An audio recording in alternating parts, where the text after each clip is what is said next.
150 years of the stage of chi tempering, 200 years of the stage of laying the foundation, 1,000 years of the stage of birth of the spirit, then the stage of enlightenment of the spirit. By that time, he will no longer want to live. Tyler must make a complete breakthrough on the day of the upper limit, and if he dies before it arrives, he will not be reborn. The guy became a hostage of the system in the sage's life. It gave him all the qualities to be on top of the world, but he has to hold on all the time in the shadow. Maybe this was done so that the first stay-at-home cultivator would appear in this world, but this world is so unusual, the guy would be glad to look at it. In 6 years, he reached the 4th stage. This is the pace of the most ordinary student. He acted on the principle that the one who survives wins. After countless years, it will definitely reach its peak, and perhaps then, he will be able to return home. If so, then no matter how long the wait lasts, it will be worth it. But so far, the guy hasn't seen any benefit from these dreams. He was glad that he had an older brother, because he would have someone to take care of his parents. But now, he needed to take care of himself. Tyler lives in the Feiyu world on the territory of the Heavenly Throne sect. He has a courtyard where he grows various herbs. Over time, he decided to sign up for some classes again. He studies a little of everything in order to stretch out his progress. Otherwise, suddenly he accidentally manages to make a premature breakthrough. Suddenly, he heard the voice of his brother Michael. He asked him to come down and stop showing off his mid-level body lightning technique. Michael really wanted Tyler to teach him this technique. After all, if you develop it to the highest level, you will be able to fly even faster than with the Skyrider technique. Tyler told him to train his offensive techniques less so he could have time to develop a lighter body. But these offensive techniques were important to Michael in order to cope with the ferocious animals in the forest in the future, and Tyler told him not to go there for his own safety. One might think that such a talented student always advocates the path of cowardice, but in reality, it is not so. It all started 3 months ago. Untamed animals escaped from the animal control department. Because of them, Michael was seriously wounded. From such wounds, he could not move normally. He was lucky that Tyler was next to him, who used his attack technique. He pierced the wolf's head with one blow and dealt a crushing blow. Thus, Tyler saved Michael's life, which is how they met. Michael constantly asked him to teach him deadly techniques, because attack class magic spells are very difficult to fully master. But Tyler so easily combined 3 spells and released them with one wave of his hand. By chance, they overheard a conversation between 2 people who were talking about Master Tenzin from the fighting compartment. They say that his students solve all their problems with attacking techniques. They even managed to see how he uses the Hurricane Blade technique. Tyler didn't understand why you need to study offensive techniques when you can study defensive ones, because to survive means to win. He decided to choose courses that he would be interested in taking. Many did not suit him, but still he managed to choose. This course is called The Use of Medicinal Plants and Alchemy. He was very interested in it. He came to a girl who could enroll him in this course and asked to do it. The course lasts 3 days with a total of 10 lectures, tablets with jade spells as a gift, and the cost of the course is 50 spiritual stones, the girl answered him. In a year of completing tasks for the sect, Tyler did not earn even 100 spiritual stones. He will have to part with a large part of his annual income. The girl said that if he is going to study alchemy, then he can't do without this course, since this is the basis, and the mentor of the alchemy department will not talk in detail about medicinal plants. He needs to study it himself. Tyler had no other choice, so he bought this course. It was hard for him to say goodbye to his money, so he even cried a little. This girl thought that this was another external student who was wasting his time dreaming of achieving something. Prying into alchemy without money is a waste of time. And if he even parted with such a sum with tears in his eyes, then what are we talking about? Several hours passed, the sun set, which illuminated the evening market. Tyler had high hopes that his investment would pay off.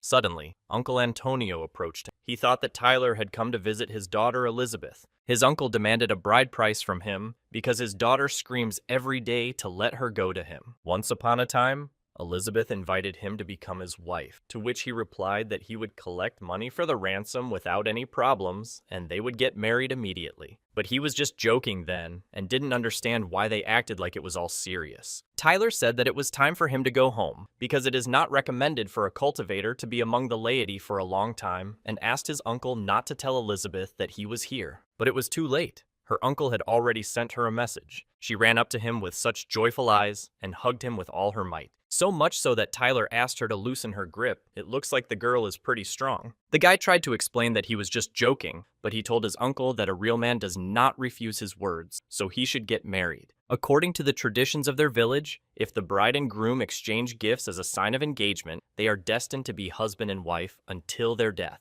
Elizabeth took out the pendant and said it was a gift from Tyler on the occasion of their engagement. The guy replied that it was not a gift. He just gave this toy to distract her. But the girl didn't care. She wanted to become his wife. Tyler's already stuck here because of the moronic system, so he is also forced to follow the village tradition. He doesn't really like it. While he was returning home, he noticed Michael, who was saying something to him. He got a lamb from somewhere to eat with his brother. This is one of the spiritual sheep specially raised by the sect. Tyler was only worried that Michael would be persecuted for taking it, but he replied that he paid 1 spiritual stone for it. Tyler said that Michael could come to him and, waving his hand, he activated the technology to open his house. These are semi-automatic lighting techniques with which you can protect your home from unwanted guests. When Tyler uses these techniques every time he meets Michael, it makes him feel worthless. Mastery of attacking, defensive, and God knows what other techniques does not at all interfere with Tyler's position in society. If he had not forced Michael to remain silent, in their sect, Tyler would have become one of the best. But the guy strives to stay quiet and below the grass. You need to remember this. Even without Michael, he knows who he could become. But his priority is to continue to eke out a dull existence and not get involved in risky stories. Tyler asked him to bring this lamb here to roast it whole. A few minutes passed, and everything was ready. This aroma spread throughout the entire area, and the shine from the crust of the lamb was brighter than the sun. All because Tyler used a top-level secret technique called roast lamb.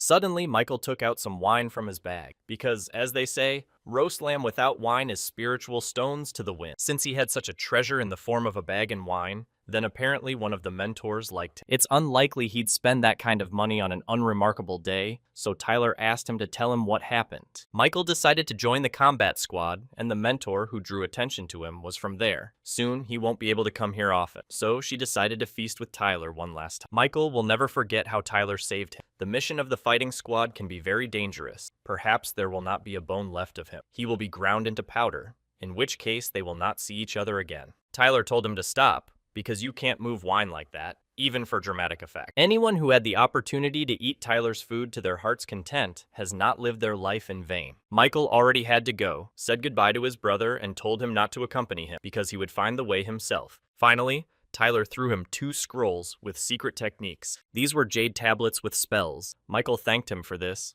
but one must always remember, the one who stays alive wins. Tyler has almost no friends here, so he reminded him of this principle. He hoped that at least this tomboy would not be lost in battle. With Michael gone, Tyler decided to continue his reclusive life. He had long ago bribed an employee who distributed tasks to students in the sect. In the coming years, he will not be threatened with assignments that involve traveling outside the territory of the sect. He will sell the grown spiritual rice and learn alchemy. Having mastered alchemy, he will sell pills and save up to learn forging. And with the skills of alchemy when forging, you can live comfortably, so he has no more plans. It's just that the universe in which he found himself is very huge. Even in the classical texts of the Heavenly Throne sect, it is said that there are at least several kingdoms of Celestial. Apparently, these kingdoms are located in the Great Chiliacosm. This means Tyler figured that this was definitely not going to happen to him anytime soon. All this is due to a half-dead system. If he dies before the day of the upper limit, he will not be reborn, so he has to live like a mouse. So he created another high-level spell. But what the hell is it needed? What is the use of all his talents? If he exposes himself, someone will certainly kill him out of envy. Therefore, in order not to expose himself to danger, he decided to develop his future student. He will be able to transfer to them spells of his own design. Protecting your teacher is the sacred duty of every student. Having strong disciples, he can stop worrying about his safety. As soon as he reaches the 12th stage of chi tempering, he will immediately accept a disciple. Someone tried to scan the host, but the attempt was successfully blocked by the system. One of the small advantages is that when someone else tries to find out something about Tyler,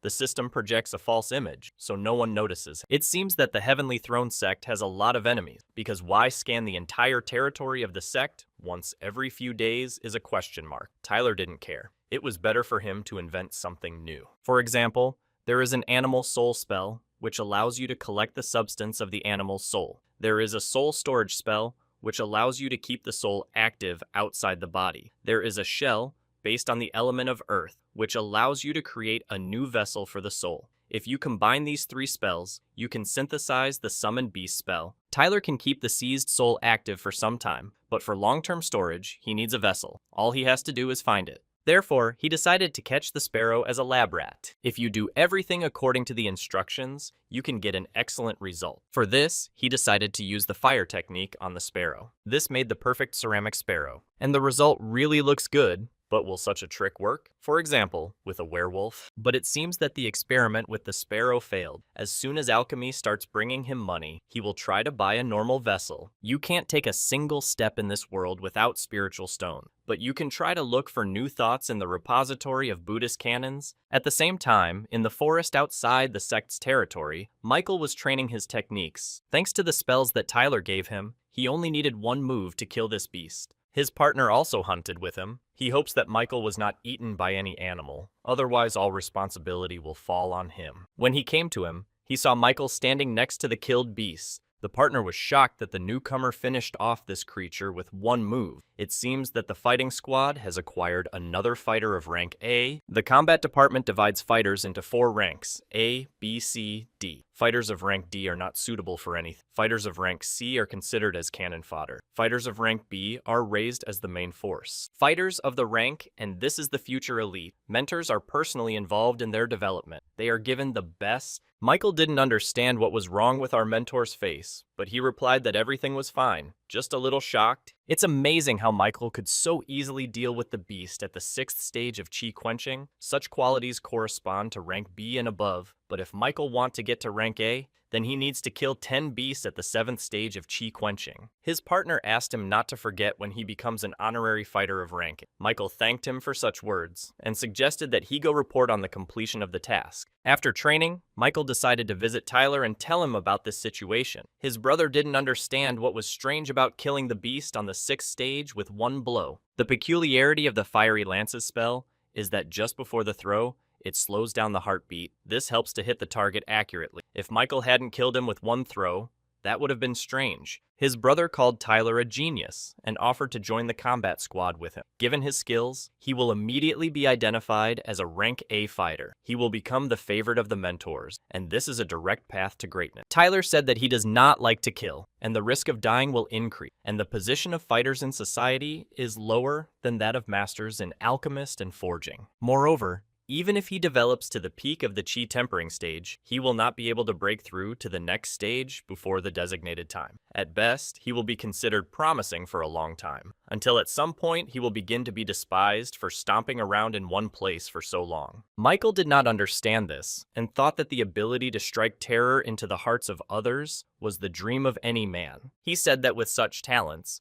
Tyler would eventually be able to ascend to the celestial realm and become the 39th venerable ancestor of the heavenly throne sect. And Michael, as his most faithful disciple, will ascend there with him, because it is known that if an almighty cultivator can endure the heavenly trials, then he is allowed to take with him 2 disciples whose cultivation has reached the stage of spirit generation and above. Tyler probably understood why Michael strives to get into the kingdom of the celestial, because life there is even lousier than here. This is a very cruel world, a real hell for cultivators. Michael said that Tyler is talking nonsense and getting into this kingdom is the main dream of any cultivator, but it seems that this is just his dream. It is unlikely that Tyler would be able to live like a lazy seal in the kingdom of the celestials. Tyler, using his technique, concentrated a small part of the energy on 2 fingers and cut the meat in half to make it easier to. In my opinion, you need to eat more because the meat of the beast at the 6th stage of chi hardening is very useful. Suddenly, Michael thought that Tyler would take him on as a student, but he couldn't wrap his head around how his brother could become his student. It looked like animal fat had clogged his brains. He just told me that he wants to become a rank A fighter so that big mentors can train him personally. Michael told him that he comes from a line of low-grade cultivators, and now the strongest member of his family is at the stage of the golden elixir. But among his ancestors, there was one warrior at the stage of the birth of the spirit. Tyler is tired. I wonder why he's telling all this. Michael said that his family was now in decline, but thanks to the travel notes left by those ancestors, his family member traditionally had a broad outlook. The world of Feiyu belongs to the middle Chiliocosm, and the kingdom of the celestials belongs to the great Chiliocosm. Michael agreed that the celestial realm is a truly cruel place. His sect's territory is located in one of the poorest regions of the Feiyu world, and the central continent is considered the promised land for every cultivator. There are hundreds of sects with disciples at the stage of birth of the spirit and above. The strongest of them is the Heavenly Arrow sect. There is no one stronger than them in the world. Tyler understood what Michael was getting at, and, to be fair, he didn't expect such knowledge about the world from him. The cultivators of the central continent have studied all techniques and spells to their very essence, and are now engaged in combining old and creating new spell techniques. Such people are called spellcasters there, and in terms of their status in society, they are much higher than masters in alchemy and forging masters. And Tyler has all these makings to become such a spellcaster. Michael is sure that in his sect, there is no person who is capable of creating an attack spell that allows him to hit a beast 2 levels higher. Therefore, he wants to become his student. He had already joined his feet and begged with all his might that he take him as a student.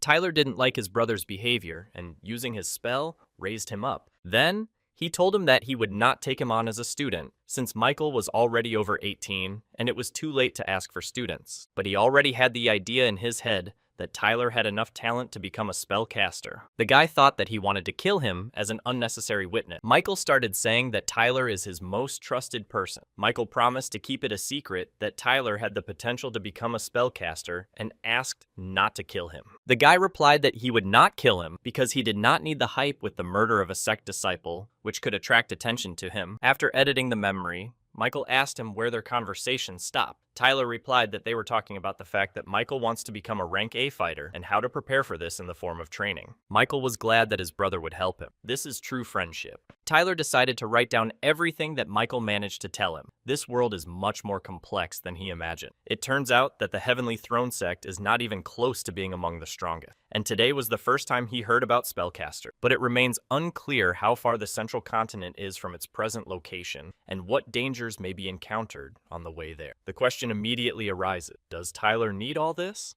What's the point of him going there? Therefore, he decided not to train tonight and take a day off. If he had a computer here with internet access, being a sage eking out his life wouldn't be so sad. He is already tired of clearing his mind and taming his desires. Suddenly, a 500-meter-long ship, next to which there are several hundred sentinels, at the stage of the Golden Elixir, monitoring the surrounding airspace riding on fiery birds. The main ship is also protected by a smaller ship, about 300 meters. Judging by the scope, this expedition was sent to search for valuable resources. Tyler would like that too. Learn forging, and then he can build his own ship. The guy sensed a familiar energy next to him and thought it was Michael. As it turned out, he was right. Tyler asked him what he was doing here and shouldn't he be on a mission at this time? It became clear to him when Tyler looked at his leg that there were some problems. So I thought, why not spend the weekend in the company of such a wonderful person as Tyler? The brother replied that he had given him a spell to lighten the body. If he used it, then even the beast at the 7th stage of chi quenching would not be able to reach it. Indeed, the beast had a strong defense, and only with the help of Tyler's spells could it be penetrated, so Michael decided to go into a head-on collision with him. Tyler said he has lousy fighting skills. After all, who told him that you can only win by going ahead? You need to move away, take a position, and cast the spell from a long distance. You'd think this is the first time Tyler has explained such simple things to him. Michael said that he came to him as a senior comrade, and asked him to tell him what to do with the beast, which has strong defense and fast speed. It's strange that he was going to the fighting compartment, but came to ask for a homebody who would go to the forest. Something doesn't go. How can you beat someone's head with martial prowess? The one who is given it already grasps everything right away, but Michael apparently is not given it. He asks Gidatilorus not to pretend in front of him, because not a single mentor from the combat squad would teach him what he could do. Michael guesses that his brother, for some reason, carefully hides his talents from others and knows what he is capable of. Tyler agreed to tell him how to deal with such animals, and in exchange for this, he asked Michael to tell him everything about the flying ships passing here recently. Then, Tyler showed him a special technique that would help save himself from the beast and distract his attention. He created copies of himself and Michael. Brother admired Tyler's abilities. In order to create such a believable illusion, it would require the spiritual energy of all the sect's disciples at the key tempering stage. Tyler suggested a practice match. His spiritual energy is not enough to maintain the illusion for a long time, so they will start right now. Now Michael himself will meet a fast beast with good protection, exactly what he needs. This is a stone mantis at the 7th stage of chi quenching. Michael has 15 minutes to kill him, after which Tyler will analyze his shortcomings. He used the light feather technique to move very quickly, and then used the fire lance technique to start attacking the mantis. Tyler noticed that he moves quite quickly, but releases his spears very slowly. Overall, like Tyler said, it looks like kindergarten level. It seems that Michael was constantly distracted by something, and this prevented him from fighting normally. And as a result, he lost. He was offended because he couldn't even kill the bug. Tyler said that Michael lost this fight almost to 0, because he lacked the ability to observe his opponent, notice his habits, and predict movement. Every creature has its own habits, be it people or monsters. Therefore, during the battle, Michael needs to remember the following. In order to defeat the fast beast, he must use a spell that seals the movement, and this can only be done if he understands where the monster will be next moment. If Michael had been at least a little attentive, he would have understood exactly what point to hit. Then that mantis would not have dodged his fiery lance. After he missed, his movements became nervous and hectic. Already at that moment, Michael lost. The beast managed to dodge 4 of him, but during this time, he still did not understand how he moved. Tyler's ability to disrupt illusions is so excellent that Michael still feels the pain from the blows he received in his fight with the mantis. How did he manage to simultaneously maintain the illusion and watch the fights? The guy didn't understand it. Michael thought that these were not all his shortcomings in battle and asked Tyler what else he noticed. But if he pointed them out, they wouldn't go anywhere. Tyler asked him to focus on mastering what had already been noted. If Tyler has time in the future, he will teach him more. The guy wanted to say this phrase for a long time. It gives him an important look. And now, as they agreed, Michael must tell everything he knows about flying ships. The story will be very long, so they decided to lie down so as not to strain too much. The history of that giant ship is very old. 500 years ago, the Supreme Master collected all the sect's property and went to the central continent to order the construction of a ship. For this reason, Michael's sect did not accept new disciples for 50 years because they could hardly feed themselves. At the sight of spiritual stones, members of the sect generally fell into madness. And only when the completed ship arrived did the life of the sect begin to return to normal. Since then, they began to be considered a serious force. When asked why they suffered so much for the sake of this ship,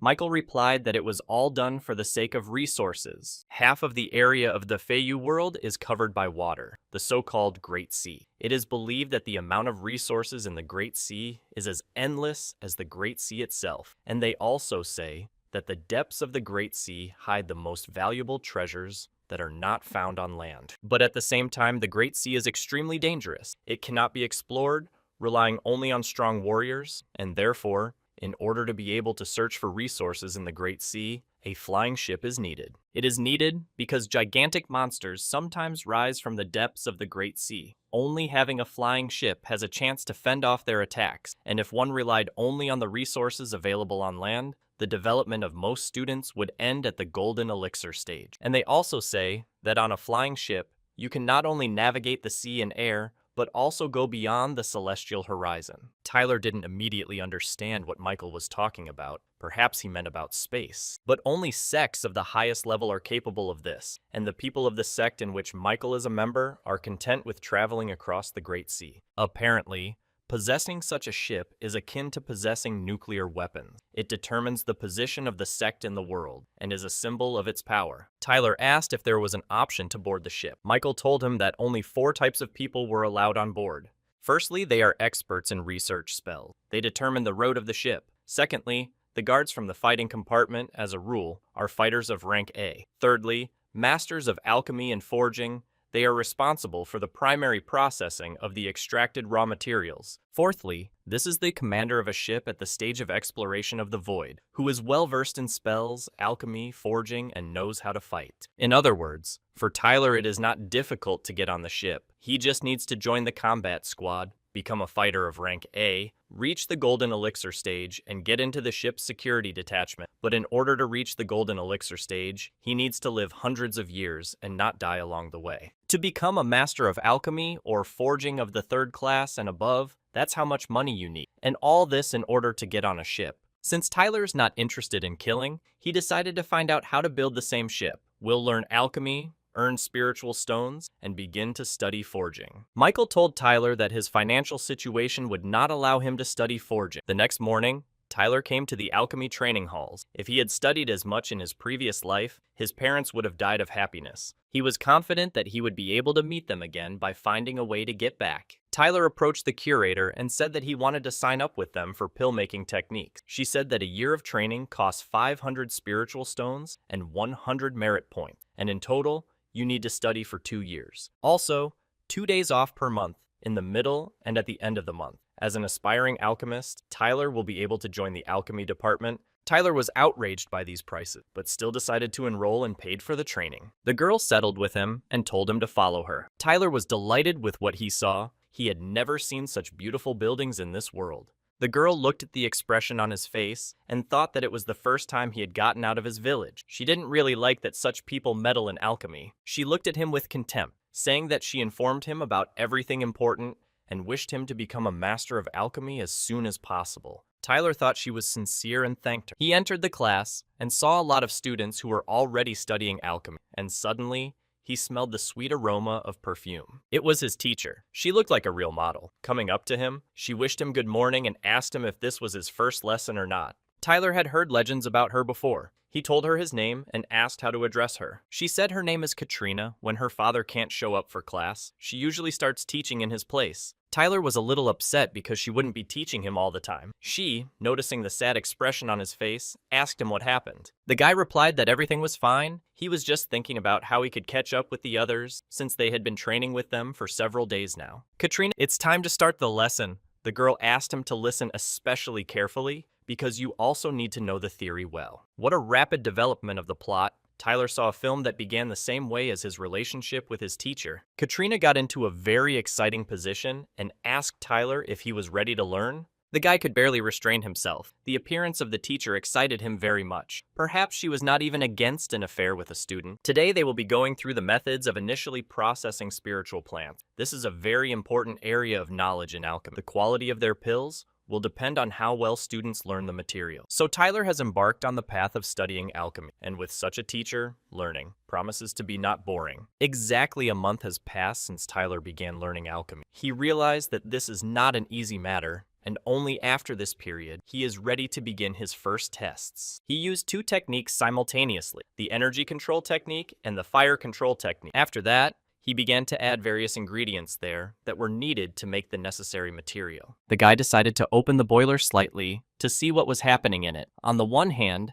alchemy is a very complex process that does not require much effort. But on the other hand, this work brings a lot of pleasant emotions due to the process itself and the result, among other things. Tyler thought it was all easy, and he was already pretty good at it. But as it turned out, everything was not so simple, and a small explosion occurred at his workplace. And this happens. Even geniuses like him have their boilers explode. Don't forget that this boiler costs a lot of money. You don't need to make it explode often. He was lucky that everything worked out. Only the first crack appeared, but this is not a big problem. The teacher said that boilers of this class can withstand a maximum of 10 explosions, so you need to use them sparingly. They say that to make the first pill, you need 20 cauldrons. To develop the entire pill, 50. To become an alchemist, 100. To become a mentor, 1,000. It is not for nothing that it is believed that the path to alchemy is closed to the poor, but such rules don't apply to geniuses like Tyler. The first attempt failed, so he decided to continue further. But something didn't work out very well for him. The third time also failed, and the fourth time he finally succeeded. He only needed 3 explosions to achieve such success. He understood how to work with this. If the next batch is successful, then after deducting costs, it will bring him 17.5 spiritual stone, and this is almost 600% of the profit. This is an order of magnitude more profitable occupation than carrying out the tasks of the sects. Once things have started, you need to keep working and not stop on the path to achieving your goal. We gradually moved the next day to the alchemy training halls. Larry Ellison, the teacher of the basic alchemy course, was waiting for them there. Yesterday, he asked them to make a nutritional pill and asked who was able to do it. But judging by the faces of the students, it was clear that they blew up more than one pot and never cooked the pills, but that's okay. Everything has its time. The students were surprised that the teacher recognized this so quickly. Some even admitted it, and some simply remained silent. But the teacher looked very closely at Tyler It seemed that he realized that he had managed to make a whole batch of pills. Larry Ellison asked his daughter if she knew a student named Tyler. She replied that she knew him and said that he seemed like an ordinary external student, kept a low profile, and did not stand out in any way. Strange. But when the teacher entered the class, he immediately felt that a light scent of ready-made nutritional pills was coming from him. Of all the students, he was the only one who managed to make a pill, and a very high quality at that. Larry asked to keep an eye on him. It seems to him that Tyler has great potential, and if his guesses are confirmed, he will take him for personal training. The guy is excited. If you're lucky, the pot should withstand 6 more explosions. Tyler needs to try not to ruin it until he earns money for a new one. Suddenly, he noticed a house that appeared out of nowhere. It looks like he has a new neighbor. Someone actually moved into the neighboring mountain. I wonder why someone would move to such a wilderness. Tyler did this so as not to attract attention. But why would this person do this? As it turned out, Elizabeth, the daughter of Uncle Antonio, who is deeply in love with him and wants to marry him, moved in with him. She simply decided to visit her future husband and said that she had reached the 4th stage of key hardening. Suddenly, the girl began to move very beautifully and show her spiritual dance. She circled around the entire area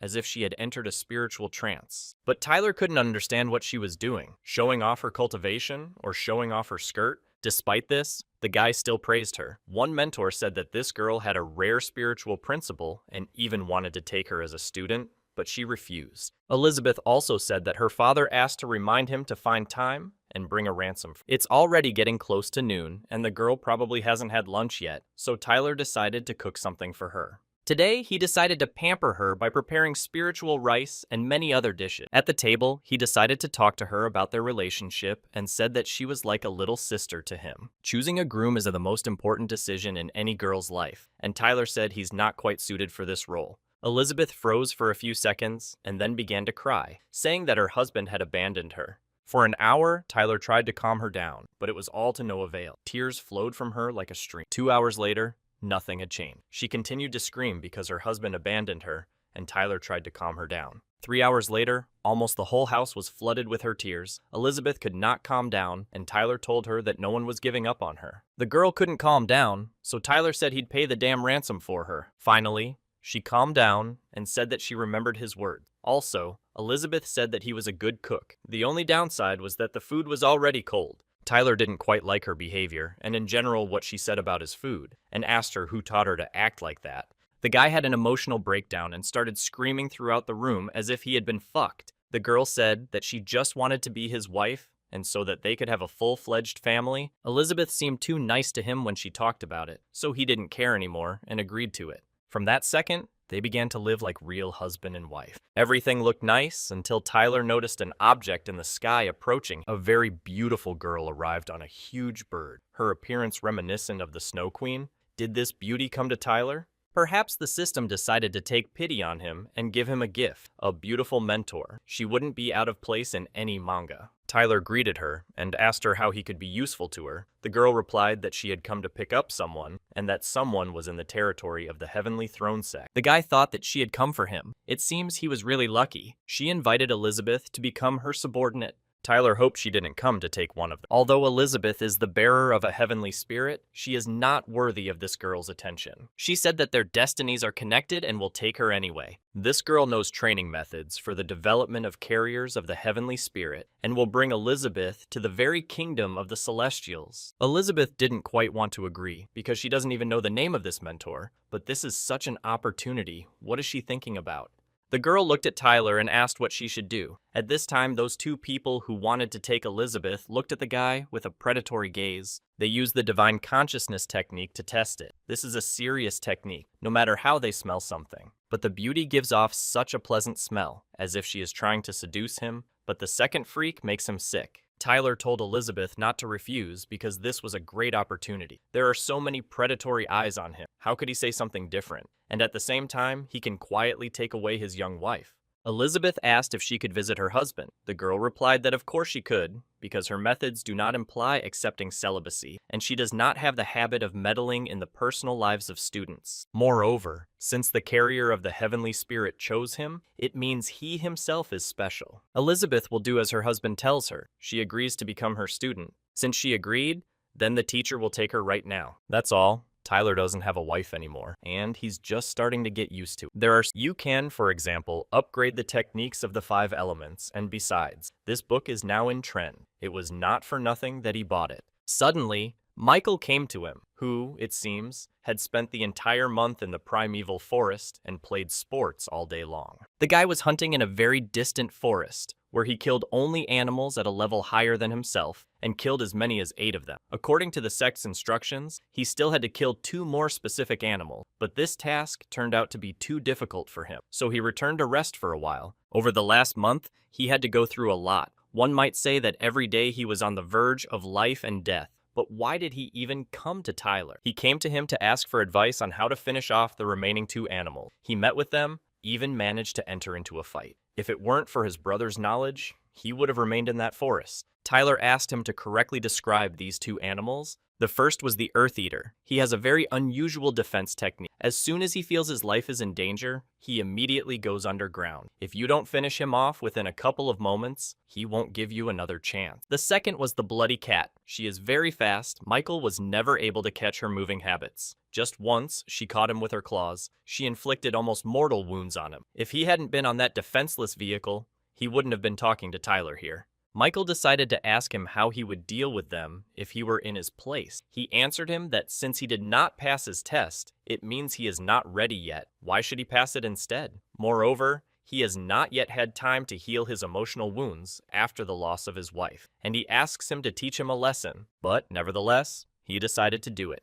He has one secret technique that allows him to kill any beast at the chi tempering stage with 1 blow. In addition, it is quite simple, since it consists of only 1 movement. This is just what Michael needs. This secret technique was invented by one great bald master, and Tyler received it only by luck. He decided to show Michael how it works. Now he will create 2 chambered mantises with the quality of the animals described by Michael. One of them can burrow into the ground and has good health. The second is distinguished by high maneuverability and good attack. Now, Michael will see how he kills them using a secret technique. Tyler, with a slight movement, pointed his finger at the mantis, and with 1 blow made a hole in its body. Michael was surprised at how strong his brother was. 1 precise blow, and no amount of defense could save the mantis. Suddenly, the second creature decided to attack Michael. He was lucky that Tyler was nearby, and with just 1 blow, he smashed the skull of this monster. The guy only needs a couple of moments to finish off these creatures. Michael began to beg his brother to pass this technique on to him. He could pass it on, but it takes a long time to master it well,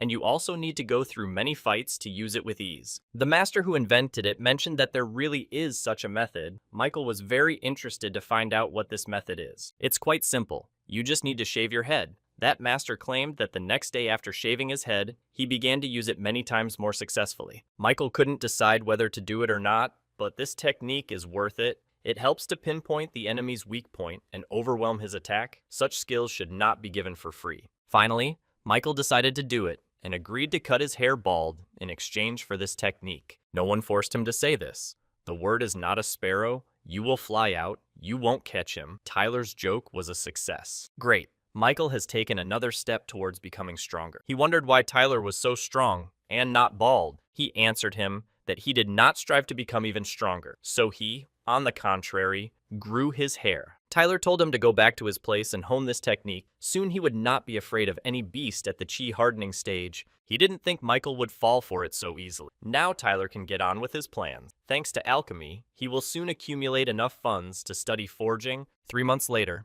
somewhere in a distant sacred place, Elizabeth was finishing her training. She sat on her huge bird and decided to go back to her husband Tyler. Only 3 months have passed, and I'm already tempted to fly away from here. The mentor said that the girl had not even fully mastered the techniques of the heavenly mandate. Moreover, her combat skills still leave much to be desired. She cannot let her go. At one time, she also ended up here as the bearer of the heavenly spirit. Remembering herself at her age, the mentor is pleased with her progress. If only it weren't for that nightmare. The girl will never forget the horror of that picture. She knows that this is a warning from the heavenly spirit. He is an impending threat. The mentor asks so much from Elizabeth because only her student can stop this disaster. But all this is difficult for her. Maybe if she takes a little walk, she will regain the strength to train. If the mentor allows her to see her husband, it will be absolutely wonderful. The heavenly spirit would not allow her to choose an ordinary person, and since she is so attached to him, it means that a great future awaits him ahead. The mentor said that you can go for a walk, but you can't visit your husband yet. First, you need to master the techniques of the heavenly mandate at an intermediate level, then you can go to him. Meanwhile, in the forging training room, Tyler decided to drop by to visit his friend, but noticed that all the students had their hair cut bald. Their bald spots blinded his gaze. The students discussed what Michael told them from the combat squad. The result was immediate. After he shaved his head, he kills any animal at the stage of chi hardening with one blow. Tyler had already seen this in the alchemy halls. Now the fashion had reached the forging hall. Michael managed to get almost all the external students hooked on this. The prank got out of control. After a short time, most of the Heavenly Throne sect disciples shaved their heads. This phenomenon went down in history as bald madness. Tyler, having purchased educational materials for forging, realized that the threshold for entry into this field was even higher than in alchemy. He spent 10,000, so he still has to study everything himself. He walked a little further and saw a familiar appearance. It reminded him of Brother David. Yes, this is him. The guy is an external disciple of the sect. All you need to know about him, he comes from a very, very rich family. He had heard rumors about Tyler's success in alchemy, so he decided to congratulate him. Oral congratulations were enough for Tyler. It was not at all necessary to give him spiritual stones. David told him to take this stone and not be shy. Being external students, they are like lonely wanderers. There is also no one to take care of them, so there is no need to refuse rare gifts of fate. Before achieving key hardening, they studied together. Now David reminded him that there are very few people here whom he could call friends, and he is one of them. That's why he was so generous. Before taking this gift, Tyler asked him what was the matter. Since he insists so much, David decided to get straight to the point. The thing is this. External disciples have nothing to rely on in the sect. No one cares about them. All they can do is receive pennies for completing tasks of the sect. It is very difficult to build a career alone, so David wants external students to start uniting. They will be able to exchange information resources with each other and solve complex problems together. David thinks that the emergence of such an association will make their life a lot easier. Tyler didn't understand why David was talking about this. Who comes from a wealthy merchant family? His family is cooler than any of the great military families. Tyler found out about this when he first moved here. He received alms from him. He saw the retinue David came here with when joining the sect. But now back to the topic, it seems David wants to create some kind of alliance. You can call it that. The main thing is that he wants to gather more than 1,000 external students at one stage who could help each other. This is an interesting idea. The only question is, what will this give to Tyler and what can he give in return? First, you can receive sect news firsthand. The second is connections. Among external students, there are many who would like to try themselves in alchemy, but they do not have money for training, so they serve the alchemy masters for years. Tyler's success in alchemy is already widely known, and this is the value that he brings to the alliance. He can help those who are self-taught or behind in their studies. Now in their alliance, there are 40 students candidates for joining the combat branch. There are 2 promising alchemists and 1 student of the forging master, and if such a nugget as Tyler joins them, then their alliance is guaranteed prosperity. Tyler agreed to this, and this was the answer David was counting on. After that, he offered to take this ball. These things were made by one of their brothers. Using this ball, you can receive the latest news from the alliance. Also, tasks are sometimes published here. Also, he gave Tyler some jade tablets. After all this, they said goodbye and went their separate ways. Suddenly, a girl came up to him and whispered something in his ear. Tyler was scared by this. This girl was Katrina. He nervously said that an old friend came to see him. This girl is exactly the one he would least like to meet. Previously, he only saw such beauties on the internet in pictures with a bunch of filters, but now he has to avoid her. Ever since her father told her to pay attention to him more often, she increasingly feels that the more she looks at him, the more he caresses her gaze. The girl said to herself that she should not be distracted and forget about the purpose of her visit. She, climbing on the table in a sexual position, asked him why he did not want to become part of the alchemy department. After, she decided to ask the question differently. Why didn't he want to become her father's student? His father was already convinced of Tyler's talent or decided to take him on as a personal student. He asked her to test the waters, and as a result, there was no reaction. And all because he was never interested in alchemy, Tyler studied it only to make pills for sale and to earn money to learn forging. He also knows that the masters of alchemy and forging look down on each other. Simply, Tyler is a freedom-loving person and does not want to commit himself to anyone. Alchemy is just an additional source of income for him. But his successes indicate that he has a gift for alchemy, and if he is not guided by an experienced mentor, he will simply bury his talent. The world of alchemy is a boundless sea. One cannot comprehend it alone. It is also a way to ascend to heaven, and the girl wanted him to achieve this too. It seems that Tyler will have to tell her at least part of the truth, otherwise he will not get rid of her. He asked her if she had been on the flying ship of his sect. The girl, for him, alchemy was just one stage of a larger plan. He doesn't want to become his father's student because he doesn't want him to waste his time on him. One day, the girl answered him, since he does not want to be an alchemist, then let him do everything possible to become a good blacksmith. After these words, she looked at him sadly, turned around and went home. Freedom is priceless, and Tyler understood that. In addition, 150 years of the chi-quenching stage, in order to withstand this, he needs to find something to do that will bring him joy. Suddenly, the ball that David gave him vibrated in his pocket. He took it out and looked at all the news that appeared on the panel. The most interesting thing there was that Michael began dating the most beautiful student named Jerica. At this time, they were walking and discussing Tyler. Michael said only good things about him, because if it weren't for him, the guy wouldn't have achieved nearly everything he has now. He asked his girlfriend to be nicer to him when she met him. He is sure that for him solving the problem is no more difficult than snapping his finger. The girl agreed with this. She is the first beauty among the external disciples. In addition, she is Michael's partner in pear cultivation. They had already arrived at Tyler's house and asked whether he was here or not. His wife would still be more beautiful. This student was too young. All the charms of female beauty had not yet matured in her. Michael and his girlfriend asked how she had given birth and how her day went. He immediately realized that this girl's name was Jerica, who was engaged in pear cultivation with Michael. You can't hide anything from Tyler, but the fact is that Michael managed to pick up the first beauty of the sect. How can such news pass by? Tyler congratulated and invited them to come inside to talk in the house. In a few seconds, Michael prepared very tasty dishes using his technique. Previously, in exchange for spell techniques, he brought Tyler an animal carcass, which he already had to cook. Michael still decided to tell what happened. Recently, he and Jerica went on a mission and met the Soul Eater at the 9th stage of chi hardening, and although they ran very quickly, Jerica still became infected with his breath. Since then, she has been sleeping very poorly. Some evil spirit tells Jerica to go to the Soul Eater, so Michael thought, maybe Tyler has the opportunity to help. Naturally, Tyler has a way to get rid of this. He used the aura cleansing technique on the girl. A light glow appeared above her, which scared her and Michael a little. Suddenly, the same essence began to emerge from the girl, which infected her aura and whole body. Michael is at the 5th stage of hardening sea, and he was running away from some Soul Eater. He also allowed his girl to be infected. He at least tried to kill.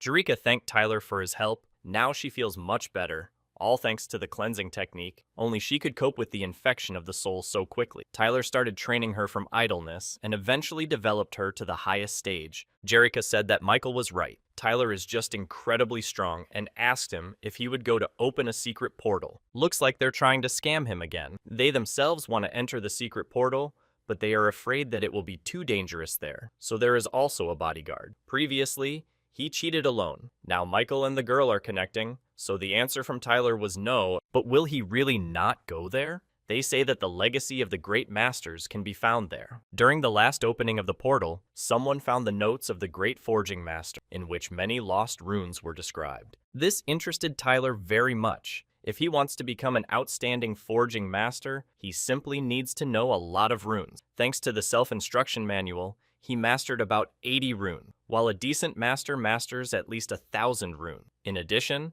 Michael learned that there will be animals there. At the peak of chi hardening, the safety of his life will be guaranteed. Tyler almost agreed to this, but decided to check with Michael if he was sure that inside there would only be animals at the stage of chi hardening. The guy confirmed that he was sure of this. After this, Tyler decided to find out how to participate in this. The cost of the move is only 1,000 spiritual stones. It will open in 10 days. The meeting is scheduled at Tianmi Mountain. Since he still has time, he needs to delve deeper into forging. He might even be able to bully something, which would increase his chances of survival on the other side of the portal. With the help of his technique of rapid mastery of knowledge, he began to study a completely water course in forging. Forging is the art of extracting the essence from everything that exists and forming a new one. It requires raw materials, runes, and molding. At the stage of chi hardening, the available spiritual fire is not enough to harden material. This requires finding a place with abundant spiritual fire and using the benefits of such a place to harden the ore. This is the most basic method of hardening raw materials. Even if the materials have undergone initial processing, after receiving them,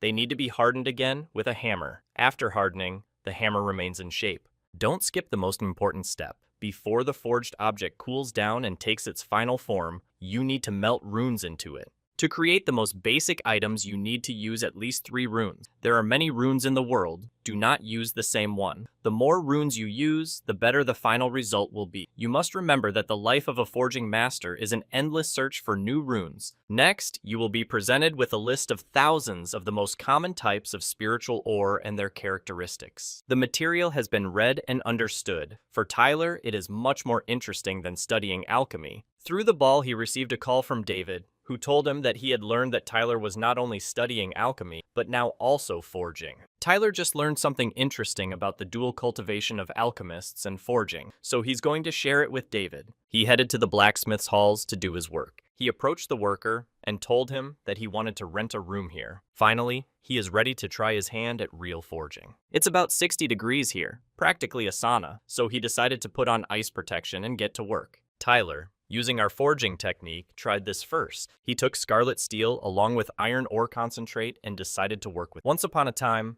David told him that he learned something about simultaneously leveling up his skill in alchemy and forging. It didn't matter whether he was engaged in forging or alchemy. When he reached a high level in one of the crafts, a guiding light descended from heaven to him, which helps climb to the very top. Well, if he decides to take the path of dual cultivation, combining forging and alchemy, this is considered by the heavens as a rejection of their help, so Tyler can only break through relying on his cultivation. Apparently, a person who is equally successful in 2 crafts at the same time is considered even by heaven as a threat, but this even plays into his hands. His system encourages him to concentrate his breakthroughs himself, without heavenly intervention. Now, he will process the ore with spiritual hammers, and then add molten steel to it and form a sword. And Tyler, I didn't expect this process to be so spiritually taxing. If he didn't have a huge spiritual resource, he wouldn't even be able to forge a sword. It seems that he is already at the finish line and completing his work. The time has come to fuse the runes into his product. The hardness of the rock, the lightness of a feather, noiselessness and destructibility,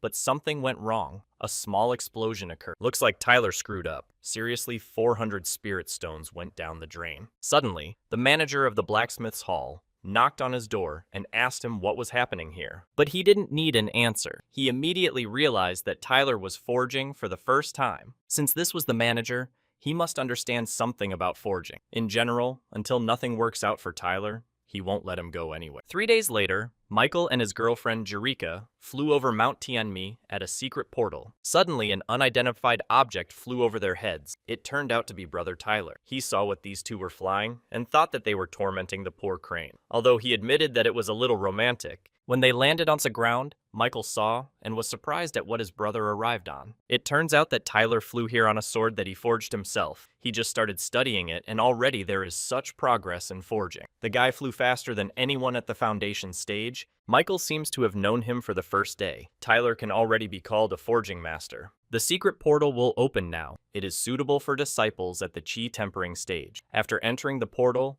you cannot kill anyone. In a month, everyone will be thrown out there automatically. Entrance is available after paying the registration fee of 1,000 spiritual stones. After payment, everyone get ready for the opening of the portal. Tyler decided to go into the portal, not with Michael and Jerika, but he suggested that they take this wooden thing in case of an emergency. Michael should let his spiritual energy into it. This will create a high-frequency vibration, and Tyler will feel it to help. Michael thanked him, and Tyler, after these words, flew into the portal. In this place, there is such pure spiritual energy that it takes your breath away, and a whole forest of raw materials grown in such a fertile environment. The month will fly by unnoticed, but Tyler cannot do without a stronghold. So with the help of his sword, he built himself a small house. Not a sword, but just a fairy tale. Suddenly, wild and hungry wolves wanted to attack him from behind. Tyler, looking at them with an angry look, let them know that they had run into the wrong animals at the 4th stage of chi hardening. They will serve him as an assistant. He asked them to go and bring him everything that could be valuable and useful. The house is almost completed. It's time for Tyler to look for the runes left here by the forging master. He decided this is a man. He asked Tyler not to panic because he had just subdued a flying sword, but everything was fine. Looks like someone from his sect got here before him. This guy's name is Adrian. He has a soft, laid-back voice and has just subdued a flying sword and asked Tyler how he can contact him. This guy looks like he's more like the main character than Tyler himself. Tyler introduced himself as an external student and said his name. He hates to admit it, but Adrian is even cuter than him. Apparently, the heavens favor him. The portal has just opened, and he is already with a large booty. Clearly not a simple. It looks like a very valuable flying sword. It is even possible that it is a divine weapon that has been sealed. Adrian, coming closer to Tyler, told him that he was glad to meet him. I wonder what he wants from him. He wants to share a pearl with him in honor of their acquaintance. The meaning of the gift is clear. He takes the pearl and undertakes to keep his mouth shut, not telling anyone about the rest of his loot. It's hard to believe, but suddenly, he really just wants to make friends. To check this, Tyler started asking him about the Pythagorean theorem and various topics in mathematics. Adrian immediately guessed that Tyler didn't like the gift and didn't want to take it. Tyler laughed awkwardly and said that they understood what we were talking about and thanked him for the gift. Looks like this guy isn't that stupid after all. Adrian was glad that he accepted his gift. From now on, Tyler decided to stay as far away from this character as possible. The main character is not only constantly lucky, but they often find themselves in very dangerous situations. Adrian hoped that their paths would cross again, so he didn't say goodbye. Tyler didn't want to see him anymore, because the main character loses a couple of his sidekicks along the way, and he doesn't need that. I wonder if Adrian left anything for him in this lake or not. Tyler combed the lake and realized that Adrian was definitely the main character, because he washed everything clean from one lake, even gouged out the eyes of a turtle, although they cost a penny. But the guy doesn't care. I liked everything here. There's still a lot of valuable stuff here. Suddenly, an uninvited guest knocked on his door. Tyler opened the door and saw in front of him a bunch of green shining eyes hiding in the darkness. He thought it was a ghost and started screaming at his whole house. As it turned out, these were just wolf cubs that he tamed. They did a good job bringing unicorn grass, rootless flowers, red copper, tree fruits, and even spirit stones into the bags. There might be a spiritual stone mine nearby. It's worth finding out about it. But then he realized that these wolf cubs took everything from the corpses. The portal has just opened, but some have already died. This is another reminder to Tyler that he cannot neglect safety measures. Today he decided to go to bed early so that he can work hard tomorrow. Maybe he shouldn't have gotten up before the sun. Tyler seemed to sense someone's presence. Looks like someone besides him goes out this early too. Looks like it's him again. Tyler recognizes that subtle sound made when flying on a sword. It looks like Adrian is going to bewitch Tyler. He would like to see him again. The guy invited Adrian to join his modest meal. During breakfast, they began to communicate. Tyler asked Adrian to tell us about himself. Is he a rank A fighter from the combat squad? He replied that he was a candidate to join the swordsman, a student of mentor Leonardo. Tyler heard that this mentor came from the great family of swordsmen and is a great master of his craft. Adrian has a great future ahead of him. Well, of course, the main character must have an exceptional mentor. Where would we be without this cliche? Adrian has very good natural ability, and having returned back with huge booty, his growth will be even more rapid. The guy said that he was already used to such ridicule. A few months ago, he was an inner disciple at the foundation stage, but then, for some unknown reason, his cultivation began to degrade. Now Adrian has already slipped to the 9th stage of chi hardening and does not know when it will end. Now he is trying to get as much wealth as possible so that if he turns into an ordinary layman, he can at least live a comfortable life. Tyler has no doubt that Adrian will be able to restore his cultivation and return to his rightful place. His cultivation mysteriously began to degrade. He wears a seemingly unremarkable ring, and now there is certainly no doubt that he is the main character. Tyler needs to stay away from him. Adrian thanked him for trying to comfort him. When others learned about his story, they simply laughed at him. Even those who were weaker than him looked at him with contempt. He really wanted to make friends with Tyler because he had never had such a friend before. But the guy replied that he didn't want to and was against it. He doesn't like such tactile people. Tyler will not be surprised if, having descended to the 3rd stage of chi hardening, a wise mentor appears from his ring. An hour later, Tyler finally found a spiritual tree suitable for building a flying ship. Just as he was about to cut down this tree, A very loud cry of an animal came from the bushes behind him. Turning around, he saw a beast at the 8th stage of chi hardening, and here he will try his products on it. The flying soul-piercing sword is the first product that Tyler managed to successfully forge. Silent like a phantom, can kill stealthily, and can also be flown. It didn't take the guy the very morning to deal with this beast. Also, in this battle, he used needles that are not called embroidery needles. This is a set of 36 needles, thin as hair, almost elusive to the eye, striking with cold light. Now, no one will distract him from building the ship for sure. If the heavens had not given life to Tyler, humanity would have lived in darkness. He worked half a day and finally completed his ship. And so, he received a message that his brother Michael was in trouble. He immediately boarded his ship and flew to save his comrade. At this time, the guys were attacked by huge wild bees. Their peculiarity is that their sting is heavier than a brick, so the guys need to be careful so that it doesn't fall on their heads. Michael decided to run away from here as quickly as possible and take refuge in a safe place, while the bees continued to pursue them. Jack asked her boyfriend if he was sure that Tyler would be able to save them. If not, then she can use a secret technique of setting her own spirit and blood on fire, so they can both break away from the wild bees. These insects were already above them and began to throw off their sting. Fortunately, Michael used his ability to dodge their attack as quickly as possible. The guy is sure that his brother Tyler will come to their aid and told Jerika to wait a little longer. After that, he took the acceleration pill to move even faster. Well, at least brother Tyler once taught him the technique of escaping from the battlefield. True, it spends a lot of spiritual energy. Jerika said that swallowing acceleration pills was not a solution and asked to be allowed to turn to setting fire to the spirit and blood. Tyler had already observed all this with the help of the eagle eye technique. He called them complete idiots, because who in their right mind would go near the deadly bees? Even warriors at the stage of the golden elixir would bypass their habitats. Finally, help had almost arrived. Tyler's spiritual energy could be seen in the sky. It looks like the guy won't make it in time, because the insects were already above Michael and Jerika and started attacking them again. Fortunately, Tyler managed to fly on his flying ship to the battlefield to join his friends. In order to defeat these bees with one blow, he used a technique called exterminating sound wave. With the help of this ability, the souls of insects left their bodies in an instant. Now Michael and Jerika are definitely saved. Tyler couldn't leave them like that, so he lowered his hook from the ship and took them with him. The guy didn't think that using this technique was so exhausting. It would take at least a couple of days to restore spiritual energy. It seems that a spell is being used that requires spiritual energy. Tyler cannot yet. Those that require mental strength are still available to him. Suddenly, Michael woke up, who thought that he was in hell. Tyler, in a joking manner, confirmed this and said, for the fact that he set up his friend like that, he would have to go through all the circles of hell.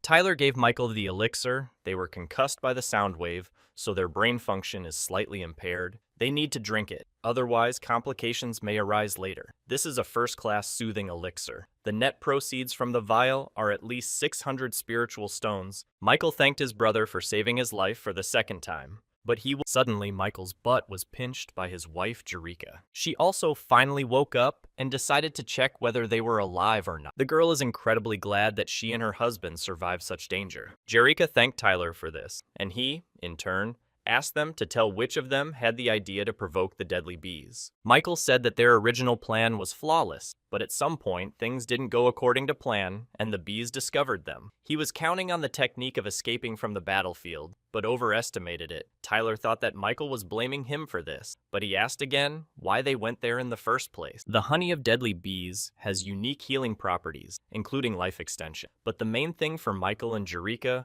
was that it helps heal internal damage, especially with long-term use. She gave birth. There was a war going on. Immediately after giving birth, her mother went to war, and as a result acquired chronic diseases. Although Jerika already agreed, he thought that if he got honey and helped her mother heal the old spirit, he would be able to come to her with full confidence to ask for Jerika's hand in marriage. It seems that Michael wanted to save money on the ransom. He is a prominent guy, a potential fighter of rank A in the combat squad, and in the eyes of his mother-in-law, he is not good enough for her daughter. Michael said that she is very pleased, and therefore even agreed to reduce the ransom amount from 2 million spiritual stones to 1 million. Tyler sarcastically called his mother-in-law a holy woman, because Michael would only have to save 10 years for this ransom. So the guy took this risk, thinking that if you give her such a gift, then perhaps she will lose another 500,000. Tyler even remembered how in a past life he was seriously extorted. The guys were still able to get only half of the honey but Michael is sure that this honey should be enough to surprise his mother-in-law. Since it's so hard to get,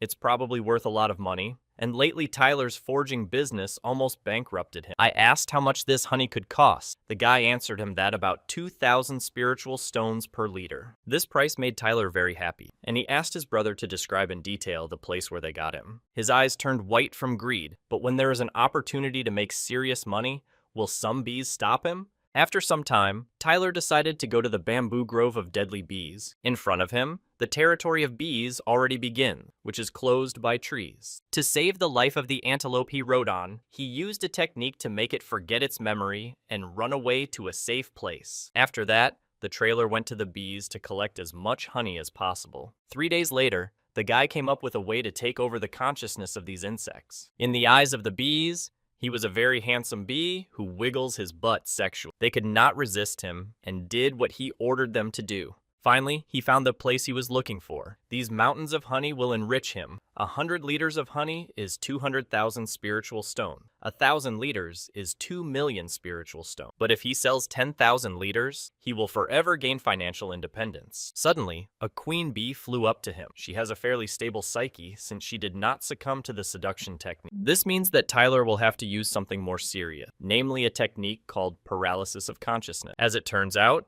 these bees and their honey are the property of the Heavenly Throne sect. Students are allowed to take some honey for themselves as a reward, but in limited quantities, no more than 1,000 liters. Looks like Tyler's plan to get rich has failed. Meanwhile, on the Cloud Island of the Heavenly Throne sect, there was one of the elders there who was assigned to monitor the secret portals. He drew attention to Tyler, who was able to deceive a flock of deadly bees and almost paralyze the queen bee. It seems that the boy interested him. Tyler collected enough jars of honey, and the system notified him to stop doing it already. He managed to collect 500 liters of honey and loaded them onto his ship. By selling this honey, he will be able to buy himself a cool cauldron, the best equipment for forging, and he will also have a bunch of spell boards left over. Suddenly, a strange object flew over his head. It seemed to be the main character again. Apparently, he also somehow found out about honey and came up with a way to get around the bees. I wonder how much honey he'll be allowed to take. At the same time, the elder did not like the fact that now every disciple at the chi-quenching stage can get to the honey. This disgraces his reputation. Adrian is pleasantly surprised that I can move well at the stage of chi hardening. If he collects 10,000 liters and sells them at 2,000 per liter, he can ask his mentor to find him a sage at the awakening stage who can determine what is happening to him. Suddenly, a bright yellow ray of light descended on him from heaven. The guy couldn't understand what just happened and was a little scared. As it turned out,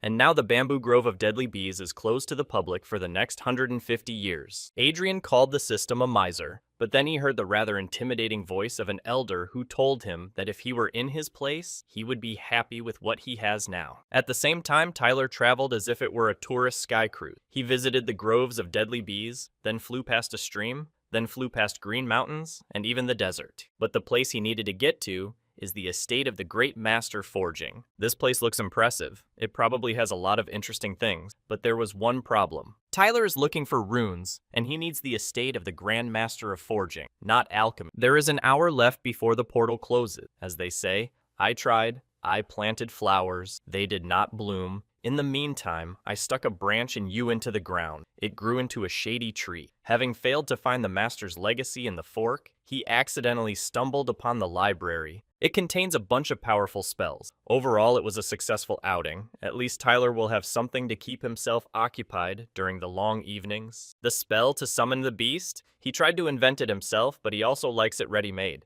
The bag in which everything fits? Now, he doesn't have to save up to buy a storage ring, and much more that he managed to study. But time ran out and the portal closed. Tyler ended up in the sky and began to fall to the ground. To avoid falling to his death, he used a technique called body lightning to flutter like a butterfly. Michael, flying next to him, noticed him and invited him to gather at the table. Today we are trying to taste his signature dishes. He and Jerica owe him a debt of gratitude for saving their lives. To achieve this, Tyler decided to learn a digestion spell. When using this spell, food will be digested at an accelerated rate. The nutrients and spiritual energy contained in it will be better absorbed and strengthen the body and spirit. Tyler agreed to this because after a month of living in the wild, They could all use some food. Today, he will eat enough to cover all the losses caused by Michael. Boys managed to sell the honey of the deadly bees at a very good price. There are enough medicinal ingredients to make several pots of first-class pills. It's not bad at all. When he gets David's auxiliary raw materials, then he can try to forge something serious. Tyler sent the entire list of necessary items to the Alliance location using his moving technique. For a while,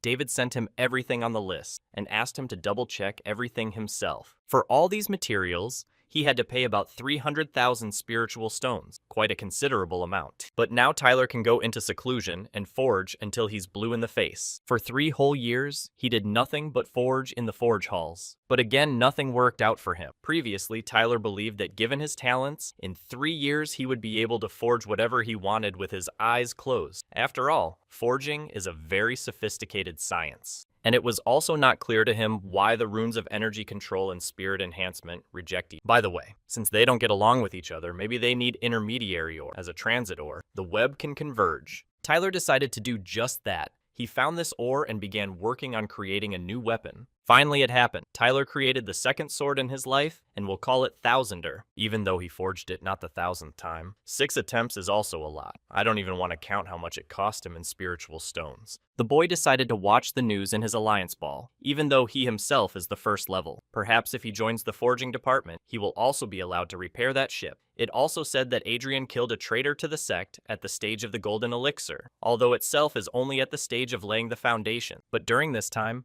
Tyler himself developed to the 8th stage of chi hardening. This growth was largely ensured by spells for digestion. In addition, he has already mastered all the ancient recipes and spells from the estate of the great alchemists. Once Tyler breaks through to the foundation stage, he himself will surely be able to defeat the enemy at the Golden Elixir stage. The Summon Beast spell became one of the boy's favorites. With its help, you can summon the spirit of a water dragon, whose combat power is already at the level of the foundation stage. And if you also find or make a vessel suitable for his spirit, then Tyler could bring his combat power to the peak of the foundation, in which case, he will be able to repel enemies who are a couple of stages stronger than him. After working for a long time, Tyler decided to return home to have a good rest. And out of nowhere, Michael and his girlfriend Jerica come to visit him. There's no getting away from this sweet couple. Tyler asked why they were so happy. It seems the mother-in-law finally gave in under Michael's pressure. The boy said that on the 15th of next month, the most significant event in his life would take place, and he invited his friend Tyler to such a celebration. Michael invited him to try the meat dishes and say how they tasted. It was Tyler who said that he liked everything. But why did they suddenly decide to fork out so much? Although they look very cute, he doesn't feel jealous. He has to drag out his life until he becomes a great sage. Am I a woman in this world who deserves Tyler's attention?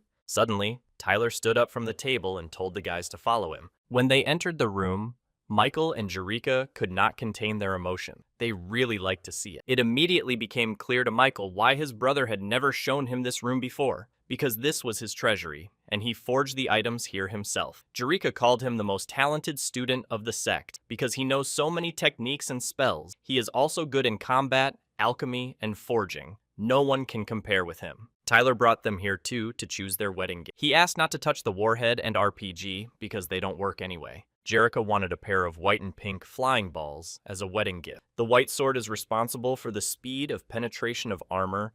The pink sword can create illusions and enchant the enemy. And Michael wanted to take the 1000-man sword. During the battle, this weapon can split into pieces and take arbitrary shapes, which greatly reduces the effectiveness of the opponent's defense. Tyler decided to give these items to them as a wedding gift. He spent not only a lot of valuable raw materials, but also a lot of time on their manufacture, but he didn't care anymore. Since he had accustomed them to his care, he would have to bear this burden steadfastly. On the 15th of next month, Tyler should be at their wedding. This is his first foray far beyond the sect, so he needs to prepare. A month has passed and it's time to go to the wedding of my beloved friend Michael. In a bag, he was carrying a huge amount of things that he would need because the road would be very long. Michael's wedding will take place in a city called Dayton, which is 6,000 kilometers from the Tyler sect. Using the summoning technique, he moved his flying ship to the place from which he would depart. Suddenly, he appears in front of him again. Adrian again. Tyler was so hoping that they wouldn't be on their way. They haven't seen each other for 3 whole years. After leaving the portal,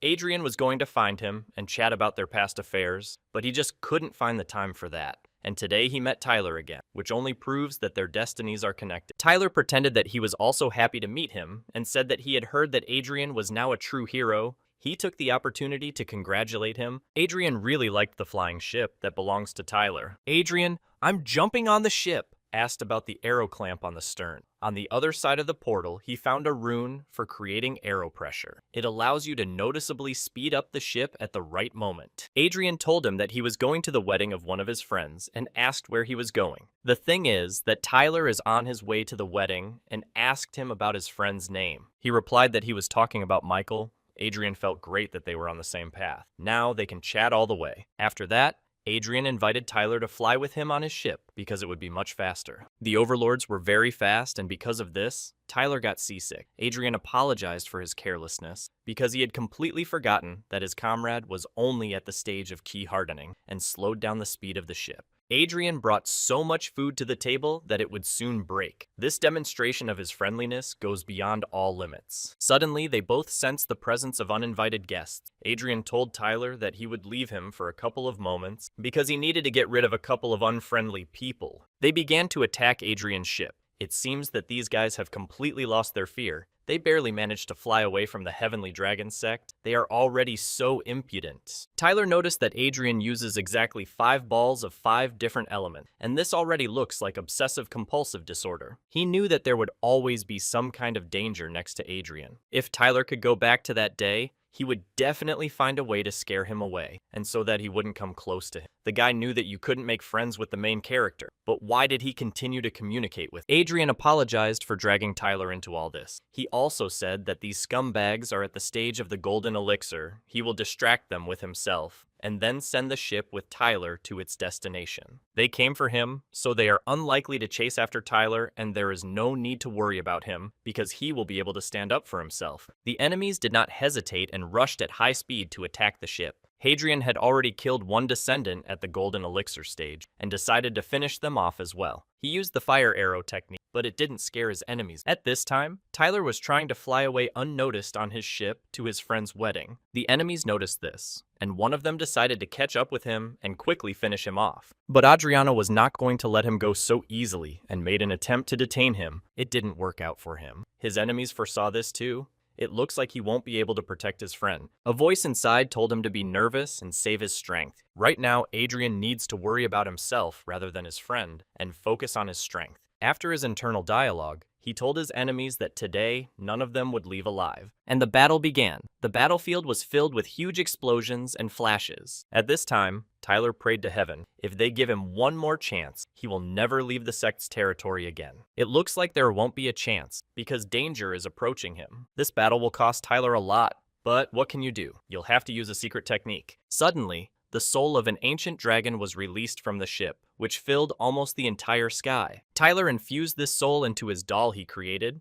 The only option for this villain to survive is to come to an agreement with him and part ways with the world. The boy spent 5,000 spiritual stones to extract spiritual energy from the ball. This should be enough for about 15 minutes. It seems that the enemy was not going to have a peaceful solution with him, but decided to attack Tyler the doll. The boy managed to pump his doll with enormous spiritual energy to the stage of a golden elixir, and the animal's bites were completely useless. Tyler ordered his doll to kill this man immediately. While his doll was fighting with that person, he decided to quickly leave the battlefield and go to his friend's wedding. As soon as he returned home, he would make more such dolls and promise never to leave the sect's territory again. It seems that his cheap tricks will not help escape from the hands of a warrior at the Golden Elixir stage. This enemy sent a flying bug for Tyler, which has magical powers. The boy understood what kind of attack this was and activated various protection. For example, a dome of the elements of fire, protection of consciousness, and even a dome of spiritual light. But it didn't work, and the bug pierced his head. As it turned out,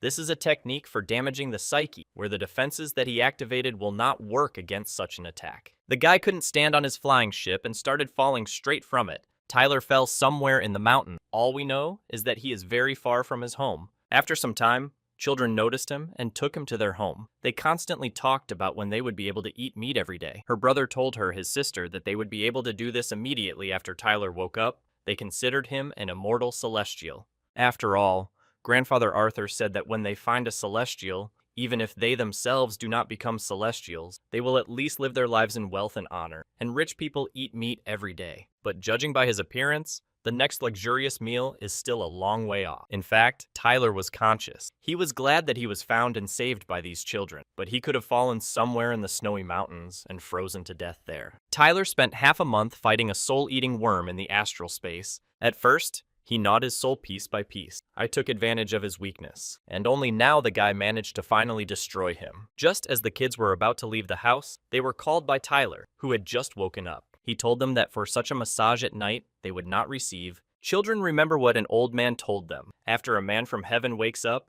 you must immediately begin to beat your forehead on the ground until he agrees to accept student. After this, the children's lives can be considered filled with wealth and success. For this to happen, brother and sister put their foreheads to the ground and asked Tyler to accept them as students. He, using his technique, lifted these children from the floor and asked them not to bow. He learned that the girl has 3 spiritual life roots, and the boy has 4. By the standards of this world, at best they would turn out to be cannon fodder, but nothing was missing from his 4 bags. They are extremely decent. When asked why they wanted to become students, the children answered that they wanted to eat meat every day. Tyler liked this answer, because he really likes honest people. Now, the boy still has something left to figure out with these. Human nature is unchangeable, and its testing should show everything. If they pass the test, then Tyler will become their mentor, and if not, he will still provide them with a comfortable life. After this, Tyler decided to evaluate his condition. Although he eventually managed to get rid of the soul-eating worm, he managed to cause serious damage to it. It will take at least 6 months for complete restoration of spiritual and mental strength. The guy promised himself that he would not leave the territory of his sect for 10 years. And the most important thing is to stay away from the main character, Adrian. Tyler took a kettle out of his bag and made himself some delicious tea. While drinking it, he decided that when he returned, he would make more fighting dolls, because at the moment, this remains the most effective way of protection. Suddenly, an old man came into the house and, out of confusion in front of Tyler, dropped his bag. He, like the children, knelt down and leaned his forehead on the floor, calling Tyler a celestial being. The guy, with the help of his technique, understood him from his knees and asked him not to do that again. He is his savior, and Tyler should thank him, which is what he plans to do. The old man said that he has neither a son nor a daughter. He only wants him and his wife to live to a ripe old age without knowing any illness or sorrow. As a thank you, Tyler gave him a bottle of 10 longevity pills. He and his wife should take one every 2 years, and that would be enough. When the children wake up, Tyler will take them with him to everyone on the heavenly throne and take care of them there. When the old man saw the sleeping children, he asked what happened to them. Tyler replied that he was only testing their potential. A few minutes have passed, and it's time to find out the results. Tyler began to check this boy first, although he had to experience different things, but the innocence of his soul remained unchanged. But this girl can achieve serious heights in cultivation. She has all the abilities for this. The children had to continue sleeping, because when they woke up, their lives would no longer be the same. Meanwhile, Michael blamed himself for allowing Tyler to go beyond the sect's territory. He was always so careful. He never left this area, and the only time he did so was to attend his wedding. Jerica tried to reassure her husband, saying that Brother Tyler is capable of moving mountains and that everything is fine with him. Most likely, he is now healing his wounds somewhere. Once he gets better, he will immediately return back. Michael said he'll wait here for Tyler until he gets back. After all, he had also prepared a red envelope for him and must give it personally to him. Then his girlfriend suggested waiting for him together. How romantic it was. Meanwhile, Tyler and his students arrived at the External Affairs Department of the Heavenly Throne sect. These children meet the standards of their sect, and these tablets will serve as their identification card. From now on, they are officially Tyler's students. The boy asked Tyler if it was difficult to become just like him. The master replied that if they obeyed him well, the path of cultivation would be easy for them. He liked this guy. Caring, responsible, honest, and naive questions only add to his cuteness. The boy was still worried about whether he and his sister could eat meat every day. Tyler was amused by this question, and he told them that they could eat meat at least 3 times a day. Suddenly, a signal came to Michael's head. He immediately realized that it was Tyler who had returned home. The guy was very happy for him to return, because he thought that Tyler had not left. But the worst thing Tyler said was that he missed their wedding. Michael told him it was all nonsense. He looked a little to the right and noticed 2 children who had come with Tyler. "Who are these, your children?" Michael asked him. He thought that Tyler managed to give birth to 2 children in just 2 weeks, and they were so big. But where has it been seen that children were born and grew so quickly? but perhaps they got away with pills like that. But let's not talk about this nonsense now. Tyler replied that these were his newly minted students, and their names were... By the way, Tyler completely forgot to ask their name, so he decided to do it now. The children said that they did not have names, because in their village, names are given only when you find spiritual plants, respectively, in honor of the plant. Then, Tyler said that they would take his last name. Brother's name will be Inac Smith, and the girl is Jennifer Smith. The children bowed down and thanked the mentor for such names. Since now they are his students, Tyler decided to dress them up. Using his technique, he presented them with a magic ball of clothes and dressed them in clothes that corresponded to the fashion of his sect. Jerica really liked this magic and decided to ask how he does it. When Tyler had nothing to do, he made this wardrobe ball. It stores fabrics inside, allowing you to change your outfit in an instant. Jerica really wanted to buy it, but the guy gave her one of the balls for free. She tried to use it and changed into a very provocative dress. For the guys, it was too sexy, so they asked her to choose something else. She tried to wear another costume, but it came out even more provocative. Jerica no longer knew what to choose. Because every outfit reminded the guys of some porn actress, they could no longer look at it because these outfits excited them greatly. Tyler said he didn't know anything about women's fashion, so he suggested she experiment with the ball at home. Michael proposed to celebrate his return and accept the first students. Tyler offered them what they had wanted for so long, meat. Before that, Michael decided to give Tyler this red envelope. He must understand what this gift is for. For several days in a row, Tyler was in the forge halls. It's still difficult to be as talented as him. He barely had time to recover from the attack, and orders from Brother David were already pouring in on him. But now he has enough money to create an entire army of fighting dolls. The sect elder stood behind him, and he told him that in such a difficult period, when their sect needs every blacksmith, Tyler carries out commercial orders. It should be a shame. It looks like it's not getting any easier hour by hour. Now Natalia is angry with some powerful grandfather. From now on, he'll have to live on his mountain forever. He was ordered to find before tomorrow at least one blacksmith who owns engraving ores. Otherwise, he will be killed. He really didn't expect to meet such a treasure. Here, it looks like his task has been completed. Tyler told him that weeks ago he was attacked outside the cult and was on the verge of life and death. He returned only a couple of days ago and was forced to fulfill several urgent orders so as not to expose his brother. And tomorrow he would familiarize himself with the tasks of the sect. It means the old man wronged him in vain. Afterwards, he asked what Tyler was forging today and decided to give him a couple of instructions. The old man was very surprised at how well Tyler mastered basic ores. The guy has a rich imagination because he used to love to play in the sandbox, so he can at least forge a girlfriend for himself. The old man doesn't want to overpraise him ahead of time, but it seems to him that very soon they will have another great forging master. The old man told him that he could forget about the sect's task for now and was going to take him to repair their main ship. They will go to the inner sector, which Tyler has never been to, which means he needs to prepare to see something unusual, but not right now. But when the old man says, Tyler, the old man asked the boy not to be afraid of this, because the water dragons at the stage of merging the spirit stand guard over their sect. The sect leader caught them in the endless sea. They are just curious to look at a potential client, and for just 10,000 spiritual stones, Tyler can do something, namely, to ride on these dragons, to ride on dragons. It's not like going to prostitutes. Why did he say this in a whisper? Tyler said that he is not yet rich enough to spend that kind of money on entertainment. It's a pity. If he could have done this, he would have received unforgettable emotions. The old man called him here so that he could begin restoring the lining of the ship and fixing the damaged rune. Payment will directly depend on the amount of work performed. 1,000 spiritual stones per square meter. In addition, the old man will teach him 20 new ores, and Tyler only has to agree to these conditions. Since they had agreed, the old man invited him to watch the work of others, and soon a blacksmith at the stage of mastering the void would approach him to answer all his questions. Everything looked like a simple repair job. Only part of the adhesion of the damaged runes is interesting,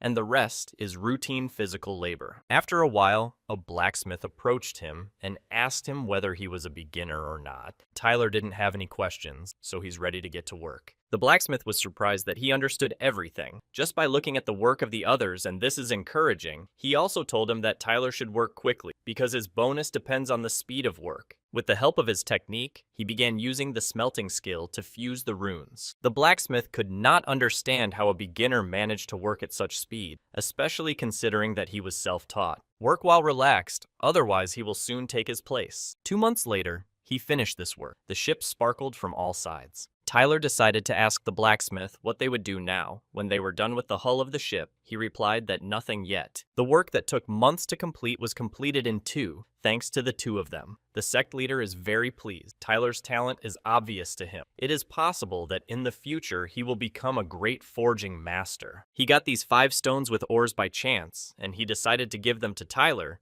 when he turned into a grandmaster. The blacksmith hoped that this would count for him, and he could ask Tyler to forge him a divine weapon. The boy replied that he would do everything, and this blacksmith would be first on the list, although Tyler was still years away from even laying the foundation. By the time he becomes a great master, the blacksmith will be long dead. The Heavenly Throne. Zect is much more amazing than he could have expected. They use half of the small Chiliaxma as an internal sector. External students are rarely here, but Tyler must find an opportunity to explore this place. However, all this time he was brought here by that old man. After the completion of the work, he will no longer do this. This means the tackler will have to find ways to get here. At this time, somewhere far from the Heavenly Throne sect, Michael and his wife Jerica were killing wild animals. Michael suggested that his wife exchange her hearing points for a fetal pill when they were done with this task. She thought it best to spend it on getting him closer to the foundation stage. Michael still decided to spend on the pill, because at the stage of laying the foundations, he will find out on his own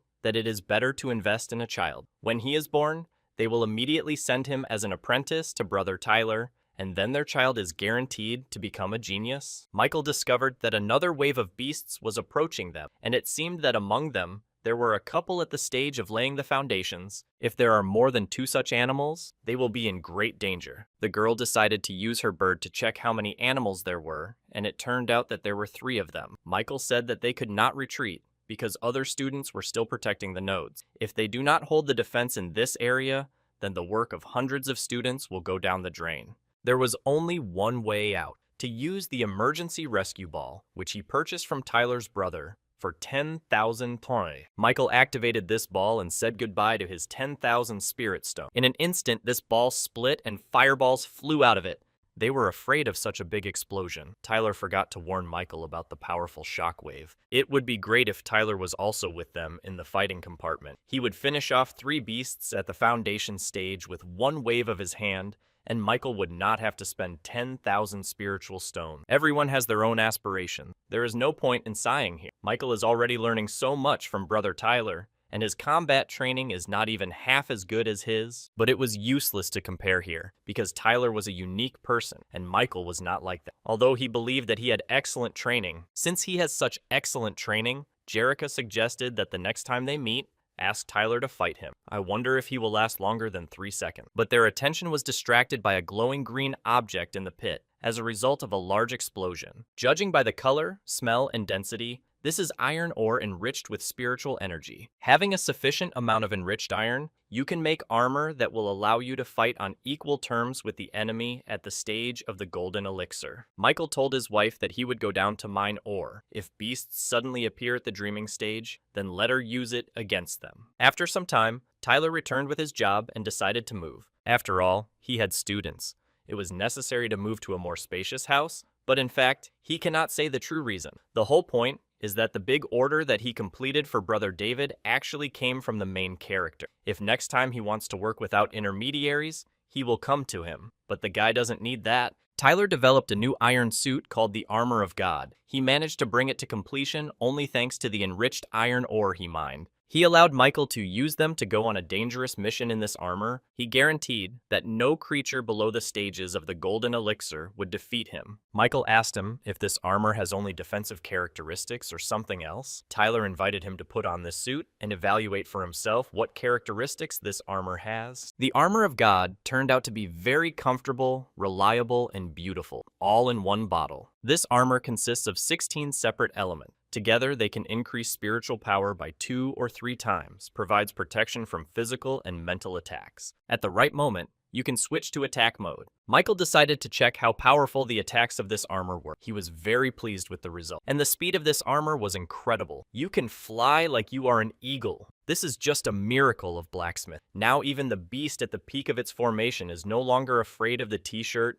The decision to bring the enriched ore to Tyler and not to the market was the right one. He thought that for such valuable raw materials he would owe him a favor, but now Michael owes him for such armor. Tyler also has a request for them. Thanks to his excellent performance during the repair of the sect's main ship, he was given the opportunity to go on an expedition. As everyone knows, such expeditions can take months, and he wants to ask them to look after the house and his students. He helps so much. The guys will be only too happy to do him a favor for everything he has done for them. Tyler has changed so much. They are already taking him on expedition, although he is with a Eureka in the fighting compartment, but it is not known when they themselves will grow to such a level. This is truly a unique opportunity, but Tyler has a bad feeling. He really hopes that the main character will not be there. He hopes so much that his premonitions would turn out to be false. A month later, Tyler went to the parking lot of the ships that would go on the expedition. To get inside, he showed the boarding token. He entered inside and saw many beautiful and large flying ships. He decided that one day he would definitely build himself the same giant flying ship. As luck would have it, Adrian went on this expedition with him. He didn't really like it. He would have to pretend to be a good friend. Meeting him would not lead to anything good. Tyler said that he should probably already call him Honorable Brother, because from what he heard, Adrian is already at the stage of the golden elixir. The guy refused such formalities and said that he and Tyler were old brothers, almost relative. Tyler didn't like his behavior, and he wanted to get off the ship before it was too late. Adriana took the boy along with him. He introduced him to the ship's guard, saying that this was his brother, and asked him to find a more decent cabin. Also, Adriano offered him a tour of the ship. Towards the evening, he will load supplies on board. Then they will have dinner together and drink a couple of glasses. It seems that Tyler will not get rid of him before sailing. Evening came, and the guys decided to go to the dining room for dinner. Tyler couldn't sit for that long and wanted to pretend he was going to the toilet, but Adrian didn't allow him to do this. His inner voice told him to find a way to deal with Tyler, because it would bring them a lot of good. Adrian told Tyler that all these dishes are made from the highest quality spiritual product. Even the sect leader himself praises them. It seems that this order cost him a lot of spiritual stones, but Adrian said that food here is free for crew members. To keep the conversation going, Tyler asked him how he managed to cope with his strange illness. And first of all, he went to the family of the girl who broke off her engagement to him and killed all her brothers. By the way, a broken engagement, and this is another template for the main character. Adrian thought that in this way, he would wash away the shame of breaking the engagement, but it turned out that that girl became an apprentice to one famous master and also reached the stage of laying the foundations. She beat him with one hand. This situation only strengthened his fighting spirit. Even if her mentor is at the Mahayan stage, in 3 years he will be so pumped up that he will return all his grievances to them many times over. Tyler is also confident that everything will be exactly like this. Adriano hugged him and said that only he understands him. From now on, he will consider him his sworn brother. Their friendship will be eternal. It seems that Adrian had too much to drink and didn't want to let Tyler go, who still had important things to do today, but he didn't understand how I could have more important things to do than swear to each other in eternal friendship. During the repair of the ship's lining, Tyler noticed that the most important runes were located on the inside. He decided on this expedition primarily in order to study them in detail and ended up spending time drinking wine with Adrian. Adrian was too drunk and did not understand what kind of ores we were talking about.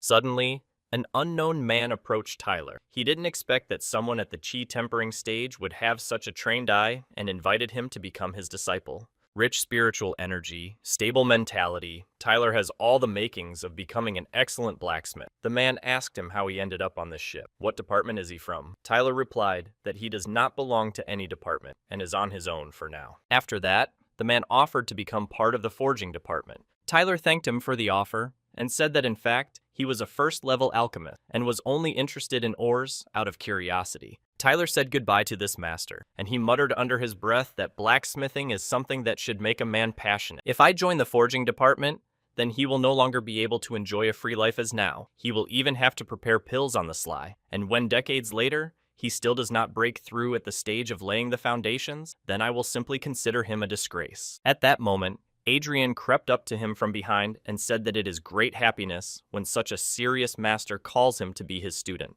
What a bad habit of sneaking up from behind. One day he'll give Tyler a heart attack. It's good that he apologized for it. Adrian told him that if he didn't want to become his student, then he could simply refuse and not invent that he was an alchemist. Tyler answered him that he didn't invent anything and was engaged in both alchemy and forging. This is not a common occurrence, so he did not talk about it. So as not to raise additional questions, Tyler did not intend to stray from the path of dual cultivation. He believed that he would succeed in both crafts. While Adrian was vomiting, Tyler decided to take a walk on the deck. An inner voice tells Adrian that this guy is not so simple and that friendship with him will benefit him. On the deck, Tyler saw a huge kite flying across the sky. He really liked this spectacle. This snake was nicknamed the Cloud Eater, and when the girl who was heading towards Tyler saw him for the first time, she was also absolutely amazed. As it turned out, this is my sister, and next to her, it looks like her boyfriend. The girl told him not to say such nonsense. This made it much easier. His guesses were not justified. This is the older brother. He is from the forging department. The girl introduced Tyler to him and said that he had great success in alchemy and forging. She overheard him in the dining room saying that he wanted to study the runes on the ship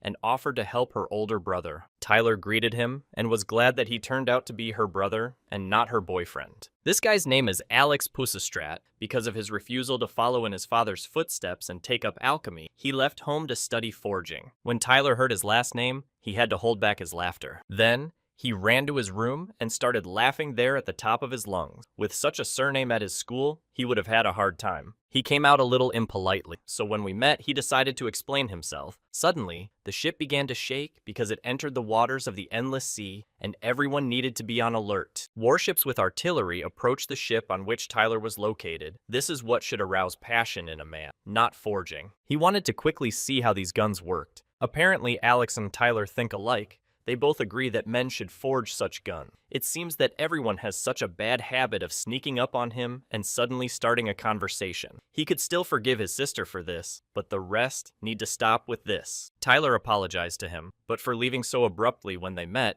it was just a completely wrong thought, and he wanted to quickly write it down before he forgot. Alex understood this, because if you don't grab the thin thread of inspiration, it can slip away forever. Elizabeth's brother thought that fate brought them together because they abandoned alchemy for forging. He also asked Tyler to share the thought that had dawned on him. Perhaps during the discussion they would bring it to a finished state. But Tyler replied that there was nothing special there. If Alex understands correctly, then Tyler is trying to create some kind of means of remote communication. These are the most common runes that can be linked with the most common spiritual iron. However, without external support, the devices can only be linked at a distance of no more than 100 kilometers. It seems that this guy knows something. Tyler said he's not stopping there yet. He took out runes from the device. Elizabeth's brother did not understand why they were needed outside the device. Tyler gave him time to think about it and was about to, when suddenly, he hears the voice of Alex, who said that he understood everything. He said that the runes along the contour form a structure that ensures the transit of transmitted information. In theory,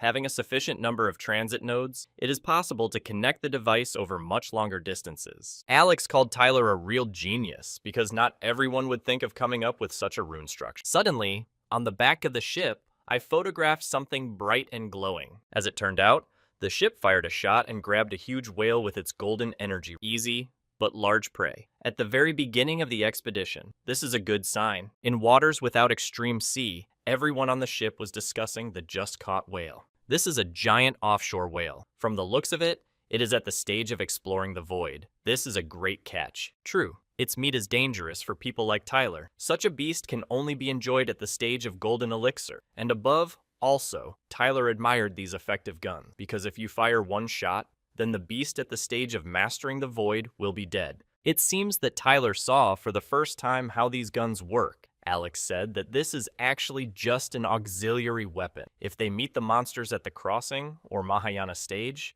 then there will be a spectacle. They will be fired at by the main guns from the 9 warships. In the future, Tyler decided to definitely build such a fleet with such guns. Tyler decided to ask Alex how much it cost to shoot the auxiliary cannon, and asked him to name it in spiritual stones, if possible. Elizabeth's brother said that during a shot, not only spiritual stones are wasted, but if you try to count in them, then about 100,000. But this is a nonsense amount compared to the potential profit. If you sell the whale in parts, it will cost at least 500,000. Tyler would have to work for a month for one shot. And a shot from the main cannon costs the same 500,000, but they are used only for animals not lower than the crossing stage. Tyler, I don't even want to estimate yet how much money he will need for his future. 3 days passed in the sky on a flying ship. During this time, Tyler realized that blacksmiths are most valued and no effort should be spared in their cultivation. Simply based on the fact that he ended up on this ship as a novice blacksmith, he was given at least 30,000 spiritual stones worth of resources. Suddenly, Alex called him and said that he had shared his idea with his mentor. He was very interested and wanted to talk to him. Tyler shared the secret with him as a friend, and he gave it away. He doesn't need the attention of another master. When they approached the blacksmith's hall, Tyler determined by the door that it was not very spacious inside.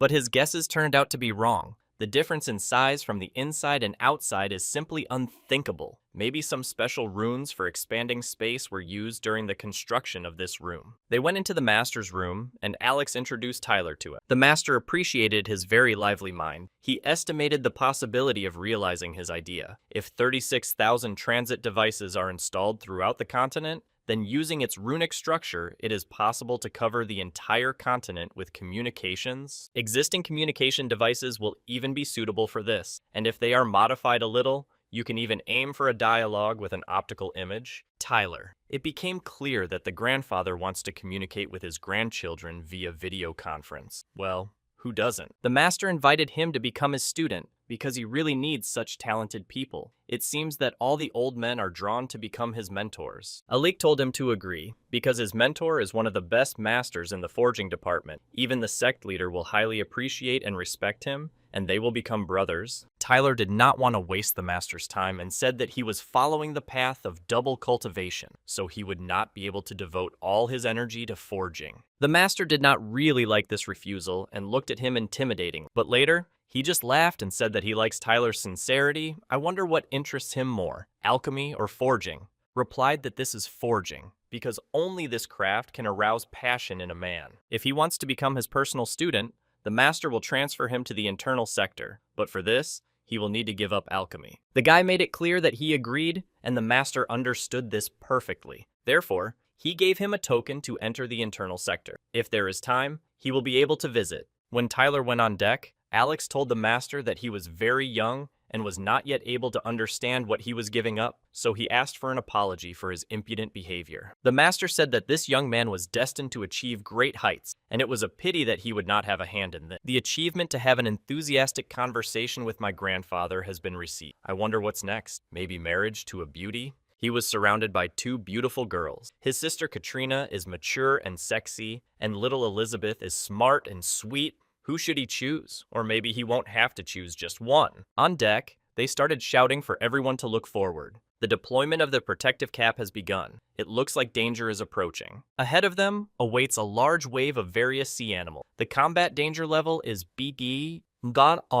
All ships are ordered to go full speed ahead and destroy all enemies. The ship was moving at very high speed. Tyler felt sick and started vomiting. The guns were loaded. The ship was on full combat readiness. After several powerful shots, all the animals that were going to attack the ship were destroyed. Defeat all the animals. They go in search of resources. This seemed strange to Tyler. Adrian appeared out of nowhere and said that places where the beast lives in large numbers are usually rich in resources. There is probably a spiritual mine nearby. And if you're lucky, you'll even be able to find divine relics. Tyler finally admitted that when Adrian sneaks up and starts talking, sometimes it can be useful to hear, especially since he has already begun to get used to it and is no longer afraid. Apologized to him, but at that time he drank a lot and passed out. But Tyler was interested to hear about the relics. Was it possible to find them in the endless sea? Before ascending to heaven, many great warriors spend their last tracing in the endless sea. Therefore, their abodes can be found in this sea. Tyler needs to take the time to find and plunder a couple of such abodes. Suddenly,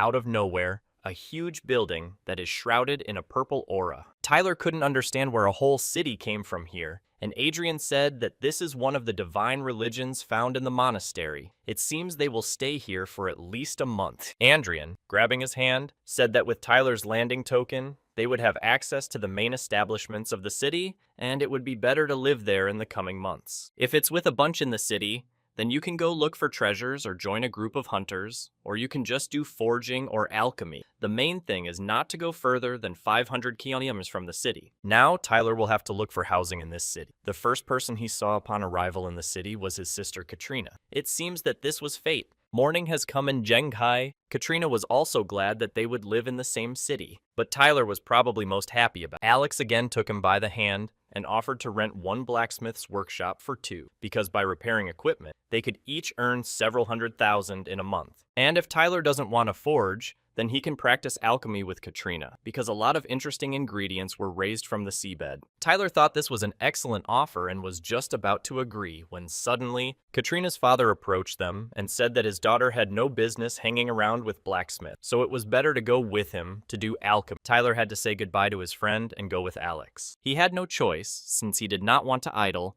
but wanted to do something useful. They worked all lunch, Alex praised Tyler, because in 10 years of his practice, he is the first partner with whom he is so pleased to work. A guy would have the same opinion about him. Suddenly, a girl approached them and asked if they repaired alchemy pots. It seems that there are a lot of beauties among the alchemists. The girl said that she was doing alchemy and took a spare cauldron to the ship because the main cauldron exploded almost immediately, and yesterday the spare cauldron began to crack. If she was left completely without a pot, she would not be able to perform her duty, so she asked them to help her and fix it if possible. Tyler really liked her gentle, pleasant voice, a real treat for the ears, especially when she begs for help. Tyler can fix it, and it will take 50 spirit stone. After the discovery of the underwater mine, everyone on the ship was given some ore, so he asked the girl for it. He, having taken payment from the girl, began to do his work. He decided to strengthen it conscientiously. After all, it was from a beauty, her best investment of 50 spiritual stones in life.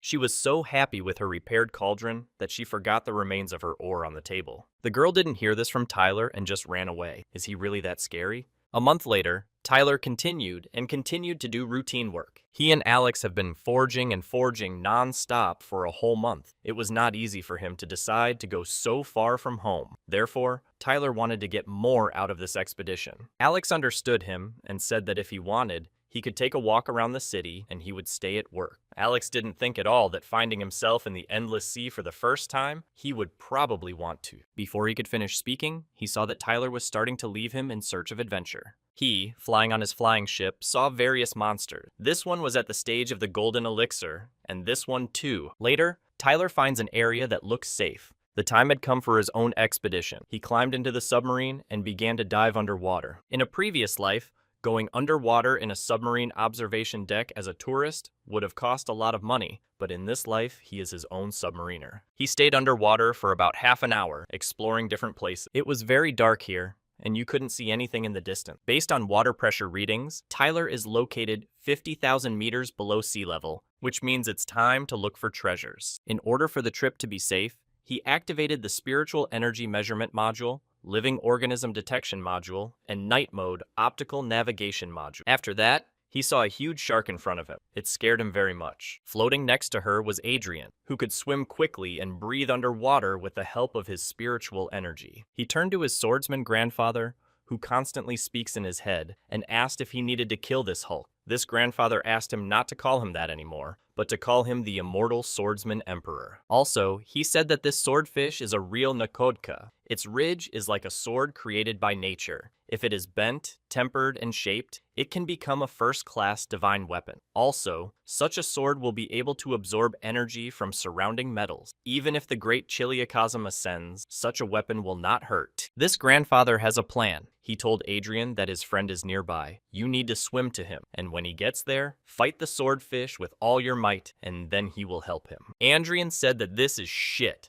Not a plan, because Tyler is only at the zinc hardening stage. If something goes wrong, they will both die. Grandfather Emperor Swordsman said that Tyler should not be underestimated and trust his insight. When Adrian receives the swordfish spine, then, according to his grandfather's method, it can be turned into a divine weapon in just 50 years. Adrian agreed to this, so it's time to test the strength of their friendship. Tyler is simply a genius. He made a bracelet from ordinary deep-sea oyster pearls to store objects, and uses the enriched spiritual energy to produce super armor. Suddenly, a chill ran through his body. He knew that feeling, as if some kind of shit was coming. Therefore, he decided to get out of this place, but something went wrong, and he was pushed a little to the right side. After that, he met Adrian, who asked him for help. Tyler immediately guessed that he was the culprit of that feeling. Adrian said that there was a swordfish outside, which was almost dead. The last thing he asked from the key was to finish it off,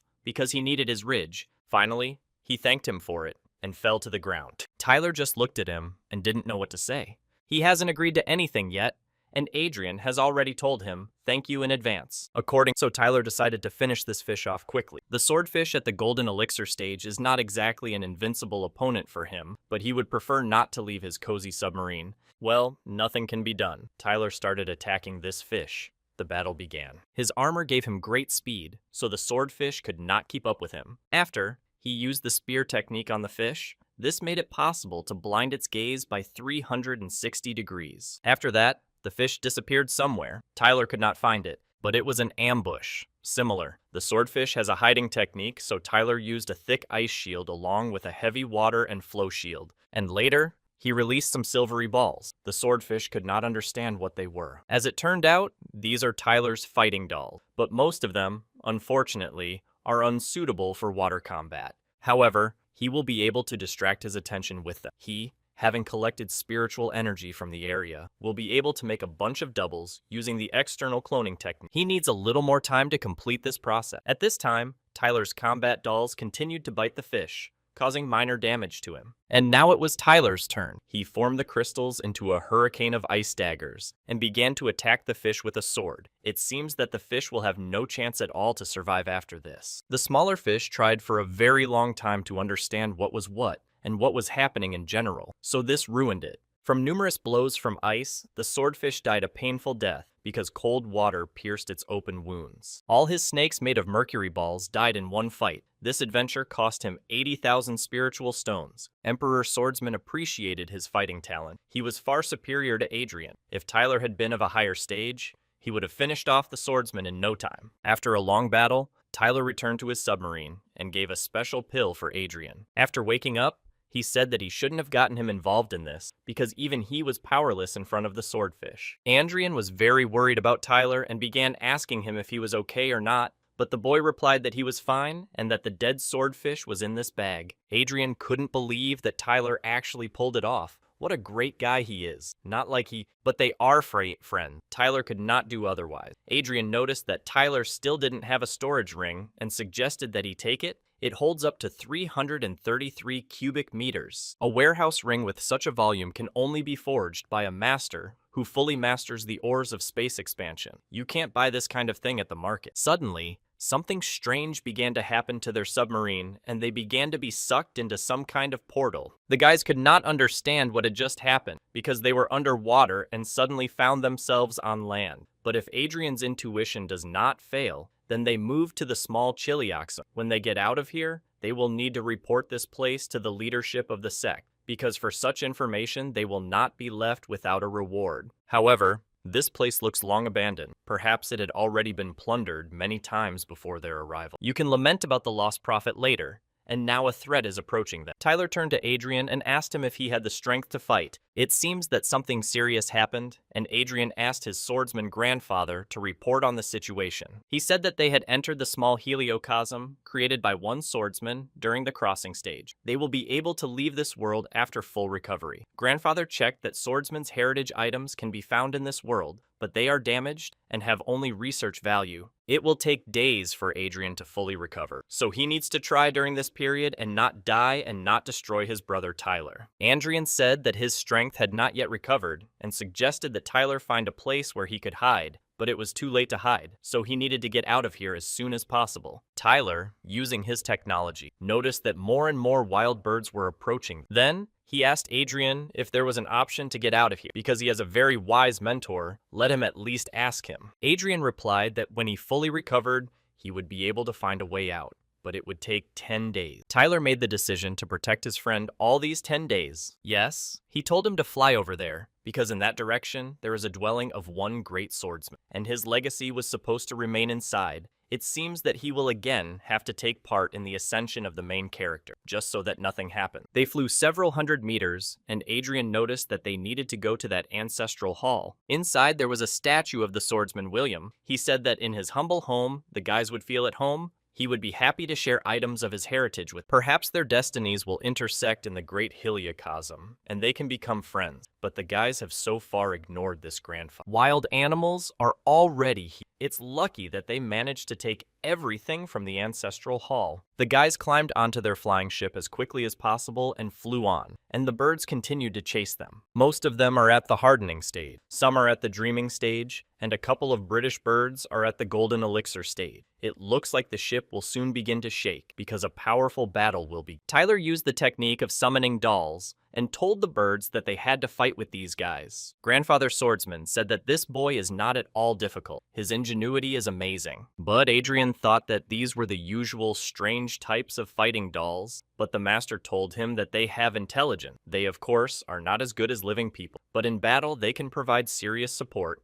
These dolls are endowed with spiritual weapons and can fight monsters with confidence. Adrian said that Tyler's dolls are simply a miracle. In their strength, they are at the stage of laying the foundations. Also, he asked if he could make a battle doll at the golden elixir stage. Tyler said that, of course, to create such a doll, only a corpse is required, along with the soul of the beast, at the stage of the birth of the spirit. If Adrian needed one, then he would give him a 25% discount, and one doll would cost him only 290,000 spiritual stones. But Adrian said that he was broke now, and as soon as the money appeared, he would immediately come to him. I wonder what kind of main character he is. If he is a beggar? This battle is like a test for Tyler's level. It was very difficult. 5 days have passed since they first fought with wild birds. Tyler felt very sad, because all his dolls at the stage of dreaming were broken in battle. All his money, working backbreaking labor, disappeared in an instant. Adrian supported him and told him to hold out for another few days, and then he would recover. Tyler told him in an angry voice to get healthy and take his time.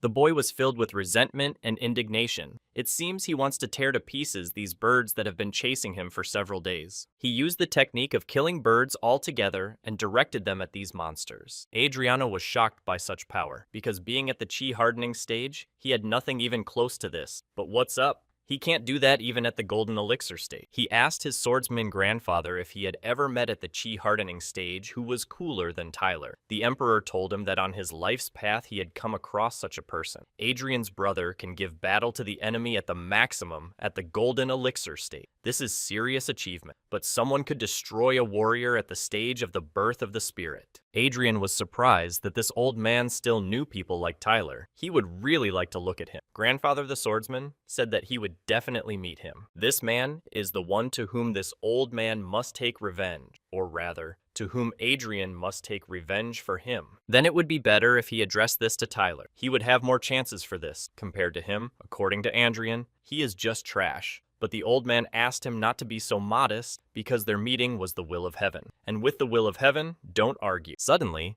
Brother Tyler started screaming in pain. It looks like something happened to him during the fight. As it turned out, Tyler still held on and continued to fight with these birds. They attacked him with psychedelic sound attack. It is not so difficult to repel them. But I will make your whole family shit eggs. These were the words these birds sent into his head. Since they decided to get personal, Tyler will now show them his balls. Let's see if they can survive it. He targeted them with his secret technique, and with one shot killed several feathered monsters at a time. Then they felt his kernels. With the help. After another 5 days, Adrian had regained all his strength, and the guys were ready to go on a submarine to the city. So they arrived there and immediately went to the nearest restaurant because they were hungry after all this time. Adrian thanked him for saving his life and said that Tyler could keep all the loot for himself, but only asked him to make a copy of the swordsman's legacy. Told Adrian to take everything entirely to himself, because this area does not arouse his interest, and if something happens, he will turn to him. Adrian was very happy about this, and didn't even know how to thank him for all this. How long? The boy has been worried about one question for a long time. Perhaps, as more successful in cultivation, Adrian knows the answer. Even if he didn't know him, he would definitely help him find him. Tyler wants to know if there is a 13th stage of chi quenching, or if after the 12th stage there is necessarily a breakthrough to the next stage. Adrian said that before the ships returned to Shanghai, he would give him an answer. Tyler understood perfectly well that he himself knew nothing about this, and was counting on his hidden mentor. This trip made him understand that slogging through the chi hardening stage for decades was not an option for him. Adrian asked his swordsman grandfather if there were levels of chi hardening above the 12th, but he did not want to answer. He asked the boy to address him normally, and maybe then he would answer. Then, Adrian called him the great divine Emperor Swordsman and asked him to answer. Emperor Swordsman said that such things depend on the will of heaven. In ancient times, werewolves ruled the world, and people were their slaves. They did not allow people to develop beyond key tempering. As soon as someone broke through to the foundation stage, they were immediately killed. People lived in such conditions for tens of thousands of years. With the passing of the year, people developed a system for bypassing the restrictions on their cultivation. So, hardening stages of 24 and 36 steps appeared. Having reached the 24th stage of chi quenching, one can skip over laying the foundation and immediately break through to the stage of the golden elixir. And while still at the 36th stage of chi quenching, the level of cultivation will correspond to the stage of the birth of the spirit. Asked him whether the 108th stage of chi tempering corresponds to the Mahayana stage. The old man replied that according to the logic of things, yes, but the heavenly will of this world does not tolerate such tricks. He would not advise Tyler to try to take such roundabout paths. Cultivation itself is an attempt to rise higher than the heavens destined for man. In other words, ascension is a challenge thrown to the heavenly will. The system with 24 and 36 levels of chi quenching was approved only because the human race had no other choice, and if you go against the heavens in the current situation, then reaching the last stage by roundabout routes will not be good for anyone. And the closer you get to the kingdom of the celestials, the stronger the pressure will be put on a person. As Adrian realized, there is still no way to develop above the 12th stage without breaking through to the next stage. This is very difficult. At least now the old swordsman does not have the techniques to do this. If he were at the peak of his powers, he could cut a corridor through time and look for them in ancient times, but now this is impossible. At the same time, Tyler was resting on the couch, but for some reason his heart was restless. Suspiciousness and anxiety tired him very much. He was wondering how his students were living now, whether everything was fine with them, and what about Michael? He's a chronic loser, how he copes without his advice. What about Tyler? He'll need a fortune to rebuild his army of war dolls. Now he's unprotected without them. Days later, the fleet returned in full force, and all students were ordered to leave the city and return aboard. Already on the ship, Brother Alex approached Tyler and asked him how things were going. Tyler asked him not to remind him about this, and wanted to ask whether the expedition takes different routes each time or not. Alex replied that of course, yes, because the endless sea is so huge, it would be stupid to sail the same routes. Moreover, with such a fleet, it will be safe anywhere in the endless sea. They have enough means to repel the attack of any monsters. A flying ship like Tyler is a real miracle of technology. It would be great for him to know the details of how objects of this scale are made. The ship is good, but the Heavenly Forge sect that created it are very arrogant and unpleasant bastards. It was painful to realize. Natalia understood his feelings perfectly, because the one who has the best technologies in some area has enormous power over the market and clients. Alex was deeply convinced that Tyler had a unique talent in forging, and his mastery of engraving ores, and ingenuity,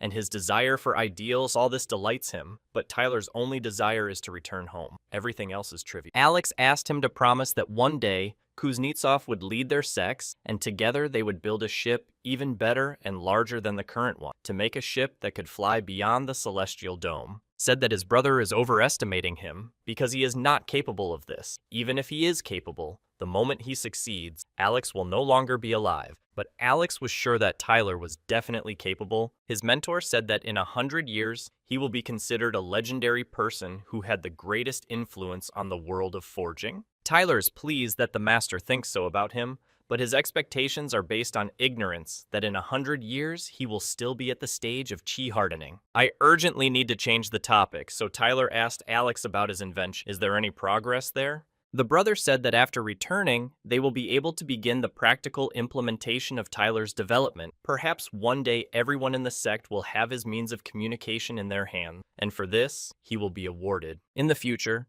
the various information transmission devices already available can be thrown out and replaced with its universal means of communication. All students will be able to communicate with each other through it, accept the sect's tasks, report on their completion, and much more. If Tyler's development becomes widespread, maybe then he will be able to improve it and add an online store. If he builds AliExpress here, then the issue with the chronic shortage of spiritual stones can be closed forever. Tyler decided to use his farsight ability and see what was in the distance. He wondered what kind of island was there. The brother replied that this is not an island, but the top of a turtle's shell at the Mahayana stage. Alex wondered if Tyler had ever eaten sea acorns. They live attached to the surface of rocks, plants, and, among other things, giant turtles. In this region, they are especially tasty. You can probably already order them in the canteen. They looked very strange, but Tyler still decided to try them. These sea acorns have a rather specific and island taste, and he didn't really like it. Suddenly, Sister Katrina and a girl who came with a cracked bowler, in a new outfit, Tyler barely recognized her, sat down at their table. Brother asked Katrina where their beloved dad was, to which she replied that his favorite pod exploded, and now he doesn't even have the mood to leave his cabin. Alex felt funny because the third-class alchemist cauldron exploded, and he wanted to come to him and tease him a little. Tyler asked him better not to do this, because with his cultivation level, it's better not to. So in this state, he can easily hang from the ceiling by the ears. Alex asked to give him a new pot. He himself is unlikely to contact the blacksmiths for repairs, and asked his sister to tell him that it was she who traded him with her friend. Tyler also has a father, but he never got around to using that punishment stick. A girl named Sophia said that after repairing her bowler hat became better than before, and thanked Tyler for it. By the way, she is the beloved daughter of the combat squad mentor, nicknamed Vovoda. I wonder how she is going to thank him. The girl said that when they return, she will take the pot to the Chamber of Commerce for evaluation and will pay him the difference. Katrina noticed that Tyler was flirting with her sister. You need to be careful with her.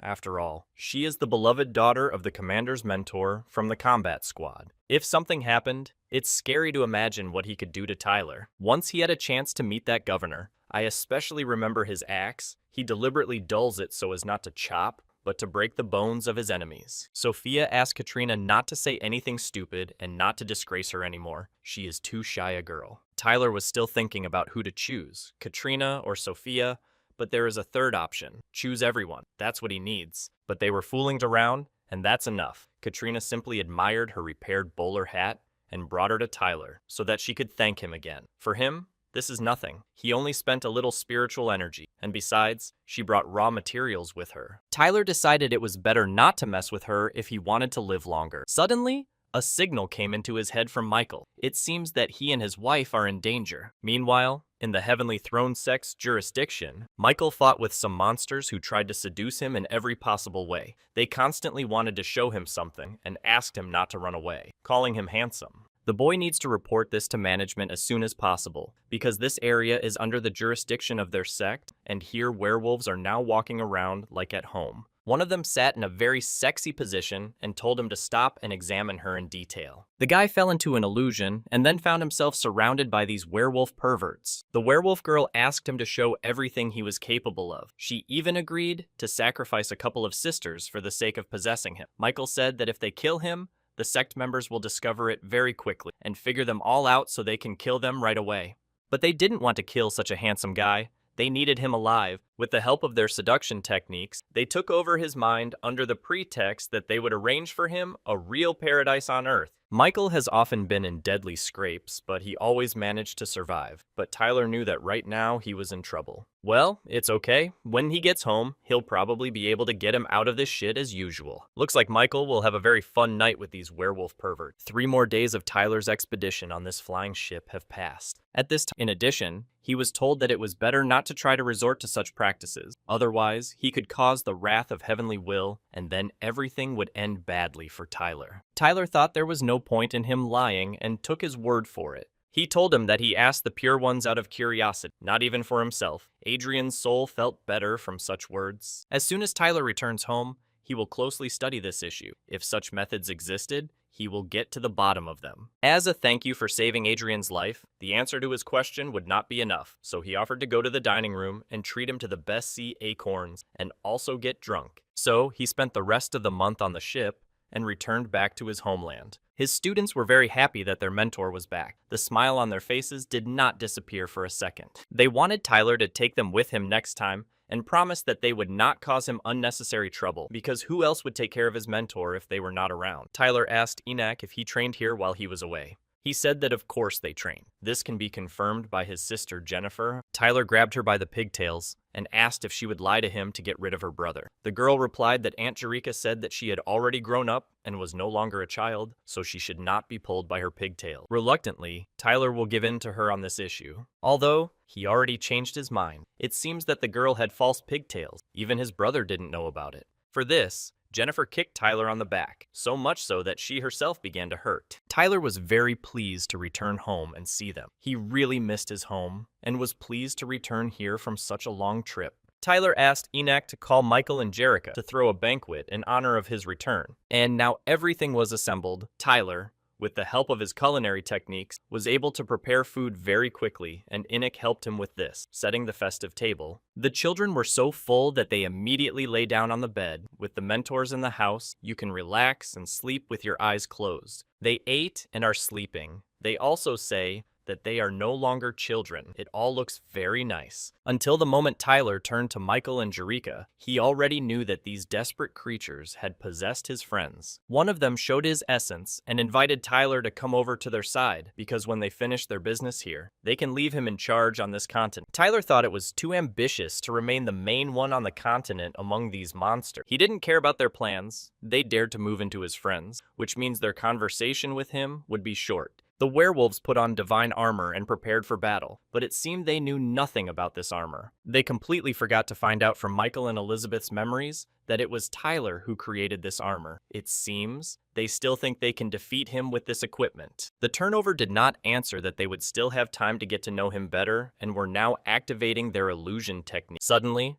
Tyler found himself at the entrance to his house. Behind him came a very familiar, gentle, and beautiful voice. As it turned out, it was his wife, Elizabeth. She said that the food was already on the table and also prepared water for bathing. Then, she asked, first he wants to eat or swim, or just start on the sweet stuff. I think everyone understands what we're talking about. Tyler said if the sweet thing is Elizabeth, then he chooses option 3. The guy put her on the bed and was about to take off her delicate thin dress. He is so impatient. The girl hugged him and said that she missed him very much. In their conversation, the tenderness that they said to each other began to intertwine. As it turned out, Tyler understood that it would happen after all. Therefore, with the help of his technique, he replaced his body with Michael's body. As it turned out, he also attacked them with enchanting spells. It's strange why they stopped. Tyler wanted the guys to continue, because he was planning to watch a porn performance without an intermission. After that, Tyler, with the help of his technique, released the souls of these werewolves, who had possessed them from the body of Michael and Jerry. Michael again began to thank his brother for saving them again. The moment he was captured by 3 werfoxes at the Golden Elixir stage, he was thinking of killing himself. But suddenly he remembered how Tyler said that no matter what shit he got himself into,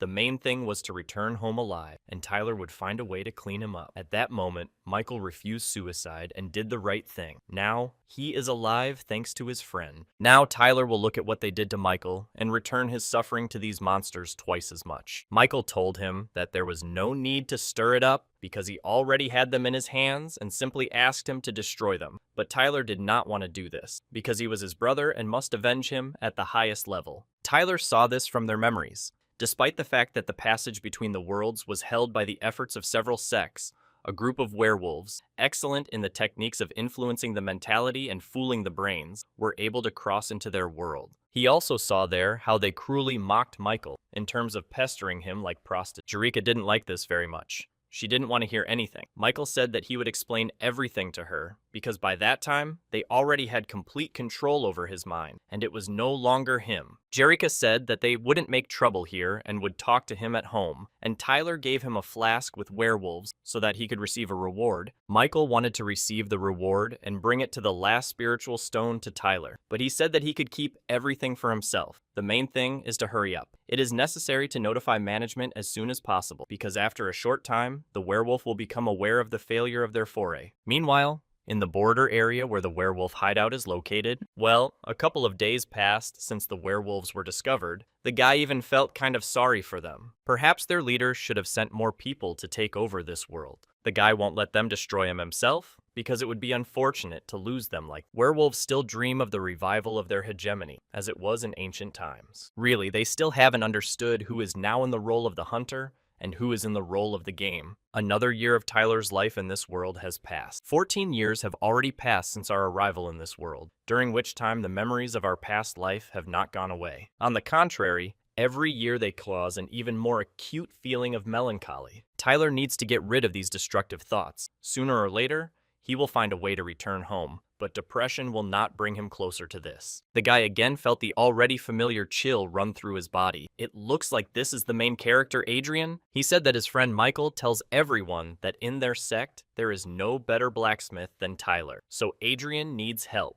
Lately, he has been studying the information of the flying dragon swords. He lacks 36 second-class flying swords to use. Michael not only doesn't know how to keep his mouth shut, he also gave away Tyler's home address to the main character. From friendship with Adrian, Tyler has nothing but losses, and he still has the impudence to ask him to show up, but he really can't break through at the stage of the birth of the spirit. So Tyler is the only chance for him. Tyler missed so much the times when he first met, when his mentor had not yet jumped out of his ring, and he received more from him than he lost. Therefore, the boy didn't really want to do this job. Forging flyballs is a hassle in itself, and since they are needed for one formation, then all of them must be made of identical material, but Tyler said that this is beyond his capabilities. The old swordsman told Adrian not to listen to him if he wants to master the information of the swords of the fluttering dragon, and also wants to take revenge on the bride who ditched him. Then he needs to be more persistent and not mumble like a rag, or he experiences a record that, having ascended into heaven, he will remain with him forever in an unpaid debt. Adrian said that he is not a freeloader, and he found this box among ancient ruins. Perhaps there is something very valuable in it, so he gives it to Tyler. After such a gift, Tyler accordingly agreed to help him. A little later, he will write him a list of the necessary materials that he needs to bring, and then he will begin to complete the work. The old swordsman said that he was a fool, because if he scattered such treasures left and right,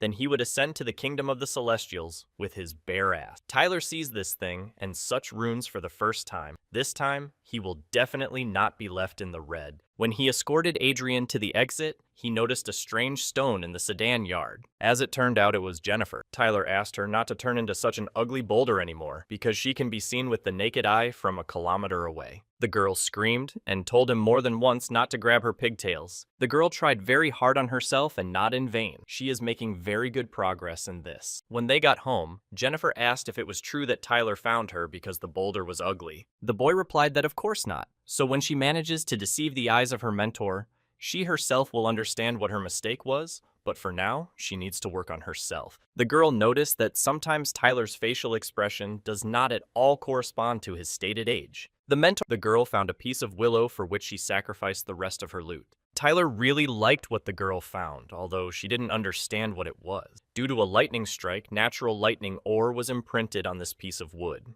He kept the rune for himself, and from pieces of willow, he made a pill with vitality for Jennifer and asked her to take it. In case of a mortal wound, she needs to accept it and thereby restore her health. Then, Tyler asked where her brother was, to which her sister replied that he had gone on a mission with Uncle Michael. Now, Uncle Michael is the captain of his squad. Tyler said that when she meets her brother, she will tell him that sometimes an excessive desire to develop quickly leads to counterproductive results, and Uncle Michael is an example of this. He has been trying his best for so many years, and he himself is still at the second stage of laying the foundations. Finally, Michael and Enoch returned home, but not empty-handed. Michael said, "I'm trying that I found a very extraordinary spiritual ore in the lair of a certain beast and brought it to Tyler for expert evaluation." Sometimes this guy can do a lot of good. In the morning, Tyler was thinking about killing him when he found out how he was talking about him all over the area and even gave out his address to Adrian. For once, he brought him this. Then Tyler decided to forgive him if he also told where he found this ore. Michael, although without, somehow managed to find such an exotic ore, thereby delighting his brother. For the first time, Tyler comes across spiritual ore with similar properties. The invested consciousness is stored in it for a long time. And it goes well with different items. If you install a piece of this ore inside the combat dolls, they will contain a piece of Tyler's consciousness. He did so, and decided to test his newest model, Monkey Conscious version, in action. For this, he set up a sparring match between an ordinary doll and a doll with spiritual ore. The battle began, and the first one to attack was an ordinary wolf doll. His attacks consist of biting and striking with his claws. The monkey doll easily figured out the wolf's weak point and delivered a powerful blow there. It was amazing, a tiny piece of ore that turned the fighting doll into a real monster for killing. Its combat power is 5 times greater than Tyler. When Michael came to him, he asked him why he was killing animals in his yard and thought that he had absolutely nothing to do. This time he came to repair his super armor, which he damaged in the battle with werefoxes. For this, he brought all the necessary materials for their repair. Everything according to Tyler's list.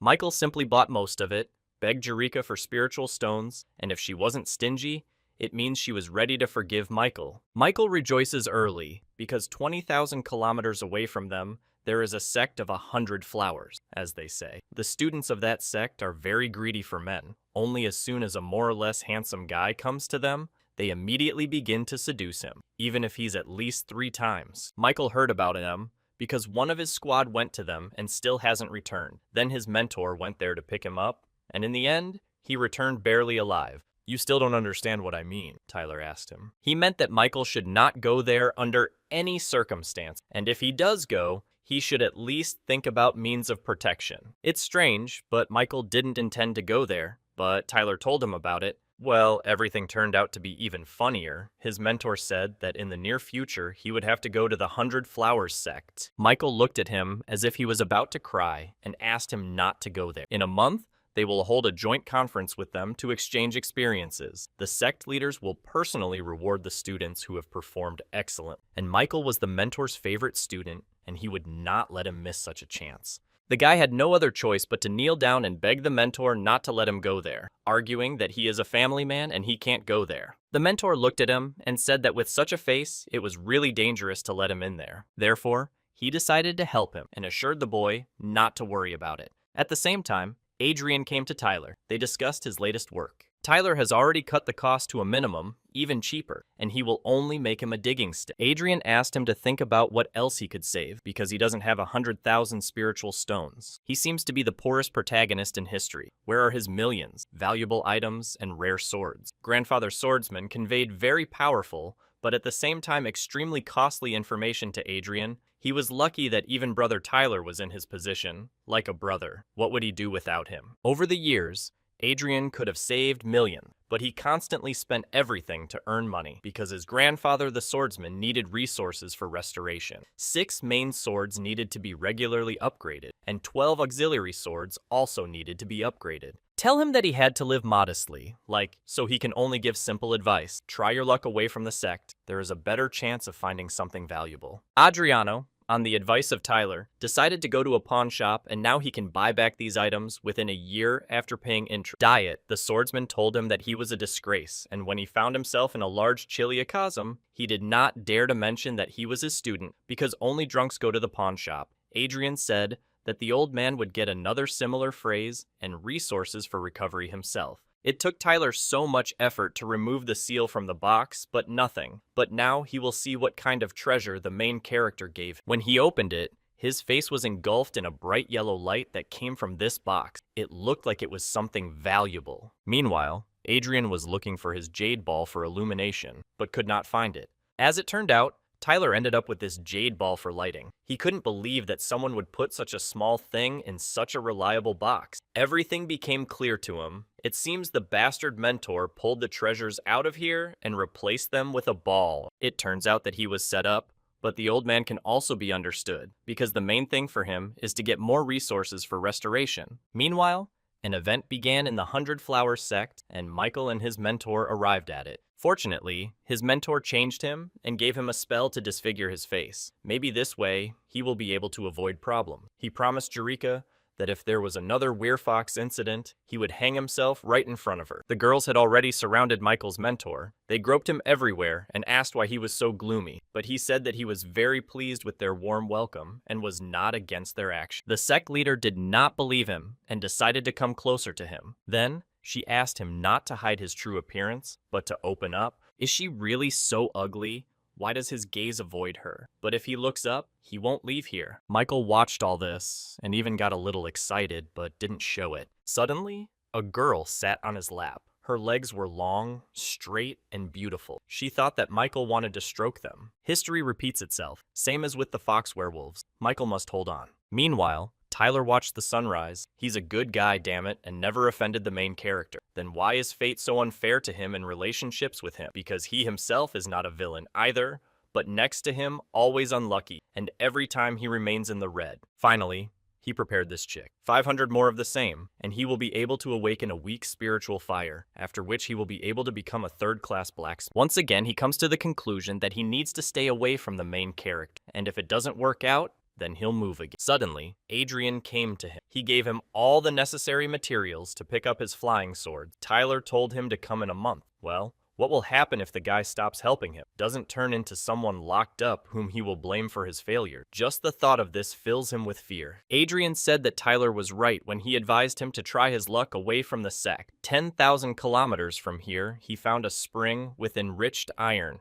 Although this place is infested with werewolves, the mine may be small, but according to his estimates, they will be able to dig up ores worth 5 million spiritual stones in it. It is guarded by a herd of large tusked elephants at the golden elixir stage. Although there are a few individuals at the birth of the spirit stage, they will be able to go there immediately after finishing with the flying balls, and the spoils will be divided. 50-50, yes. Tyler asked him if he wanted to enrich him or give him a death sentence, because during their last adventures, he could have died twice. Adrian asked him not to leave, because he wants to share with him like a brother and go on such adventures. One day, he will become the first swordsman of all you of the heavenly throne, and Tyler will be the blacksmith, and then they will ascend to heaven together, and legends will be made about their friendship. Adrian leaned very close to him and said that they were perfect for each other, which Tyler didn't quite like. Adrian said that he is a born swordsman, and Tyler is a talented blacksmith, and their union is destined by heaven. After these words, Tyler definitely won't go. He decided to ask him why he couldn't go alone to dig up the mine. Adrian replied that she couldn't do it alone, because while he was distracting the elephants, someone had to dig at that time. This is the territory of werewolf. If instead of distracting attention, he simply slaughters everyone, then serious problems will begin. Moreover, large tusked elephants occupy a position between werewolves and beasts. Killing them is a bad omen. Then, Tyler decided to give him a miner. He doesn't even need to manage. He will do everything himself. You just need to hide him somewhere in the bushes next to the spring in advance, then distract the elephants, and then he will do all the work much faster than Tyler would do it. Emperor Swordsman tells Adrian not to stop and think about how else he can shake something useful out of his friend. Then he told Tyler that if I went to the lair of those terrible creatures without him, it could still be very dangerous. The guy decided to give him also a set of armor, taking into account that he would return it later. But if, as a result of the operation, he gains around 2 million, then minus the costs of a super cool miner and second-class armor, he will still remain in the black. Tyler told Adrian that he could come 3 months later for flying balls, a miner, and armor. Then he decided to reconnoiter the situation around the mine so as not to waste time. It was strange for Tyler that Adrian's mentor was working against him. After all, when brother Adrian asked him for something else, the smile on his face looked clearly forced. There was a feeling that he was very embarrassed and he didn't want it, which means Tyler would have to defend himself from him. Last time his mentor pulled out the treasure and replaced it with a jade ball, but nothing. The time will come, and Tyler will remember this to the old bastard. Meanwhile, in the 100 Flowers sect, Michael has never made so much mental effort, especially to maintain chastity. He passed the test of beauty. This girl, who was sitting on his lap, offered him a hug goodbye, since they were not destined to be together. Michael was against hugs, because he is a family man, and you can say goodbye with words. But the girl did not agree to his request, so she ran up to him and hugged him. And at this time, she placed a magical kiss on his neck, which cannot be easily erased. This made Michael very angry, because he definitely couldn't live at home after this. The girls pretended that they didn't understand what happened, and why it angered him so much. Michael replied that he just wanted to ask why she did this to him, because he didn't do anything to her. The girl answered him that she wanted to mark him as hers, and that's all. Now, we are moving to the abode of the Supreme Master, which is located in the territory of the Heavenly Throne sect. His mentor Elizabeth came to him. The sect leader received her with a warm visit. She said that she just brought her student to see her husband and asked not to devour her with his eyes. In addition, she has little respect for this section, and she was not going to join them because she can already take whatever she wants from them. The sect leader said that he had no such thoughts. He only hoped to make her short visit as comfortable as possible. The girl really liked this exquisite tea, which the leader of all, you yourself, did not try, because, according to him, he is not worthy of it. She asked me to make another pot of tea for her. She really seemed to like this tea a lot. At the same time, his wife Elizabeth arrived to Tyler. She became so tall Their separation was very long. Long time no see. These are the first words the girl said when meeting him. She was incredibly happy to see him. Even if she has a teacher at the Mahayana stage, it won't stop her from becoming attached to such a loser like him. Tyler thought that she, having such a powerful mentor, would immediately forget him. The children noticed this girl and used her with the celestial goddess because she flew in riding a huge divine bird, and it also happened with the mentor's wife. Elizabeth was so happy to see him that drool began to flow from her mouth onto his clothes. Tyler asked her to remove them because these are his favorite clothes made of 100% natural silk. She asked him to fly with her because she is already quite an adult. I won't be able to have children so that I can live in perfect harmony until the end of their days. But everything is going so well for the girl, so Tyler didn't want to interfere in her cultivation process, let her mentor be against it, and suggested waiting a little. The children, seeing her, greeted her and called her mother mentor. Tyler said he took these kids on as his students after they saved his life. Elizabeth decided to give them a gift, and give them gifts in the form of cones with some kind of liquid. Unfortunately, it was time for her to fly away. She promised that as soon as she completed her training with her mentor, they would live together forever. Tyler asked her to wait. Previously, he treated her like a little sister, but when he saw her inside his illusion, which he created to deceive the werefoxes, he finally understood how he felt about her and proposed marriage to her.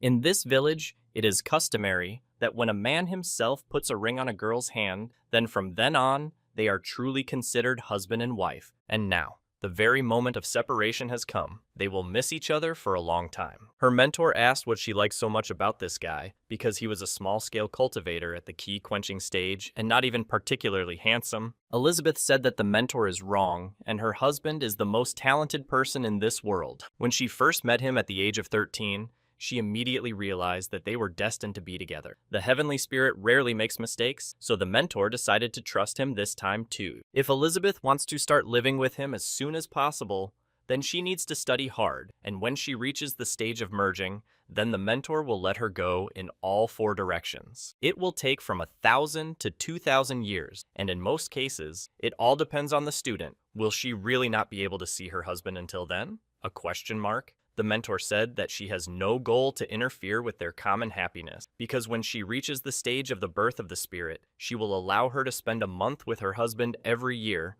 If the previous 11 months she is satisfied with her efforts. Mother's mentor gave Tyler students pills based on the blood of the phoenix. These are very valuable pills, and in case of critical injury, such a pill can save lives before consciousness leaves the body. Tyler didn't even have one. He even felt a little jealous of his wife and students. Then, the students offered him to take their pills, but he refused and said that he did not take pills from children. The most joyful moment in his life is that today he is a married man. At the forge, he began working with consciousness retention ore and enriched iron ore. The latest conscious models of fighting dolls have shown themselves to be excellent, but their creation requires scarce ore to retain consciousness. The next step is the invention of a device that could itself control the consciousness of fighting dolls. Suddenly, someone snuck into the territory of his house, and his dome reacted to this. It is unclear who it was, because the man's face was completely shrouded. Tyler went out into the yard to see who it was. When he saw this person, he asked why he wrapped his neck in such and such heat. As it turned out, it was Michael, and, as always, he asked for his help. As a result of the business trip, his conscience remained clear, but his neck was not very. But he didn't come empty-handed. He bought this thing at the Doll Hermit Fair. He felt that this thing should belong to Tyler, so it cost him 10,000 spirit stones. This is not the first time that Michael's attractiveness has brought him benefits. Tyler can't wait to find out what gift fate has in store for him this time. Tyler believed him and said that he would definitely help him. The longer he looked at this hickey, the more sure he was that it was left right on his soul. Even if Michael's soul moved to another body, the same hickey would pop up on him again. Apparently, the beauty who gave him a hickey was in love with him, because you can get such a strong hickey only once in a lifetime. Tyler said that it was no longer possible to remove the hickey, because it had already merged with his soul. Only when he breaks through to the stage of birth of the spirit will his soul be cleansed and shed this mark. However, there was still a method, but it was very cruel. Michael was very scared when Tyler picked up this huge blade. Russia cannot be eliminated. There is only one option left. Tyler's gaze frightened Michael so much that he almost shit himself from fear. Tyler pushed into the fence. The guy didn't understand why his brother wanted to kill him. As it turned out, Tyler used his secret technique and the place where the hickey was numb with a red aura. When Michael screamed, Tyler took this chance and also threw him a healing pill. If Tyler had warned him, the boy would have been even more frightened, so he decided to act without further ado. It seemed to work, only there was a small scar left after such action. Tyler told him not to worry, because when he breaks through to the spirit birth stage, the scar will go away along with the hickey. Or maybe not. After all, this is just a hypothesis. How would he know that? At night, Adrian decided to go to the Valley of Large-Tusked Elephants. He and the grandfather swordsman need to use their brains faster, otherwise they will both die here. Emperor Grandfather said that 600 kilometers west of here, there is a magical teleportation field, and he can activate it. I wonder where they will be able to teleport, but this is not so important. Now, the #1 task is to stay alive. This field looks very familiar, as if the old man had seen it before. Tyler, without hesitation, decided to listen to his grandfather and jump into this portal with him. His face and his whole body was blinded by bright purple energy. This energy was so powerful that it could be seen from anywhere in the world. Better energy flew over the house of Tyler, who fell asleep in his rocking chair. The students ran up to him to wake him up and go to sleep inside the house. But before that, Jennifer decided to show him a spiritual liquid in the performance of energy. She found it in the lake and saw a portal at the bottom, on the other side of which a bunch of ancient treasures, artifacts, and rare plants were probably hidden. Her brother sensed the presence of beasts at the golden elixir stage, so he did not allow her to enter it. Tyler happily asked them if they were sure that there was no one there more dangerous than the animals at the golden elixir stage. After that, Tyler asked them many more questions, such as, will it be easy to get out of that portal, or do they have a retreat plan in case they encounter more dangerous enemies with this beast at the stage of the golden elixir? How big is the ring that can hold all the loot? And so on. Jennifer has already thought through all these questions and drawn up a clear action plan. Everything looked convincing, and Tyler decided to trust her plan. The mentor decided to go with them, especially since he had not gone outside the sect for a long time, and this outing does not look dangerous. Days later, they arrived at the very place where the treasure lake was located. Maybe they should build a small hut to live here longer. Tyler wondered how his student was able to find this place. She was chasing a little fox and came across this lake, and the little fox ran away. He is so cute, small, white and fluffy, with golden purple eyes, said the student. Suddenly, an unknown man brought them this fluffy little fox. It turned out that this little fox was very shy. As soon as they arrived, this little guy was watching them all the time. At first, Tyler wanted to let him go, but he suddenly started making fun of him. Just think, the animal at the 6th stage of the hardening stage made fun of Tyler himself. Since the students need it so much, they can take it. The guys were very happy about this and thanked their mentor for this. Now, they had big plans for this animal. They wanted to make friends with it as quickly as possible. Tyler decided to quickly get down to business and went with his students to that portal. Jennifer showed her mentor the entrance to this portal. The door was filled with different ores. It looks like there really is something precious there. They opened the door and entered this portal. It turns out that such a small lake hides such a big world. Tyler decided to share with his students his latest development, the Master of Puppets. In simple terms, the control center for conscious doll models. He ordered this lords to leave 50 dolls for collecting herbs and another 50 for mining ore, and send the rest on a punitive expedition against the beasts at the golden elixir stage. Then, he tried to drain the lake with the help of the sea-swallowing vessel. Tyler used this vessel, and the lake began to be absorbed at the moment. But will everything be so simple?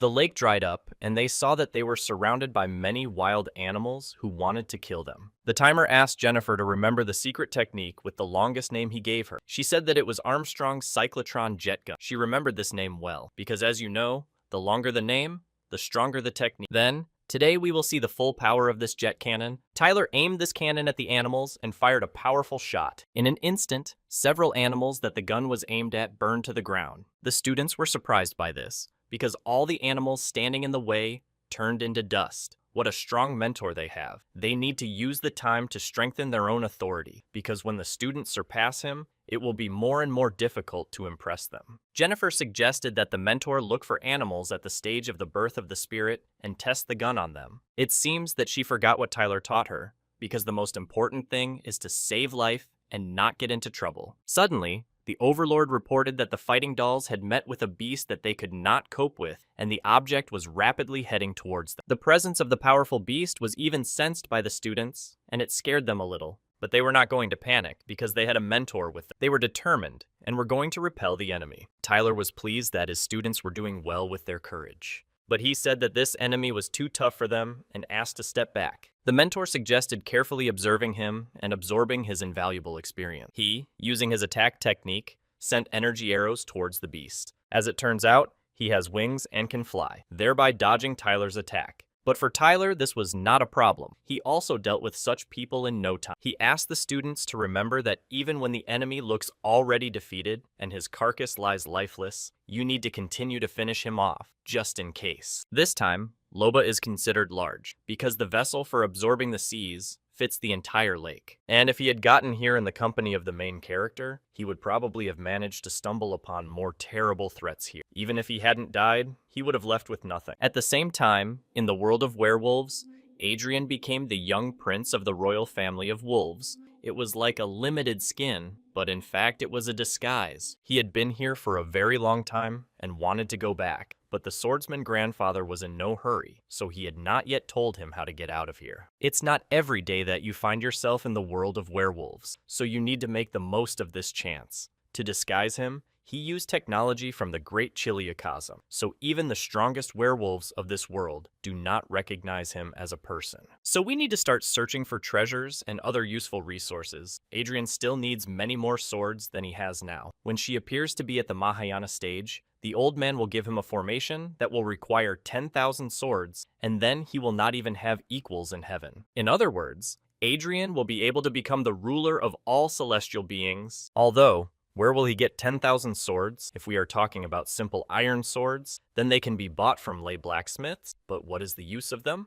Grandfather, the swordsman, was talking about flying swords. When he is at the crossing stage, he will take him to his hiding place at the junction of worlds. Even a small share of the treasures there would be enough to cover the cost of making 10,000. Suddenly, out of nowhere, a huge hand appeared above him and was about to grab him. When she did this, the old man decided to leave him alone and ordered him to act according to the situation. This creature loves such brave wolves, who are not afraid to walk alone in such terrible places, so he decided to take him as a student. Ever since Tyler's students took him for easy prey at the bottom of the lake, he stopped patronizing them too much and allowed them to develop on their own. He spent all his time making pills and fighting dolls. His life flowed calmly and serenely, especially considering the fact that Adrian had not bothered him for a long time. 10 whole years have passed. Tyler, without noticing it, has already lived in this world for 36 years. It seemed to him as if only yesterday Michael's first child, Arthur, was born, and today he is already a part of his daily life. His student Jennifer has also grown up so much and asked him why he was sighing so sadly. Tyler said he's wondering what might happen to him if he doesn't break through to the foundation stage in the next 100 years. The student couldn't believe it because Tyler doesn't just break through, he clearly has a plan. Besides, even at the stage of key hardening, he is already superior to Uncle Michael in everything. Everyone knows that, if necessary, Tyler will find a way to even move the sky. For her, he will always be the strongest. Tyler was very happy about this and began to pull her pigtails. Jennifer no longer knew how to stop this old scoundrel from grabbing her pigtails. Suddenly, Michael came to visit him, and why aren't the internal disciples of the sect sitting in the inner sector? Why do they constantly go to Tyler? Is it really possible for me to visit my old friend for a long time? Michael couldn't afford it, but he came to me just like that, and as always, on business. The little students left, and now Michael can talk about why he really came. He asked Tyler to accept another student, and it was about the son of one of his friends. It seems like this is a case where by friend, you mean yourself. Michael asked not to look at him with such contempt, but Tyler would like to hear all the details. This happened 7 years ago. Then a student from the Thousand Clouds sect arrived to them as an exchange student, and they often sent her on missions together. On one of these forays, they came across the Snake of 7 Desires at the stage of the Golden Elixir. Together, they somehow finished her off. But before her death, she managed to throw poison that induces sexual desire in their direction, and they were both amazed. Michael fought tooth and nail to maintain his chastity. He asked Tyler if he had ever heard of interspiritual conception. After being struck by snake venom, they desperately resisted the desire for physical intercourse growing within them, but they did not realize how at the same time the essences of our souls merged together, which resulted in the birth of a new life. Michael found out that brother Tyler wouldn't believe him if all this didn't happen to him. He wouldn't believe such a story himself, but it's true. If it was, then his child is very special. It would be stupid for Tyler to refuse such a student. His mother died a year ago after returning to her sect, so her agreement to apprentice him to Tyler did not matter. Tyler agreed to take his students and asked to see the child. They approached him. Tyler introduced himself to him and asked what his name was. He said that his name is Mark. He is 6 years old and he already knows 1,000 hieroglyphs. Tyler asked him if he wanted to become his student. He really wanted to, because Uncle Michael said that if he studied with him, he could one day become an invincible cultivator. He wants to become like this in order to find his father and make him repent at his mother's grave. According to rumors, his father himself was a victim of circumstances, but the goal is worthy. Tyler approves of it. The last step left is to pass Tyler's test. If he passes his test, the boy will be able to accept him as a student. At the same time, through the cross-border portal through which Adrian entered the world of werewolves, wild wolves came out who did not understand what place they had ended up in. About where they are and what they will do, they asked their bear commander. He felt that a bird was flying behind him and decided to use his technique to grab it. He extracted memories from this bird and realized that they were in the human world. He decided to report their findings as soon as possible because they had made a serious breakthrough. Having a teleportation point, the return of their race is a matter of the near future. And Adrian had the feeling that he and his swordsman grandfather were deep in shit. The old man told him to look at the world positively because he was lucky to be a student of a mentor at the Mahayana stage. He knows a lot about killing people, so you need to listen to him carefully. And remember, Tyler squinted at this weapon. He was happy that he finally managed to make a sniper rifle of decent quality, even though it was quite difficult to implement. True, he did not make it for himself. He will make the same one for himself if this rifle proves itself well. Suddenly, his students, excited about something, ran up to Tyler, Inek and Jennifer. They cried out that something bad had happened. A huge wave of werewolves suddenly appearing out of nowhere was approaching the borders of Xiangzhou, and their leaders were at the Mahayana state. Moreover, there are rumors that they have already killed all the inhabitants of Shijin country. Tyler was surprised by what he heard. Was there really a werewolf invasion? Tyler sat back and thought about the fact that there would probably be a big werewolf war against humans. Moreover, Tyler had a strange feeling that Adrian had something to do with this. If the war reaches their shores, then many people will be called to the front, and this is the last thing Tyler would want. After all, his students, who could also be summoned, literally grew up before his eyes from the time they were 6 or 7 years old. It feels as if they were Tyler's own children. And since there was no other way out of the situation, and he might have to fight, Tyler needed to seriously discuss this issue with his students, to whom he was already so attached. First, Tyler asked them to quit all their tasks starting that day. From now on, they had to train only at home, or rather, in the Hall of Illusions, recently built by Tyler. Secondly, Tyler considers it necessary to teach them a secret technique for escaping from the battlefield. This way, Tyler will be more calm about the lives of his students. Inek and Jennifer looked curiously at their mentor, nodded obediently, and said that they understood everything. Tyler then jumped up and told one of the students to first go to the market and buy all the ingredients on the list, and the other needed to bring the souls of the beasts to his mentor at the foundation stage. Moreover, the more, the better. As soon as a large-scale war breaks out in their territory, the sect will mobilize all disciples above the chi tempering stage, and of course,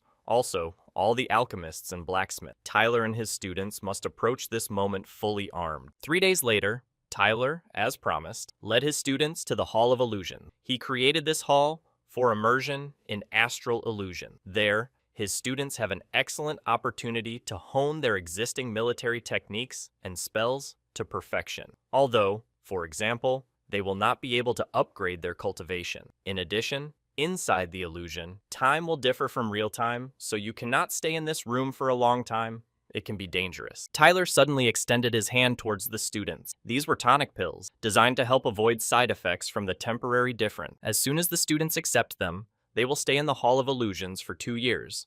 However, there is no need to be afraid of this, because only a month will pass in the real world. Tyler also noted that in no case should they waste their time there, because they must improve their skills. Tyler also promised them that he would visit them periodically. True, the students were very alarmed that they might disappoint their mentor. Meanwhile, several million werewolves accumulated near the border of Xiangzhou during that month. led by 5 individuals at the Mahayana stage. The race of werewolves has already swept through a dozen small border countries in a wave of destruction. And the main horror was that where they appeared, rivers of blood flowed. As news was received from the conquered countries, several elders of Xiangzhou at the Mahayana stage decided that the magical teleportation field needed to be destroyed. At the same time, the greatest swordsman of Xiangzhou did not wait for the others and single-handedly destroyed the passage between the worlds, and at the same time the werewolves at the Mahayana stage, after which he disappeared without a trace. After a month, your werewolves are taken to the restricted area on the border of Xiangzhou,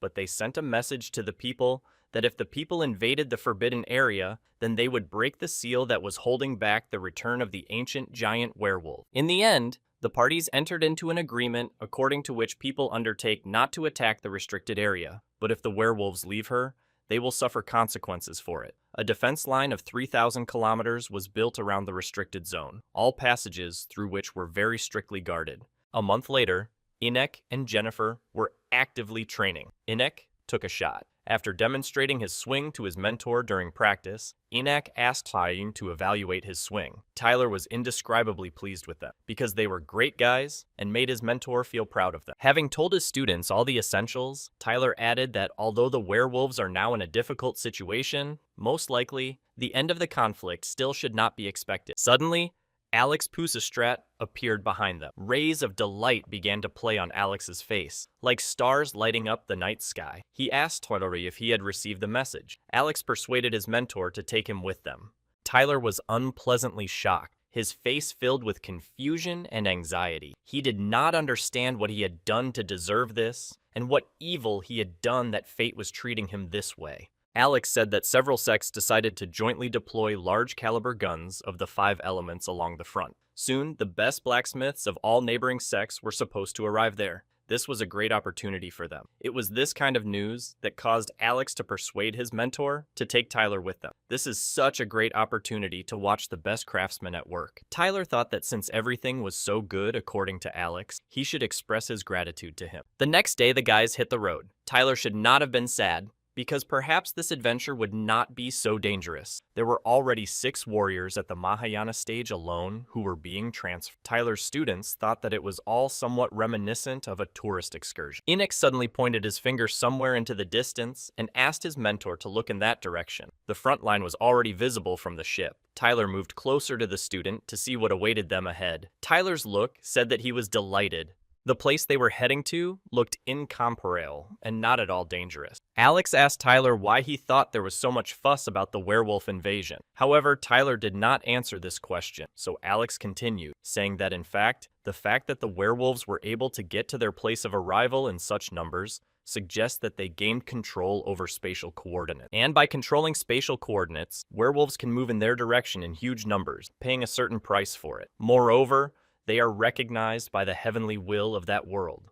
Tyler didn't fully understand what Alex meant, so he asked him about what he said. Alex explained that several 100,000 years ago, werewolves became the masters of that world. And although people managed to drive them away, the heavenly will still recognizes their full right to be there. At one time, ancient werewolves dreamed of uniting their original world with the world of people in order to create a huge single world.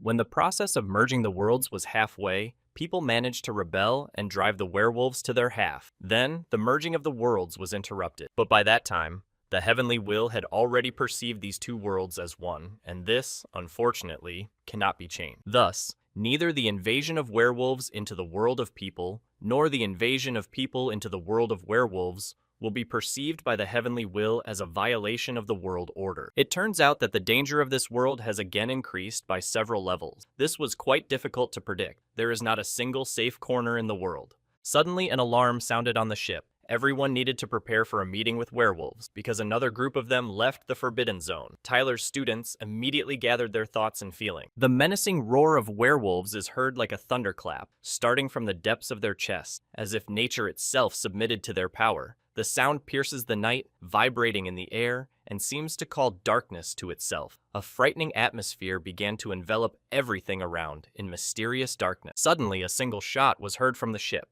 and the werewolves immediately fell silent. Tyler couldn't believe that one shot was enough to end it all. Inic, meanwhile, was thinking about how great it would be to wield a spell of the same power as this shot. Tyler carefully patted his student on the head and told him to train well, because if he does this, then in just 1,000 years, he will achieve such a result. True, Inic was not very pleased with what he heard, because 1,000 years is so long and not so soon. Suddenly, a man approached Tyler with a question about whether Tyler was the same blacksmith who got on the ship on Alex's recommendation. The man needed Tyler to try and repair the heavy 5th class armor. This man was a real bruiser. He was approximately 2 meters tall. Tyler proudly told him that he could make it happen, and if this man has an inner spiritual fire, then he will have to stand next to him and help. The man made it clear that he was ready for this, and menacingly took Tyler by the shoulder with his heavy and strong hand. This man led Tyler after, and the students, meanwhile, stood and looked after them in surprise. Soon, Tyler was standing in the forge, focused on the task assigned to him. True,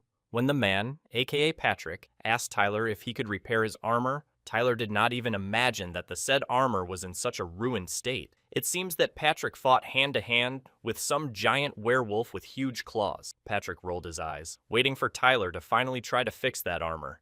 Tyler asked Patrick to find him a unicorn bone and yellow crystal ore so that he could quickly repair the armor and increase its strength by as much as 20%. Patrick, of course, was shocked by what he heard. He, majestic and very handsome, stood with deeply thoughtful eyes. His gaze seemed to be looking for a catch in Tyler's words. Tyler, being only at the 12th stage of chi quenching, was ready to perform such a miracle. It even looked a bit like deception. Tyler laughed. Since Patrick does not believe in his capabilities, then this is not a problem at all. Tyler will only be better off if his time is free. However, Patrick rolled his eyes and stopped Tyler moving further and further away. After all, there are no random people on the ship, and since Tyler ended up at the front, there is a reason for this. So Patrick agreed to find all the materials necessary to repair and improve the armor. Tyler was even a little amused by this. Tyler then asked Patrick to let him know when everything was ready. Returning to his business, Tyler stood and looked into the distance and began to feign fatigue. And in order to do nothing,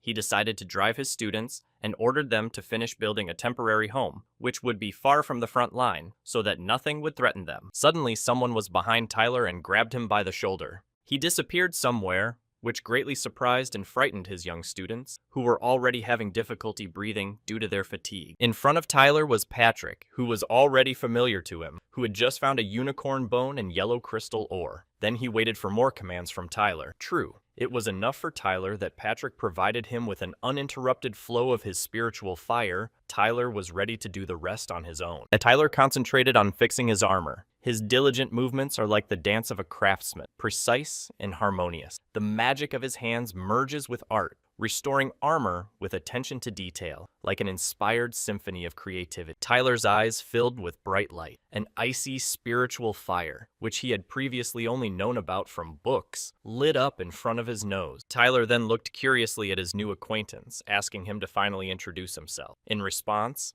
he heard the name of the mysterious stranger, Patrick Evans. Tyler never ceased to amaze Patrick, who couldn't understand how Tyler even had time for some chatter. Not only could he repair armor with such ease, but he was also able to do something at the same time. Patrick then shared with Tyler that before going to get the materials, he asked one of the mentors about Tyler's personality and successes, to which he received an emotion of admiration in response. According to his mentor, Tyler is a real genius. Moreover, after watching Tyler, Patrick was convinced of this himself. If Patrick Evans is still satisfied with Tyler's work, he will give him a piece of meteorite iron. In his head, Patrick began to think that if Tyler, being only at the 12th level of hardening, was already forging at the level of an experienced master, then many achievements awaited him in the future. Consequently, Patrick wanted to make friends with his new acquaintance. Tyler was obviously delighted by Patrick's offer. After all, there must be at least some advantages from mobilization. Moreover, meteorite iron can be used to make divine weapons and armor. This cannot be purchased on the market. The best part is that Tyler will also take the opportunity to take back the remaining materials that were used to repair the armor. Tyler took a deep breath. He was almost finished reconstructing the form. He also decided to ask Patrick if he had treasures of the element of ice. After all, since the armor had to be restored almost from scratch, then in addition to increasing its strength, It is also possible to equip it with magical abilities. Patrick was disheartened by what he heard. He could not even think that he could also add a magical ability to his pieces of iron. This only further demonstrated Tyler's genius and skill. Patrick walked closer to Tyler and showed him a small chest. He said that all his ice elemental treasures were stored in it. He asked Tyler to choose what he needed to equip his armor. Patrick simply begged Tyler to help him with the armor. Tyler was shocked and pleasantly surprised that Patrick was addressing him as a master. Tyler finally chose the most suitable treasure of the ice element in his opinion and continued his work. Patrick, meanwhile, moved closer to Tyler again, looking at him admiringly and friendly. He shared the story of this treasure, this ice dragon he killed with his own hands. He then wondered what kind of magical ability his armor would have. Tyler suggested it was a frosty field. This ability was that when Patrick moved carefully, the space around him would freeze, and at the same time, Patrick's inner fire will intensify. From what he heard, Patrick became even more satisfied and happy. He was so worried that he was at a loss. Then the guys had to move on to the main stage of work. If they work well, they will be able to finish what they started in 3 days. It was also first necessary to strengthen the structure with a mixture of unicorn bone and yellow crystalline ore. And from the remains of bone powder, it was possible to make ink and apply rune. And as the last step, Tyler was going to inlay the ice dragon from the very core. Magic flared up around Tyler and Patrick, surrounding them in a blue glow. Shining particles dance in the air like stars in their magical dance. The light reveals the details of their essence, creating an atmosphere of mysterious magical power, which makes this moment unique and magical. The ghost of a dragon appeared in front of them. Patrick bowed to Tyler and handed him the promised piece of meteorite iron, along with 200,000 spiritual stones. True, the picture he saw after this somewhat stopped Patrick. Tyler was so tired that he began to sleep. With his new and improved armor, Patrick's zeal sparkles like fire in his eyes. The readiness to engage in battle was reflected in his every movement. Powerful blows of the sword, flying sparks, and a decisive look, like a whirlwind, ready to destroy all obstacles in its path. A monster instantly appeared in front of him, who was only amused by how much courage and confidence the new armor added to Patrick. Patrick ordered the monster to shut up and engage in a duel with him. Patrick has already prepared the monster for defeat. True, such a bold statement surprised the monster. He thought that only he could have so much confidence in his powers, but Patrick's confidence remains groundless. Patrick acts like they're at different stages. A storm of passionate confrontation breaks out between Patrick and the monster. The roar of the beast merges with the decisive cries of the warrior. The sun slowly sank towards the horizon as the battlefield turned into an arena of death. The sounds of swords clashed in the air,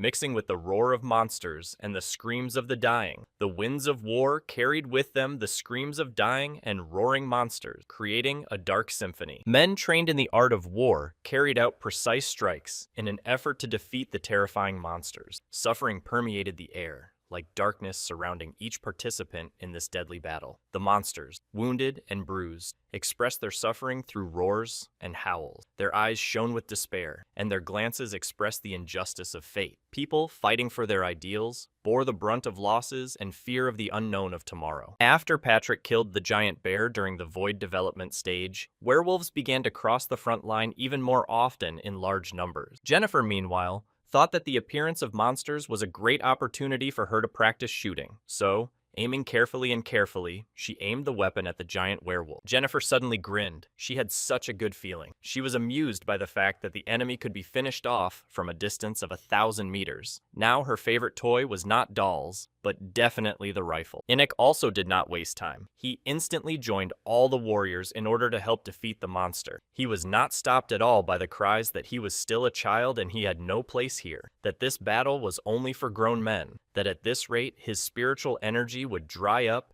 and he was driving himself into a trap. Enoch, the great warrior, felt the inner fire of determination within himself as the dark werewolves surrounded him. He decided to raise his power, not to destroy, but to eclipse the darkness that engulfed them all. Enoch stood firm, the embodiment of determination, his eyes shining brighter than stars as he took on the pack of werewolves. The flames began to flare up throughout the area. The fierce battle continued. Enoch was only delighted with what he saw. His level of excitement and interest began to grow rapid. The boy wished for whole avalanches to appear that would interfere with the monster. Enoch's magic, like an invisible whirlwind, envelops everything around, creating a play of light and shadow in space. Her enchanting power hovers in the air like a mystical fog, giving every moment a mysterious charm.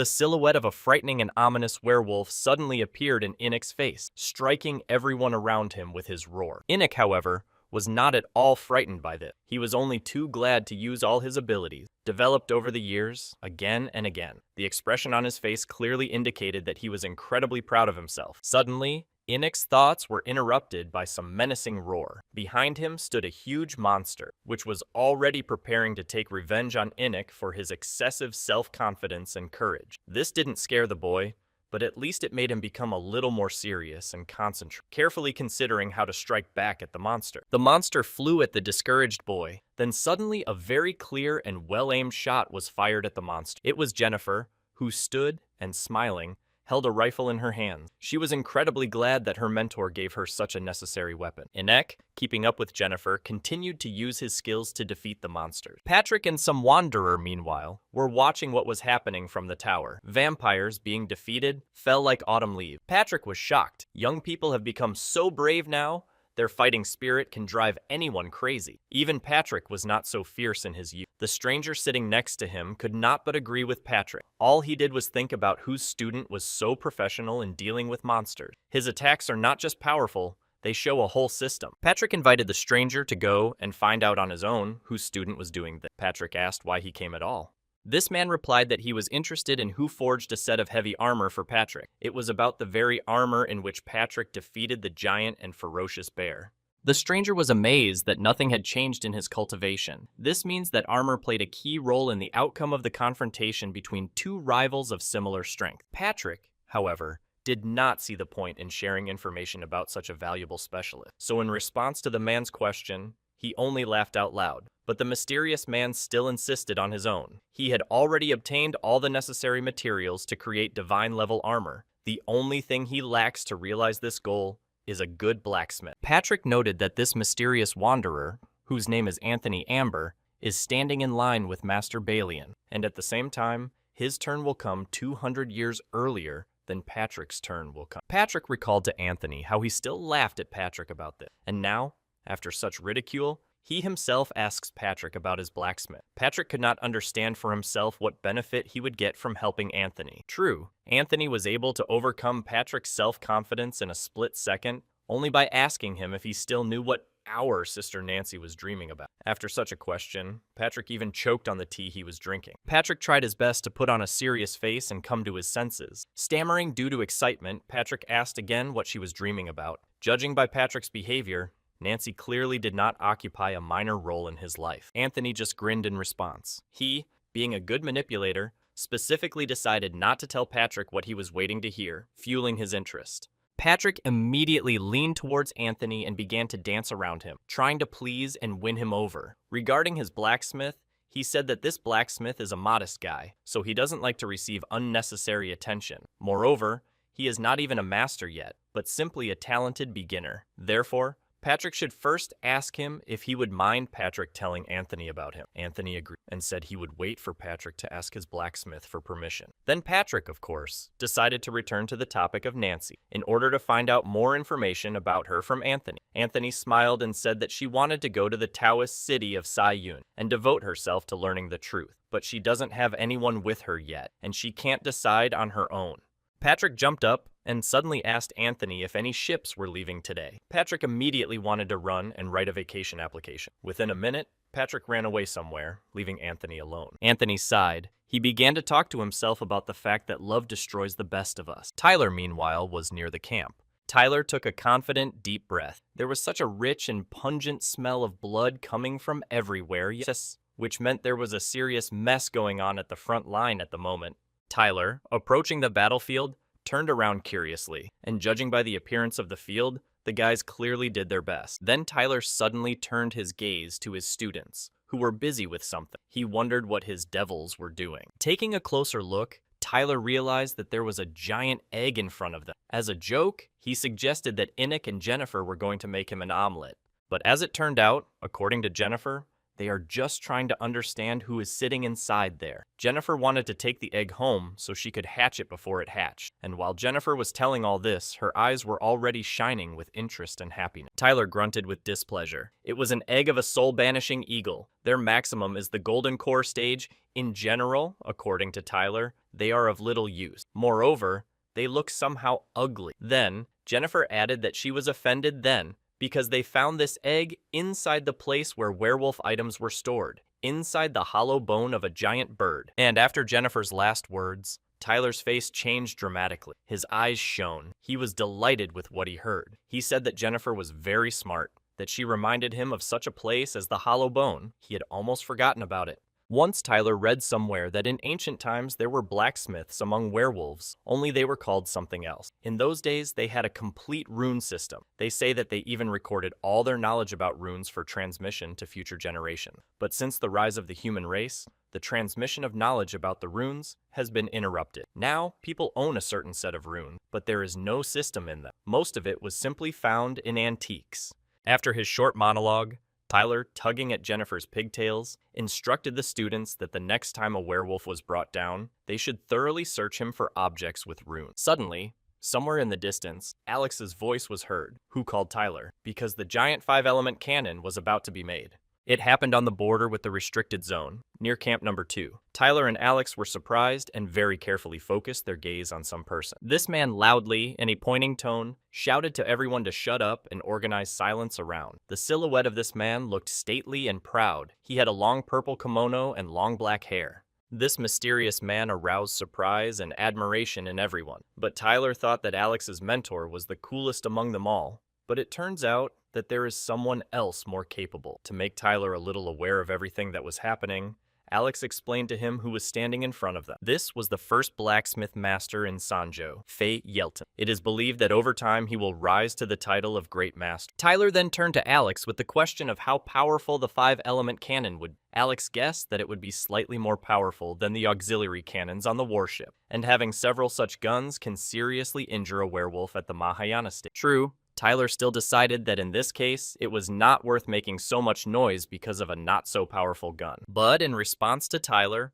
one of those present replied that he understood what Tyler was thinking about now. Tyler had already seen auxiliary guns in action and now expected to see something much more powerful. But he shouldn't forget that the warships and the cannons on them were made by the Heavenly Forge sect, and they are the best in this matter. The fact that they were able to make a cannon themselves comparable to their auxiliary one is already a great achievement for them. Well, at that moment, Tyler was thinking about how frighteningly perceptive this man was, because he managed to count thoughts so accurately only by the expression on Tyler's face. Faye looked intently at the crowd, saying that the time had come. Now those gathered here would see how he and his assistants would burn a complex of their rune blank. Faye made a precise wave of his fingers in order to direct the beam of magic precisely to the target. His assistants, whom he ordered to keep the correct pace, repeated after him. A complex assembly began to take place. Everyone around was absolutely disheartened by what they saw. Now it becomes clear why Fei is considered the best in Xiangzhou. He and his assistants apply rune blanks with industrial precision, like a lithographic machine used to produce integrated circuits. Tyler will not be able to achieve such precision until he breaks through to the foundation state. And so, the 5-element cannon was already ready. The installation of the protective barrier was also complete. Thus, if large werewolves tried to destroy their cannon, and they would certainly try to do so, they would first have to overcome the spatial barrier. Tyler, meanwhile, was thinking that this outing had brought him a couple of useful insights. Even with regards to technical development, this world is in some places superior to Tyler's homeworld. For example, if desired, this giant cannon can be made smaller and carried with you. It somehow looks like some kind of tabletop artillery. Alex then asked Tyler if he wanted to see how they would make the next gun, but Tyler refused, saying that he already understood the main idea, so he would prefer to just go for a walk. Tyler passed by the place where there was a frontline rear and a temporary settlement. Someone suddenly approached Tyler with an offer to have tea with them. Tyler glanced curiously in their direction. Someone from the crowd promised Tyler that he would definitely remember this tea party until he was old, and what he heard made Tyler even more curious and interested. One of the girls standing in the crowd also offered some gentleman pear cultivation, whatever that meant. Tyler immediately understood why half the camp ran there in the evening. This all made Tyler smile. There was a real red light district there. Beautifully and openly dressed girls began to pester poor Enoch, beckoning the baby to follow them. In response, Enoch told them to unhook, saying that the mentor told him that women only interfere with cultivation, so they should stay away from him, otherwise Enoch will no longer stand on ceremony with these impudent girls. True, Tyler didn't remember saying anything like that to his young student. Enoch walked in the direction of the pillar behind which his mentor, Tyler, was hiding, and suddenly jumping out from behind the pillar, the mentor gave his student a good click. Enoch immediately asked the mentor what he was doing there, but Tyler acted rather cunningly, answering a question with a question. He asked the boy what he was doing in such an interesting place. Thus, Enoch explained that he was accosted by some women who tried to persuade him to go with them to a house with pink doors, and behind the doors there were only half-naked girls sitting and saying that they were not feeling well. Enoch still didn't understand whether they had a fever, but Enoch, thinking that he was not a pharmacist or a doctor, realized that he could not help them in any way. So Enoch told them that if they had a fever, the only thing he could do was to advise them to drink plenty of fluids. Then, the boy rolled his eyes and said that it would seem that this is the simplest truth that even children know about. He told the girls that he was not a doctor, and that they should help themselves. What Enoch said next completely shocked Tyler. The boy said that he didn't understand at all why they were so surprised. After all, he simply invited them to resolve the conflict on the battle platform, and having climbed onto the platform, he had 48 fights with girls at the stage of laying the foundation. Moreover, he did not lose a single fight. Then Enoch, concluding his story, proudly declared that he had not dishonored the name of his mentor. True, Tyler, on the contrary, thought about how he managed to raise a boy with not just low, but negative emotional intelligence. The next day, walking along the same streets, Tyler overheard the women discussing indignantly. They were talking about some kind of lawlessness, pointing directly at the advertisement hanging on the wall. The advert had a picture of an evil little devil on it, and it was written that there was a real sick bastard in the settlement at the stage of laying the foundations who beat up as many as 48 girls in one evening, and if someone meets him, they must run immediately. Tyler excitedly ran to the house where Enoch and Jennifer were sitting. Having found his students, Tyler immediately handed Enoch a mask, ordering him to put it on and not take it off until they returned home. After this, Tyler also turned to Jennifer with a request in his free time to teach his brother how to communicate with girls correctly. True, Jennifer has already tried more than once. Enoch is simply hopeless here. Because of the situation with Enoch, Tyler had to take a break from searching for the runes and return. It's good that it wasn't too late yet. Suddenly Tyler, looking back, saw his old friend, who was clearly not in a good mood. It was David. Did he really decide to make money from the war? Tyler said, turning to David, that it was a bit empty here. David immediately jumped up from his seat and shouted Tyler's name to the entire neighborhood in delight. He told Tyler that he was in total despair right now. David had no idea that his first trading venture outside the sect would turn out to be such a failure. There,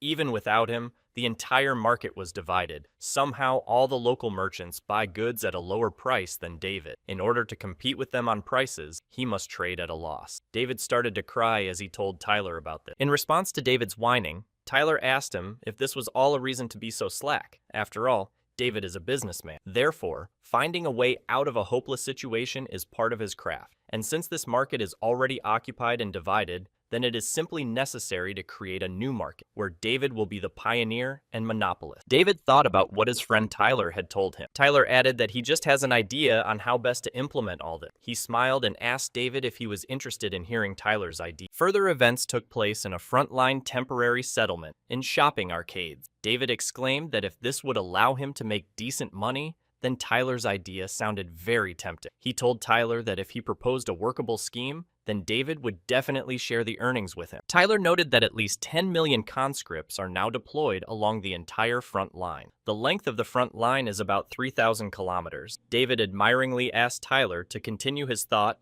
so as not to torment the curious David. Thus, Tyler continued, with just 4 million spiritual stones, the entire front line could be connected with a network of communication towers, and another 2 million will be required for one huge communications processing center. Then, it will be necessary to create the simplest devices consisting of 3 basic runes: an optical rune, a communication rune, and an energy focusing rune, and the cost is 2 spiritual stones. Using such a device, you can receive text messages and images from the general staff, although you can only send messages back. The main thing is that these devices become ubiquitous. David was amazed and happy. He understood Tyler's idea, and it seemed simply brilliant to him. At first, Tyler couldn't even believe that David understood everything right away. He thought that he would have to explain, but it turns out that David is indeed a hereditary businessman. David fell at Tyler's feet and said that he was his hero and savior. He couldn't even find the right words to express his gratitude to Tyler. So quickly, Tyler changed David's terrible mood in the completely opposite direction. David added, turning to Tyler,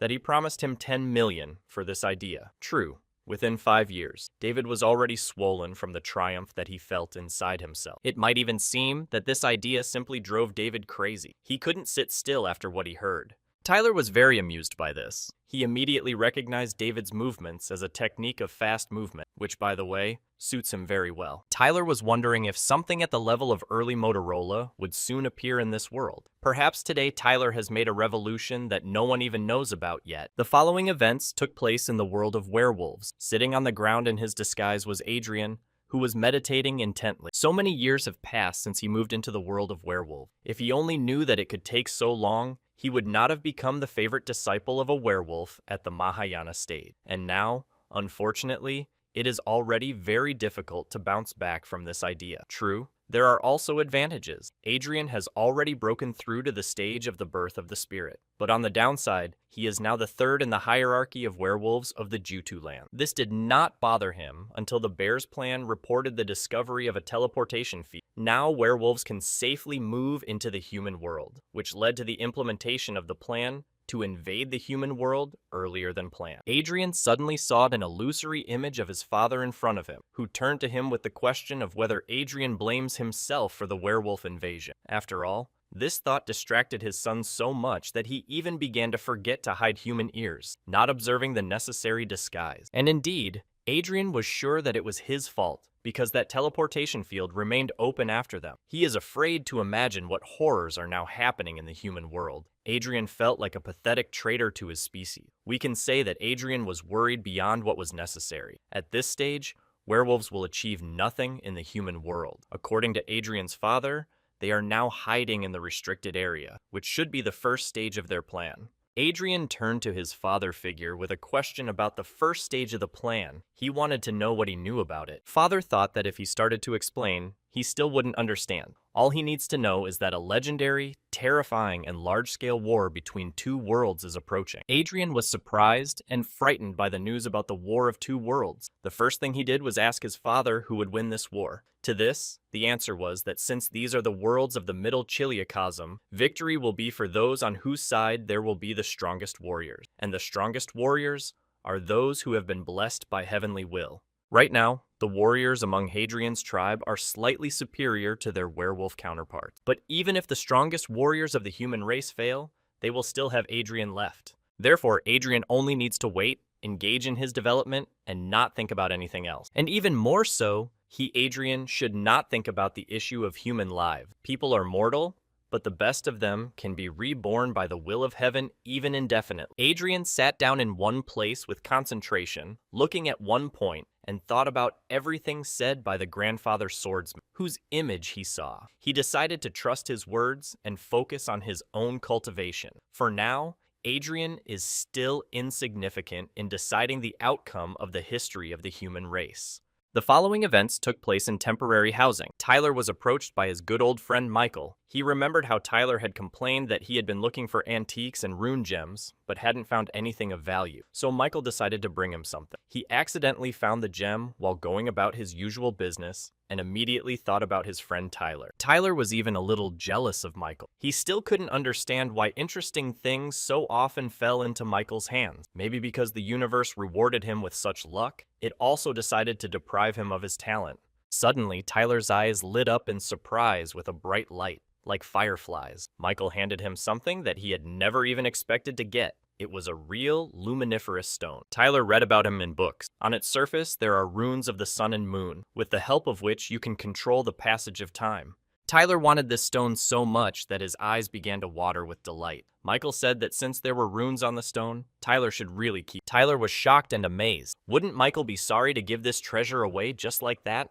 In response, Michael, smiling broadly and sincerely, said that he and Tyler were old friends who practically replaced each other's brothers. And when Michael found this stone, he immediately realized that it was something special, although he did not know what to do with it. And then Michael finally thought about it and realized that the best decision in this situation would be to give this stone to Tyler. In addition, Tyler is a mentor to his two children. Therefore, this can be considered a gesture of his gratitude to Tyler. If Michael brought this gem to any master blacksmith, would he be able to exchange the poor for a weapon of the heavenly level? And if he took it to the Heavenly Forge sect in the central continent, they would make him a warrior at the Mahayana stage. But if Michael gives this stone to Tyler, then the only thing Tyler will be able to offer in return is his sincere thank you. But Michael was quite happy with this. This was more than enough for the emu. He only asked Tyler to remain his loyal brother. This stone, by the way, was like a spring in the middle of the desert for Tyler. Tyler immediately thought about how noble his friend was. He will never be able to forget this act in his life. Inside this gem,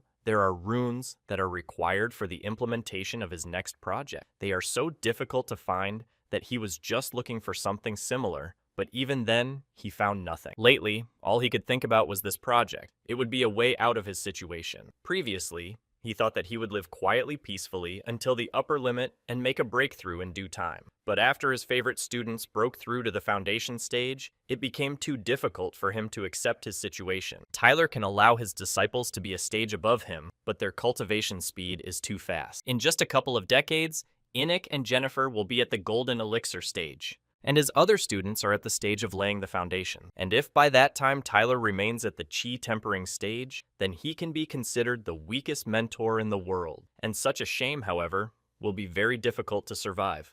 Therefore, Tyler wants to cheat time in order to break through to the foundation stage earlier than expected. And now it has even become real. He just needs to build a time room. You can manipulate time in the Hall of Illusions, but there is no progress in cultivation there. In the time room, time can be doubled. In other words, with the help of such a room, he could be at the foundation stage in just a year. In order to influence the basic laws of time in a particular space, time runes are required. They are very rare, but his friend finally found them. The gem he found actually contains the runes of time. In addition, some of the best are the runes of the sun and moon. You must first remove the runes from the stone, and apply them to Tyler's drawing for safekeeping, and then go into seclusion and assimilate these runes. And then, now being at the chi tempering stage, Tyler can deal with an opponent at the foundation stage with his own strength. Using third-party items, he can finish off the beast at the golden elixir stage. And when Tyler makes his long-awaited breakthrough, everyone will see what Tyler can do. It will surprise everyone. Further events took place 6 months later,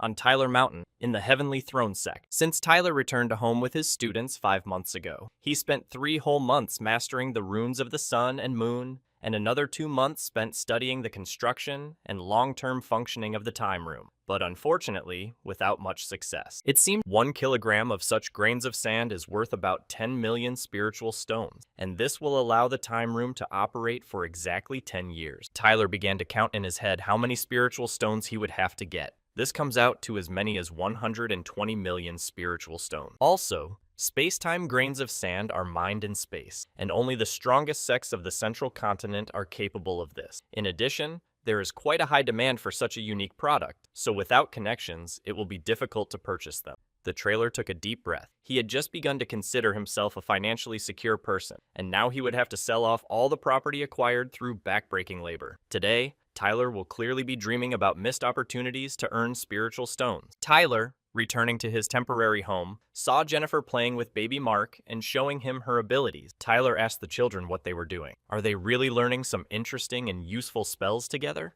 Jennifer asked her mentor Tyler to guess which spell baby Mark was best at. Tyler at first thought it was about making rain, but he was wrong. Mark is wonderful at creating light and shadow images. He does it better than anyone. Jennifer asked Mark to demonstrate his abilities to Tyler. The boy agreed with great pleasure and anticipation. The boy folded his hands and concentrated. Within a minute, the children were surrounded by light images of a variety of creatures, from majestic birds to mysterious dragons. It looked simply magical. The delight of Jennifer and Tyler was difficult to convey in ordinary words. Tyler asked the boy whether he came up with all these images himself or whether he had seen them before. In response, he heard that this is exactly how Mark always imagined the world of the Celestial. Jennifer then asked baby Mark to show Tyler how he can hide. Mark again didn't mind and lay low, waiting for the reaction of others. Tyler and Jennifer didn't even have time to blink, and Mark had already disappeared from their eyes. Tyler was completely dismayed by what he saw.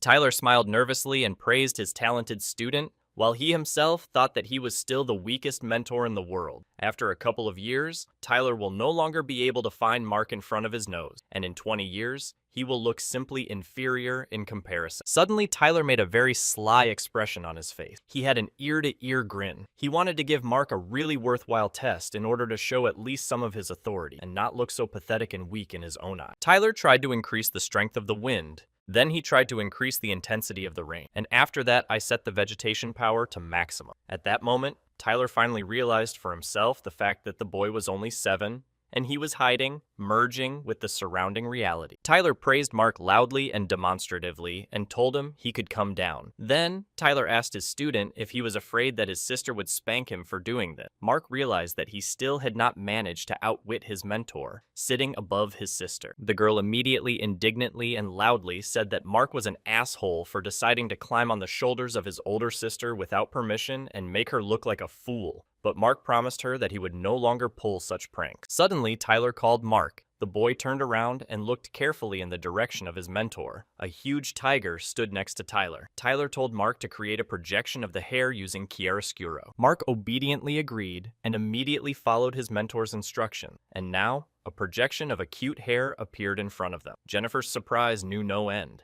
The tiger moved frighteningly towards the poor frightened bunny, who was trembling in horror. Then Tyler decided that since Mark's hair was white, it must be winter. Therefore, having decided to complicate the conditions of the problem, Tyler set the snowfall to maximum. The whole big picture looked so real. It was very difficult to realize that this was just a play of light and shadows. Mark stood in one place with concentration, closed his eyes, folded his fingers, and began to use all his computing power.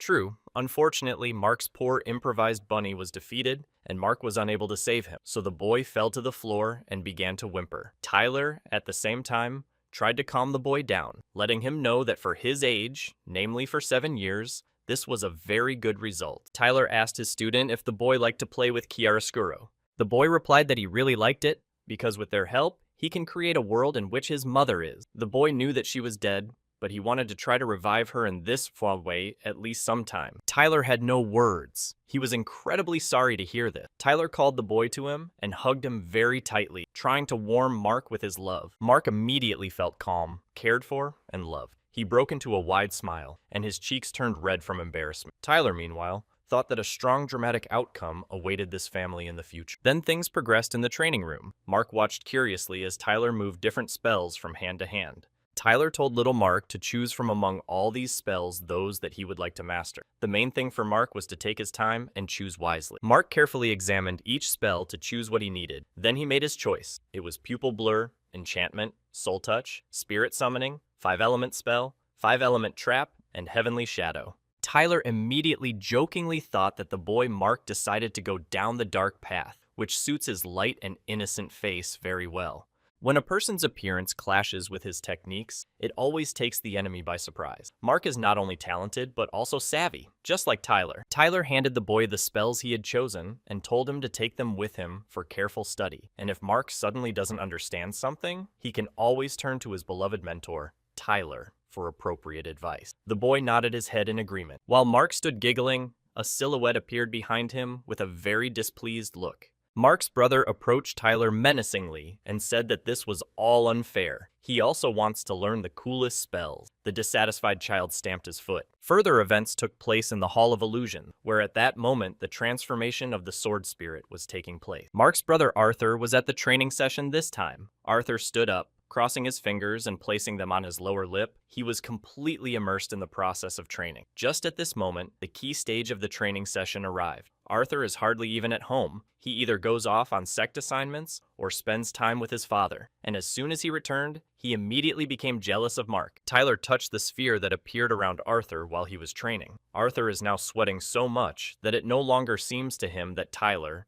being his mentor, is not giving him enough time and attention. Now Arthur's task was to cope with the projections of the werewolves that Tyler had created. Predatory and very believable werewolves surrounded Arthur, looking at him with their red menacing eyes. The boy was confused at first. Arthur looked no less menacingly and aggressively into the eyes of the werewolves. There was not a drop of fear or excitement visible in the eyes. A sword immediately appeared in his hand. It was the thunder sword that Arthur asked to answer his call. An exquisite golden magical sphere floats around Arthur, emitting a soft light. Its hypnotic shades shimmer like dancing stars, creating an atmosphere of magic and mystery. This sphere fills the surrounding space with invisible but tangible energy, giving Arthur a unique aura of strength and harmony. Then the wind sword was used, and suddenly the colors of the golden sphere began to transform, as if magic were awakening a new entity. Golden hues smoothly give way to bright green flames that dance around Arthur, creating a whirlwind of light and energy. The green glow gives the sphere new dynamic. The two swords immediately intertwine together. In the magical interweaving of wind and thunderstorm,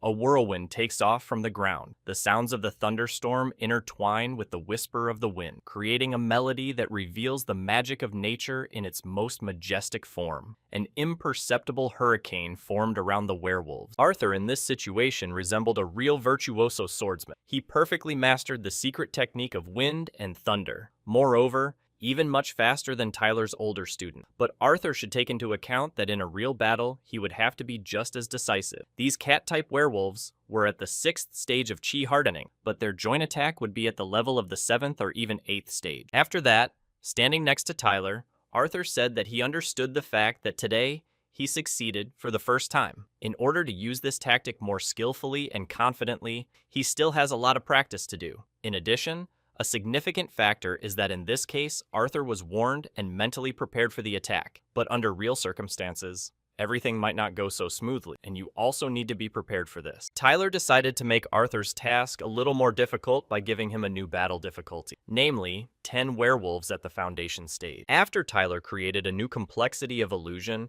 Arthur was surrounded by terrifying werewolves at the foundation stage. Arthur immediately decided to rhetorically ask his mentor, Tyler, how painful it was to die. Tyler reprimanded Arthur because the boy immediately began to panic. But in order to bring the student to his senses, Tyler decided to show him how to correctly complete this task. Arthur had to watch without being distracted and remember his mentor's instruction. First, Tyler suddenly disappeared. A weak breeze blew across the faces of the monster. But suddenly, unexpectedly for the werewolves, Tyler used the technique of an imperceptible hurricane. Then Tyler, with a smile on his face, asked Arthur if he had finally understood what the meaning of this secret technique was. A weak and pleasant breeze has a relaxing and even soporific effect on opponents. They do not even have time to catch themselves and get out of their softened state. At the same time, it is difficult to imagine even less energy-consuming technology. Suddenly, Tyler turned around and saw Arthur falling into a trance. Tyler wondered if Arthur had decided to immediately enter a state of comprehension like that. All this reminded Tyler of himself in his youth. It seemed to Tyler that in the future, each of his disciples would grow into the greatest cultivators, and this was one reason why their mentor should not remain a failure. Therefore, from the next day, Tyler planned to start collecting money for space-time grains of sand, even if he had to sell all his property for this. Suddenly, an image of Adrian appeared in Tyler's head. He hadn't remembered him for a long time. He also wondered for a second where Adrian had gone. But then Tyler himself suddenly decided to interrupt his thoughts about Adrian, because in general, you need to be careful with thoughts. After all, they are material, and Tyler would gladly not see him for another 1,000 years. And in general, the only thoughts that should have bothered him at that moment were grains of sand. Subsequent events took place in the world of werewolves, namely in the territory of the blood-sucking Titan. In the distance, a forest could be seen. It was thick and dark, like a mysterious kingdom. The trees were tall and slender, like guards protecting the forest. There was silence in the air. Only the wind whispered in the treetops, creating a soothing sound. Adrian tried to relax and abstract himself from bad and obsessive ideas, mentally turning to his grandfather, the swordsman. If Adrian lingers in this world, then after a while, Mom will turn into a werewolf. At least it seemed so to him.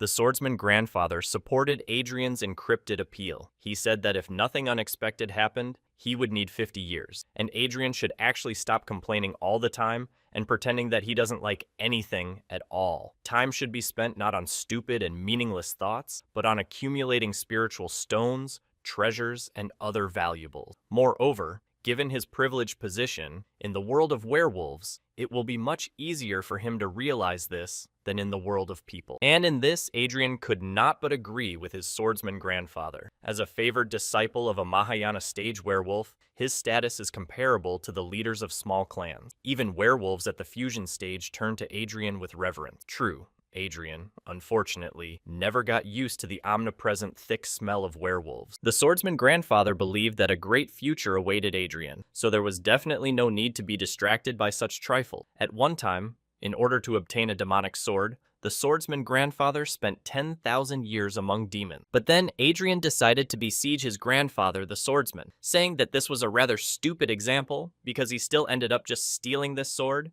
and the fact of living with demons for such a long time ultimately did not affect anything. The swordsman grandfather was amused by Adrian's answer. True, he said that this was not theft at all, because it was done for the sake of cultivation. Moreover, these were demons, and a crime committed against evil is a good deed. However, Adrian decided for himself that another 50 years, and then he returns to the world of people. Even in the world of werewolves, the premonition of impending disaster never leaves him. Time was running out like sand on a clock, and yet 50 years have passed. Conversations spread around that the mentor was already on his way, leaving the retreat. It was Tyler, who stood majestically, impressing everyone with his beautiful mustache. Mark ran up to Tyler asking what was going on with Tyler. Was his hour of death approaching? But Tyler immediately reassured the boy. Tyler did not feel the approach of his death at all, and his instincts very rarely let him down. He was about to break through to the stage of laying the foundation, and in general, he was infuriated by the fact that they began to treat him like some kind of dying grandfather.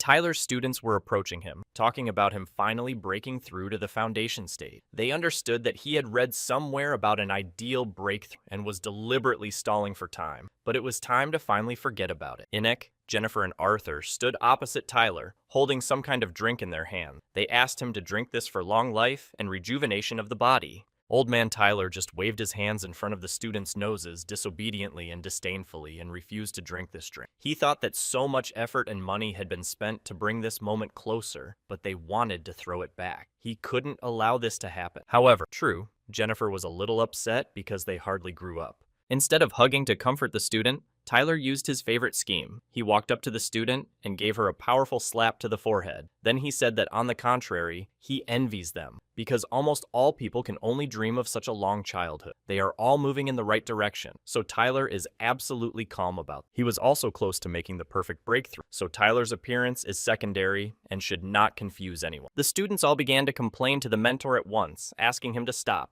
They told him to quickly decide, and either make a breakthrough right now, or drink a rejuvenating elixir. It would be better if Tyler, in their opinion, let go of the dream of an ideal breakthrough, because sooner or later, it will simply destroy him. The students had no idea how they would cope on their own if Tyler was gone. However, Tyler said that there is no reason to worry because he has everything under control, and he again asked them to put the elixir away. A tear immediately rolled down Jennifer's cheek. She could no longer contain her emotion, so she decided to use her own powers against the interests of her mentor. She turned to Tyler, telling him that they would have to make a decision for him. He may think he has everything under control, but his students demand additional guarantee. Tyler shouted at them not to do this in an orderly tone. Tyler was shocked. He called his students little fools. If only they knew how much effort it took for him to grow old twice as fast and bring the moment of his death closer. Jennifer, having asked Tyler for forgiveness in advance, took a running start and persistently chased after her mentor.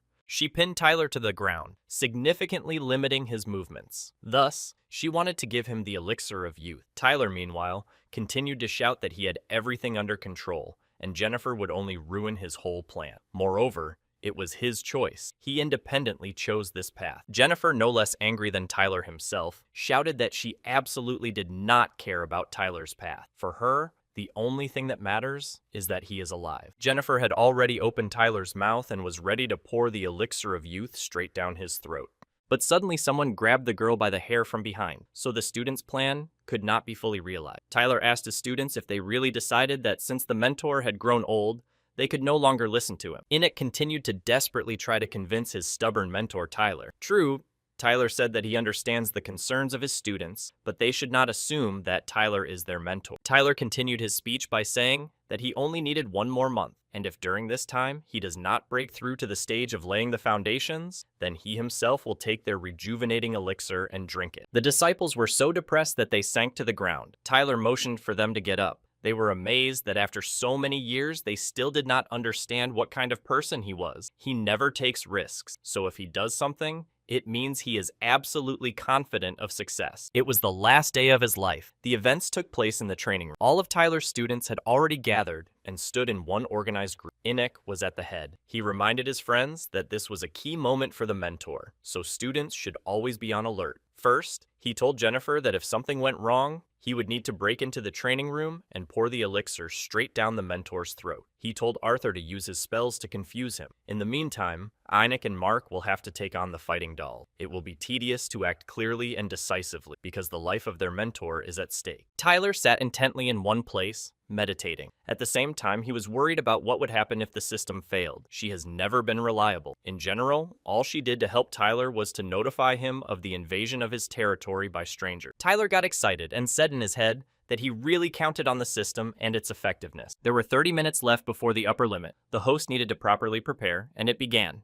At that moment, a very important moment began. Tyler also really hoped that his loving students did not break into that hall. It would have been quite difficult to contain them. Tyler hoped that after increasing the level, additional functions would open in the system, maybe some kind of store with skills or weapons, or at least some kind of lottery. There was no limit to his dreams. At the same time, somewhere far from civilization, Adrian stood on an empty and gloomy field. He spent 60 years among werewolves, and finally he decided to return home. At that moment, his swordsman grandfather came to him. He wondered if Adrian was sure he didn't want to stay. After all, his position among werewolves would continue to grow. One day, he could become the Lord of Werewolves and help people destroy their entire race. He would simply become the greatest hero. In response to this, Adrian stated that this was a pretty good offer, but he had a lot of unfinished business in the human world, and the implementation of the grandfather swordsman's plan could take an eternity. Adrian's parents were still waiting for his return. He had never washed away the shame of the canceled engagement. He couldn't stay there any longer, and in the war with werewolves, he sees himself fighting openly as a noble hero, and not as a behind-the-scenes schemer. Grandfather the swordsman asked Adrian again how confident he was in his decision. Adrian responded to this by saying that he was too talkative today. Adrian has already told him everything, and has also already figured out how to explain his absence to others. He will say that he discovered a portal to the land of rich treasures and spent 60 years there. The swordsman grandfather even agreed to help Adrian return to the human world. But before that, he wanted to tell him something else. At that moment, they were in the world of werewolves, on a field for teleportation to the world of people. The grandfather swordsman continued. Some events seem random, but they would have happened anyway. Anyone could have been in Adrian's place. They were then transported to the human world, 10,000 kilometers away from the heavenly throne set. At the same time, Anik, Jennifer, and all the people around them looked up. 5 colored clouds of a good omen appeared in the sky. They correspond to the path of the 5 elements of the children's mentor, Tyler. This meant only one thing, that everything was working out for him. Tyler, trying to achieve his goal, breathed deeply. He allowed magical powers to permeate him completely and comprehensively. The diameter of the elixir field was increased to 999 fathom. Everything worked out. Tyler could return, so he began to shrink and return to everyone. There, he met his disciples, who bowed low to him, to the very ground. They immediately began enthusiastically and joyfully congratulating their mentor, Tyler, on his breakthrough. Tyler thanked them for this. Tyler laughed good-naturedly while stroking Jennifer and Anik on the head. He told all his disciples to stand up and then reminded them that he had told them more than once that he had everything under control. And they are little assholes because they doubted his strength and plan. Being at the stage of laying the foundations, now he will be able to press both Jennifer and Anika into the floor with his bare hands, and even without the help of fighting dolls. He suddenly pulled away from the students and told them to wait and give him time to think. Tyler felt a sharp chill run through his body. He felt the approach of a bloodbath. The alarm sounded on the ship again. A message was received from the leadership of the sect. A werewolf attack was approaching. All students urgently needed to leave the territory of the Heavenly Throne sect. It was necessary to flee to the north. It was strictly forbidden to return without notifying the sect leadership. The leadership of the sect strongly warned that the sect would be destroyed by werewolves. Under no circumstances should they take revenge on them. Panic began all around. People did not understand what was happening. Everyone started shouting that they needed to quickly pack their things and leave because the situation was critical. Tyler began yelling at his students, asking them why they were frozen to the spot. He told them to pack their belongings, call their uncle, and hurry. They needed to leave. If they remain, then death will definitely not be avoided. The students immediately ran to follow the mentor's command. Tyler, at least, was consoled by the thought that he had long been prepared for such a situation and had trained his friend Michael to fly his aircraft. At this moment, Adrian and the swordsman grandfather finally returned to the human world. True, they didn't have the best moment. Right in front of their faces was a werewolf tripod. The swordsman grandfather asked Adrian if his mentor from the world of werewolves hid this tripod in his thing. It was impossible to stay there, so grandfather, the swordsman, and Adrian urgently needed to go to another place. Someone suddenly crept up behind Adrian. Adrian was confused. He was captured by his own mentor from the world of werewolves. He said that he had been waiting for so long for his sweet student to decide to return to his world, and as gratitude for Adrian's help, he is ready to try to destroy the entire continent. The werewolf, laughing menacingly and disgustingly, told Adrian that when there was not a single living person left there, he would name this place after him, maliciously promising him a spectacle. Adrian, meanwhile, was desperately trying to escape from the clutches of the vengeful and vile monster. True, suddenly for the bloodthirsty werewolf, Adrian outwitted him and moved somewhere further. But the werewolf didn't care at all about Adrian's trick and cunning. At this stage, it was not so scary to lose a pawn, especially since Adrian had already fulfilled his main role. This terrifying and very powerful werewolf, Alfred, realized that he needed to reunite with, as he put it, his stupid people. Until now, they were hiding in the forbidden zone of the ancient werewolves. The werewolves continued to advance. Alfred first wanted to clear that continent for himself. The following events took place in the Heavenly Throne sect. One of the elders of the sect recalled that he was once told that fate was preparing him for a test at the level of a catastrophe. It looks like fortune-telling will soon come true. But at the same time, he did not agree that it really was a disaster. Without destroying the old, it is impossible to build something new. The only pity is that the collapse of the sect occurred under his own leadership. The elder looked so majestic in his luxurious golden kimono. The main thing is that he gave his students time to evacuate. He sincerely believed that the best of them would be able to rebuild new sects in new places without disgracing their predecessors. Meanwhile, the leader of all werewolves and other monsters, Alfred, was inspecting the surrounding area. He was deeply amazed and disappointed by the fact that people turned out to be so cowardly. Did all the local people really go on the run so quickly? While cultivating, the elder saw the image of Alfred and everything he plans to do with his subordinates. The elder immediately wanted to give them a hard time. For him, werewolves are a mistake of nature, nothing more. Even by controlling an entire fleet alone, the elder will be able to significantly thin out this nasty brethren of werewolves. The elder tried to concentrate all his strength within himself. The elder noticed that once underestimating their race had already led werewolves to lose their position, and the times when people were exploited by werewolves will never return. Further events took place somewhere off the coast of the Endless Sea. Adrian, standing with a lost and upset look, asked his swordsman grandfather if he always knew that everything would happen in exactly this way and in such condition. In response, the swordsman grandfather said that although he didn't know for sure, he definitely guessed. Adrian's next question was why, in this case, the swordsman grandfather kept silent about all this. Even the werewolves themselves are terribly afraid of Adrian's mentor, the Titan bloodsucker. It's strange to imagine what will happen to the people from Xiangzhou.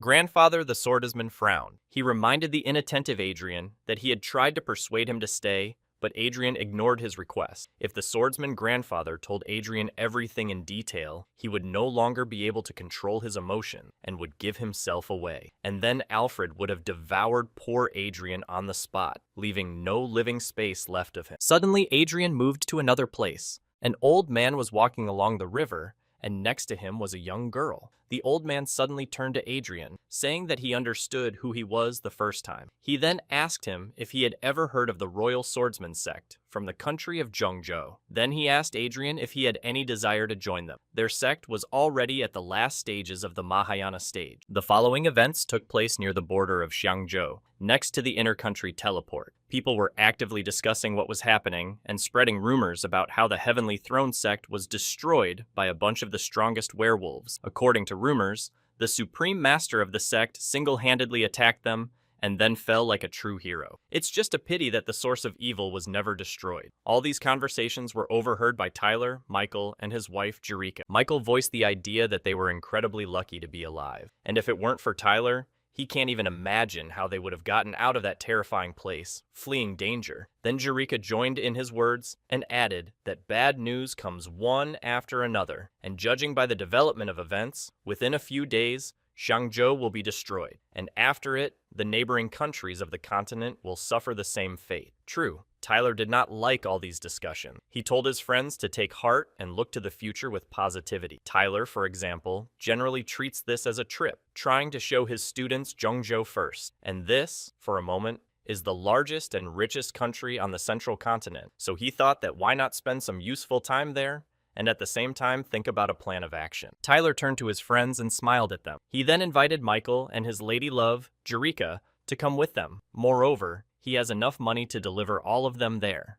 Jerika and Michael were very happy to hear the proposal from Tyler. They noticed that this was a very generous act on his part, but Tyler told them to leave the pleasantries aside because they were almost like relatives to him. The guys, after a long and tiring journey, finally reached the teleportation point. The children were already waiting for them there. Tyler, as always, grabbed Jennifer by the pigtails in order to hold her and cool her ardor. He told her that once they left Xiangzhou, their journey would not end. Therefore, he told the girl to plan the route to the country of Zhongzhou in detail. Between saving the world and running away, Tyler definitely chooses the second option, and let Adrian take the first option. It's not for nothing that he is the main character, no matter where he is now. If the universe wants Tyler to take on this kind of responsibility, then it better allow Tyler to live for at least another 5,000 years. In the meantime, Tyler still has to take care of his students and friends, and about myself, of course. Later, the students shouted to Tyler that there were too many people wanting to leave Xiangzhou, not to mention that many of them are at the spirit birth stage and above. It's scary to imagine when it will be the turn of Tyler, his students, and friends. Jennifer suddenly looked at the big and cute animals standing among the people. Tyler reprimanded his student for this because she should have been more careful and not provoke anyone again. Every second person there was capable of knocking out each of them with a clip. Someone sharply and very firmly touched Tyler on the shoulder. Tyler's face stretched so wide that his eyes almost popped out of their sockets, as if they themselves had been struck by the magic of surprise. A wave of amazement washed over him. The voice of the man standing behind him sounded calm, but at the same time very angry. He said that he didn't expect to run into Tyler here. But having already turned around and realized who the mysterious man was standing behind him, Tyler exhaled. He was greeted with a smile from ear to ear by Patrick, who was incredibly happy about such a pleasant meeting for him. Tyler became even more modest from such a violent reaction from Patrick. Tyler laughed nervously and said he was glad to see Patrick too. Tyler tried to shake Patrick's hand, but it was hard for him to even hold his huge paw with both hands, which was as heavy as if it were the paw of a giant bear. Tyler immediately blushed. Patrick was so sweet and spontaneous. It felt like he was on cloud 9 when he saw his buddy Tyler. Jerika, Michael, and their children were even surprised by such an emotional and touching reaction from such a seemingly formidable and strong thug. Then, Patrick, with inexhaustible curiosity in his eyes, asked his new acquaintances where they were going. Tyler answered him, saying that they were going to Zhongzhou. Patrick smiled, thinking that this was pretty cool, since they were on the same path as him. He asked Tyler and his friends if they would mind if he accompanied them on the road. Tyler immediately agreed, fully supporting such an initiative. With such a travel companion, the long journey will be a joy. Even everyone around him was afraid of Patrick. In their eyes, he was not just a wonderful, friendly guy, as in Tyler's eyes, but a terrible thug at the stage of mastering the void. As he walked, everyone made room for him and his friends. Suddenly, Mark walked up to his little sister and leaned over to whisper something in her ear. He told Jennifer that their mentor Tyler must be very cool, since even a warrior at the stage of mastering the void joins him as a traveling companion. Jennifer nodded. Tyler is probably just modest, which is why he doesn't like to show and admit his true capabilities. But their mentor is so talented. For his students, there is probably no one in the whole world who would be as successful in alchemy and forging, being only at the stage of chi hardening for a long time. Jennifer thinks that this is the selfish interest of this big guy. Surely he wants to ask Tyler to forge something for him. Meanwhile, Tyler himself was thinking about how lucky he was to meet Patrick along the way. All that is required from Tyler is a security umbrella, which, however, will not cost him anything, but the promising blacksmith will owe a debt. A group of friends stood right next to some kind of portal, which was all shimmering with completely different colors. Pink, blue, purple, light purple. And so, they were already in the main city of the country, Zhengzhou. Patrick and Tyler immediately began to look around, trying to instantly get used to their new surrounding. Tyler finally felt safe. Previously, the feeling of threat hung over him constantly. Or maybe he just feels confident because he is now in the stage of laying the foundation. And for him, this is a huge and very important progress, because all his powers have increased at least tenfold.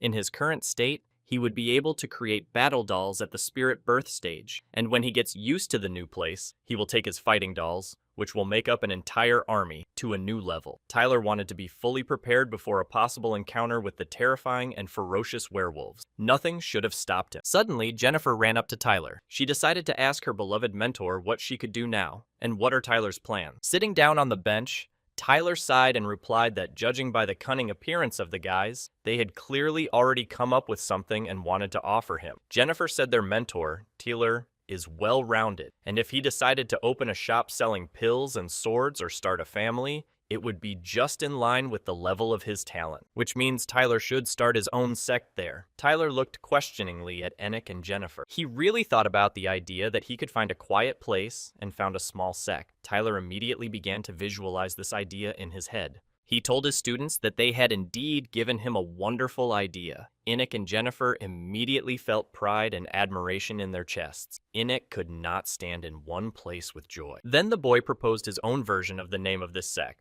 the Ghana sect. True, Enoch chose this name for a reason, but because his name meant exactly this word. It means steel. Therefore, this name of the sect sounded to the boy like something indestructible. True, this idea amused Tyler immensely. He hugged the boy to his chest and rubbed his hand over the top of his head. Then Tyler said that he used to think that over time, Enoch would live a little smarter, but as it turned out, such a hope was self-deception, but Tyler didn't blame him. He said that apparently his cerebral cortex was damaged at birth.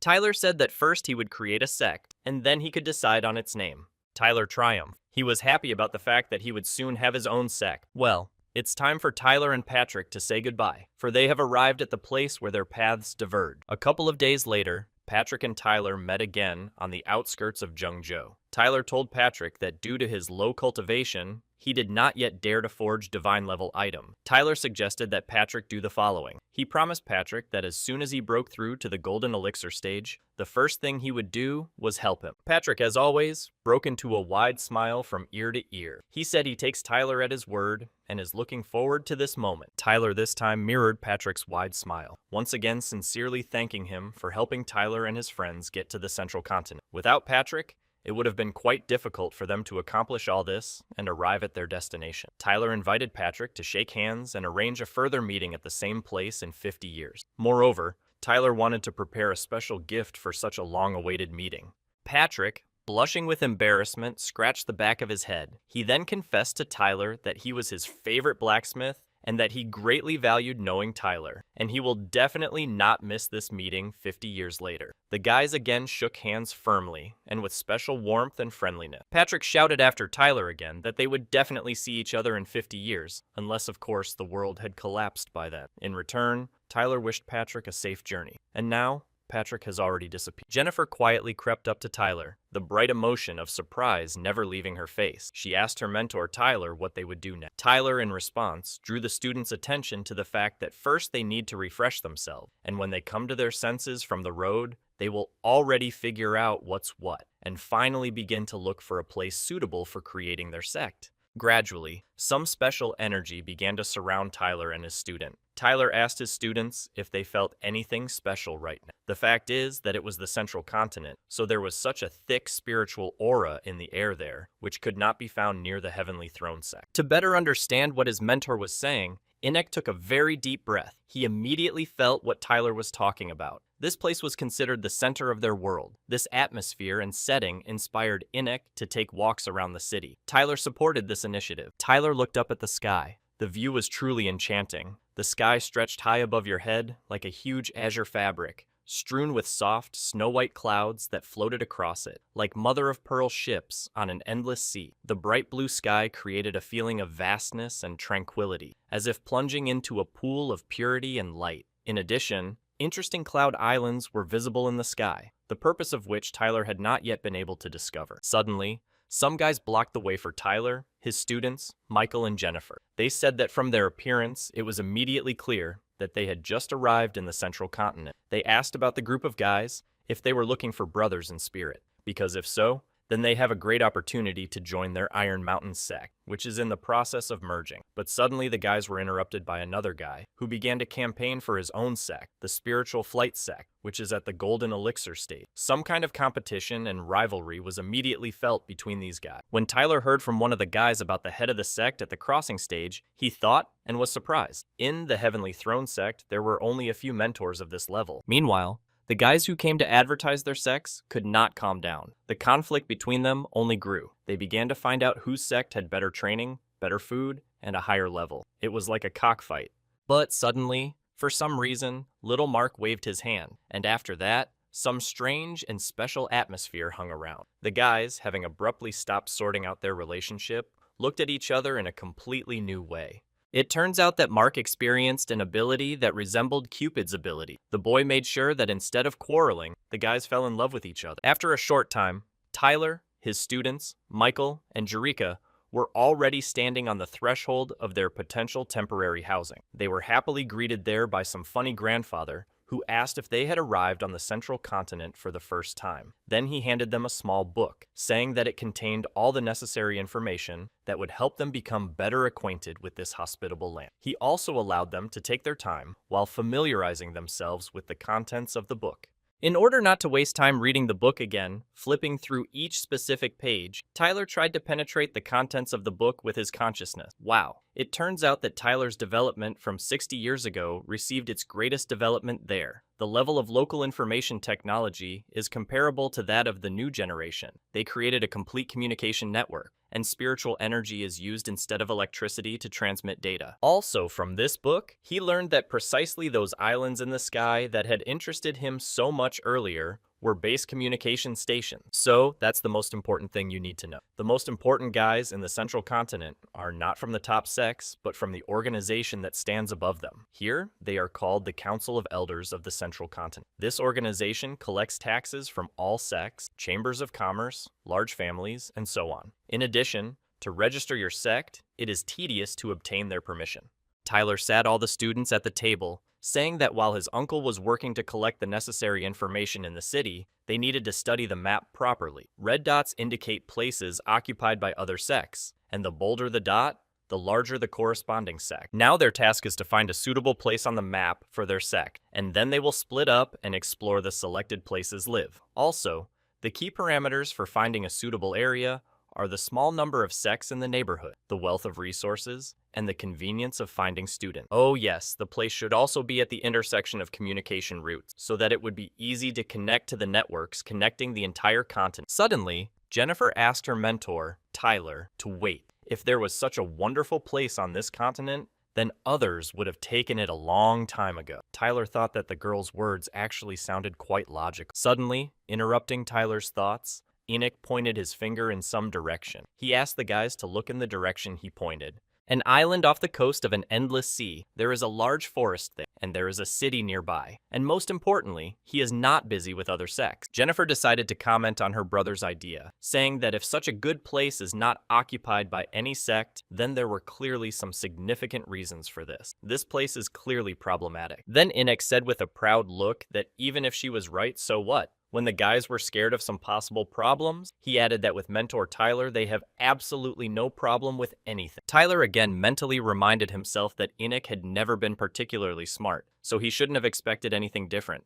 But suddenly Tyler began to doubt and become confused in his thoughts. What if Enoch was right this time? In any case, this is true or not, and there is definitely no need to dismiss this option. First, Tyler needs to explore this place personally. Then Tyler said that he would go find out more about this place on his own. Meanwhile, students must continue searching for places on the map. You need to find several worthy options at once so that you have plenty to choose from in the future. The disciples shouted with one voice that they would do it. Tyler enthusiastically ran up to the owner of the house in order to get from him at least some information about that place. He asked why there is not a single sect near that city. After all, the place itself looks great. The owner of the dwelling began his explanation. 1,000 years ago, this was the largest Taoist city on the western side of the continent. There were countless sects in his area. One of them was even level 9, but over time, the area's resources became depleted. Due to the sheer number of sects, even the coastal shallow areas had been cleared out to the point that they had lost their ability to regenerate. And after several invasions of giant beasts, the city was practically deserted, and all the surrounding sects moved to new places. Tyler then asked him if there were any resources there right now. The owner replied that not really. In the dense forest, you can find mines, but they are hidden in its very depths, where all kinds of animals rule. In other words, resource extraction requires enormous effort and is accompanied by risks. If guys are looking for a place for a sect, then going there is clearly not the best idea.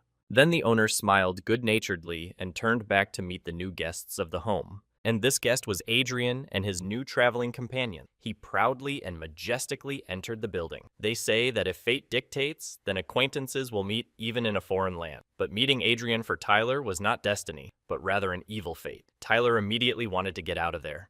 Tyler decided to cheat a little by standing closer to Adrian and his companions and trying to listen carefully to their conversation. From what he heard, he could only make out that Adrian had joined some sect of royal swordsmen. This means that the main parameter for choosing a location has appeared. It should be as far as possible from Adrian's new sect. Since Adrian's sudden disappearance, Tyler has lived for 60 years with virtually no incident. And even if the heavenly will wants to bring him together over and over again, Tyler is determined to resist until the very end. Adrian's companion, Elena, meanwhile looked around. Adrian looked questioningly into the distance. Then he turned to the swordsman, grandfather, with a question whether the man who had just left the table seemed familiar to him. The swordsman grandfather took a closer look, but at the same time did not seem to notice anything strange or anyone familiar. But it is worth noting that the swordsman grandfather also immediately paid attention to him, because this young man has very pure spiritual energy. Perhaps he is even a member of one of the high-level sects. Adrian continued to think, was it really just his imagination? 3 days later, events began to take place in a small village near the shore of the inexhaustible lake. Enoch began to examine the map with particular interest. The island in the middle of the inexhaustible lake looked quite attractive. It's just not clear whether there are animals there and what level they are. This is what Enoch had to find out. Suddenly, a man, significantly agitated by something, ran into the dining room where Enoch was sitting. He began to notify those present that the lake animals had come ashore, so everyone needs to start hiding. Until the manager came to help, no one was allowed to leave. Panic and confusion immediately arose around. The owner of the establishment ran up to Enoch again in alarm. He reminded the boy to run quickly because the establishment was closing due to the mentioned circumstances. Accordingly, the bill also could not be paid. Suddenly, Enoch thought that most likely the animals there were not particularly dangerous. Otherwise, they would have destroyed this village a long time ago. And Enoch was still wondering why his hands had been itching so much all morning. True, seeing the monster, Enoch changed his mind for a while. The monster threatened with its gaze, its sharp fangs glittered in the darkness, and its eyes sparkled with an ominous light, as if an unknown darkness was hidden in them. The monster's skin was covered with furrows and scales, giving the impression of an unnatural force ready to swallow everything in its path. However, the ferocious and terrifying appearance of the monster did not frighten Enoch. The boy never even became confused after such an unpleasant meeting. On the contrary, Enoch decided to use all his abilities that his mentor taught him. The first spell that Enoch wanted to use was the nuclear explosion spell. As soon as the boy used it against the monsters, the entire area began to glow bright yellow. Magic penetrated the air with a mystical sparkle, and then, like an invisible hand, it caressed the fire like an awakening beast. Suddenly, flames flared up, Sparks scattered around, creating a whirlwind of magical light. The power of magic was felt in every pulsation of the flame, as if it were a living reflection of unknown energy. The monster immediately became charred after this. Enoch stood proudly and majestically. He did not doubt his own strengths and potential for a minute. Suddenly, all the monsters began to run around in confusion and panic. True, the angry Enoch did not leave the poor fellows alone. Not allowing them to leave, he decided to hit these feathered monsters en masse. Having defeated all his opponents,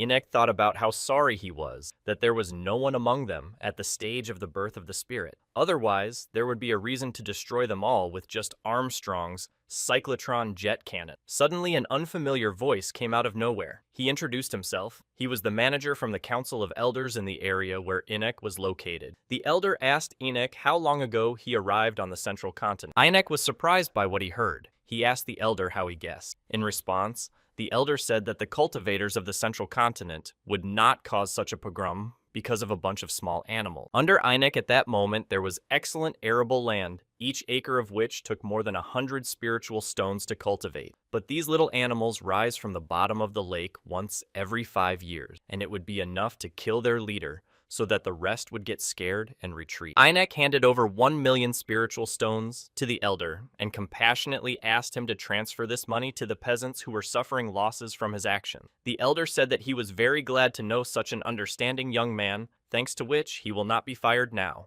Then the elder turns to Enoch, asking him a question about what the boy was looking for in these parts. He asked Enoch to share information in order to be ready to help Enoch in the future. Enoch responded to this by saying that he was looking for a place where he could found a sect, but so far, the search unfortunately has not yielded any results. The elder again turned to the boy Enoch with a proposal that was advantageous in his opinion, to look into the Council of Elders, if there was time. Enoch, meanwhile, stood with a surprised expression on his face. The mysterious elder continued his monologue, saying that he would be incredibly and indescribably happy to tell the boy in detail about these places. Further events took place a month later, in a city not bordering Zhengzhou. This was precisely the gathering place. Tyler, making a very serious expression on his face, sat everyone down at one table so that each one by one, began to talk about what he had already done. Jennifer was the first to turn to her beloved mentor. She said that the place she chose was already controlled by a major level 8 sect. In that district, there are several small sects, which are almost impossible to envy in real life. They are content with the crumbs that the large sect did not take, but in the place chosen by Mark. True,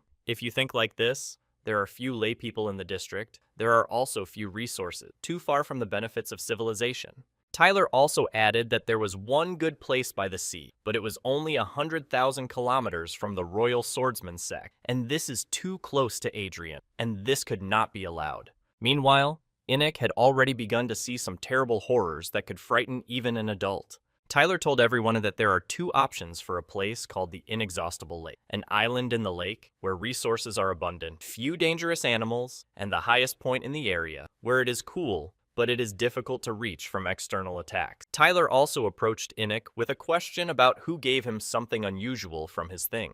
Enoch immediately admitted in response, not wanting to hide anything from his mentor, that this thing was given to him by a manager from the Council of Elders, who is involved in the protection of coastal areas. He promised Enoch that if they decided to register a sect in that place, he would give them a 20% discount on taxes. Immediately after this, Tyler sighed and said that in general, objects from strangers should always be checked for tracker bug. Over the next 2 hours, Enoch continued to tell them about the area. He also said that the most dangerous beasts in that area are only at the stage of the birth of the spirit. But if more dangerous beasts suddenly appear, they will be able to directly contact the Council of Elders. And then, the members of the Council of Elders will send their man to eliminate them. This can make their life easier, because large mines are also good, but since they are at the bottom of the lake, it will be very difficult to develop them. Enoch mentioned the tax discount, so Tyler decided to see if it was available forever. Enoch confirmed his words and said that in order to receive it, you only need to pay a registration fee and sign a contract for 100,000 years. So far, this place meets all the necessary criteria. The situation with resources and connection to the Continental Communications Network could be better. Tyler knows how to make the most of the available conditions. But most importantly, this place is quite remote and discreet. It is unlikely to seem like a piece of varnish to other sects and cultivators. And for a newly formed sect that is not afraid of work and has no ambitions to subjugate the whole world, this is just right. This place also has one unsurpassed advantage. It is located very, very far from the royal swordsman. After this, Tyler decided to build a sect on an inexhaustible lake. First of all, they decided to come to the central continent in the Taoist city of Nanlin. There, they were met by a representative of the Council of Elders, who guessed that Tyler and his friends had thought it over and agreed to the proposal to found a sect on an inexhaustible lake. There is no one among them at the birth stage of the spirit, therefore, after paying the registration fee and signing the contract, the representative of the Council of Elders will send a person at the incarnation stage with them to clear the area around the lake of all beasts at the golden elixir stage and above. But they didn't need their help, because they are able to solve everything themselves. The Elder Council member saw Tyler's smile and was very surprised. His smile lights up the entire room, but at the same time looks very natural. Perhaps decades of training in the technique of a pleasant smile are behind this. While spending a year in the time room, Taylor even managed to train his pleasant smile technique. She can help out if the main character returns, who will have to be refused. It's best to do all this with a smile. From now on, the lake officially belongs to them, and within a year, he will be able to register the name. And yet, when in 5 years the animals crawl out of the lake again, Tyler will have to ensure safety for the laity living in the coastal area, and also accept 100 students within 3 years. A member of the Council of Elders handed them a tablet containing all the other information. The next day, Tyler and his friends went to the largest island of the inexhaustible lake. Looking around, you can see how the mountains rise, how the foliage rustles, and hear the birds singing. They are very lucky that this area now belongs to them. There are a number of unwritten rules in the world of cultivators. One of them is the main temple building of the sect, which should be located on the top of the mountain. And if there are no high mountains in the area, then the temple must be built with the expectation of a future transfer to the Cloud Island. The guys looked at almost the entire area and climbed to the highest point of the island. Tyler's student needs to use his imagination to imagine the house in which all of them and future students would like to live. Tyler really liked what he presented. This building is designed for 10,000 people, and that should be enough for a start. The scanning was completed, and construction work could begin. The work period is 15 days. This will require 1,000 laborers, 300 builders, 300 flying loaders, and 20 dolls with spiritual fire. The students were delighted with their mentor, because he could simultaneously control more than 1,000 dolls. They really wanted to become just like him. But what they see is only the tip of the iceberg of his capabilities. Tyler is capable of a lot, but keeps it in the shadows from outside views. Michael thought that over the decades of their friendship, he knew Tyler well, but if he was still able to surprise him, then they were not close enough all this time. It looks like the guy wanted to fix it, or maybe he just confused Tyler with his girlfriend. But there was nothing to be surprised about here, because Tyler always hid his capabilities. If Michael didn't notice this, then you can safely call him a fool. They have decided on the place, but the main work is just beginning. Tyler's subordinates and his apprentice still have a lot of work to do. Michael and Enoch must scour the island and eliminate all the animals at the foundation stage and above. Then explore the lake and kill all the animals at the golden elixir stage and above. Jennifer will need to explore the bottom of the lake and record the location of the mines while looking for other resources. The rest, we need to go in search of new students. Mark will be responsible for checking them. The requirements for students are described in jade tablets. You need to recruit 100 guys who meet them. As for Jerica, she has to look after the working dolls. They are completely devoid of combat skills, so if animals show up here, they will urgently need to be moved to a safe place. Also, for security purposes, you need to equip a storage room where Tyler will store all the valuables. We still need to create an automated farm. Hundreds of students will need to be fed with something, and the surplus can be sold to foreign markets. And at the same time, medicinal plants can be grown here. We also need a conveyor line for the production of spiritual class weapons for battle dolls. Now, 3 battle dolls armed with rifles at the dream-laying stage can put down the beast at the golden elixir stage. The only pity is that only one type of rifle will be mass-produced. It also needs a line for the production of cartridges. Now it will be possible to stamp only magic-class bullets, but for now, this will be enough. In general,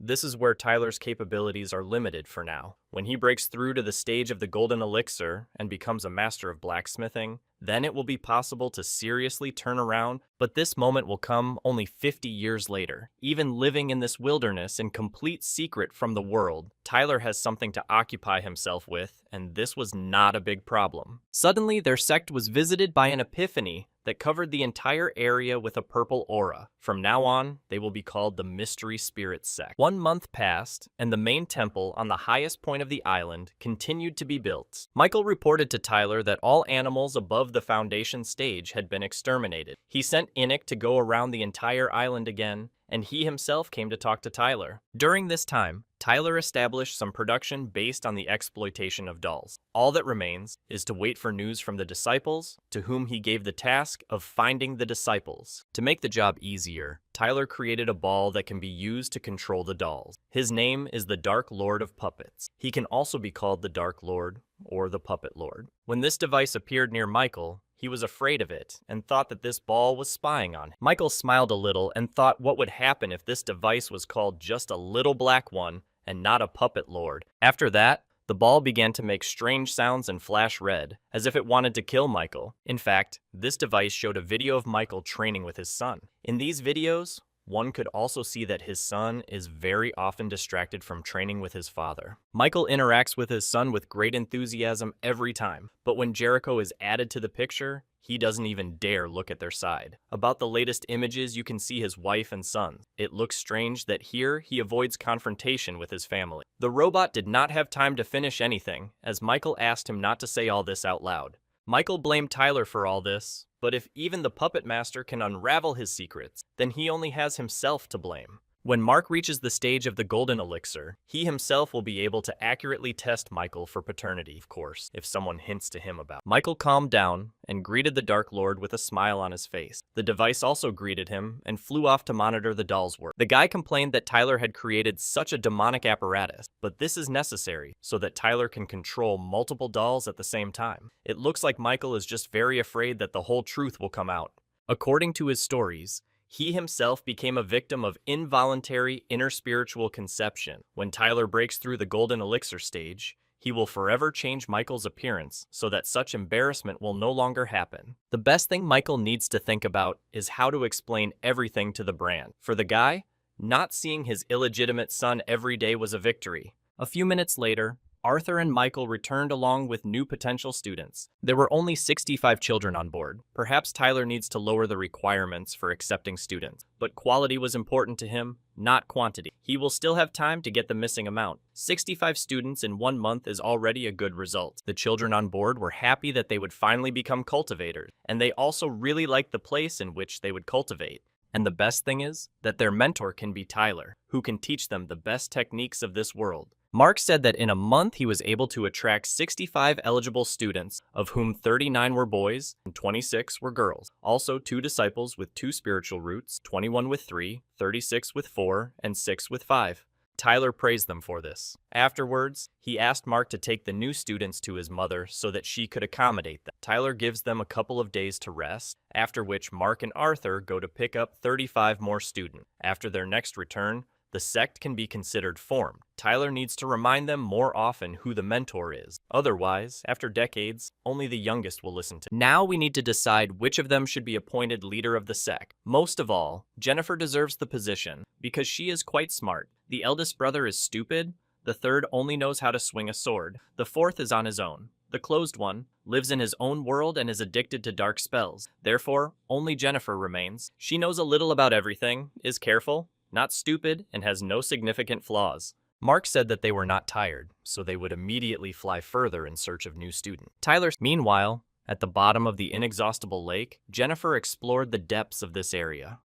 According to records of this area, a small-scale werewolf invasion occurred here 60,000 years ago, but it was quickly suppressed. Underwater turbulence is indicated as the cause of the appearance of werewolves. Moreover, during that invasion, they were first noticed precisely in the inexhaustible lake. This means that somewhere at the bottom of the lake, there is a weak point. This is an area with unstable space. Jennifer is willing to bet spiritual stones that natural space runes can be found at this entry point. Instead of exploring the bottom meter by meter herself, she thought about asking her mentor to make her products to search for valuable objects. Jennifer reported this to Tyler, and he really liked the idea. He decided to make her a special device for searching for valuable objects of various classes. And he also said that she was the leader of the Mystery Spirit sect. When all hundreds of students gather, she will immediately take office. The girl laughed nervously because she was not ready for such a decision from her mentor. She doesn't understand why Tyler chose her as his mentor and how she knows the functions of a sect leader. The mentor explained to her that there was no suitable person for this position, so he chose her, his best student. As for Michael, he also cannot become the leader of the sect, because Tyler could not even imagine what would happen if he took such a position. Jennifer agreed to this, and now she will have to get knowledge from somewhere about what it is like to be a cult leader. Meanwhile, on the shore of the main island, Tyler cooked food and thought about future plans. The sect is almost formed, but the time to rest on its laurels has not yet come. Although over the years, he has managed to accumulate some property, but compared to the sects founded hundreds of years ago, they are just homeless. Moreover, Tyler sold half of what he had accumulated to buy space-time grains of sand, which would last until he broke through to the stage of the Golden Elixir. But after the breakthrough at the Golden Elixir stage, the time room will no longer be able to bear the natural consumption of energy. In any case, you can't hang your nose. Tyler always found a solution, and now he is not even alone, but there is a whole sect behind him, and he has an inexhaustible lake, which is full of resources. In his hands, even the most basic ore turns into gold. And so, what if they are at the bottom of a lake? He can build an entire submarine fleet to solve this problem. A day later,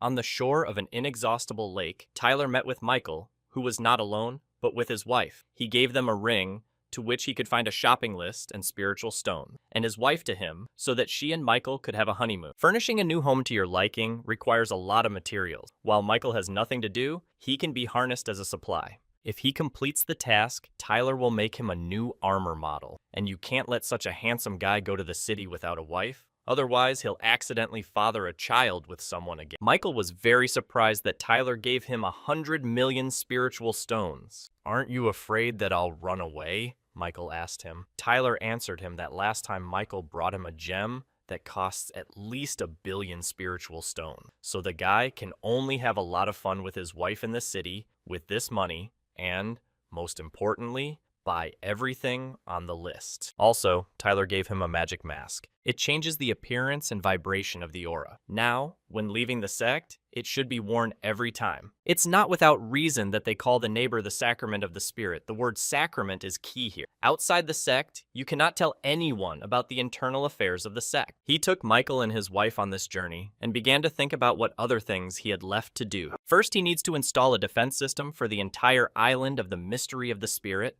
and a satellite reconnaissance system along the perimeter of the inexhaustible lake. Then, send the dolls to mine minerals underwater. And finally, when he has enough iron ore, he will need to conduct market research and create a product that will sell like hotcakes and create an automatic conveyor line for it. Excellent, but Tyler doesn't have enough money for all this. Will he really have to turn into an ordinary person who has to constantly think about how to earn more spiritual stones? How cool it would be if Brother David took on this role, because he is one of Tyler's richest friends. Meanwhile, in David's shop, which is located in the country of Chunzhou in one of the main trade and transport hubs, he felt unwell, because even at the stage of dreaming, he managed to catch a cold. He was looked after by his modest and simple-minded son named Alec. David regretted that since childhood he had not been apprenticed to his brother Tyler, but his son liked everything anyway. Living in Xiangzhou, his father was on the crest of a commercial wave. He had just grandiose plans, but the werewolf invasion put an end to them, and David lost almost everything. Now he cannot achieve anything in a rich country with his financial situation. He no longer feels the strength to rise again from the very bottom. After he met Brother Tyler on the front line,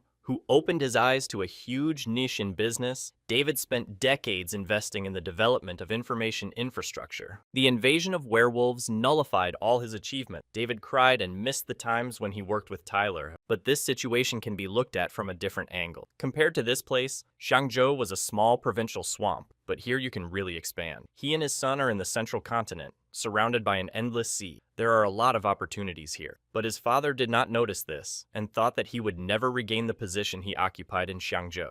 Suddenly, Out of the corner of his eye, he noticed Michael walking near his house with his wife, Jerika. David immediately got up from his chair and started running towards them. Strange, but how could he recognize them? Because they are wearing masks, changing their appearance and aura. And besides, Michael and his wife changed their usual clothes. Michael greeted him and asked how he was able to recognize them after all. In fact, he didn't recognize their faces. Alex, who was standing behind his father, realized that these were Tyler's friends, whom David had mentioned. David remembered well these ball wardrobes that brother Tyler invented. They were fun on Jerika's dress. Finally, David had a chance to contact his old friend. Michael said that he knows how to contact Tyler, but you need to take into account his secretive nature, so Michael must get his consent. David very quickly agreed to this, because it would be a great happiness for him to see his old friend. Michael handed him the phone and asked him to take it. When he receives an answer, he will contact David through it to say whether Tyler agreed or not. Several days passed after the meeting with Michael, and David, without taking his eyes off the phone, expected to receive a message agreeing to meet with him. The son was very worried about his father and suggested that he rest for a few hours, but David refused this, because he was waiting for a message that would allow him to return to the top of the business. A week later, in the temple of the sect of the Sacrament of the Spirit, Tyler learns that Michael met brother David. He was very happy about this, because he finally had the opportunity to work with him. So Michael asked him if he was ready to meet with David. Tyler agreed to this and asked them to send him their address. Perhaps they will soon have a foreign trade department leader. For a well-spent honeymoon, Michael decided to give a gift to his friend. He saw this thing in one of the shops. He was told that it was called a spiritual surprise stone. Inside the stone is a sealed ring that previously belonged to a cultivator executed for a crime. The spirit stone used as a shell alone cost $100,000. Moreover, the form of the gift itself seemed funny, so Michael bought it.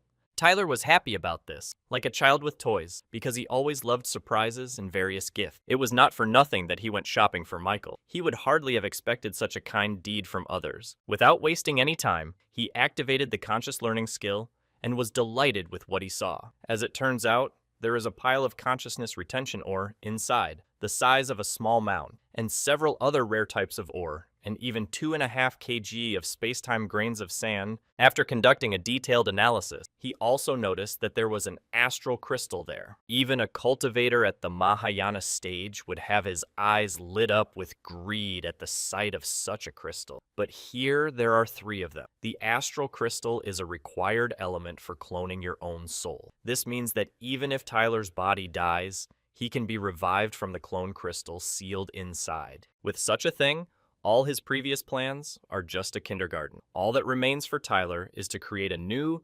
pseudo-divine class control center. A day later, loud screams of joy began to be heard in David's shop. As it turned out, these screams came from Alex's father, who received a message about the whereabouts of brother Tyler. David read this message out loud and laughed nervously, thereby scaring his son. He thought his father was crazy and wanted to call an ambulance. His father said that everything was fine with him and asked him to tell his eldest, second, third, fourth mother that they were going to brother Tyler. Meanwhile, in sex, there are mysteries of the spirit. Tyler became lost in thought and began to think about what he has now. Since the system he inherited was practically useless, it was high time for him to create his own system, and thanks to a gift from Michael, this has now become possible. This system will not only be able to forge objects and create dolls, but will also be able to keep a digital record of available resources, as well as analyze the capabilities of sect members using artificial intelligence. Tyler even came up with a name for it, Capital Demon System. Today he is just full of energy to create. The merging of ingredients and engraving of the runes goes without a hitch.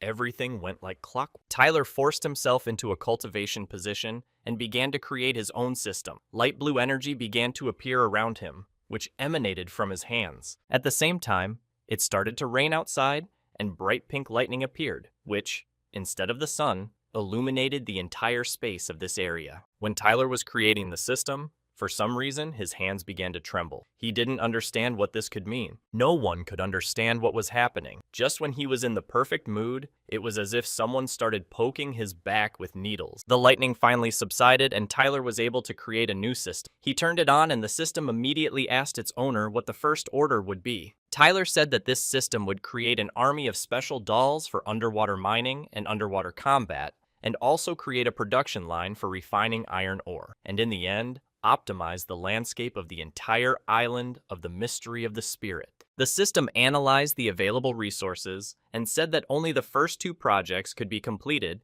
and the rest would require additional resources, and in general, as the system said, this was their first meeting, and she wanted to get to know the owner better. Tyler took into account all the resource gaps and ordered the system to do what it could now.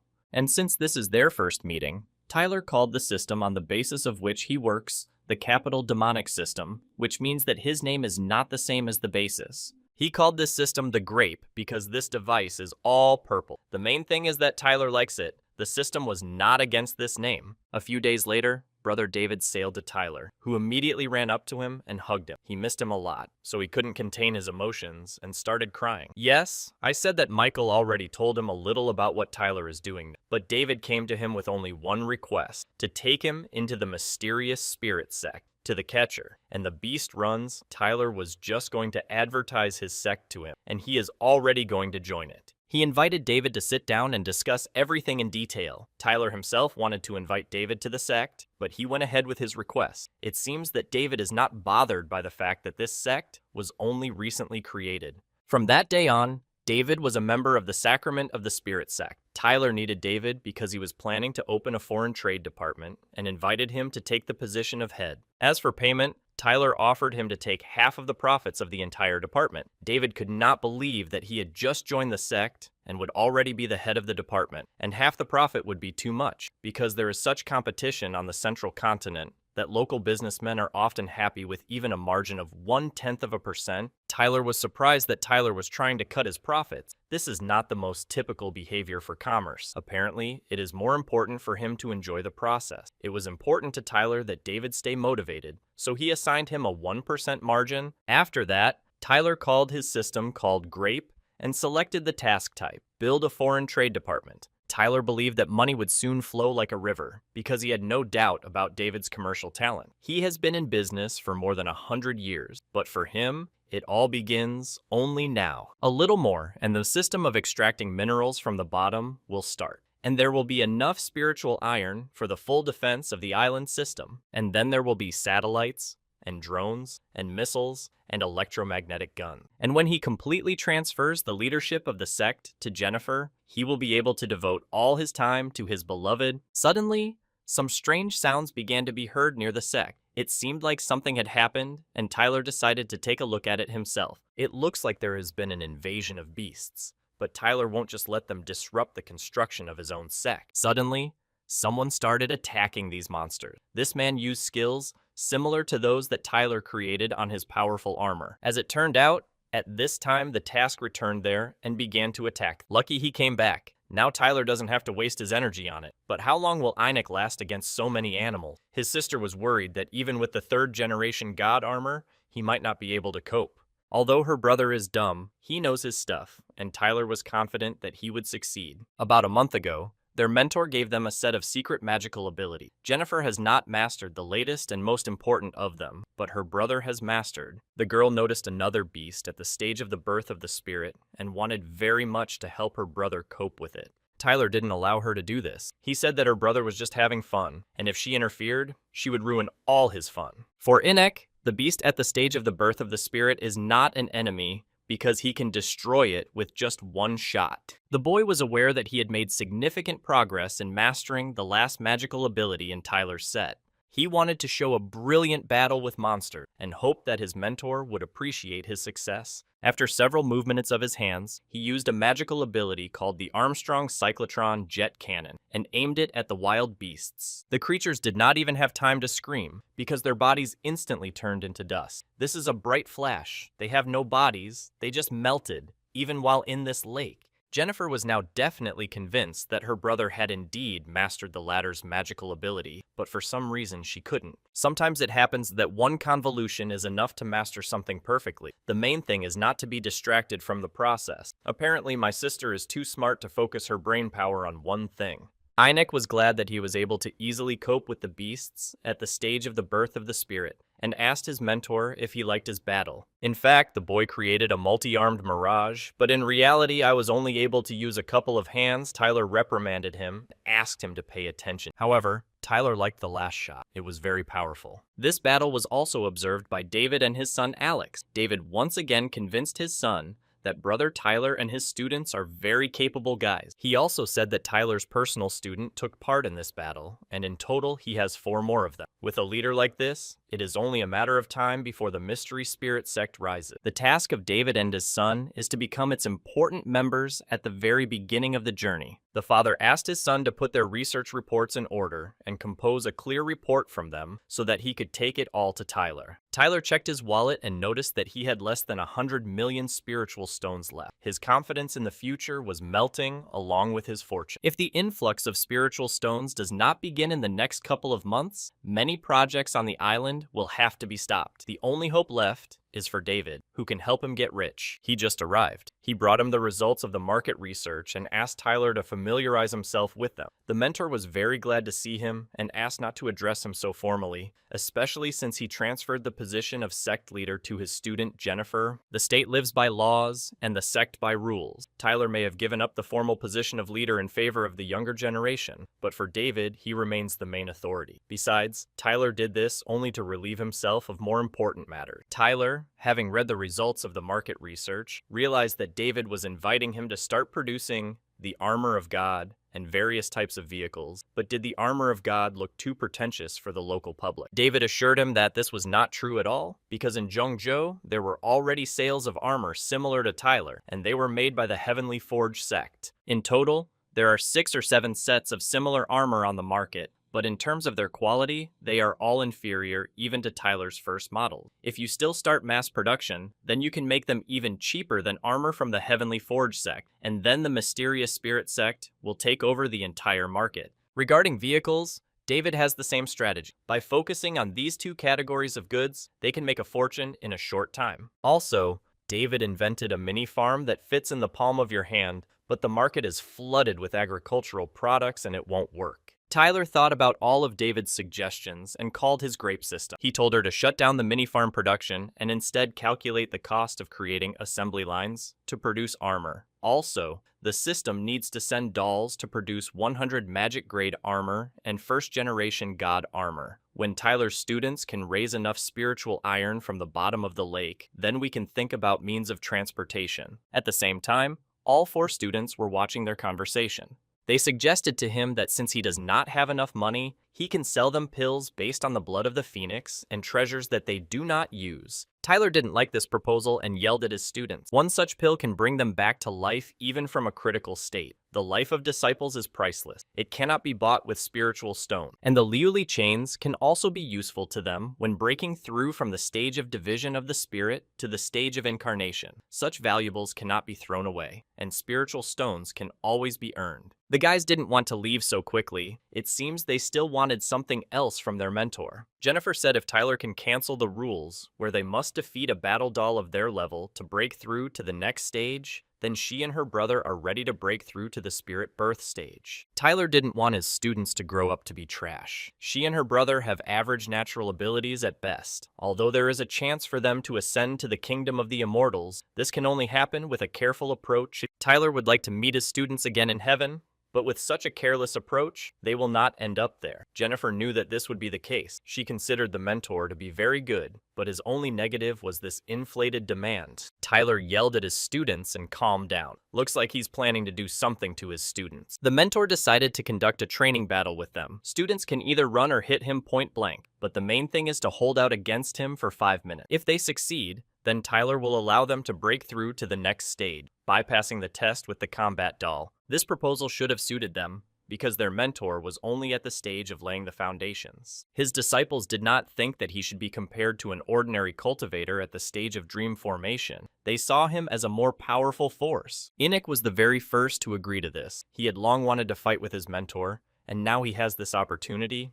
Besides, he is not alone and will not fight so scary. Mark also did not stand still and immediately began to attack his mentor. He will be able to restrain him in this area for no longer than 5 seconds. Taking advantage of this moment, the students quickly realized and began to attack Tyler together. Everything around is not material. You don't have to be afraid to seriously injure your mentor, so the guys will hit with all their hearts. Tyler's students had a good plan. but they were too slow to implement it. Their mentor activated the double mirror ability and directed its blow at Inek. As a result, the boy dropped out of this training battle. Jennifer abandoned the path of direct confrontation and decided to disguise herself in order to quietly attack her mentor. For Tyler, discovering where she was hiding was not a big problem, so he found her right away. With Mark, he wanted to fight purely with swords and without unnecessary tricks. If the sisters couldn't hide, then what's the point of him trying to do it? Mark was ready to fight him, but asked Tyler not to hit him too hard. The mentor accepted his request, and they began to fight with sword. A powerful energy emanated from the two of them, which dissipated on both sides. Several minutes passed, and the student still couldn't deal with Tyler. Among them, there were two at the Golden Elixir stage. The four of them could not defeat one at the Foundation stage, so it is too early for them to think about a breakthrough. They need to train more. It seems that they will not soon have to move to the stage of the birth of the spirit, because this will not happen until Tyler himself breaks through at the stage of the Golden Elixir, and before that, there are still 50 years. Although if he uses the time room, he will be able to break through in just 25 years. A month has passed since the training battle. David brought Tyler a list of orders. They want to buy 2,000 magic grade sets and 800 first-generation god armor. Not enough, of course, but this is only the first batch. If the market reacts well to their products, then there will be much more orders, and you won't have to despair ahead of time, due to the fact that their sect is just new to the market and they do not have any reputation yet. The money will only arrive after the goods are transferred. But Tyler was not going to despair at all, because this was many times more than in his most optimistic calculation. For such work, he thanked his brother David on behalf of the entire sect. In fact, they won the first victory in breaking through their business. After that, Tyler went to his secret base. Today is his lucky day. Not only did David return with large orders, but during his walk he found a thunderstone with natural rune. He examined it and realized that these were possibly thunderstorm runes crossing. As a rule, the main purpose of intersection runes is that by fusing them into an ordinary item, there is a chance to turn it into a divine class item. Recently, Tyler has been so lucky, as if he is picking up gifts of fate intended for the main character. Suddenly, the grape system flew to him to say something to its owner. According to him, the conveyor line is ready to start. All that is required is an uninterrupted supply of spiritual iron. It will take 148 days to produce 2,000 magic grade sets and 800 first-generation god armor. So I satisfied Tyler with the deadlines, and he transferred the spiritual hardware to the system to start production. In automated production, all the work was already at the finish line. I wonder what the grape will tell Tyler about the conveyor line for the production of pills, because they can also be sold. The system replied that it was possible to create a conveyor line for pills, but it would only be possible to produce the simplest pills of average quality. Tyler wanted more, but let it be for now, where he also needs to start. He ordered the vineyards to begin this the day after tomorrow. Suddenly, he received a notification that Jennifer had sent him a geolocation. It was located 80,000 km northwest of the island of the Mystery of the Spirit. Tyler arrived at this place. The student led him to an unusual tree. It looks like she found something interesting. She asked her mentor to try to guess what she found. Jennifer did not wait for an answer and said that she had found one of the worlds of the small Chiliacosm. Tyler decided to get straight to the point and asked her if there was anything valuable in this world. Jennifer said that there are no special treasures there. The world is quite small, and the spiritual aura is poor. But for the girl, it didn't matter. The main thing is that inside this world, there are people, a real full-fledged state. The student told the mentor that there were the strongest inhabitants there who reached the stage of the Golden Elixir, but he was not happy to hear this news. Tyler saw no reason to rejoice, because the possibilities of their sect are not limitless, and now they do not have the resources to take care of the world of the small Chiliacosm. A large, wealthy sect could come up with something with such a find, but Tyler's sect barely manages to feed themselves. It looks like Jennifer's find was useless, but this is the first world she found herself. But not entirely on her own, because without the treasure search engine developed by her mentor, she would not have discovered this place. A living person, in principle, is not capable of picking up such weak fluctuations in spatial frequency. Since she found it, Tyler suggested that she mark this place, and maybe in hundreds of years they will find a use for her find. Tyler decided that when he broke through to the Golden Elixir stage, he would connect this small world with his sect and redirect some of the energy there. Suddenly, in 1,000 years, something useful will come out of this. Suddenly, an unknown man jumped out from this world with the words, "Upper World, Meet your new inhabitant. He was glad that he managed to meet 2 people at once. Jennifer rated his fighting abilities as average. He is a strong swordsman, but with a lot of obvious shortcomings. This guy thought that he was in the realm of the Celestials. Also, he thought that Tyler, who fell on the grass, was absorbing the spiritual power of the earth through it. Jennifer said that he is now in the world of cultivators, and in what territory, she did not have time to say. Her mentor closed her mouth because it was impossible to talk about the territory of their sect to anyone. Tyler suggested that this guy should fly to the southeast, to the very heart of the central continent, because all the most interesting things happen there. A person who was able to ascend from the world of small Helio to Ozma to the world of average is undoubtedly outstanding. The girl asked the mentor why he did not accept him. Tyler replied that he has a keen eye for people who potentially bring trouble with them, and this character is not on the same path with the mystery of the spirit sect. If he was able to get to the middle world at such a young age, he was probably the main character in his world. Tyler tries with all his might to stay away from the main character from his world, but he certainly doesn't need one from someone else's. This guy couldn't understand why Tyler and Jennifer ran away from him. Accordingly, his first impression of this world was not very good.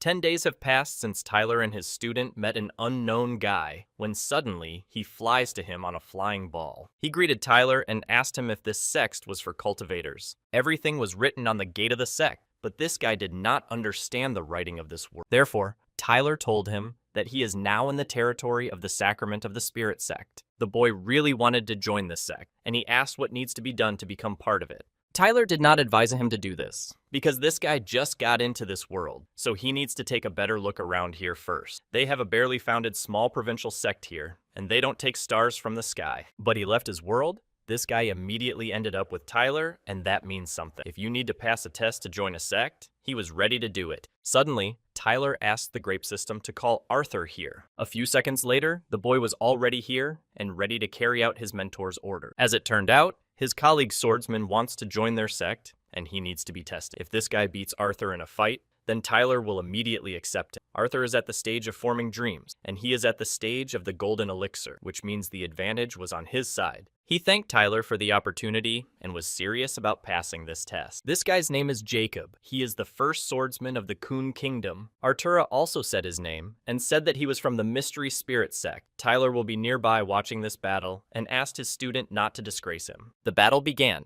The guys exchanged several sword blows with incredible speed until it was not clear who was stronger. Arthur decided to switch to using techniques and activated an ability called Wind. The slight breeze it lets in is very different from the degree of its danger, so Jacob used a technique called Protection. But it looks like she won't help him, because unbeknownst to him, Arthur was already near his back. Jacob tried to counterattack him, but it was useless, because Arthur sent a powerful energy blow at him with his second sword. The blow was powerful, so Jacob admitted defeat in this battle. He failed this test because it's all about the swords. If he had a good sword, he would have lasted much longer. Tyler is still proud of how successful his pair of wind and thunder swords turned out. Kills vigilance, paralyzes reaction, has an increased effect of surprise. In 2 words, this is a victorious weapon. The difference in swords can hardly be an excuse when the difference between the opponents is a whole stage. Jacob asked him to give him another chance because he really wants Tyler to accept him into the Sacrament of the Spirit sect. Tyler said he would only have 3 tries. If he defeats Arthur even once, he will accept him. After the test, he asked the mentor if he had magical abilities that he could give him and a mark so that these abilities would be similar to those he gave to his older brother. The mentor told him that he must first break through to the golden elixir stage, or he must be willing to undergo the battle doll test with Mark. But Arthur was not ready for this, so begging for abilities from his mentor was useless. Tyler decided to ask him how he rated his last opponent. Arthur replied that if his opponent had not had weapons comparable to his twin swords of wind and thunder, Jacob would not have yielded to him. It was clear that he would return for revenge. If Arthur loses to him, then Tyler will abandon him and kick him out of the sect. Arthur would do everything he could to prevent this from happening. He wasn't going to lose to him. The main thing is that Jacob does not return before Arthur breaks through the golden elixir state, and then he has a magical ability. The student became interested in whether the mentor himself creates these magical abilities. The answer was obvious.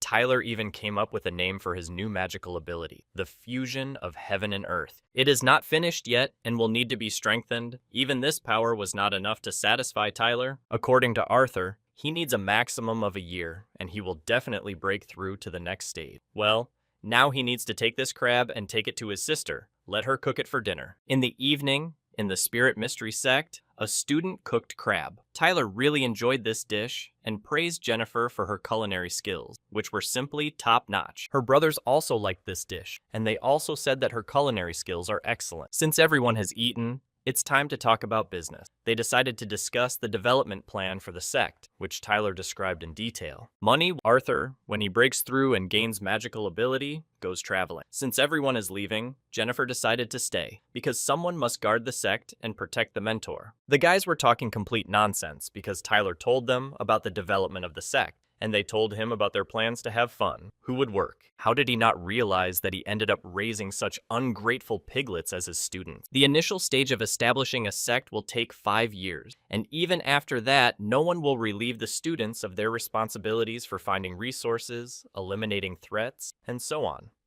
Tyler prohibited long travel for students below the golden elixir stage. After Tyler clearly communicated his vision of the future and gave a lecture on the topic of work ethics, the internal life of the sect continued as usual. 6 months. David is simply the best. In 6 months, just from selling armor, he earned 400 million spiritual stones for the sect. The issue of financing the construction of the sect has been officially resolved. Now, Tyler decided to give him 20 million to create a trading company. Of course, David will be in charge and should develop it at his own discretion. With that amount, he would be able to open shops in all the major cultivator cities of the central continent. Once the mysterious spirit sect has a network like this, they will be able to obtain all the important information firsthand. There is no doubt that David will do all this in the best possible way, and by the end of the year, Tyler promised him a generous bonus. The issue of organizing an information and agent network has been officially resolved. It seems that all the issues are almost resolved, but Tyler does not have a large flying ship suitable for long journeys. Tyler, when he returned from a 6-month expedition,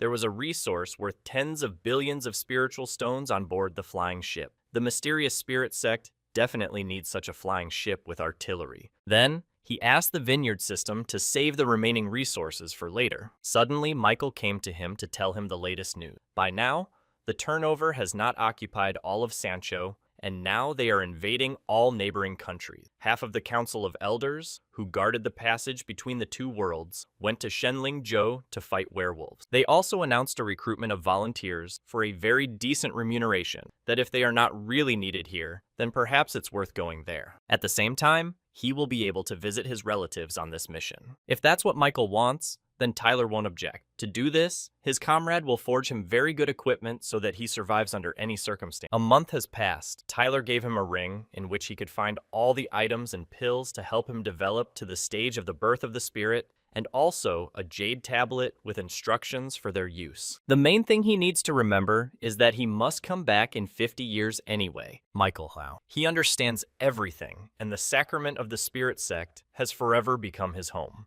Tyler jokingly told him that since he understood everything, he could get out of here. He led him on this journey and said goodbye to him. Tyler knows how Brother Michael behaves and that life in the wilderness on an island feels like prison. The last words he said to Michael before saying goodbye were, "Take care of yourself, my brother." 3 months later, everyone who visited the Sacrament of the Spirit was the clerk of the Council of Elders. He wanted to talk to Tyler, but his student was with him. The clerk asked who it was. Tyler told him that this is his student and part-time leader of the sect of the Mysterious Spirit, and he is only her mentor. This gentleman came to them on a serious matter. Since Tyler and his sect are new here, and apparently don't quite understand how their relationship works, he decided to explain everything to them. He turned on the panel and showed data on the tax debt of the Tyler sect. He can match them according to his data. To be precise, the debt is 30 million spiritual stones. The ability to recognize such small details originated in their past. The Council of Elders was founded by 36 undefeated Aryans. This happened 30,000 years ago. There are now only 56 Aryans in the Council of Elders, but not all of them are elders. Each of them has a unique technique.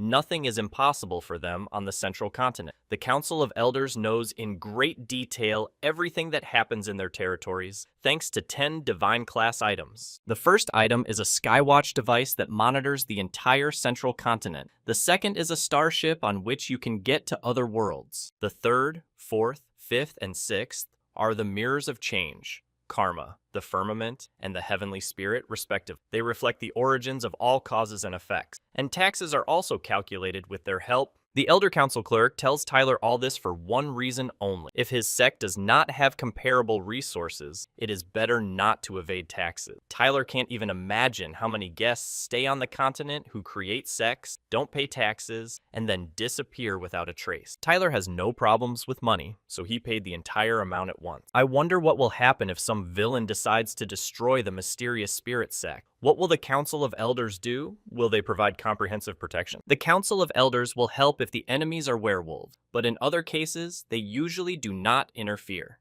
If any sect is really destroyed by some villain, then the Council of Elders will put him on the wanted list and offer a reward for his head in the amount of taxes paid. Thus, the villain will think 10 times before encroaching on someone's sect. In fact, on such days, the Central Continent is very calm. All sorts of renegades prefer to hunt in other places. The Elder Council clerk was about to leave when Tyler asked him to stop to ask him something. The question was whether the Council of Elders would disclose information about their sect upon someone's request. Tyler just doesn't really like attention from strangers, and that swordsman from the world of small Chiliacosm could probably have learned about them through the Council of Elders. If Tyler wants to make his own mystery sect, then Clerk could easily do it. Now he will make a note to himself, then he will report this to the headquarters of the council at his request, and no more information about the mysterious spirit sect will be disclosed to outsiders. As it turned out, a strange guy in green clothes still came to him. He thought that since this sect was founded recently, it needed new members. If this caused inconvenience, the clerk of the Council of Elders is ready to apologize. Yes, 36 powerful guys figured out how to effectively rip off big money from sects, but Tyler didn't care. He could handle the whole percentage, especially since now the Central Continent is the only more or less safe place. No wonder the Elder Council has managed to stay on top for so long. There are almost no expenses, obligations, and worries. Just have time to pluck the mugs. The Council of the Elders makes no difference which sect will succeed and which will go bankrupt. They will always take their percentage.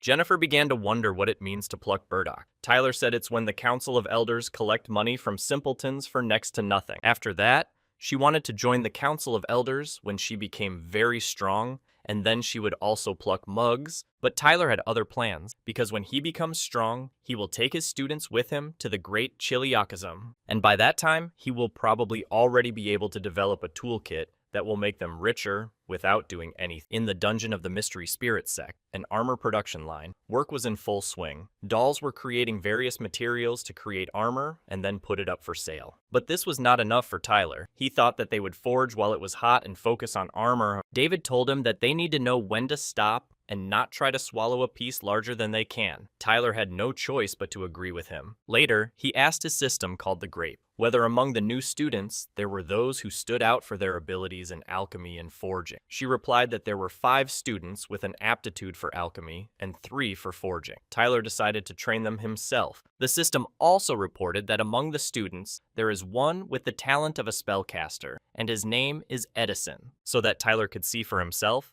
the system decided to turn on recordings from a CCTV camera. In the video, the guys called Edison stupid because she dared to compete with them. He asked these guys to stop talking trash and was going to explain the beginning of the competition. A nearby student used a spell called Spiritual Rain. This spell did not particularly impress Edison because he believed that this rain would be of little use. Now Edison will demonstrate a special technique that he himself invented. Put his palm on his palm. He used a spell called Dung Rain. Because of this technique, it began to rain shit. All the people standing next to him were stained with it, and an unpleasant smell emanated from them. This would be a good technique in combat. Tyler started crying with laughter when he saw this technique. He really likes this kid's thinking. The system had a few more recordings of this guy that he could show. In the video, he is in the library studying the spells written by Tyler. It was enough for Tyler to watch the video with the spell. He had already decided that Edison would become his 5th personal student. Representatives of the craft of casting,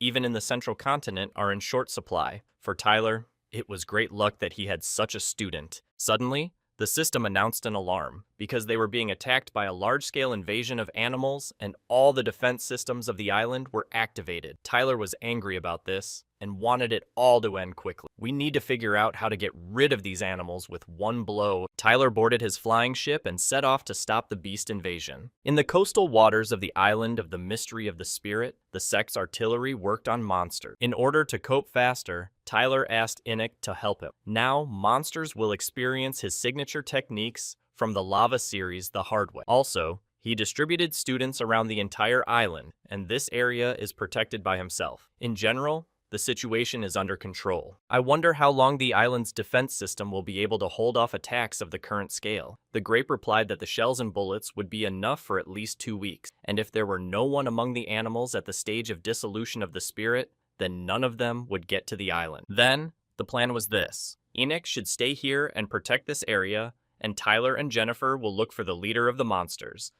Perhaps their leader would be at the stage of dissolution of the spirit, but the girl was not afraid of this, because when the mentor is nearby, she is not afraid of anything. When the master was at the chi tempering stage, he could only handle the beasts at the golden elixir stage. Is it possible that now he, being at the stage of the formation of dreams, will not be able to cope with the beast at the stage of dissolution of the spirit? If this happens, then Jennifer will be able to escape. In the meantime, Tyler and his student set off to put their plan into action. After some time, they did not find out that a giant turtle was behind all this. Her eggs remained on the island, and she wanted to take her offspring. If she had immediately approached Tyler normally, he would have met her halfway. But now, after she leaves, her children will remain with him. Jennifer, on the way to the turtle, they were attacked by various sea monsters, but Tyler easily dealt with them using the silk grinder technique. Tyler still managed to find the Yang turtle, but it was guarded by 3 beasts at the birth of the spirit state. To deal with them as quickly as possible, Tyler used one of his most powerful techniques called an electromagnetic spear. But these monsters were too tenacious. One wave of impact was not enough to finish them off. Since spears didn't help here, he decided to use another technique to force these monsters to retreat. He used a technique called seed planting, and the roots of a magical plant began to sprout on the monsters' bodies. Eventually, they turned into huge flowers and looked like fertilizer. Jennifer watched all this and was very surprised how many methods of murder the mentor had. It's time to fight the main boss. The giant turtle. It's a pity that he is still an unreasonable creature. Surely it has seen a lot in life. Tyler would be glad to talk to it. It was the turtle that rose a little, thereby creating a huge wave that threw almost all the fish from the lake onto the shore. While the turtle was distracted by Tyler, it was Jennifer's turn to attack this monster. The girl realized this and flew at great speed towards the turtle to injure him. The girl was doing her task, but Tyler had a little problem. The turtle is trying to lock him in a limited area using his technique. Jennifer must take advantage of the moment while the enemy's attention is completely on her mentor. The student tried to pierce the turtle's body, but it didn't work. He doesn't care about such blows, because a beast at the stage of spirit dissolution cannot be pierced just like that with one blow. Tyler needs her to inflict at least a tiny wound on the turtle. He taught her the technique of breaking through spiritual armor, but it seems she forgot it. The girl claimed that she only gave a test blow to assess the hardness of the tail, and now knows what to do. If it weren't for the armor that Tyler created for her, then she would have been left with only one wet spot left. This time she needs to not screw it up and do everything beautifully. While Tyler was explaining all this to his student, the turtle continued to attack him. It seems that Tyler almost received a huge wound. This creature also has combo attacks. Now was the decisive moment. Tyler had completely distracted the turtle, and his student needed to use the technique of breaking through spiritual armor in order to inflict at least some injury. Jennifer quietly flew up to the turtle's tail and struck with her technique. She succeeded. She was able to break through the body of the turtle. Now she needs to retreat, and her mission is over. The student thought that her actions did not bring any results, because the place from which the piece of flesh was torn off had already healed. She needs to hurry. She will see the results soon, and Tyler convinced her of this. The turtle felt a sharp stabbing pain and began to scream very loudly. It looks like the time has come. Her skin began to spread, and flowers began to grow on her head. Tyler called this technique a sea of flowers. With this magical ability, he can control the turtle. After such a transfiguration, Jennifer no longer understood whether this turtle was scary or cute. But the main thing is that she still has influence on the other animal. Otherwise, she will have to chop each of them separately. Finally, they solved the main questions, and now Tyler would like to find out where this turtle lives. After all, on the inexhaustible lake, there are no animals above the stage of the birth of the spirit. Then how did this creature end up here? He sat in a cultivation pose and used his mental technique to trace the origin. He saw an underground river there, and that 50 years ago, it sailed to their now island of the mystery of the spirit and laid eggs. It's time to hatch, so the turtle is back for the baby. Tyler decided that the turtle and her baby would remain here to live on the inexhaustible lake. This is great. He wanted to have a pet for a long time, and now the ideal opportunity has come. These 12 newborn baby turtles will live here with their mother. One day they will be as big and strong as she is, but under Tyler's watch, they will grow much more powerful. Tyler, with the help of his technology, ordered this turtle to live here with his cubs, and so that this is not discussed, their lives are now entirely in the hands of this guy. Night came, and the moon began to illuminate, together with the stars, the sect of the mysteries of the spirit. At this time, Tyler's students were acting up very loudly. They wanted the mentor to teach them the ability with which he turns animals into flowers. But it seems they don't even have a rough idea of how to grow a 7-color flower, so they won't be able to learn it quickly. And they are unlikely to have a predisposition to acquire this ability. Today's massacre seriously pumped up Arthur, and perhaps he is ready to pass the test of battle dolls and break through to the stage of the golden elixir. Mark also understood a lot today, and is ready to also pass the test with combat dolls. Mark had to hide his progress. He had long been ready to break through, but all this time he was waiting for his older brother to save face for him. Tyler smiled and said that very soon, they will have as many as 4 cultivators at the Golden Elixir stage, and this will be a big step forward for the Mystery Spirit sect. All 4 students looked at him and at one moment thought about the same thing, about the fake smile of their mentor. 3 months later, Tyler's 3rd and 4th students went into seclusion almost simultaneously. Jennifer's brothers were about to break through, but that didn't bother her much because none of them were strong enough to take her place as cult leader. Tyler grabbed her by the pigtails and thought to himself that she might think that the entire Mystery Spirit sect rests on her. She didn't have to worry, because Tyler wouldn't put much pressure on her. After her brothers break through, he will let her go look for treasure as she wanted. Tyler thought she thought he wasn't giving her a break from her work. The student replied that this was not true at all, but perhaps she was pretending so as not to offend Tyler. Once Jennifer leaves, her little brothers won't stick around long either. It's time for them, too, to find their own path in life, and perhaps, through independent adventures, the guys will return back to Tyler as great cultivators. Jennifer decided that she would only travel within the central continent, so that she could quickly return to her mentor at any time. Natalia saw right through her desire to get away from this sect. Suddenly, their conversation was interrupted by a creature that appeared above them in the sky. It looked like a person, and was somewhat similar in appearance to Enoch. It glowed with bright energy, the same as that of the Earth's core and the sun. So the heavens welcomed the appearance of the first cultivator in the sect of the sacramental spirit at the stage of the birth of the spirit, and he turned out to be Enoch.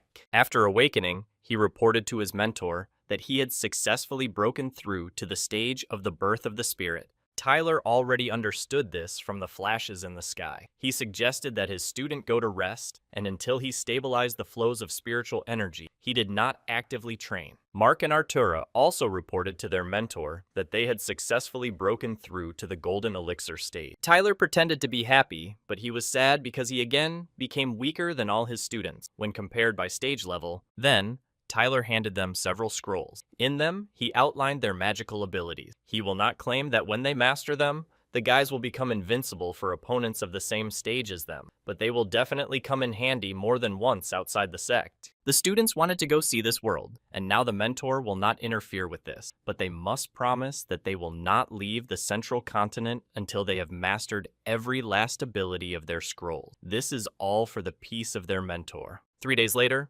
Mark and Arthur left the sacrament of the spirit sect and went in search of adventure. Now in this sect, besides the 3 of them, there is no one older than 18, but before they can blink an eye, the new generation will quickly grow up. It's true, 10 years will pass, and these kids will also become independent. Tyler saw great potential in them. In the room where they pray, Edison tried to meditate. It seems that his mentors got him hooked on manga and anime, but nothing. A spellcaster without a rich imagination is nowhere in this world. Tyler came to him to tell him that lunch had already started, and he was taking a short break from his meditation. Edison came out of the state of meditation with the words, "I will destroy your entire village." This scared his mentor. Tyler told him to wake up, because he had already left the illusion and was no longer able to meditate. Well, he wasn't going to destroy the entire village, but he decided to leave the noodle merchant and the beauty alive, and he also decided to spare the cross-eyed girl and her teacher. But he wanted to kill the old man whom he saw in his visions anyway. After all, he could have given the main character an ordinary happy childhood, but for some reason he treated him too cruelly. Edison didn't like him very much, and the guy wanted him to die quickly. The main character of the manga with an ordinary childhood, that's what would be unusual according to Tyler. In general,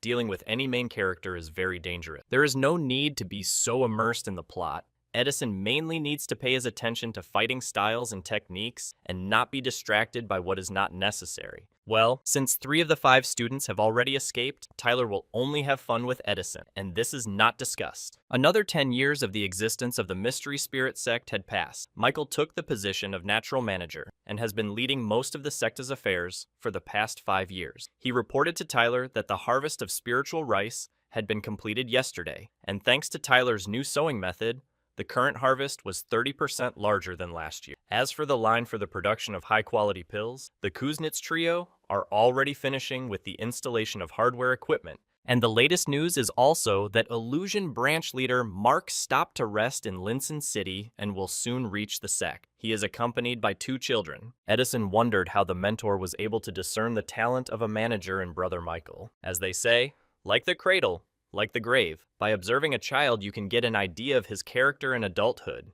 Take Edison, for example, with his dung rain. It seems that the mentor still has ideas about him from those times. Since then, the boy has already managed to develop this spell into a fecal tornado, thereby improving the effectiveness of his technique. His development cannot be stopped. He wanted to show his mentor his latest technique, which he had recently come up with. He put his hands together and used a technique called metal and fire fusion. The peculiarity of this technique is that it had a low consumption of spiritual energy. Combat power was also at a high level, and there is potential for its further development. But Tyler could not understand whether the student showed this so that he would praise him or scold him. Tyler said that all the power is based only on the burst of the bullet, the accuracy is low, the range is short, and Edison could not even realize the existing advantages. The student must be familiar with firearms and understand why a barrel is needed. Tyler showed Edison how to use this ability and shot the red bird as an example. The student was surprised that the mentor used exactly the same amount of spiritual energy as he did, but he managed to hit the target exactly from 1,000 meters. Tyler invented this spell when he was at the 5th stage of chi hardening, but due to its weakness, he has hardly used this ability since then.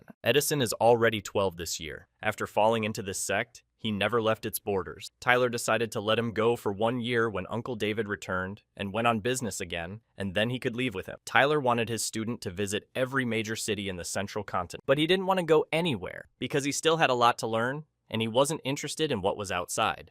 But Tyler has already made his decision. Edison already has a spell for creating photographs, and in a year, the mentor expects from him photographs from the main streets of the 24 main cities of the continents. Along the way, the pictures will have to be accompanied by his stories about the city. When Edison first arrived here, Tyler heard him swear that when he became a cultivator, he would return to his native village and marry a girl. Therefore, when he goes on a journey, he can ask Uncle David to look at his relatives first. It's time for Edison to fulfill his childhood vow. But the student reacted to this somehow strangely. He said that one of the mentor's students had already been with him in his village and returned with the news that 3 years ago, this girl got married. Therefore, his childhood dream is no longer destined to come true. Edison still thought that he had no chance with her and did not count on achieving this goal. Suddenly, the fish started biting and Tyler was able to catch it, which means there will be fish soup today. After that, Tyler decided to cheer up his student, saying that he was at the very beginning of his life's journey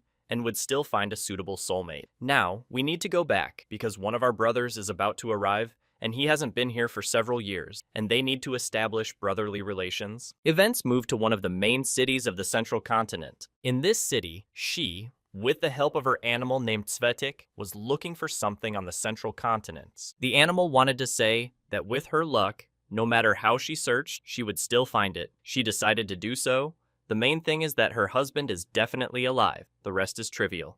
Elizabeth wanted to find her husband Tyler as soon as possible. Her mentor said that her so-called husband had long since fled to the central continent, so she went there. Meanwhile, in the Royal Swordsman sect, Adrian was there, but for secrecy, he came up with the name Clark. His subordinates made him the last sword and gave it to him. Clark accepted the weapon and thanked his brother for it. Once upon a time, Clark saved this man's life, and now he serves him as a token of gratitude. Moreover, if he had not given him the treasure with rare runes, then the boy would never have forged such a good sword. Grandfather Swordsman whispered in Adriana's ear that with Brother Tyler and such runes, it would be possible to forge a real masterpiece, but now he is not with them. Andrian missed him very much and wanted to meet him as soon as possible. The time will come, and he will be able to go looking for it again, but for now he needs to work with what he has. We need to raise this boy to be a good blacksmith. He is already devoted to Adrian, and any investment in him in the future will pay off with interest. Adrian is missing 12 legendary class swords. Before completing the formation, 1,000 swords of the forbidden space. By the time he gets them, a lot of time will pass. The old man was in no hurry, so this matter can be stretched out for a long time. Clark told his brother Mason that there was no point in keeping a treasure with runes with him, because he was their smith and could use them to prepare a masterpiece. Well, it was even sad because Adrian initially collected them only to please his brother Tyler, where before the swordsman promised that Adrian was so indulged in melancholy and asked him to stop being a weakling, because a soft-hearted person has no chance of becoming a great husband. Adrian didn't want to talk to him, because according to him, this grandfather doesn't understand anything. Mason noticed that Clark usually behaves openly and affably, but sometimes he is so conveyed by sadness that he cannot even hide it. And the old swordsman constantly repeats that a great husband must be heartless and not be sentimental like a woman. At the same time, through the use of various magical seals and protective formations, Tyler managed to completely close the island from prying eyes. Most cultivators flying over him don't notice him at all. 10 years have passed since Tyler's 3 personal students set off to see the world on their own. During this time, the sect has changed greatly. After medicinal raw materials, separate rune seals are used for each type of medicinal ingredient, which allows creating an ideal habitat for them. As for the entrance gate protection ring, a magical formation of 360 giant pearls, arranged in a circle, attracts spiritual energy, which condenses into a liquid state and flows like a waterfall into a spiritual pond. Entering the spiritual pond, the liquid continues to thicken, and when it reaches its limit, it becomes suitable for creating wonderful beasts, consisting entirely of spiritual liquid. In general, such creatures are of little use, but they can make an enthusiastic impression. The system, which looked like a toad, told the guys about all this. When they entered the territory of the Spirit Mystery Sect, a frog guide fell on these guys and told about the history of this sect. Mark theorized that these creatures were born in a spiritual pool and served to tell stories to newcomers. He had not yet finished eating the caramel berries when he and his new students arrived at the sect. Now,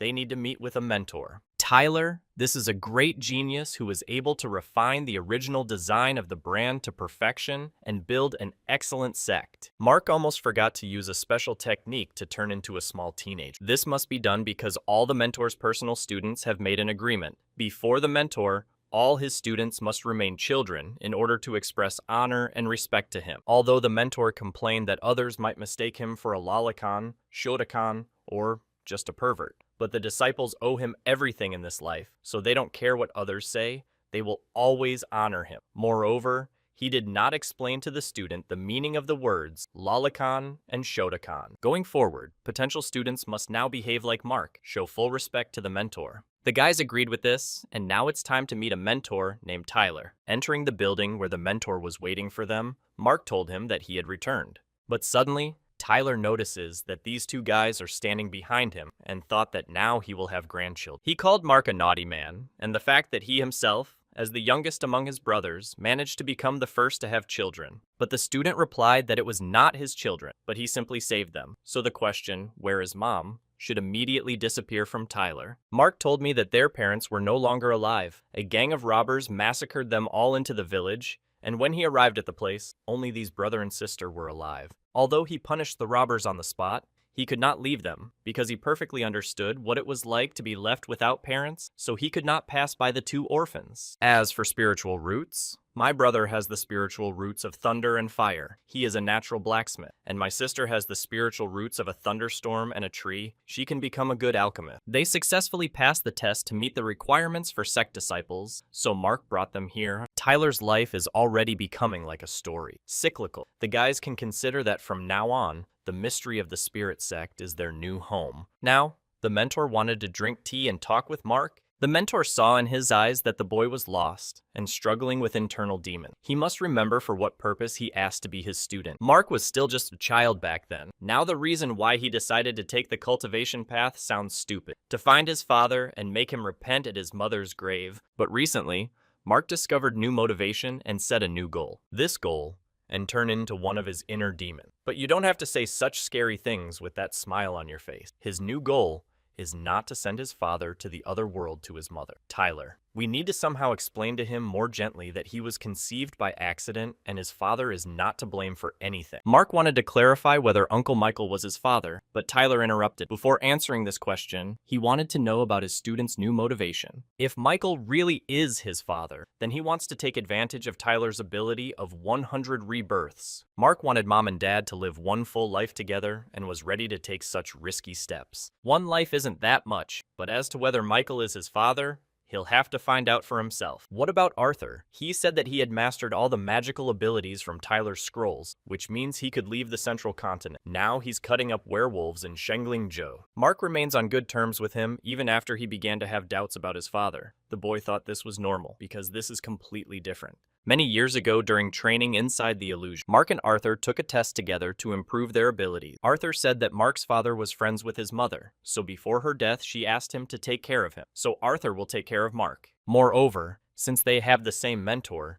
it means that they are practically related, and you can't consider each other not just brothers, but siblings. This is, in other words, Mark is not yet completely convinced that Michael is his father, but Arthur is forever his brother. After the death of his mother, he is the closest person to him. It looks like their family is in for a very melodramatic ending. This time, Mark returned to the sect for a short time. He will stay here for a month, and then go to Shengli-zhou to see his brother. Meanwhile, in this same country, the main theater of operations in the War of the Two Races, Michael had some kind of bad feeling. After all, werewolves began to run after him, who wanted to devour his soul. The only one who can save him at this moment is his son, Arthur. The son was able to find his father. He asked him many times not to come here, because there are a lot of monsters in that area and he can deal with them without him. But no, father came here again. Michael was happy that he had made the best decision of his life, to apprentice Arthur to his brother Tyler. Now he became the strongest in his family. Dad was very proud of him, but father only distracted him here, so it's better for him to sit with his mother in a safe place. Michael felt like an old, useless dog because his son was beginning to despise him. He doesn't know how to live with this, but it's okay. He'll soon get used to it.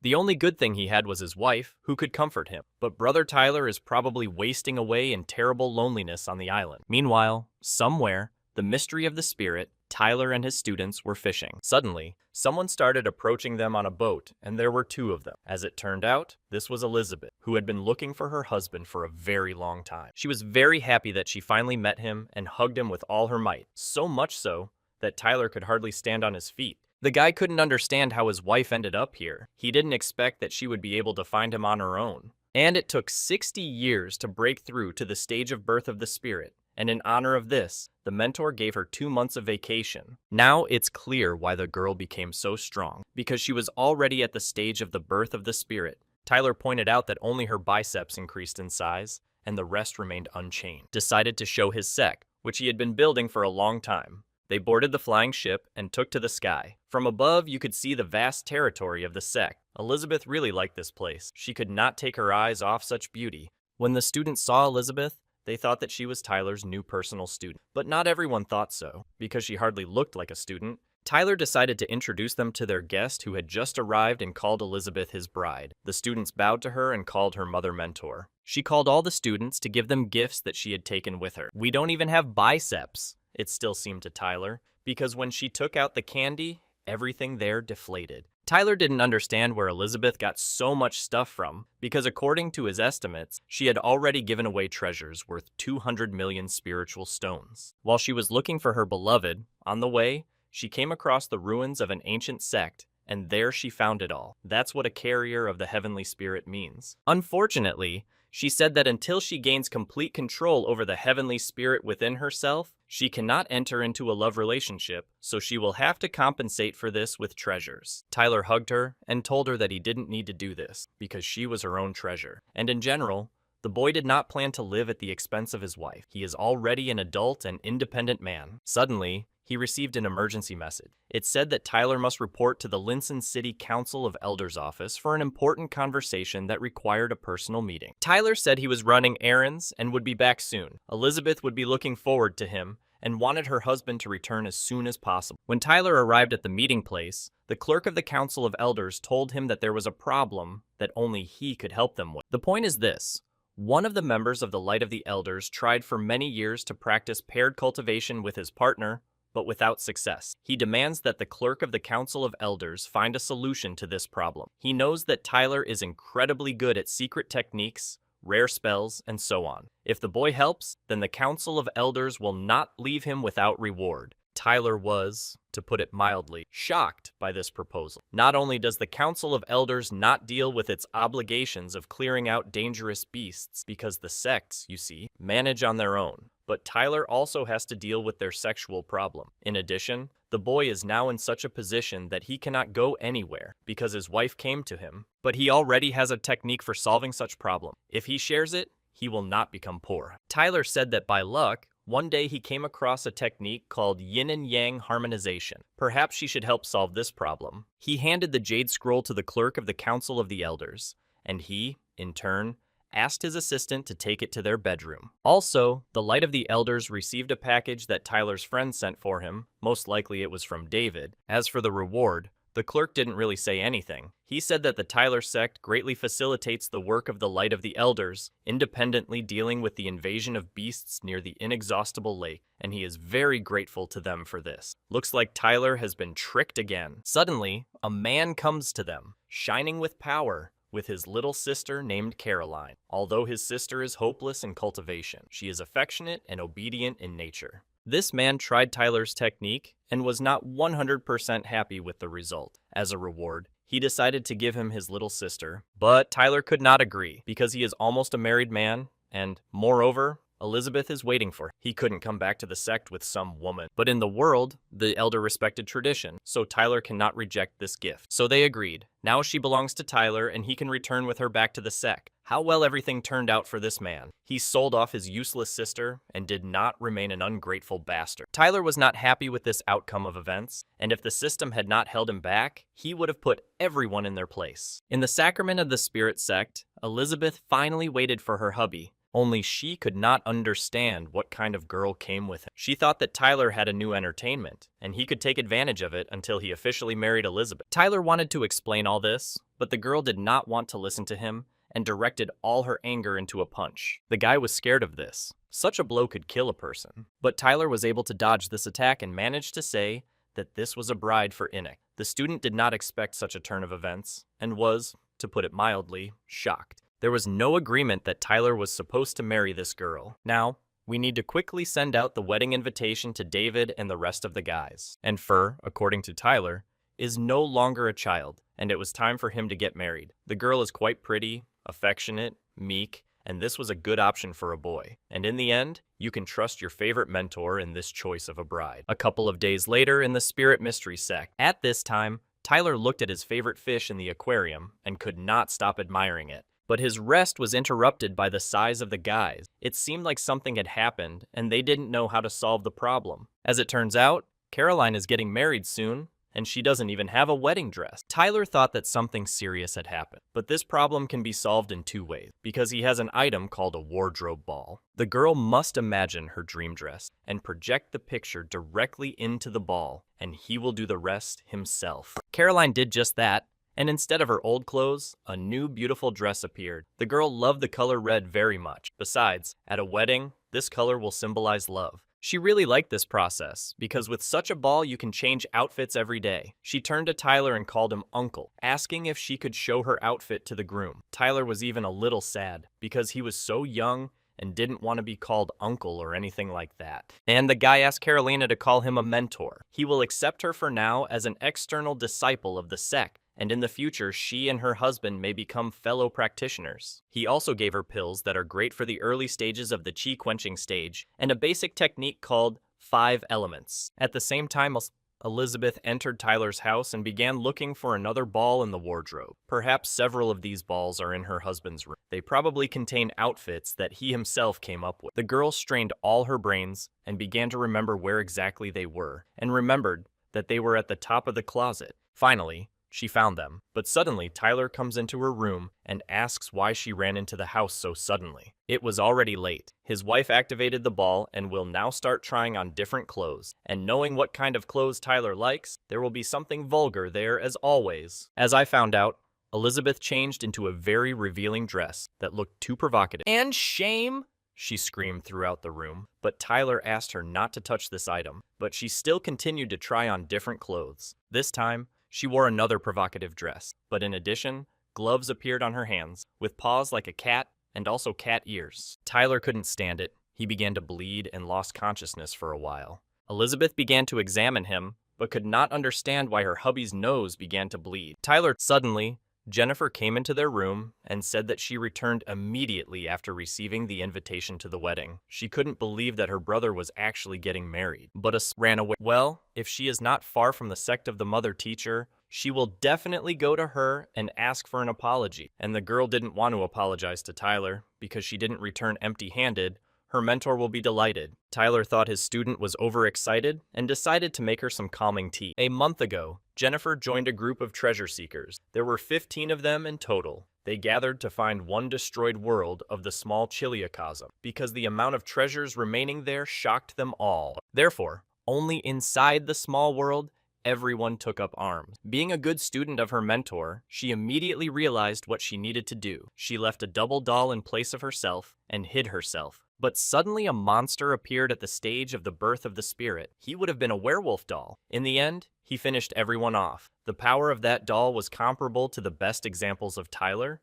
It was as if he was controlled by someone like a grape system. But in the end, Jennifer chose the right moment and finished off that Hulk with one precise shot. Tyler grabbed her by the pigtails again and asked her when she would get to the point where he should be delighted. Jennifer collected their storage rings from her dead traveling companion. One of them contained a spell for preserving small worlds, and so she took that entire small world to bring it to Tyler. Tyler was pleased with his student's work. If, after half an hour of a boring story, her gift had disappointed him, he would have imprisoned her on the island for thousands of years. Tyler looked at this ball for a long time, and for some reason was silent for a long time. Out of great surprise, he could not say a word, because inside this sphere, there was a skyship. It's difficult to overestimate the value of a skyship. There are literally only a few of them on the entire planet. Tyler laughed like crazy and couldn't get enough of it. Although this is only a prototype of a ship that requires serious modifications, but if information about it leaks out, then tomorrow morning it will no longer wake up. Therefore, Tyler asked his student that some of her companions could not leave alive. The student convinced him that the monster ate everyone, and that all the completions for the ship were inside that world. Tyler will be able to bring this preparation to the state of a full-fledged ship no earlier than he breaks through to the stage of spirit division. And until this moment, there is probably a lot of time left. And now, he is not able to do this, and needs to carefully hide this ball somewhere. And it would be best if the student sold it somewhere along the way and earned a lot of spiritual stones. Tyler wanted his students to improve quickly. For example, if a student breaks through to the Mahayana stage, then he will not have to be afraid for all the students and not hide this ball. Therefore, Tyler decided that, starting tomorrow, he would put his personal students through a more intense training regimen. After that, he asked the grape system to scan the parameters of the werewolf ship and calculate what would be required to transform it into humans and finally complete it. And at the same time, asked me to try to integrate with this small world. Tyler remembers how he prudently left empty modules in the system, so the grape can allocate one of them for small measures.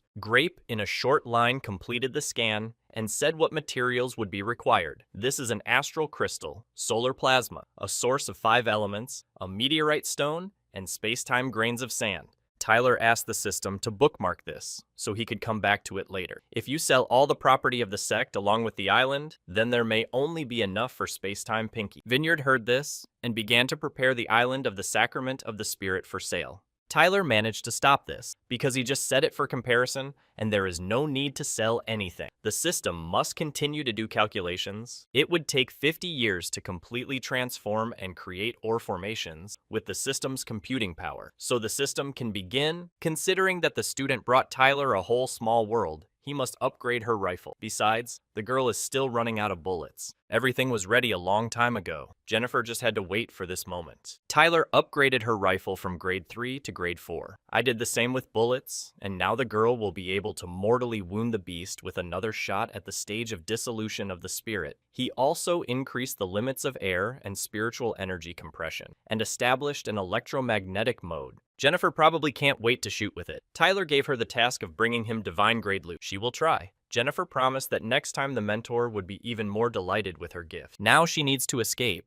because a message has just arrived that in the country of Tianzhizhou, they found an entrance to the sacred lands of ancient werewolves. I didn't have time to arrive when I immediately galloped off again, but nothing. But on Tyler's free grazing, the students grow faster. By the way, we must not forget about the other student. I wonder what's going on with Inik now. At this time, the boy was at a ceremonial wedding with his wife. Tyler suddenly came to them and said that Inik and his wife were going on their honeymoon today. Previously, after 3 years, and without breaking through at least to the next stage, they cannot return. The mentor didn't even care that it was his student's wedding night. Also, don't forget about Edison. It's time for him to go too. Tyler and his students went to David so that he could take them with him. He asked him to throw Edison out in the first major city, and Inik and Jennifer should go their own way. David agreed to this and will do everything exactly according to the instruction. He also remembers about space-time grains of sand. The guy will carefully work on this request. The next day, near the inexhaustible lake, Jacob was tested with battle dolls. He went through it for a very long time, but he still couldn't.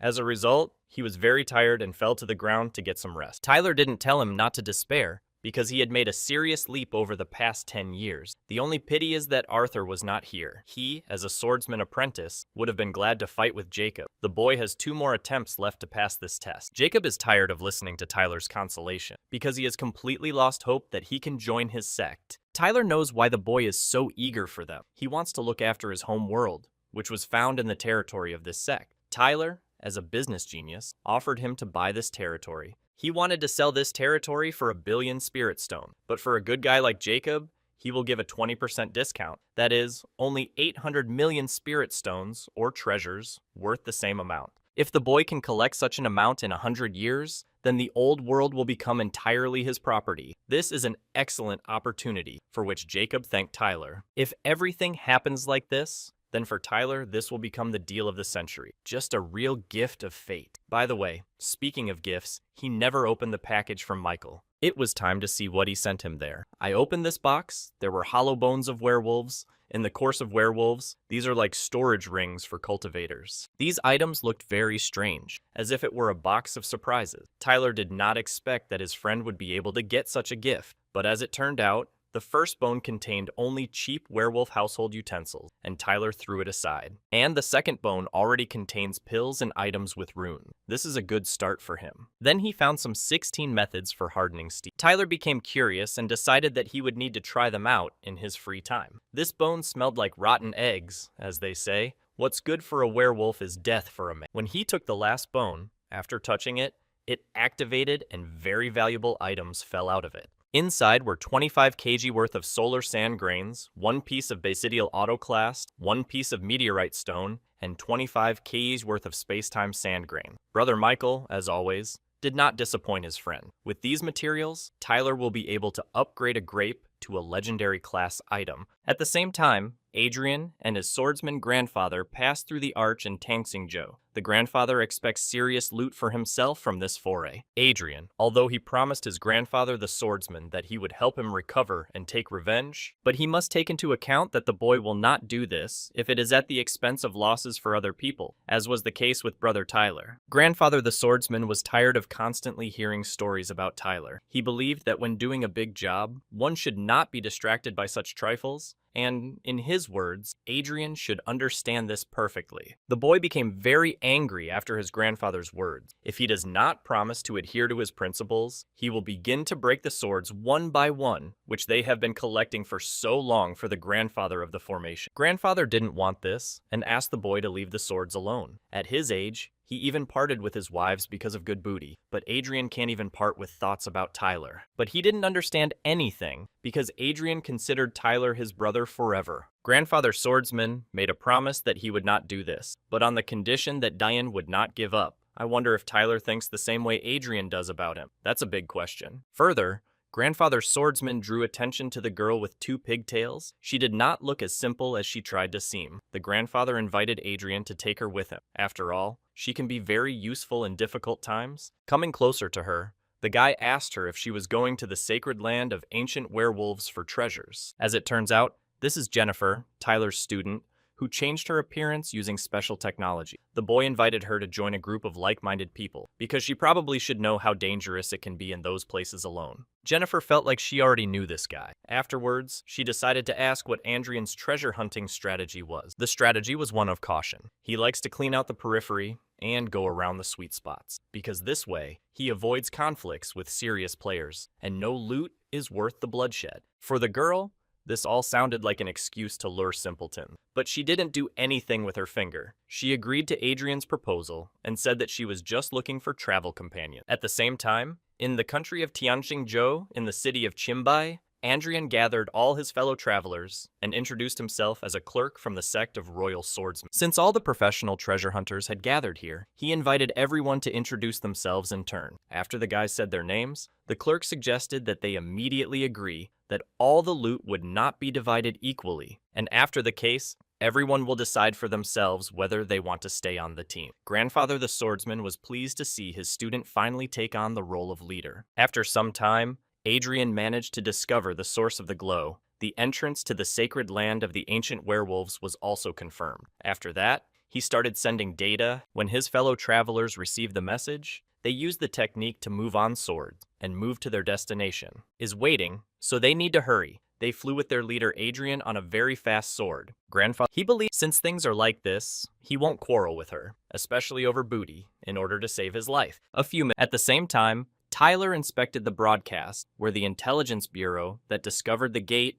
was broadcasting to the gate. In the video, one could see that this portal aroused greedy interest among almost all treasure seekers of the continent. This bureau has already found out that 150,000 years ago, the area beyond these gates was inhabited by 9-tailed werefoxes. Therefore, they gave it the name Lair of the Nine-Tails. As for the treasures that can be found there, they will talk about this in the next program. Tyler didn't like this broadcast because he thought it would be broadcast from the other side of the gate. That is, straight from the thick of the hot events. Perhaps he would even be able to see Jennifer accidentally caught in the frame. Suddenly, a brilliant idea came to mind. To implement it, he called his grape system. He told her to make one of his students a blogger, and you need to check who is best suited for this role. After some time, the system found a suitable candidate. This was a student of the trading department. He is good at obtaining and analyzing information, and also has a passion for other people's secrets. This student received a message that the senior mentor wants to meet with him, and he must immediately appear at the inexhaustible lake. The guy was surprised that Tyler suddenly remembered him. He immediately went to him. This guy's name is James. He was at the 5th stage of the chi quenching stage, and he also likes to use a shooting spell to capture anything that seems interesting. The time has come to talk to the mentor. The student thought that Tyler had called him to tell him information about Uncle David,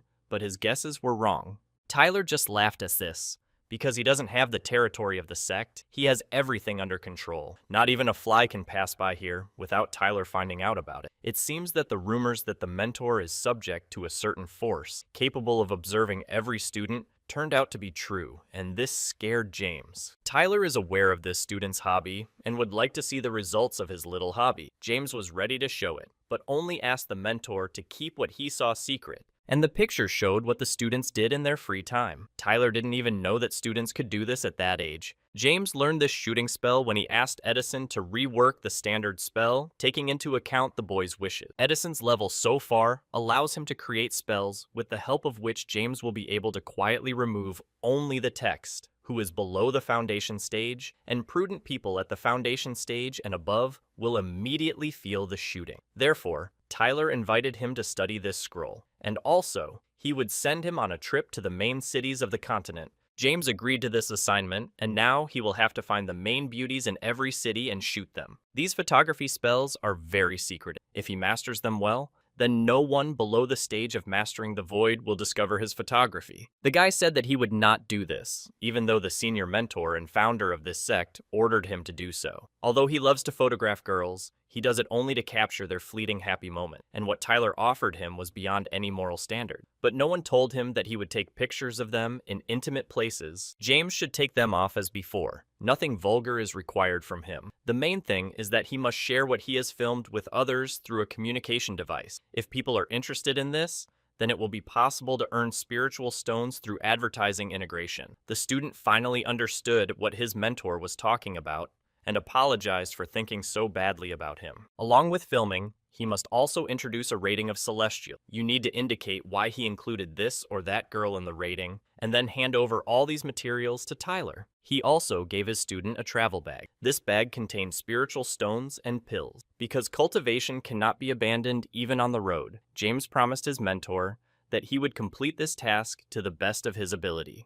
Tyler would wish him good luck and ask him not to girlfriend someone at the merge stage or worse. As they say, truly, keen interest is the main driving force in personal development. The position of the person responsible for the media can be considered closed for now. In addition, while watching James's materials, Tyler managed to notice one strong, physically developed young man. It is necessary to develop a special training course for him to harden his body based on the 5 elements. You don't even have to bother with the name. Let it be called the 5 elements method. Tyler should have paid attention to him earlier, because after all, he is one of the orphans. Perhaps the grape knows if there are still particularly gifted students whose talent Tyler has not yet noticed. The system replied that there are students with the gift of creating dolls, controlling animals, construction, tactical command on the battlefield, and also combining rune. In other words, there are a lot of them here. You know that in the mystery of the spirit sect, there is a whole galaxy of talent. Tyler decided to develop specific training aids and techniques for each of them to best maximize their potential. Then you will need to make a shopping list for David, because the best students need to be provided with the best educational equipment.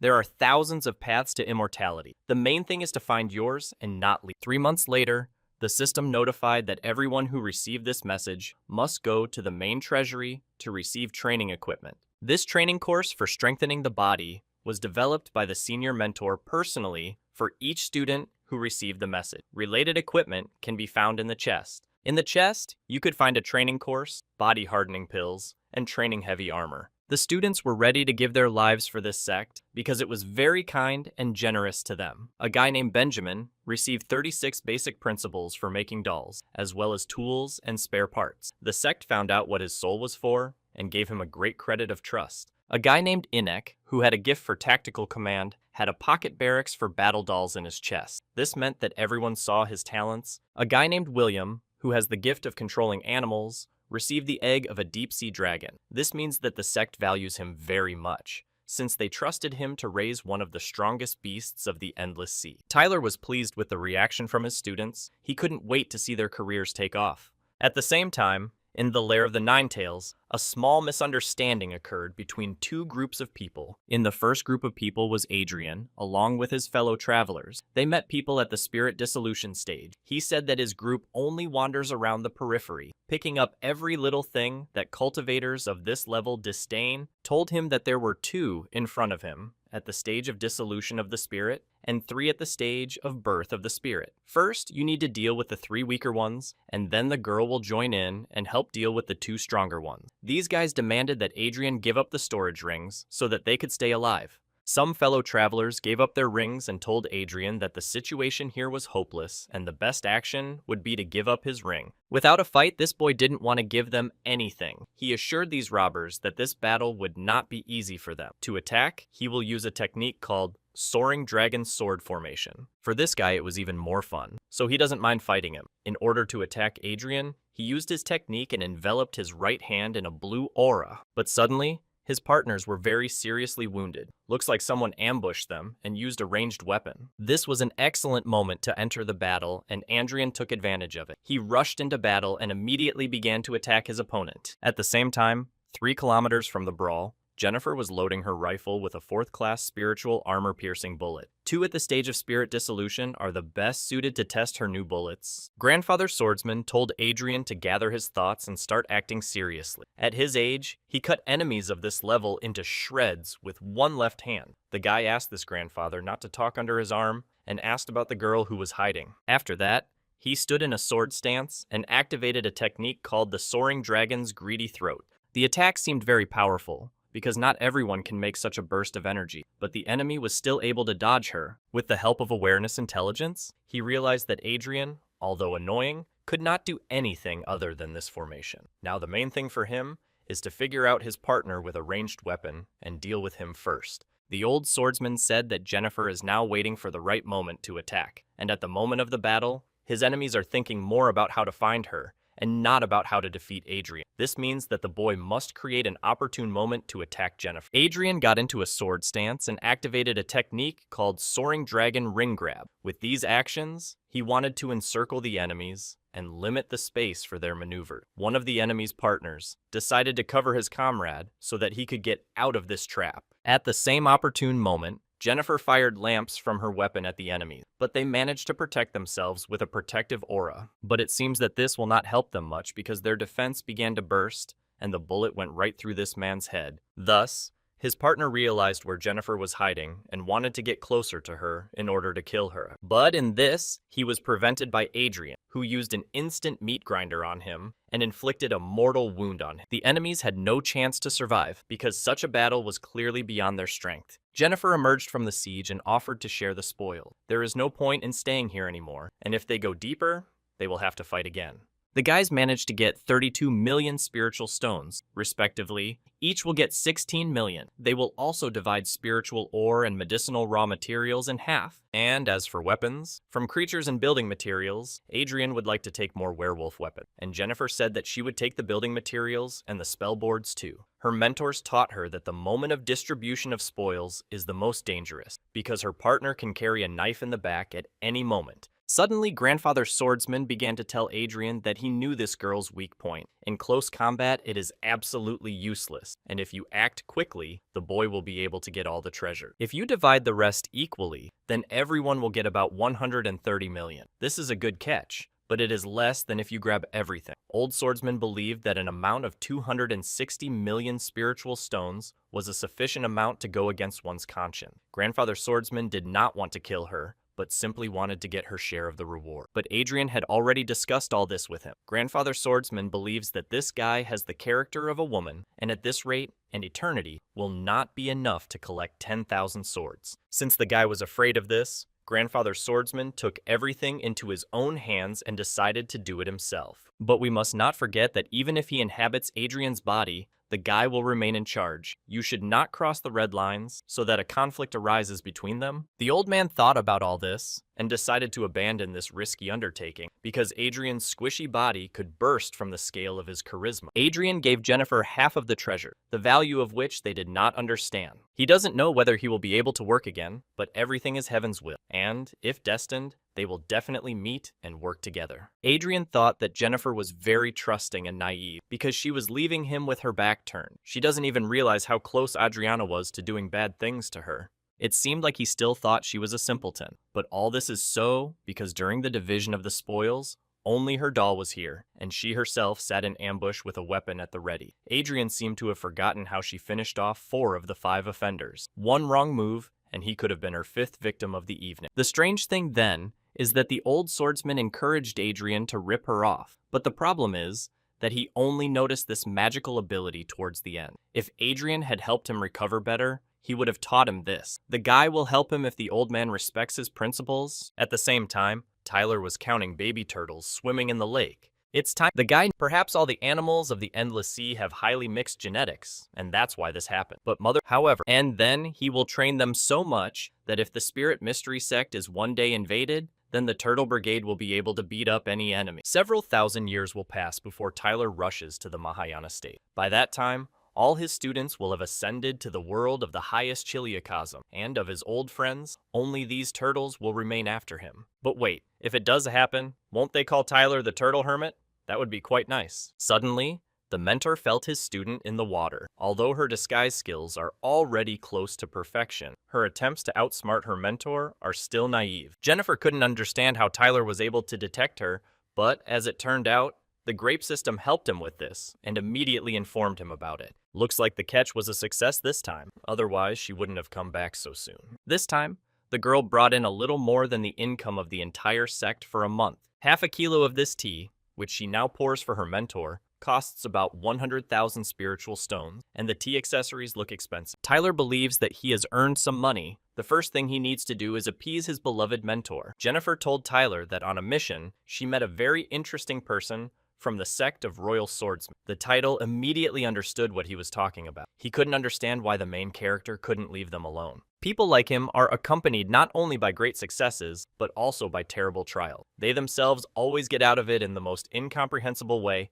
but their companions die. Therefore, Jennifer needs to stay away from him, and if she accidentally meets him, she needs to immediately run away. During the cart, she got a bunch of items whose value is difficult to determine. For this convenience, she put them in this suitcase that looks like a trash can. The girl asked her mentor to help her determine which of these things are priced and which are not. Since she shared the spoils with the main character, everything valuable went to him. Everything in this suitcase can be thrown away. Perhaps the girl subconsciously understood this herself, which is why she put them in just such a suitcase. The only thing worth having was a rodent werewolf cub. Jennifer can sharpen her teeth on him at her leisure. This thing emanated a very thick smell of werewolves, so the girl mistook this bone for something valuable. It was drool. Meanwhile, in an unknown city at the location, there is a trading post. In this place, Adrian tried to sell his valuables, but he was not satisfied with the price, because this whole pile is worth at least 200 million spiritual stone, and the merchant offered much less. If he is not able to appreciate the treasures, then Adrian will have to look into the next shop. After such words, the merchant agreed with Adrian's assessment. Usually, he was able to easily fool treasure hunter, but in this case, Adrian knows the exact price of each item. The guy thanked the swordsman for this with poison. He did not expect that there would be so many valuable things in this pile of incomprehensible rubbish. Grandfather really liked it, trying to make the boy finally notice how much he does for him. But Jennifer only got a slobbery rodent from the valuable thing. Adrian asked him not to be upset, because when he has enough money, he will upgrade his swords to the 3rd class. Only he needs swords of the legendary class, and they are very expensive. Grandfather Swordsman knows how to ruin the mood. At the same time, one of the students brought Tyler lunch. Also, he came to him on business. A student wants Tyler's approval to occupy several hills as experimental sites. The guy outlined the project ideas and handed them over to Tyler for study. A defense tower, breeding purebred animals, crossing animals of different species, training dolls for remote combat, a command center for controlling combat dolls. It was all in this scroll. Tyler liked his ideas, but not all of them. He crossed out a couple, so he gives the go-ahead for the rest to be implemented. Now, Tyler decided to show his student something. He recently improved the pairing of his filming techniques with communication devices for live broadcasts and wants to demonstrate the result. On the screen, you can see the physically strongest student of his generation. Tyler recently developed a body-hardening course especially for him. Now he fights with fighting dolls every day. The mentor brought the quality of the images to such a level that Jennifer even felt a little nauseous from the realism. Interesting. What will happen to it when he brings the quality to the DIMAX level? Suddenly, someone sent this girl a message. As it turns out, her brother needs help, and she needs to go to him immediately. Tyler asked her to hurry up before he did anything serious. If something happens, Jennifer can contact her mentor. At the same time,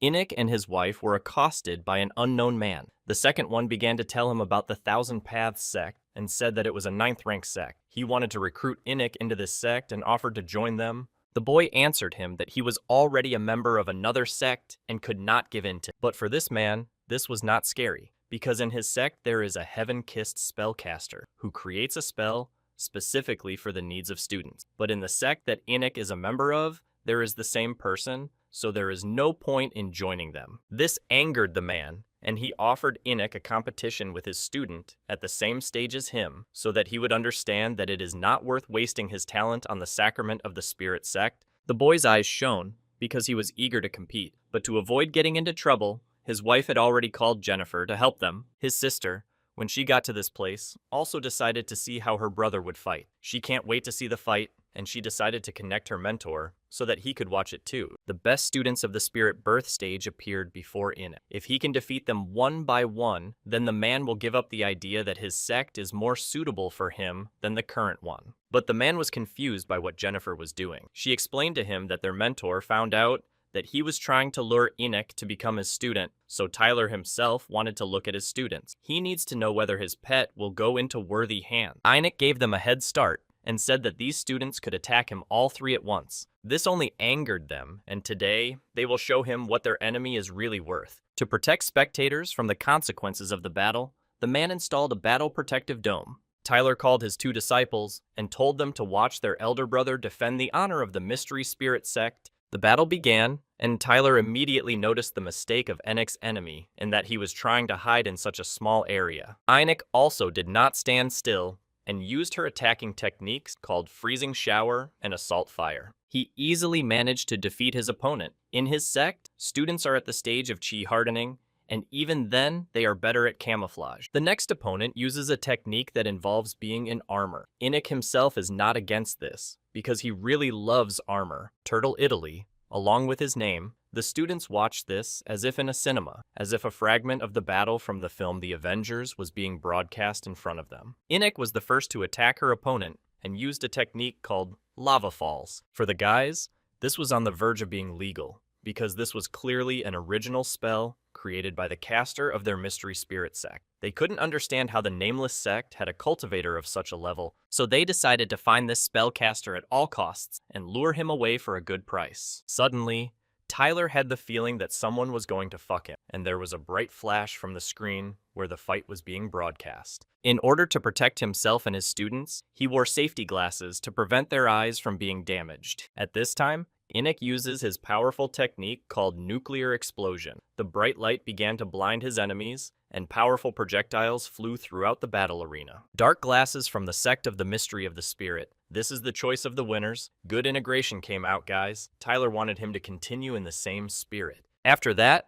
they rolled up the battle dome. The guys had enough, and everything was already clear. Maniacs like Inik need to go to Shenling-Zhou and contain the werewolf invasion, and not walk around the city here like an idle tourist. As an apology for wasting his time, the guy suggested that he take this source of the wood element.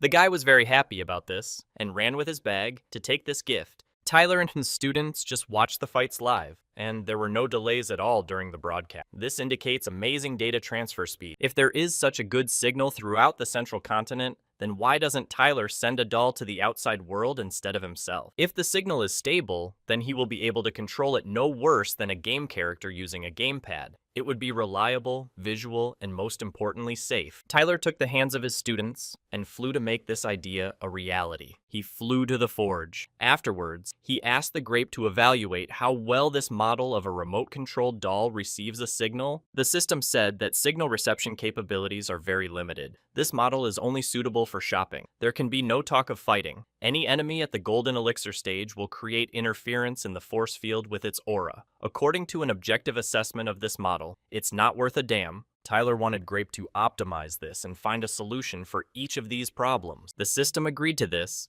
and in order to solve this problem, a barrier-breaking stone is required. Its current market value is 1 billion spirit stone. For him, it was too expensive, and it would be too naive to expect that Brother David could be so lucky. But he had such an amount, and he decided to buy this stone. Nothing will stop him from creating a fully functional avatar anymore. 10 days after development, he began testing his clone. Jennifer looked at it and admired this work. After that, he introduced his double to Jennifer. From now on, it will be he who, instead of Tyler, will go on long journeys on dangerous missions, and the mentor himself will control him from here. This means that the girl will be able to search for treasures in the company of her mentor. Otherwise, she is very tired of random partners. Also, Tyler showed her the wireless base station. The student can take it with her so that the doll has a good signal at any point. It's not after that. The mentor sent her as soon as possible with treasures to test the doll in action. Meanwhile, but it seemed previously Arthur thought that having woken up on the front line, he would develop at a rapid pace, but after 3 years of routinely cutting up werewolves, he has made no progress. He could not even fully master the magical ability given by his mentor.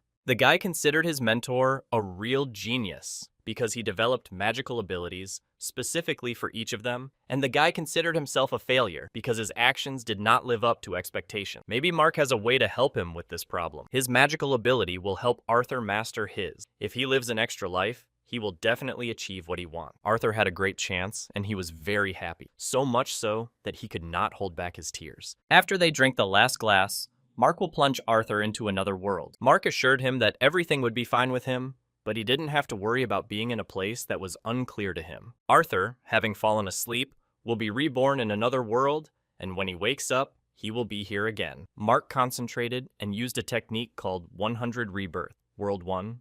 Love. But then I realized that I had made a mistake, because perhaps Arthur would not be interested in training at all in such a world. He didn't know what to do, whether to wake up his brother or not. He had already lost so much precious time, but he still hadn't made a decision. The guy didn't think that his first experience using his magical ability would be so intense. The next day, Arthur woke up and felt cheerful. It looks like he achieved what he wanted, and Mark can now leave with a feeling of fulfilled brotherly duty. Thanks to him, Arthur will definitely break through to the spirit birth stage within 50 years. Now he decided to visit his father. When he gets better, they will return to their mentor together. Mark will look forward to good news about his father. Mark still wondered if Arthur regretted living that life. According to the guy, his memories returned to him only when he was 50 years old, and before that, life was simply a miracle. He saw himself getting married to his future wife and felt that this was the happiest day of his life. At the same time, Jennifer and Tyler's doll fought the flame tiger at the spirit division stage. Tyler's doll had no idea about the girl's unique ability to attract such danger. Jennifer said that if she went to test the doll in an area with low-ranking beasts, it would look like a mockery of her mentor. Tyler said that a doll of this model costs 10 regular dollars. If because of her she dies on the very first day,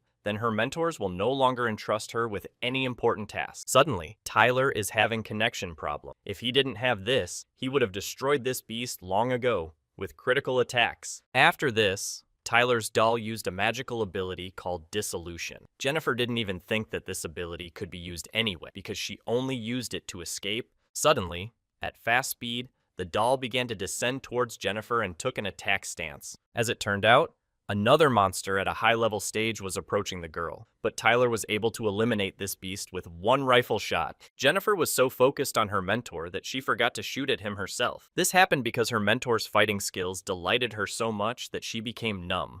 The experiment was a success.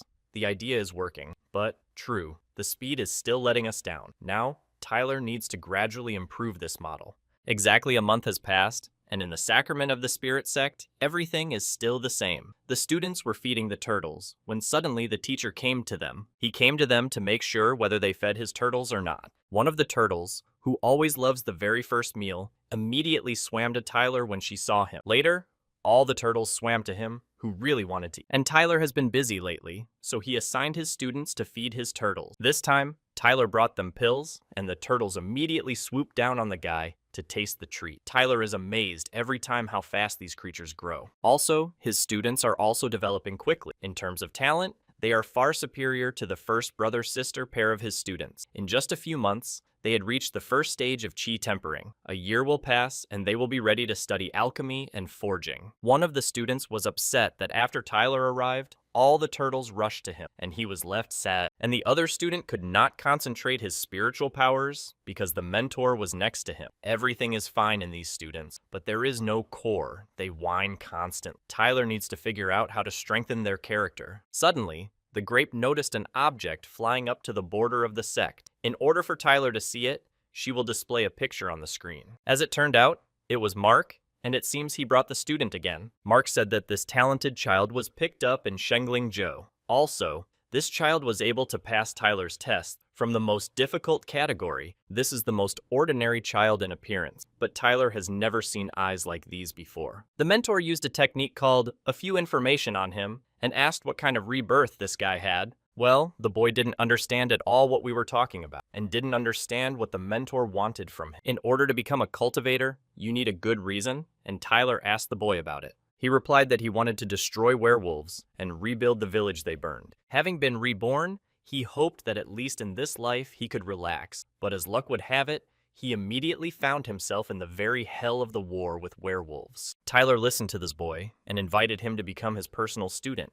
The boy agreed to this because it would be a great honor for him. After that, Tyler asked him what his name was. He said his name was Ilyich. For the mentor, this name sounded strange, so he gives him a new name, and from now on, I will call him Jackson. After that, Tyler turned to his assistant and asked him to take a new student and show him everything here. Also, take his brother and sister who were standing next to him at the same time, because they will soon have classes. It seems that the mentor thought that this child was someone's reincarnation. He is either the rebirth of someone great, or has been endowed with a heavenly mandate. Tyler has no other explanation for the fact that he took all the tests from the most difficult category. This boy is an obvious contender for the role of another main character, but there is no need to panic ahead of time. To begin with, the main thing is to treat him well. In the world of cultivators, there should be many main characters. Tyler already has experience interacting with them. Maybe by nurturing his own, he will be able to turn this to his advantage. Apparently, Mark was so shocked by Jackson's result that he didn't think about it right away. Regarding his parents, Mark located them in Linson City. It didn't matter to Tyler whether Jackson was the reincarnation of someone great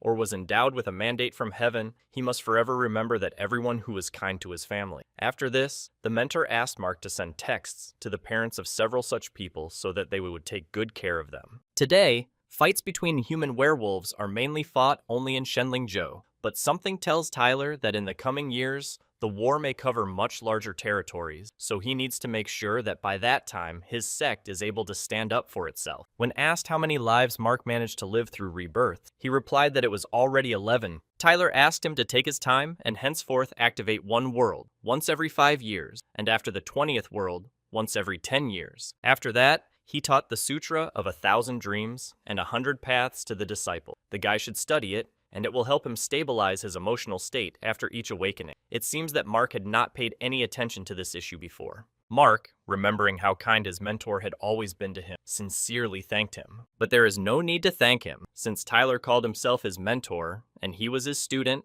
Then, caring for students is Tyler's sacred duty. If Marco is tired, then he can stay with a mentor for a couple of years. They will fish together, play chess and the like. It seems that due to an overabundance of rebirth, his state of mind is completely upset and Tyler needs help to regulate it. Meanwhile, Tyler's assistant was giving Jackson a tour. He said that everyone who Sacrament Spirit was founded 12 years ago, and according to the classification of the Council of Elders, they are a sect of the first rank. As you can see, the territory of the sect has excellent natural conditions. Green mountains and emerald waters are the key to healthy development. The entrance to the sect is protected by the formation. This formation, at best, will hold back enemies no higher than the stage of exploration of the void, but at the same time it is executed quite skillfully. It copes well with the location hiding function, and there is room for improvement. There are also waterfalls of spiritual liquids here, and Jackson really liked this. He likes such starting conditions. He was reborn in the world of the Middle Chiliocosm, awakened all the memories at an early age, and ended up in a promising sect.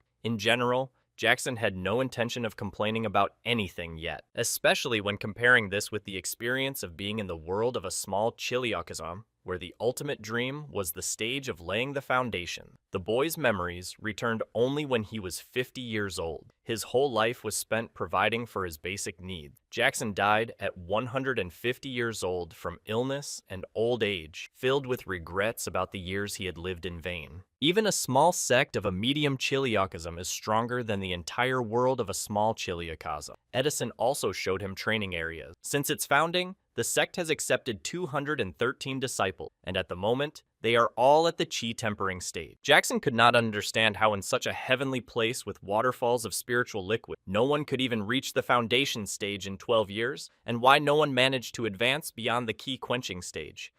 3 days later, Jackson was in his room studying small details about the Mystery Spirit sect. He was shocked that this sect has assistant dolls for all occasions, a highly effective training program, and even artificial intelligence that controls other dolls.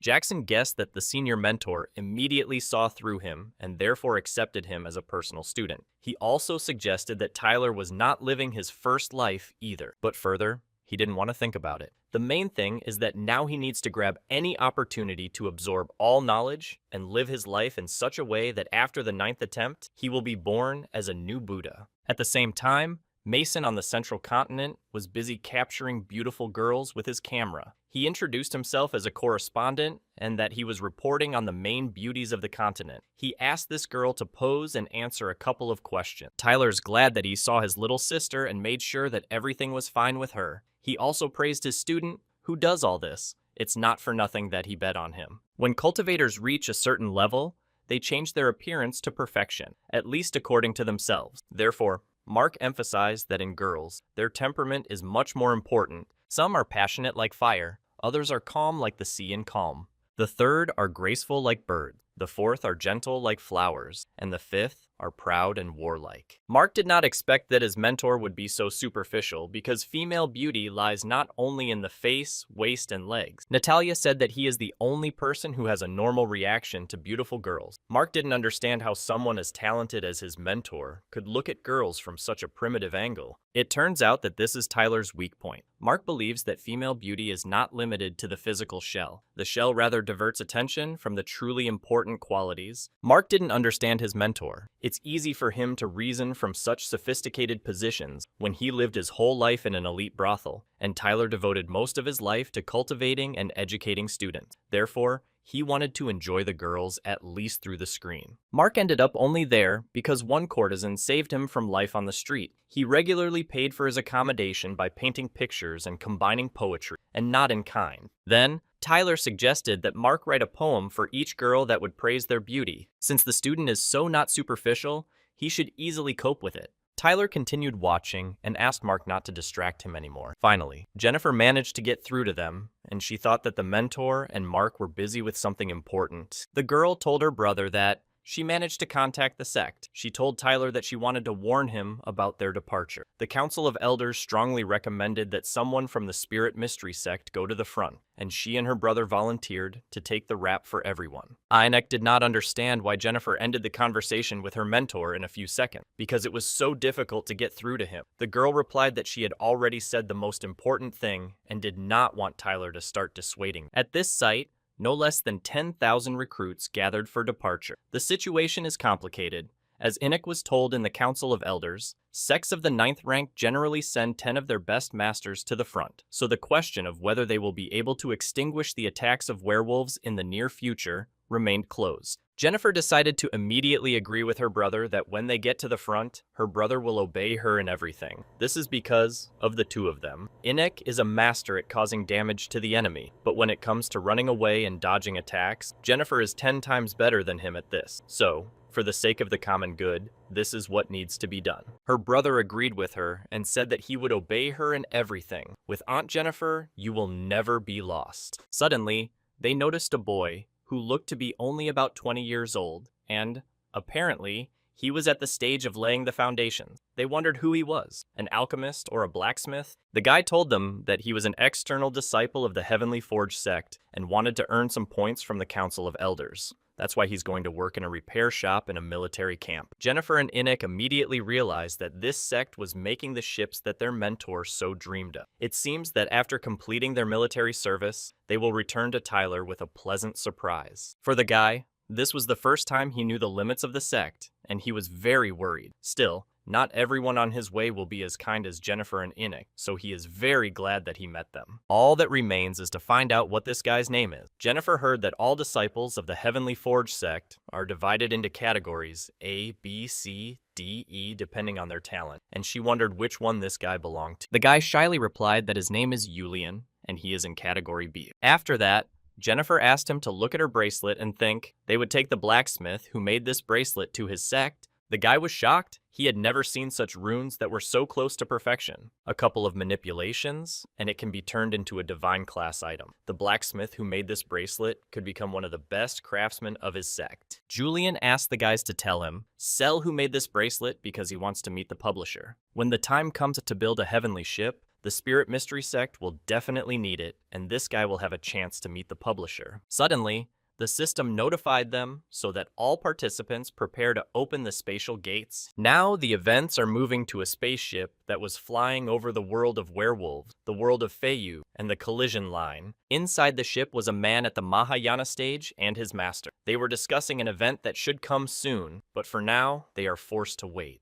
Werewolves are watching them from warships. If they choose the wrong moment, then their ship will be damaged, and the 1,000-year efforts of the human race will fail, and the Master wanted to complete the merger of the worlds before his ascension. After that, he decided that werewolves need to lose a finger. Meanwhile, on the border of the countries of Shengliju and Xiangzhou, the system asked the guys to move to positions according to the distribution, and all information will be sent to them on communication devices. As it turned out, Jennifer and Enoch were assigned to camp number 1649. Julian wished them good luck, and the guys went to the front line. Meanwhile, on the front line, the guy was asking for reinforcement because their defense line would soon fall. They were heard, and Jennifer and Anika were sent to reinforce them. The girl here is even cooler than she imagined herself to be. Jennifer and her brother discussed the plan, and she went to look for a good firing position.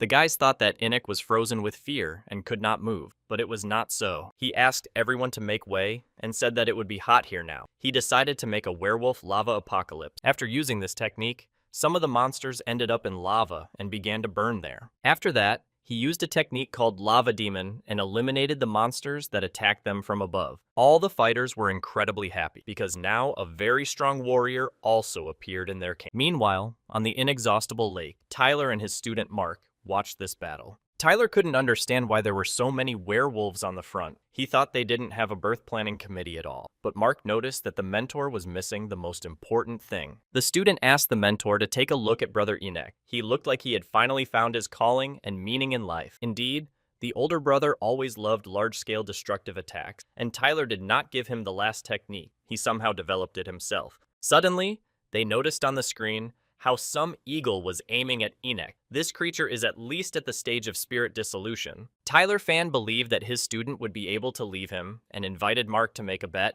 but the boy did not understand how he could bet on his student. If such behavior fits within his ethical framework, then Tyler washes his hands of it. If there were huskies in this world, Tyler would have forced Mark to get one for himself as a child. Maybe then he would have grown up easier on his feet. The boy is tired. I wonder what a husky is. Tyler replied that this is a breed of dog that looks like wolves. With proper upbringing, they grow up to be quite smart and playful. After these words, Mark wanted a husky, but Tyler didn't know where in this world he could get one. At the same time, the huge eagle was almost approaching Enoch. The guy didn't notice him right away, but he was lucky that Jennifer was with him, and she, with the help of her sniper rifle, shot straight into the eagle's head. All the guys ran up to Enoch to make sure he was okay, or at least alive. As it turned out, everything was fine with him, but the guys did not understand how he managed to survive. As his mentor taught him, the first rule of distance combat, also known as, and most important, in no case should you allow the enemy to discover your real location. His mentor is absolute, as the heavenly truth is a genius. He does not deserve it. Mark agreed too, but much of his faith in Tyler's genius comes from his father, as if Michael had passed down his habit of idolizing his mentor. Therefore, Adler asked never to utter such words again, because they sounded too vulgar. The next day on the island of the Mystery of the Spirit, Tyler's youngest student fed the baby turtles. This time, she made this food pill herself and added bone pie and animal blood to it. The turtles really liked it and were ready to taste it. Meanwhile, Tyler started a fortune-telling. Maybe at least a fortune-telling compass based on hexagrams will give him answers about how the war with werewolves will end. But suddenly, something began to happen in the lake, as if monsters wanted to crawl out of there. According to the grape, a small-scale invasion of animals began. Tyler complained that he found out about this after it started and asked the system to warn about it earlier. The grape did not see the point in this, because this invasion does not threaten them in any way. Tyler still accepted this excuse and made no further claims. After that, Tyler asked his little student to come to him. Apparently, the animals rushed to the smell of her pill, and the mentor wanted to take a look at her. Tyler uses his special technique to conduct an experiment. He realized that this was a bold move, and regretted that he had not thought of this before. As it turns out, the pill contains bone powder and the blood of animals at the golden elixir stage. After consumption, the mutation rate in the turtle's body increases. When the world is in an unstable situation, the sect must be stronger than ever. So Tyler decided to return home all the students who went to the central continent. On the front line, next to camp number 673, Adrian is located. For one day of killing werewolves, he receives points, which are enough to exchange for one 5th-class sword. Now, Adrian himself does not seem to notice that there is no one along the entire front line, even at the crossing stage. Right above him is the Heavenly Dragon Palace, but none of them came down here to kill monsters like him. What everyone is doing here is just the fuss of insects. According to the old man, truly serious events are, as always, hidden from the eyes of pawns like Adrian. Meanwhile, in the area of the Battle of the Cathedrals, some old man couldn't hit it even once and everything flew by. But we still need to try to get into such ships, and even with such maneuverability. Moreover, the main thing for him is to drive them to the point where the Lord wants to see them, and with this, his task will be completed.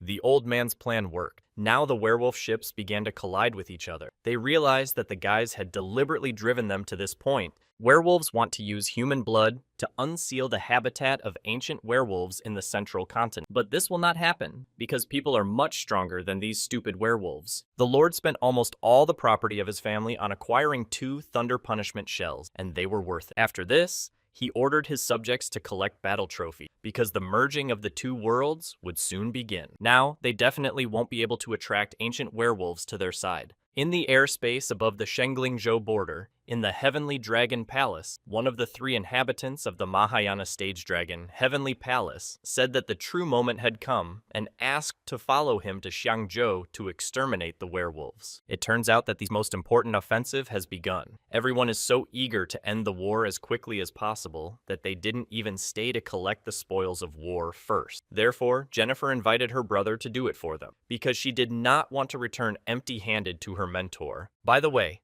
Inek has already had his eye on the tablets with Heavenly Rune, and he will exchange the points he earned for them. He so wanted his mentor to be delighted, and Jennifer will exchange hers for a polarizing pill so that Tyler's next breakthrough will go like clockwork. Meanwhile, the forbidden area of the ancient werewolf. The man ordered the bloodsucker to use the blood of his fellows to remove the ancient seal. The monster admitted that he did not expect such a brazen move from people, and it surprised him very much. He believes that fleeting successes have turned people's heads, and this will destroy them. Looks like the bloodsucker was determined to kill people. Suddenly, bloody rays began to reach the ground from the sky. The monster began to use his technique to awaken the ancient werewolves. A huge stone golem began to crawl out of the ground, who really wants human flesh. People are obliged to hold this monster until the Lord arrives. They began to attack him using a technique called the sword formation, of destroying the enemy from 10 sides. But for the monster, it was like tickling. He easily deflected these attacks from people. He's not even affected by god-class swords forged specifically to kill werewolves. It looks like humans won't be able to hold him off for very long. Suddenly,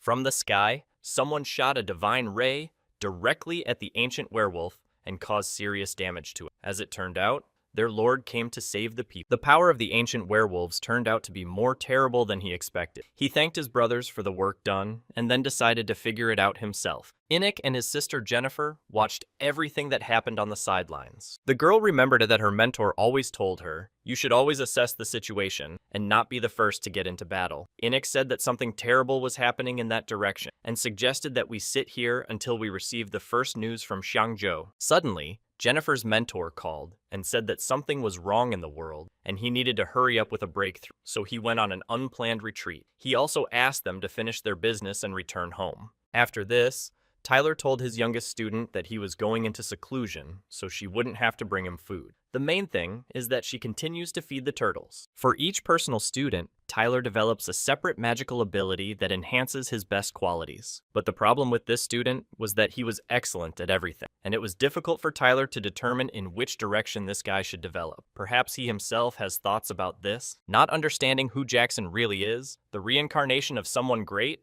or the holder of a heavenly mandate. Tyler is not even sure whether it is safe for him to leave the sect and go into seclusion. The student decided that he wanted to follow the path of spells. Jackson was fed up with alchemy and forging by his 5th life. The main question is whether this mentor will be of any use to him. If he teaches him what he already knows, then why should he stay here? One of his brothers has already gone down this path, but for Jackson, Tyler has a more suitable ability. At the same time, Tyler actively used the aura to check and noticed oddities in Jackson's aura, because similar effects occur in people who have lived more than their first life. The mentor already knew everything and asked Jackson to tell him everything. The student cannot escape anywhere because he is under the gun of all the weapons of the Mystery Spirit sect. Jackson still burned it himself. He didn't think that anyone in this sect would be able to see such a thing, so he didn't bother with disguising his aura. He couldn't understand why Tyler, being at the groundbreaking, could see right through him. There is no point in hiding anything for the student anymore. He said that he was an immortal from the world of human, which is in the Great Chiliocosm, and one day a treatise came into his hands,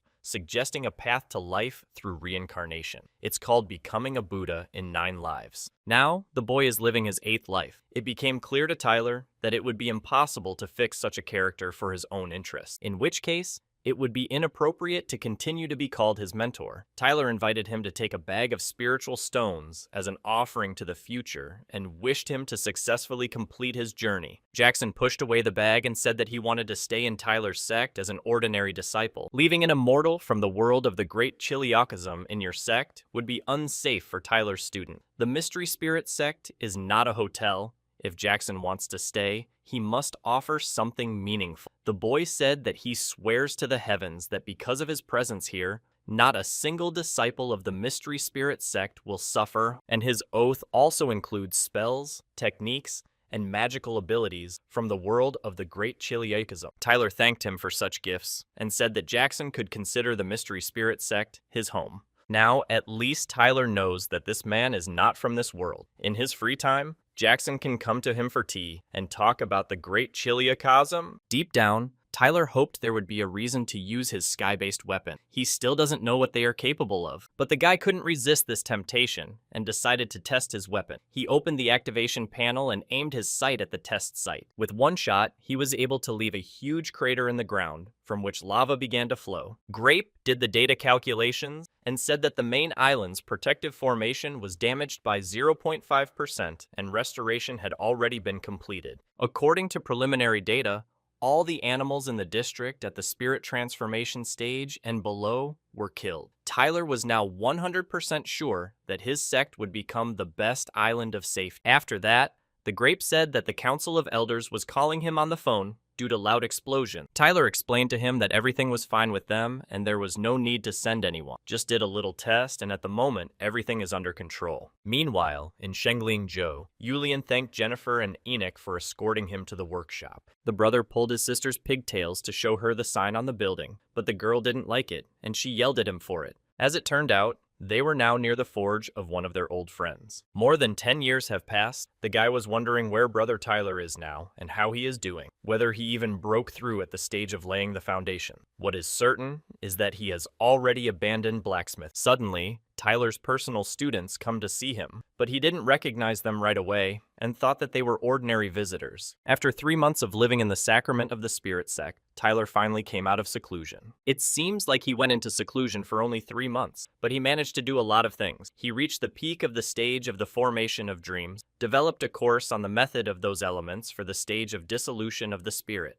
made a plan for completing the improvement of the protective formation of the gates. It seemed that Tyler could no longer do anything. Also, the blacksmith Alex will soon arrive to him. About 3 months ago, Jennifer and Enoch met him, and Michael and his family should return. Tyler felt that they would arrive about now. Brother Alex was the first to run up to Tyler and was very glad to meet him. He admired what his friend had set up for himself here. A pond of spiritual liquid, turtles guarding the sect. The boy just couldn't help but enjoy it. For unknown reasons, Alex knelt down and started vomiting at Tyler's feet. As it turned out, everyone in the Mystery Spirit sect has a very thick spiritual aura, which is why Alex's body reacted this way. Well, it's okay. He'll soon get used to it and be as good as new. The main thing is not to forget to clean up after himself. Suddenly, a golden chain appeared in the sky above their heads, which was woven throughout the continent. To find out what happened, Tyler used his technique called the hexagram compass. As it turned out, the Lord activated so that all sects of the central continent prepared for difficult battles. Having destroyed all werewolves, the Lord will ascend the united world into the Great Chiliocosm. The Lord noticed that Tyler was watching him through a special technique, so the boy stopped using it. It seems they won't let people live normally. As it turned out, in 20 years, it will end with the merging of worlds, and the point of merging will be the central continent, which means that no one has time to build up. Therefore, the mentor made a number of decisions. First, you need to actively train. The second is to finally cure Michael from snake poisoning. He appointed brother Alex as the leader of the blacksmith department. Tyler gives him a number of powers to use the grape. but the boy didn't understand at all what a grape was. But it was easier for Tyler to show it in practice than to explain everything in words. Alex couldn't understand how Tyler managed to do so much in just a decade and how much money was invested in all this. Suddenly, Brother David called Tyler and said that the cost of materials had increased by 50%. In connection with this, he increased the price of the product 3 times. Tyler considers his brother to be his personal god of wealth and hoped that he would earn all the money in the world. Meanwhile, in the border area of Shenglingzhou and Shangzhou, the situation was rapidly heating up. At this time, the guys fought with a mountain bear, which is a werewolf at the stage of spirit dissolution, to kill him as quickly as possible, and someone used the pouring rain technique and then the solid freezing technique to turn the bear into ice. The ice began to crack, and the monsters were torn into small pieces. One of the members of the Thousand Paths Siat at the stage of the birth of the spirit thought that Inek specialized only in fire elemental spells and did not use others, such as water spells. This is teamwork. If this girl had not turned all the bear's attention to herself, then Inek would never have been able to openly use this technique. As it turned out,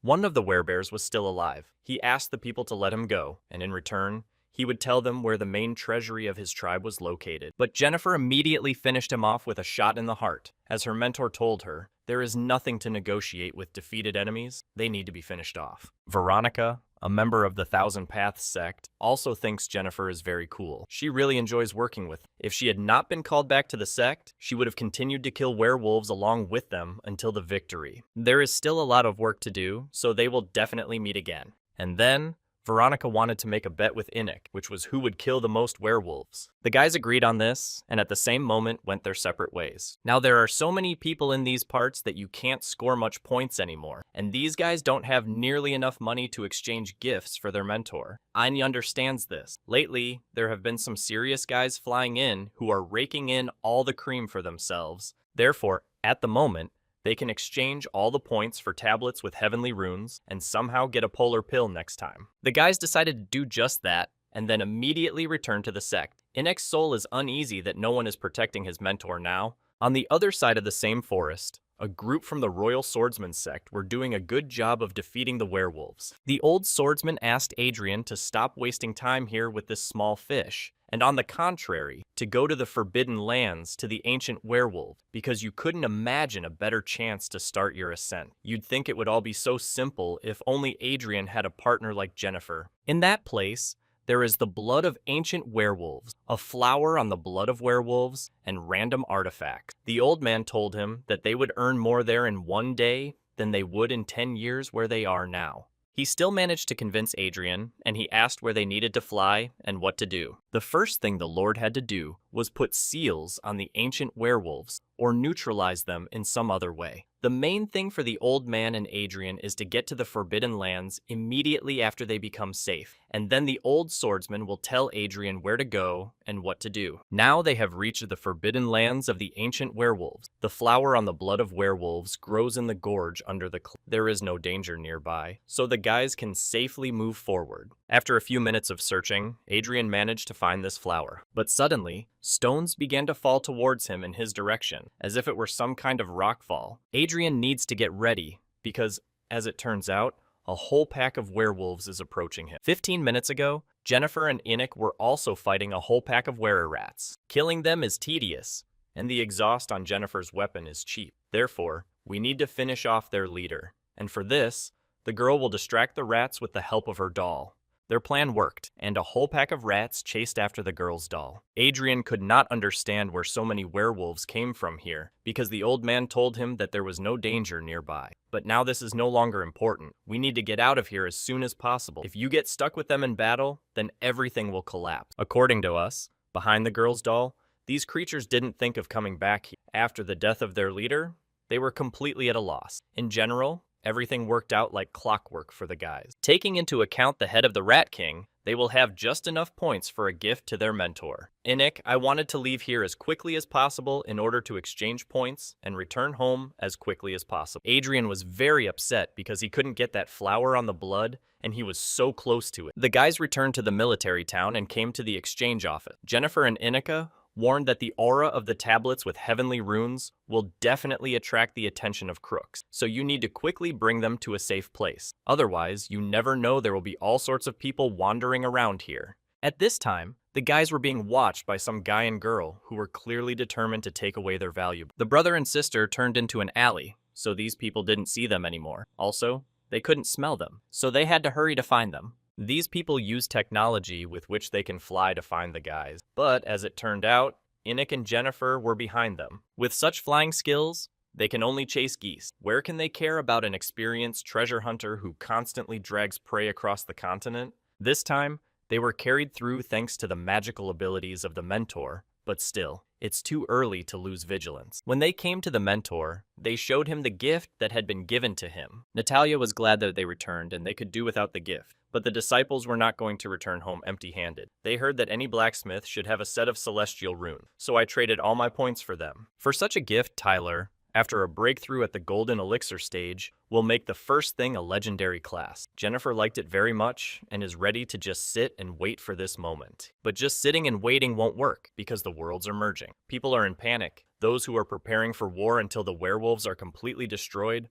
Most of the students are training until they faint, and Tyler is going into seclusion again. Therefore, the student should undergo an intensive training course. Jennifer didn't want this, because she remembered that one curious portal was opening and she needed to check it for treasure, so she ran. But Enoch does not have any portals. He is waiting for intensive training courses. News of the merger of worlds caused chaotic moods in society, and in unstable times, various kinds of crooks feel like fish in water. Calm, carefree, and safe times are gone forever. It's been 3 years since Tyler has been in prison. Suddenly, an assistant ran up to him and said that something terrible had happened to the sect leader. This concerns Jennifer.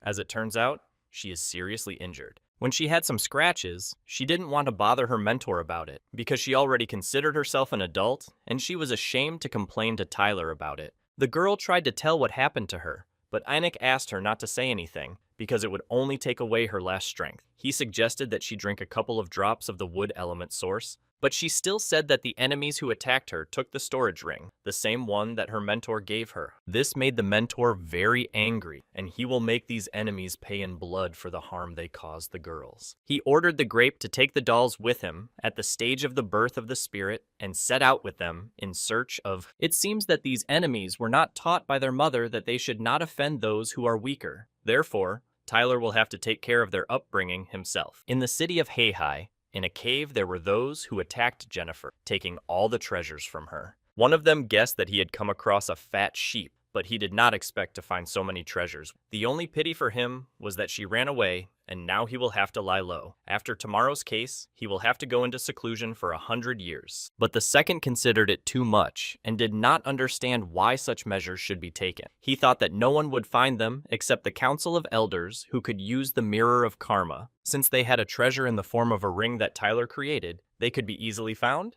and so they were caught. Today, Tyler will collect the percentage from them, but when he breaks through to the stage of the golden elixir, then the hour of reckoning will come for them. For this, the mentor created an illusion in the form of ordinary treasure seekers. To lure these villains, they quietly approached them and killed one of the dolls, but they do not realize that these are not real people. Everyone prepared to fight, and at this time, Tyler aimed his cannon at them. It's time to check out Tyler's masterpiece and experience a powerful charge of energy on these little... The attack was to put fences around them through which a strong current would pass. At first they were scared, and then they realized that it was a trap and decided to leave. But this was not in Tyler's plans. It seems that the guys thought that they could create a turbulent flow and jump out through it, but it's not that simple. After a few seconds, a powerful discharge pierced their bodies and caused serious damage to their bodies. They could not understand who was standing with this, but when one of them noticed someone behind the mountain, he realized that this was the same terrible force that controlled all of this, but will not be able to get closer to him because he no longer feels his body. Therefore, he took extreme measures and used his secret technique to transport the body to the temporary afterlife. A coffin has appeared inside the trap,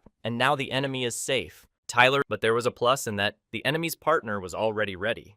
Tyler decided to take him to Jennifer, let her decide his fate. During this time, The mentor clone was treating Jennifer. The student does not need to be stubborn, because with such damage, she needs to drink at least a drop more of the healing potion. Jennifer told her mentor not to waste the essence of the wood element on her, because it was very expensive. There are only 4 drops in the vessel, and she has already drunk 2. If converted into spiritual stones, then this is a fortune. Girls need to stop comparing themselves to spiritual stones. She is Tyler's personal student, and for her mentor, her life is more valuable than anything else in the world. Tyler's clone decided to show her a video where his doll partially avenged Jennifer. He promised to get the second one next time, and the first one, the one at the stage of spiritual transformation, will soon be delivered, and Jennifer can do with him as she wants.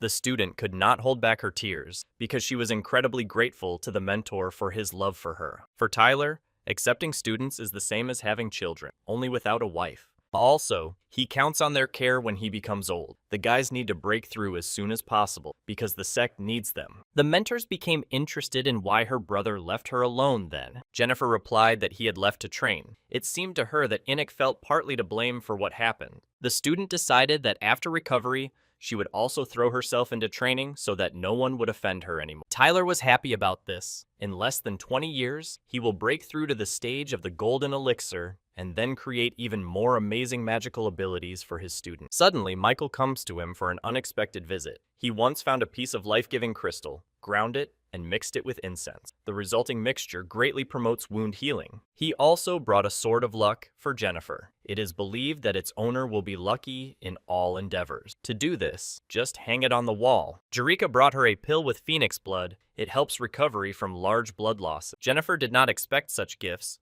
but sincerely thanked Uncle Michael and Aunt Jerry. After that, Michael went up to Tyler and said in a whisper that they needed to talk. Looks like something happened again. Michael heard rumors that his illegitimate son Mark was preparing for a breakthrough, and Tyler confirmed it. Michael doesn't know what to do, because according to his feelings, the boy already guesses everything, and after the breakthrough, he will be able to check everything for sure. Tyler asked not to worry about it because in the worst case, Mark would force him to live one life with his real mother. Tyler assured him that it was not scary at all. The process is quite simple. You just need to close your eyes, fall asleep, and it will all be over overnight. Maybe Michael should try to talk to him about this, and maybe he can convince Mark to give up his idea. Finally, he decided to stop running away from this conversation and talk to his illegitimate son about this topic. The next day, when Tyler was just sipping his favorite tea, he received a call from Mark. As it turned out, Michael had just come to him and said that he was his father. Tyler was shocked by this because he suggested that Michael talk and not confess everything outright. When asked if everything was okay with Michael, Mark replied that he seemed to be alive. Half an hour ago, Michael came to the boy to confess that he was his father. Mark silently and quickly used a magical ability called 100 Rebirths on him. He put him to sleep a few moments after Michael confessed. After this,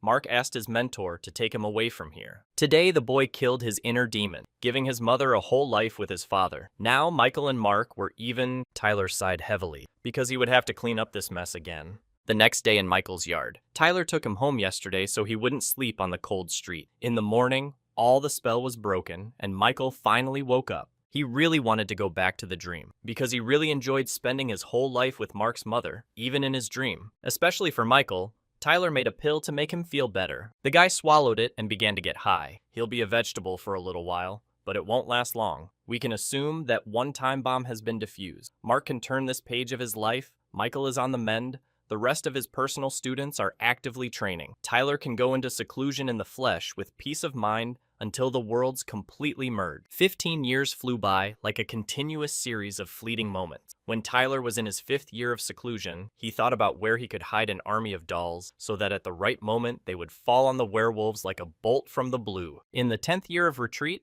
Mark and Arthur are about to break through to the stage of birth of the spirit, but unfortunately the mentor will not see this. In the area beyond the edge of the sky was the Lord's palace. He knew that the merging of the worlds was about to be completed, so he ordered his servant to contact the Heavenly Forge sect to have them drop the price of sea ships by 70% and the price of celestial ships by 50%. The Lord laughed like a real villain, because very soon it will be very hot here and in the vastness of the endless sea. But it looks like it all started before Tyler could break through. Trouble happened. The werewolves began to throw teleportation discs and move en masse to the central continent. They cannot even be counted. In response to this, The Lord used a technical school called the Mirror of Change. It seems that everything has begun. All sects must be notified so that they are ready to defend themselves. The mirror will only be able to absorb werewolves at the fusion stage and above, and they will have to deal with the rest manually. Werewolves even flew over the inexhaustible lake where the mystery spirit sect was located. Even the youngest student saw it and thought at first that it was a meteor shower. The Grape told Tyler that the appearance of werewolf auras had been recorded in Huhai County, and there was a possibility that they would soon appear on the threshold of the sect. It's good that Tyler has been preparing for this for a long time, so he knows what to do in such situations. In one of the West Huhai pastures, a werewolf at the stage of mastering the void led a whole pack of werewolves. It looks like today will be the starting point for the rise of the Shadow Wolves tribe. Tyler sent his doll warriors to the same place to protect this territory. For a werewolf at the stage of mastering the void, these dolls were curious, and he decided to show them the fighting spirit of the Shadow Wolf. Grape notes that the so-called embodiment of fighting spirit has a protective effect against physical and magical influence, so she prepared the third type of cannon from number 1 to number 10 for attack. Also, Tyler gave her permission to use 20% of the processing power to supposedly quell the invasion of this bunch of werewolves. The main thing is to hold out, because Tyler still has 20 days left before his breakthrough. And most importantly, her werewolf admitted that they were losing, did not understand where all the elders were, and why there was no one here at the fusion stage above. Perhaps they didn't teleport here. He had already received a bunch of messages, and as it turned out, other tribes had the same situation. All the elders at the fusion stage and above simply disappeared after teleportation. One of the tribe of nine-tailed foxes even guessed that they were all already dead. But without leaders, most of the tribes would turn into a bunch of disorganized sheep, so he decided to urgently retreat from here. Members of the Council of Elders of the Void Development Stage noticed that the werewolves began to reactivate their teleportation discs and realized that they had decided to retreat. The question remained, to give the werewolves the opportunity to leave or to leave them alive, but instead of them, the decision to kill was made by other guys. A support force in the person of Enoch and Jennifer arrived at this place. It seems they can't do it here without them. They used their joint technique on werewolves called shock therapy and lava hell. The Council of Elders was shocked that everyone who is a sacrament of spirit is quite young, but can stand up for themselves. It's better not to come across them, otherwise they will accidentally get caught. Jennifer and Neck wanted to see the moment when the mentor would break through to a new stage, so they accelerated the process of destroying the werewolves using the lava demon technique. They destroyed half of the tribe of gloomy wolves and asked the Council of Elders to take care of the rest, because they need to return.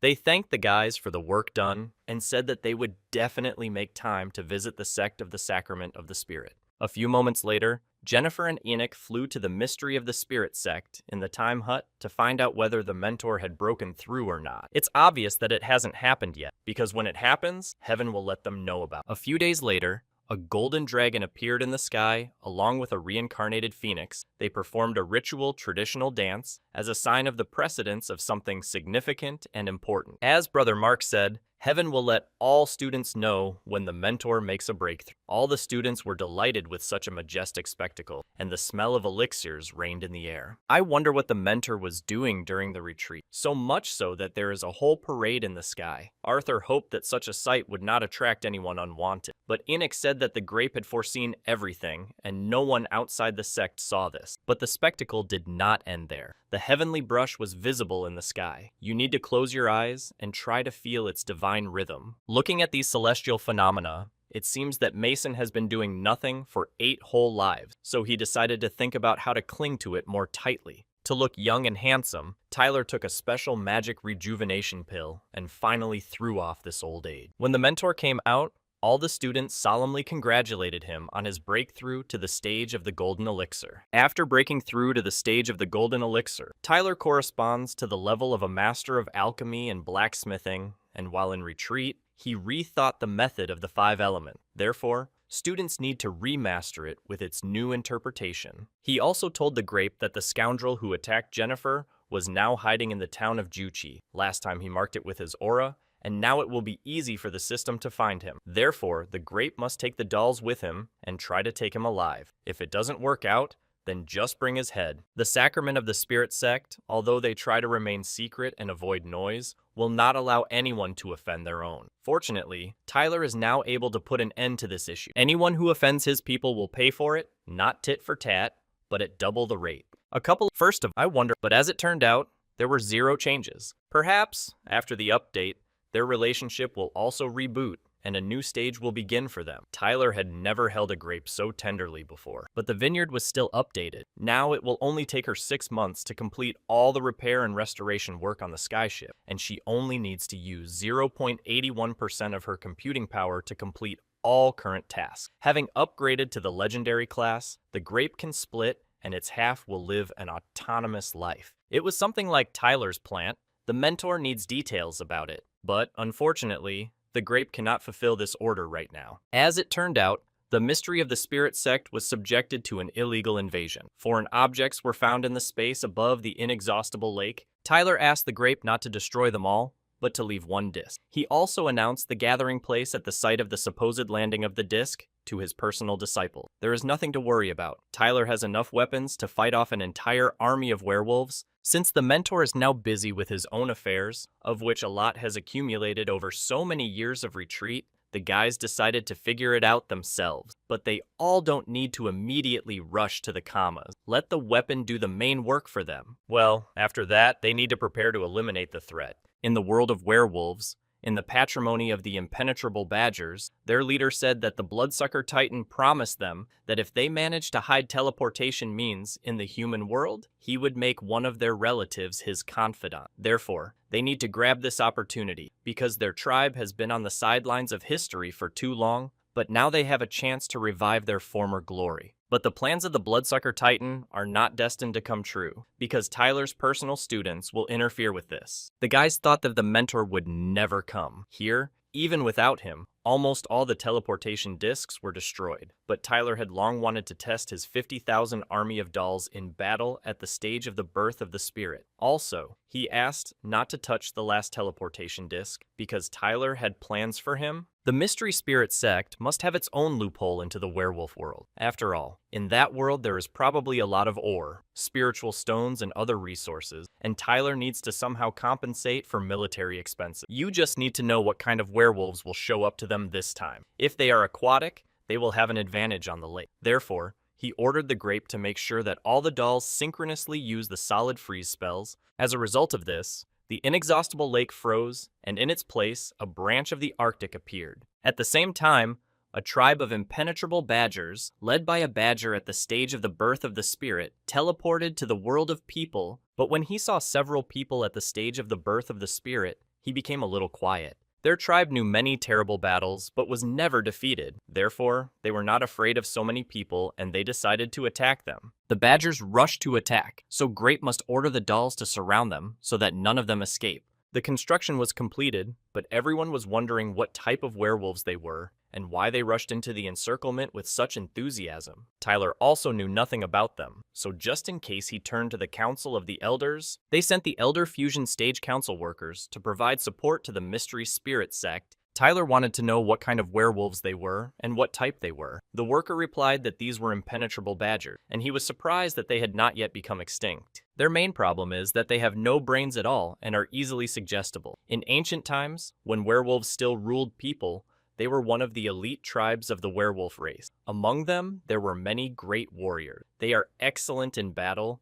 brave and tenacious, but completely devoid of strategic thinking. More cunning werewolves began to use them as squads and suicide bombers to carry out the most hopeless combat missions, which greatly thinned out their population. But apparently, someone from the political elite of werewolves realized it in time and decided to keep them at least in small numbers. This badger has a portable teleportation device on its back. The tactics of werewolves have changed. Now they send their special forces to people through teleportation discs. The task of the carriers of these portable teleporters is to escape and hide the device on the territory of the laity. Then other werewolves will be able to get here unnoticed and without risk to life. If all this is true, then Mark will try to lure the badgers so that they do not slip into the outside world. The boy jumped on the badger and used a technique with which the badger had the voice of Mark, who told him to open the portal. As a result, the portal was opened and the werewolves should, in theory, move to the battlefield.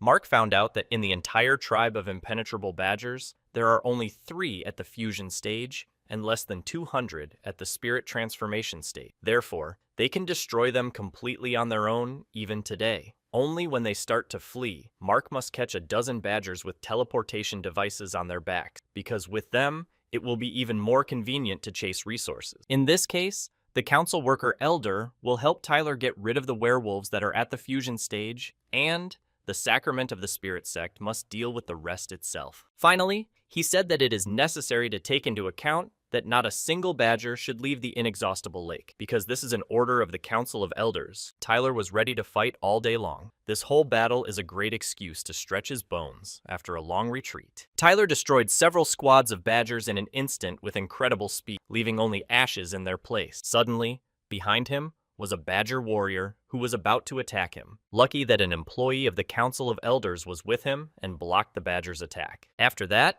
he used the Sword Spirit Embodiment technique to break through the badger's spiritual armor. Because of this attack, the shockwaves simply scattered everyone in different directions, even Tyler's battle dolls. The mentor was afraid of this, because his dolls were thrown away by the shockwave. Well, this friend has served me well. With such friends, you don't need enemies. After this, a hole appeared in the environment, and this was a big chance for the werewolves. If even one of the werewolves with a teleporter on their back leaves the territory of the Spirit Mystery Sect, the Council of Elders will call Tyler to a severe response. But it wasn't fair. The fool sent by the Council of the Elders created a hole in the encirclement line set up by Tyler, and if something happens, he'll be called upon. After a couple of moments, the grape told Tyler that all the enemies who had jumped out from the encirclement had been marked. Among them, there are only a few at the stages of spirit transformation, and the system has already sent the corresponding dolls for them. It was a great job. Now the Council of Elders has nothing to worry about. Now, not a single badger can run away from Tyler. Now, the mentor has decided to show his personal students his new technique. It's called Cool Guys Don't Turn Around at Explosion, but somehow it's wrong, because among his students, there was a girl. Tyler activated this technique with a flick of his finger, and a huge explosion occurred behind him. The students were delighted with this and wanted the teacher to teach them the same. Suddenly, a fiery red rose flew in the sky above them. It looks like someone dared to intercept Tyler's moment of fame. As it turned out, it was a girl, but nothing is known about her yet. Tyler's attention was elsewhere. He really liked her legs, so he forgave her for interrupting her moment of glory. This girl's name is Alice. She is in the fusion stage. While she was flying here, she was thinking what tribe she would have to face this time, but she would never have guessed that she would meet the stupidest werewolves. The girl used a technique called a defensive stance and sent a powerful blast of impact towards the badger squad. Most of them died, and some were able to get out of this hell. The most important badger decided to retreat and ordered his subordinates to do so, because the forces were objectively unequal. The girl will not understand how the badgers managed to survive until today. She thought about exterminating them right now. But Tyler did not allow her to do this, because there is a more important task. Representatives of the Council of Elders of the neighboring city have already collected 6 teleportation means, and Alice has not yet collected any, so she might get punished for this. Besides, if she destroys all the badgers, including those already under Tyler's control, who will be the one to extract resources for him? Alice responded by gently stroking his hand. She really likes it when they take care of such handsome and courageous guys. After this, the girl decided to turn to the Badger tribe and said that many of the Shadow Wolves had already gone over to their side. She invited the others to do the same, because the Council of Elders could allocate for them a separate comfortable world of the small Chiliacosm. But the Badgers did not agree with this, and the girl decided to exterminate them, sending a flurry of powerful blows at them. At the same time, some badgers activated the self-destruction program of the teleportation disc. An explosion occurred. Tyler noticed that shards were flying at Alice, grabbed her hand, and pressed her close to him to protect her from injury. The guy smelled her perfume, and it was hot like fire and smells like a blooming rose. Tyler prayed to the holy heavens to give him the strength not to give in to his unchanging desires. All lustful thoughts should disappear from his head. He told her that the teleportation discs could explode and she needed to be careful. The girl looked at him very joyfully and thanked him for the help he indicated. To protect everyone from the explosion, Tyler used a technique called self-detonation cancellation on the teleportation disc. He didn't want the badgers to set off unauthorized fireworks on his land without even asking his permission. Alice was so tired from the intense fight with the uninvited badgers that her chi energy circulation was still not back to normal, so she wanted to find a place where she could rest, hinting that she wanted to stay with Tyler. But her colleague can keep an eye on her, but he refused to do this because in the Spirit Mystery Sect, There is no one at the fusion stage, and why shouldn't Tyler appoint her at least as a nominal mentor? She will soon be 500 years old, and in her entire life, she has only been saved a couple of times. It's natural that she was so emotional. If Tyler doesn't want to process it himself, then let him put it on at least one of his students. Therefore, Tyler asked his student Mark to help Alice find free rooms for rest. An employee of the Council of Elders said that her colleague's name is Alice, and she cultivates the method of 100 passion. Apparently, Tyler is also destined to become one of the objects of passion on her path of cultivation. But this shouldn't happen, because he's already engaged to Elizabeth. But one can only sympathize with him, because Alice is fabulously rich. She has 1 skyship, and 2 sea ships, and countless spiritual stones. Really wanted Alice to give him at least a little spiritual stones, just out of friendship. Tyler thanked the elder site worker for the advice, and pathetically said that he was not going to betray himself and his principles for selfish reasons, because this is not the path of a true cultivator. The employee admires the strength of his moral conviction, and you shouldn't worry about the fact that Tyler managed to become her object of passion, because unrequited love also contributes to its cultivation, so Tyler can just send her away. Suddenly, Alice came too close to him and thanked him for his hospitality. She really liked the allocated piece, and for this, she gave him a bag of spiritual stones to update the interior.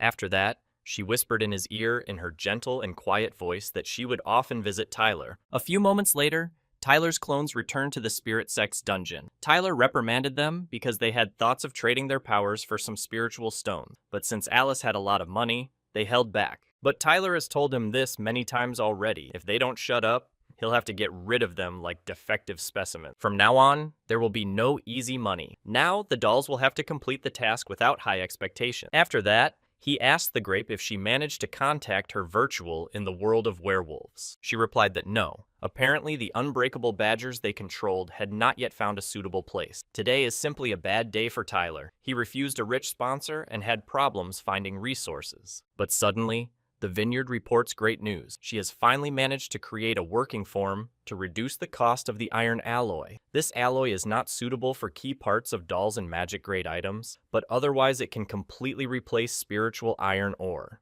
Tyler was very happy about this, but at least some good news for today. He asked Grape to use his new alloy as soon as possible to create the bodies of the latest model of dolls. The system calculated the latest model of dolls, the stage of transformation of the spirit, the body of increased strength. The cost price is 20 million. 5 billion spiritual stones are required to start the production line. Tyler plugs one hole when another one appears. Light had just loomed at the end of the hopeless tunnel when the sun set behind the clouds again. The grape took 100 million spiritual stones from him. Now there are still 4.9 billion left before the work is completed. Tyler could no longer contain his aggression. He asked the system to force the badger to find a way to complete tasks more quickly, because he needed money. After a couple of moments, Tyler decided to send himself to catch fish on the inexhaustible lake. To do this, he used bait, according to his personal recipe. He took Jennifer with him.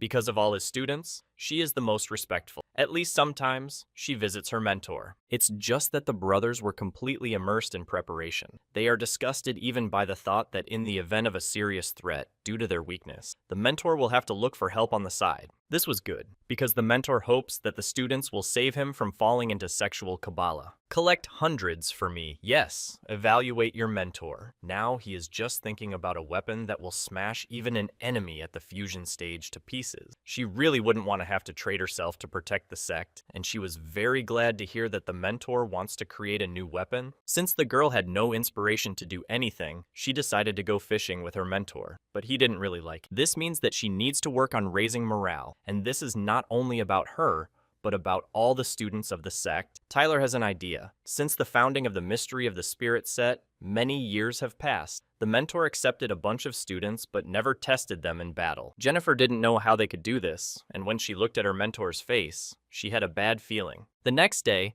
Tyler gathered everyone at the Spirit Mystery Sect's testing arena. Firstly, he congratulated all participants in the upcoming competition. The mentor has gathered the best fighting units of the Spirit Sacrament sect here. Also, he asked that those who were not selected should not be upset under any circumstances, because this is not the last competition, and everyone will have time to participate. Today, the first sacraments of the spirit of the survival game in the history of the sect will take place, and their rules are quite simple. The elimination will take place according to the Battle Royal principle. The location is a limited area where participants will only have starting skills and weapons, pills, etc. can be found in equipment boxes. After the start of this competition, the territory will be surrounded by a zone with toxic fume. Every 15 minutes, the area with clean air will narrow. When toxic fumes approach, participants must immediately move to a safe area. Everyone's task is to kill all their rivals and stay alive. Since the participants understood the rules, Tyler declared the first survival games officially open. The commentator for this game will be a commentator named Angelica. She asked everyone to be patient. The senior mentor has moved all the participants to the virtual world, and soon,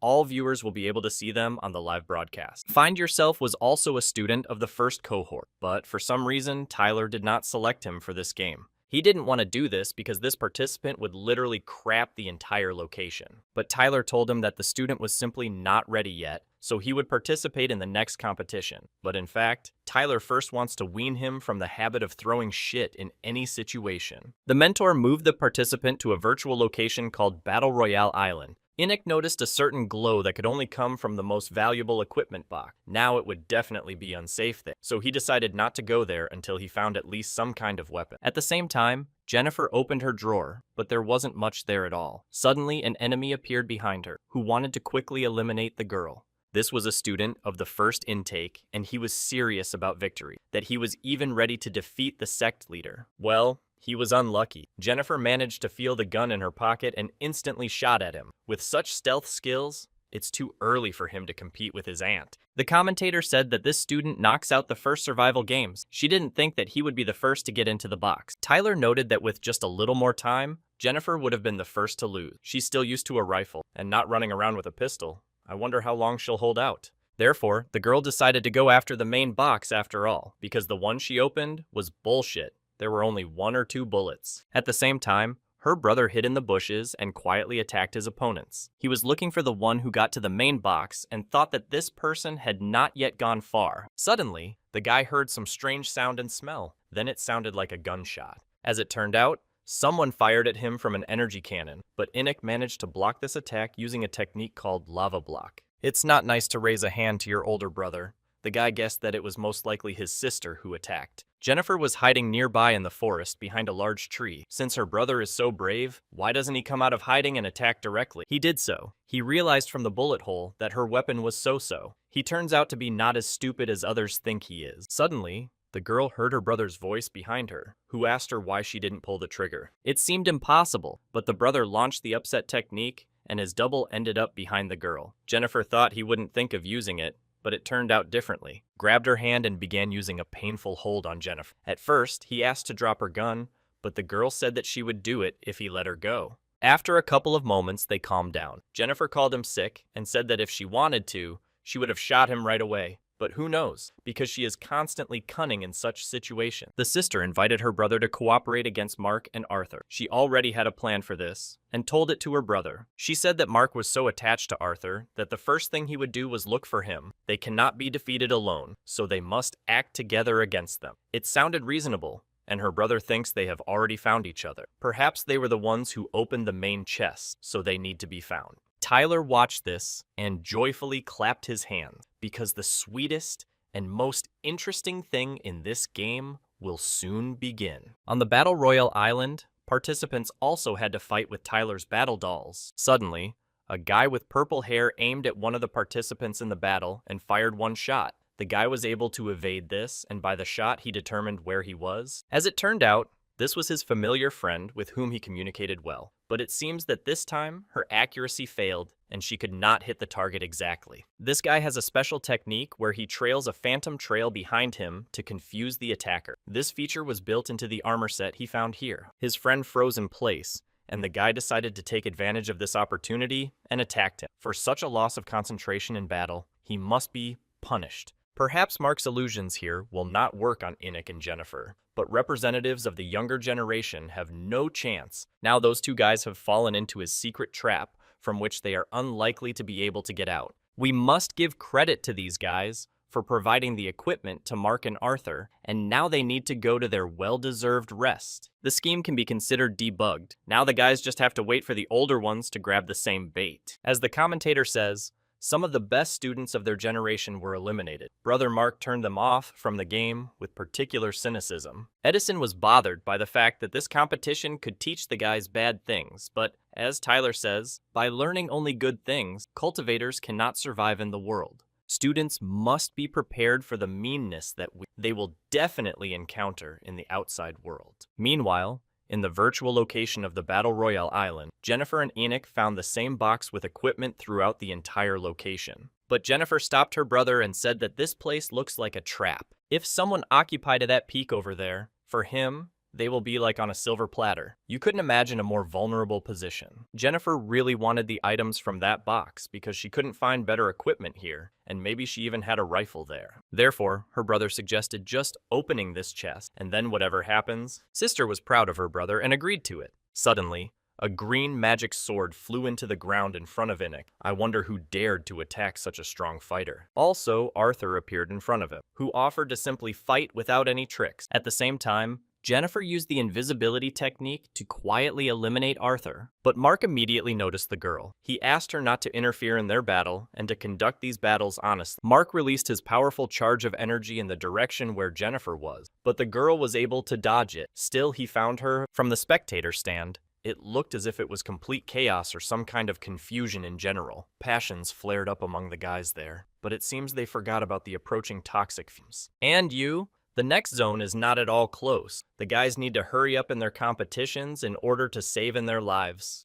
Then Jennifer called the timeout and suggested that everyone drink the elixir so as not to die from lack of energy. In a couple of moments, they almost reached the safe zone on the flying ship. All they have to do is give a little gas and they will be there. But not everything is so simple, Mark. With the help of his technique, grabbed them and was not going to let them go. Holding them, he himself will not reach the safe zone and will die along with. Therefore, he decided that they would all die together and then it would be decided who would ultimately be awarded the victory. As a result, all of Tyler's personal students drop out, and the winner of the survival game is Jacob. He started dinner early, as if he already knew his imminent victory. But in fact, Jacob just wanted to refresh himself before the battle. This was enough for victory. Tyler began to kill the ground with his fist because he did not expect the game to end this way. Suddenly, Jennifer flies into the mentors and says that it's not fair because Jacob did not win due to his fighting skills. But it happens because sometimes luck is more important than combat skills. After updating the grape,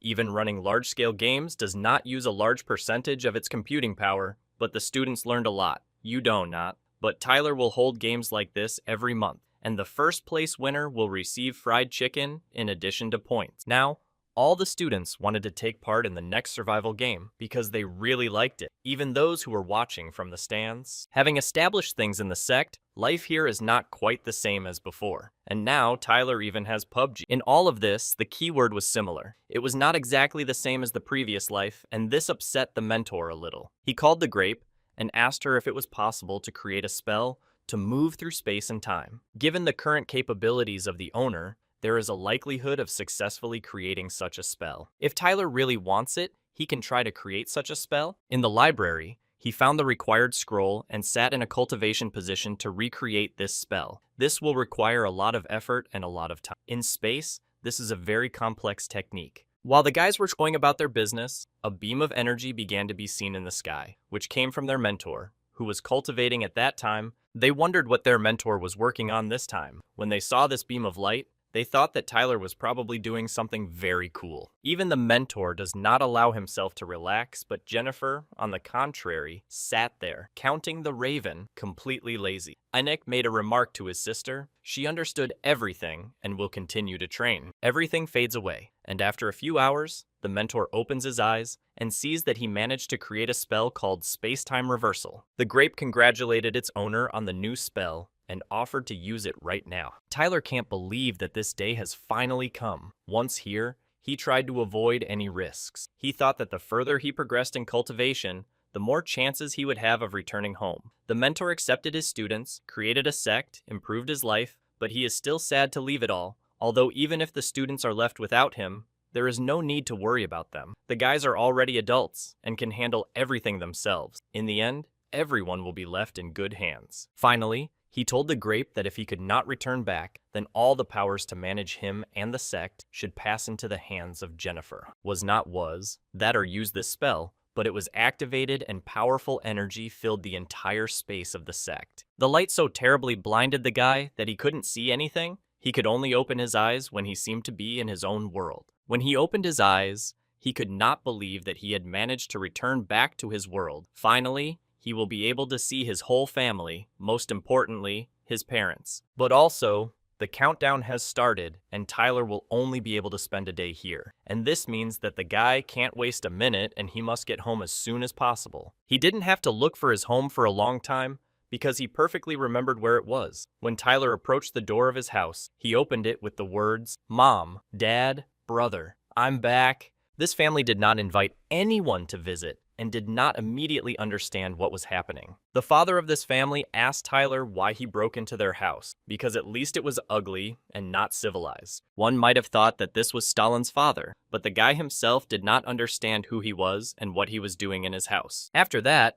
the mother of this family asked her husband to take a look at this picture. It depicted how Tyler and her husband's father were standing in an embrace. Whether in the photo or the painting, Tyler looked like two peas in a pod. It turns out that Tyler is the uncle of this family man. His father talked a lot about him. Tyler was shocked by why his nephew was already so old. He was also interested in where his father, mother, and brother were now. His nephew's face immediately became serious, because as it turned out, Tyler's father and mother had been dead for a long time. Tyler couldn't hold back his tears. He couldn't believe it all just happened like that. Tears flowed like a river, and the screams never subsided. Tyler was very sad for his parents. He wanted to meet them, but everything turned out differently. Now they have given it in heaven and paradise. His nephew told him that after Tyler disappeared, his parents never stopped looking for him for a day. Mom and Dad did not lose hope and did not give up until Dad died while searching for his grandson. After my father passed away, my mother did not stop reproaching herself for this. She blamed herself for not being able to save either her son or her husband, but at the same time, she believed that Tyler was still alive. Because of these experiences, she eventually died too. The last thing she asked of her second son was that he should find his brother. Mother felt in her heart that he was still alive. Tyler's brother promised her that he would fulfill her request. But as it turned out, these were the last words of her mother and she died. Tyler is tired. I wonder what happened to his brother, because he should still be alive. Where is he? But the nephew didn't even know what to answer. He didn't have a face, and he didn't want to say anything. He hasn't experienced this kind of stress in a long time. As it turned out, Tyler's brother was now in the hospital. The guy couldn't believe that everything like this could happen to him and his family. A few moments later, they decided to visit their brother to make him happy that Tyler had finally returned. Finally, they will be able to talk and learn more about themselves. Tyler asked him what ultimately happened to him and where he had been all this time, but it looked like his brother was already going to say goodbye to him. He told him that he, his mother, and father would finally find peace in heaven. The heart rate monitor began to show negative results. It seemed that the nephew's father's heartbeat was becoming weaker and weaker. The doctors immediately ran to take him to the intensive care unit and asked the guys not to block the passage. Later,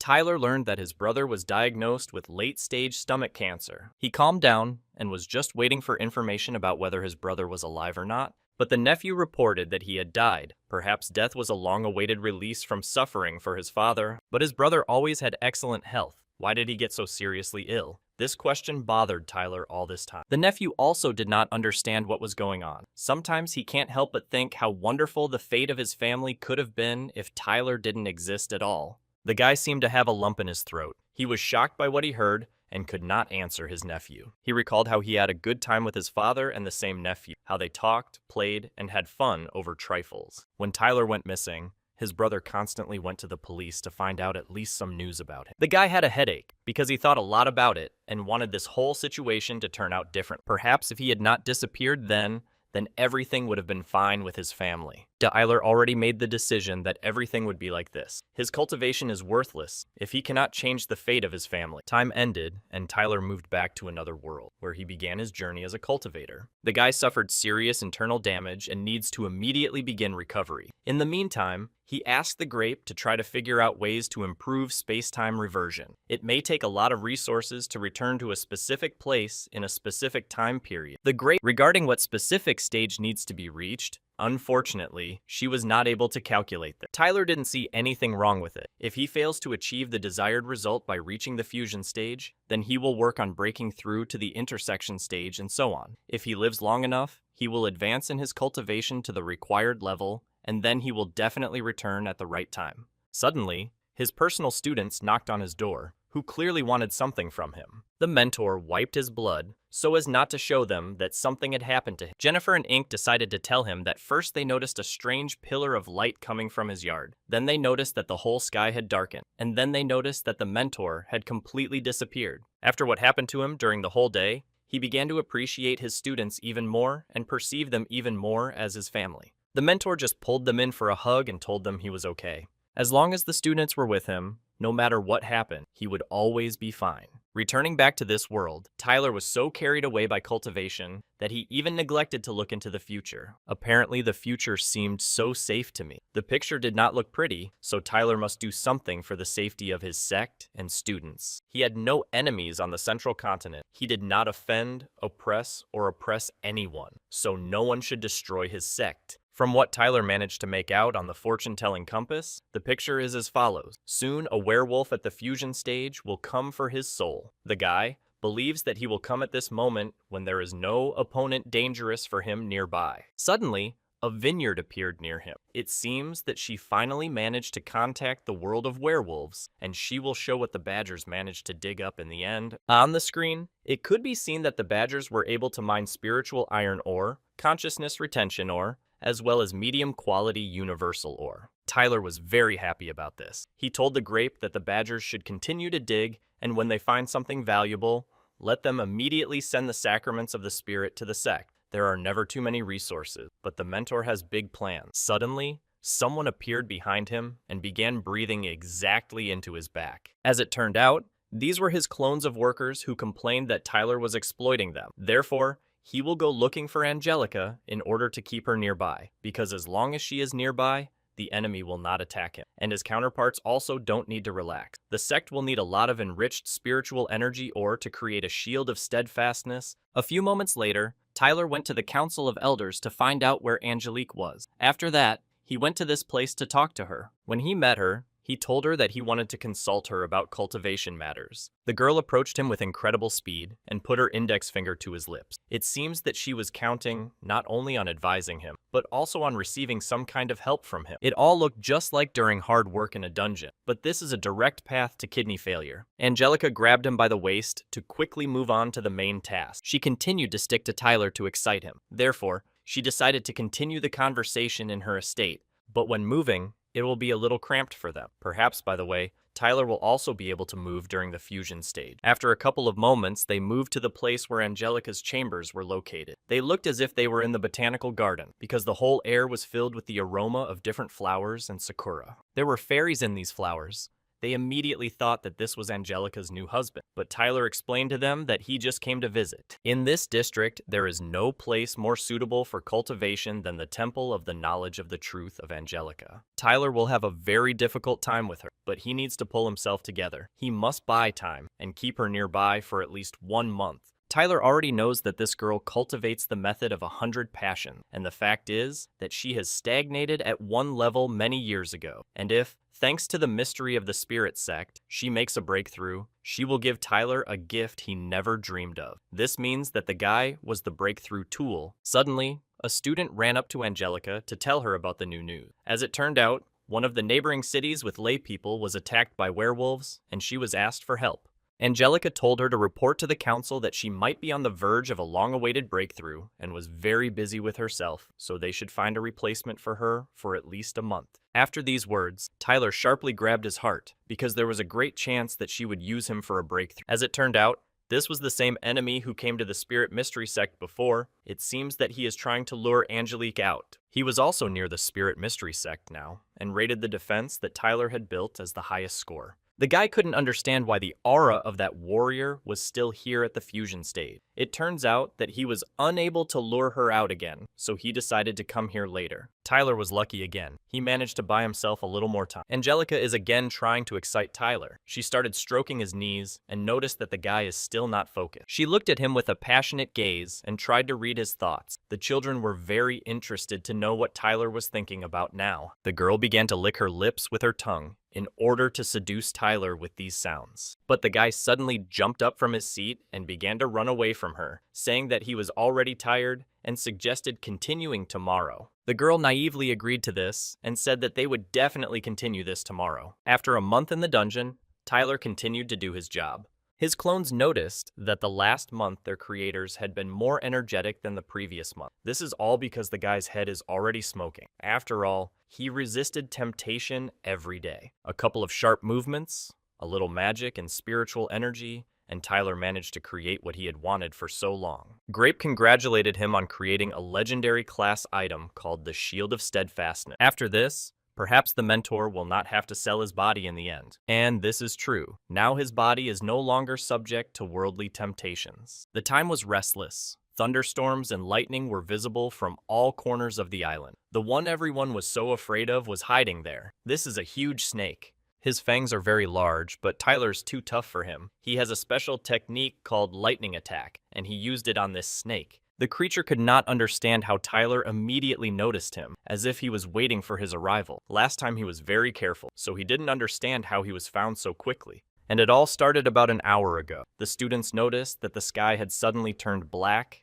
and decided to urgently report this to their mentor. As a result, that same huge snake crawled out of that dark sky and wanted to kill all the pathetic people. Since everything was already reported to Tyler, he found out that this would happen and used preventive strikes on the snake in the form of a thunderstorm attack. With the appearance of the Shield of Steadfastness, not a single creature, even at the merging stage, will slip through unnoticed, especially the one that he has been waiting for a long time. Tyler in front of him was praising his invention, but this made him even more angry, so he didn't want to leave everything so easily. This uncultured creature began to attack the sacrament of the spirit sect, but fortunately, the sect is protected by Tyler's magical ability. The snake wanted to make Tyler his slave so that he could work out the killing of many werewolves on the territory of the spirit mystery sect. If this happens, he will have to forge armor for them for hundreds of years. But this creature doesn't need to hope to get away with its vile attacks, so Tyler called his system Grape. The Grape reported to Tyler that the sky-based guns had already been activated. 360 heavy artillery guns were in full readiness, and the thunderstorm cannons were already warmed up.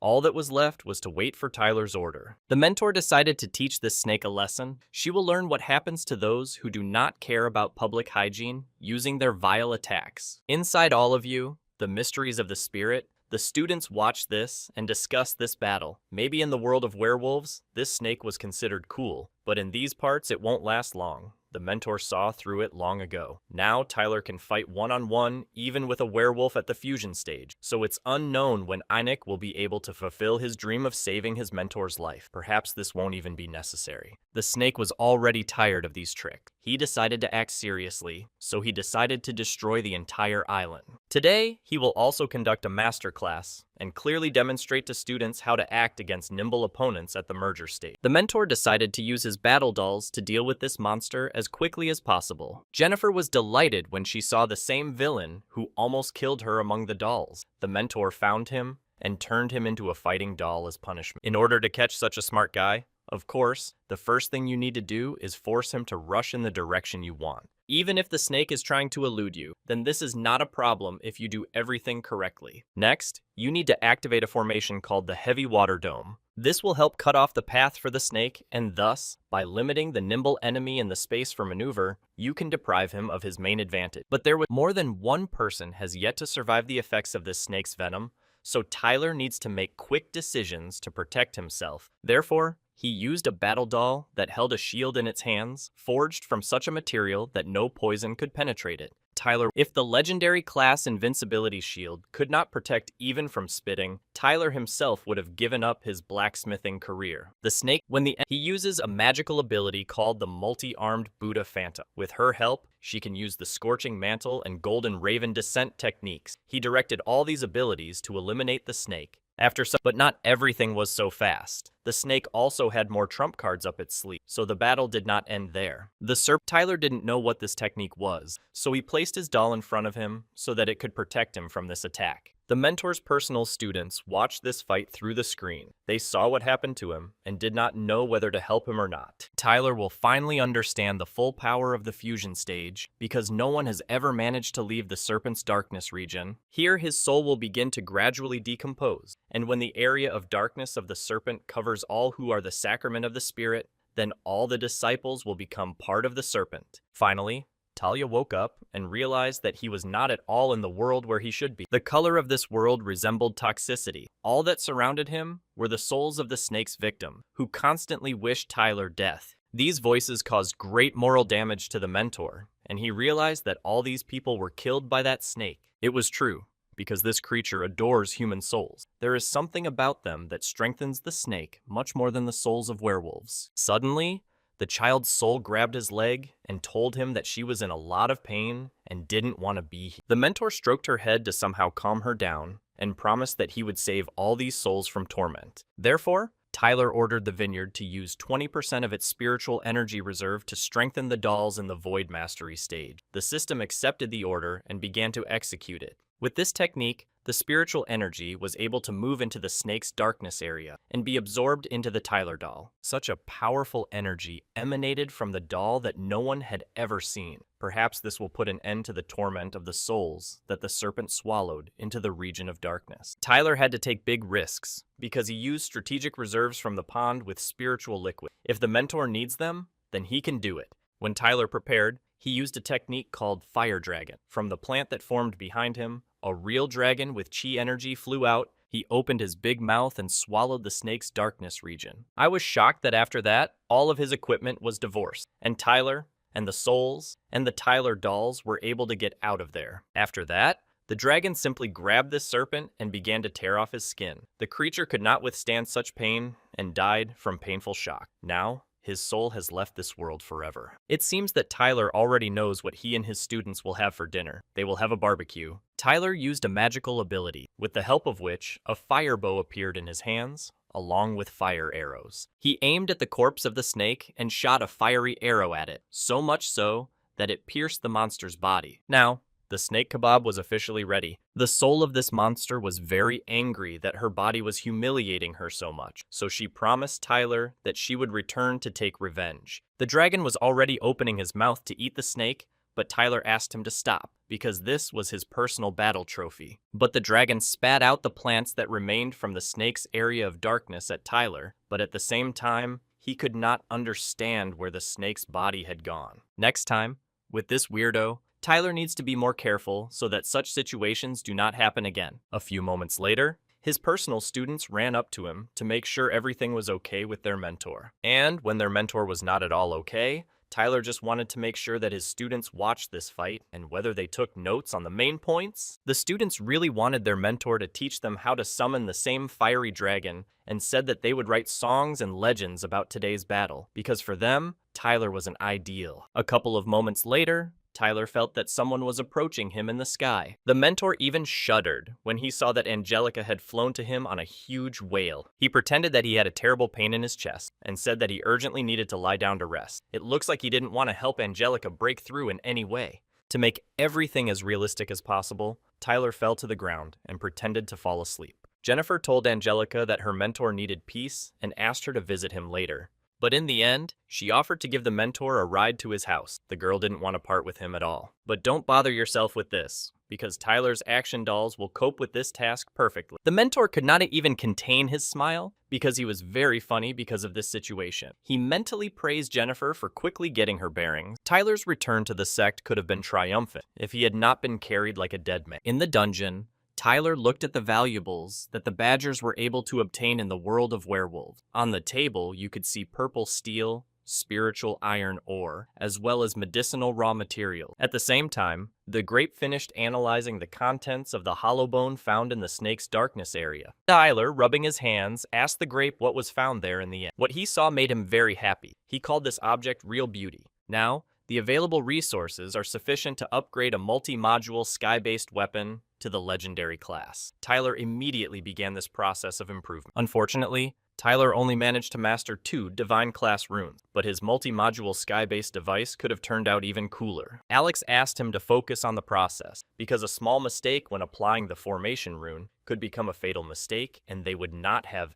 any legendary class weapon. Tyler understood this very well, and besides, he only had one last step left to complete his work. Perhaps they succeeded, but the gun was small in size and Alex didn't understand what it was all about. In addition, some streams of spiritual energy began to appear, which were connected together with a special device, a gun, and Tyler himself. He couldn't understand where it all came from and what to do with it. His hands felt like jelly, so Tyler thought it was a little strange. Perhaps the spiritual energy would propel him to the spirit birth stage right now. But Tyler could not understand this, because he can only break through when he reaches the limit of his life, that is, just before death. Suddenly, Alex notices that brother Tyler has just been inseminated by a heavenly spirit. It seems that it happened after all, because his stomach swelled in an instant. Tyler had so many questions, but there were very few answers to them, because it is impossible for a heavenly spirit to do this to a person. Energy began to coagulate in his stomach and merge together, forming a small sphere inside his stomach.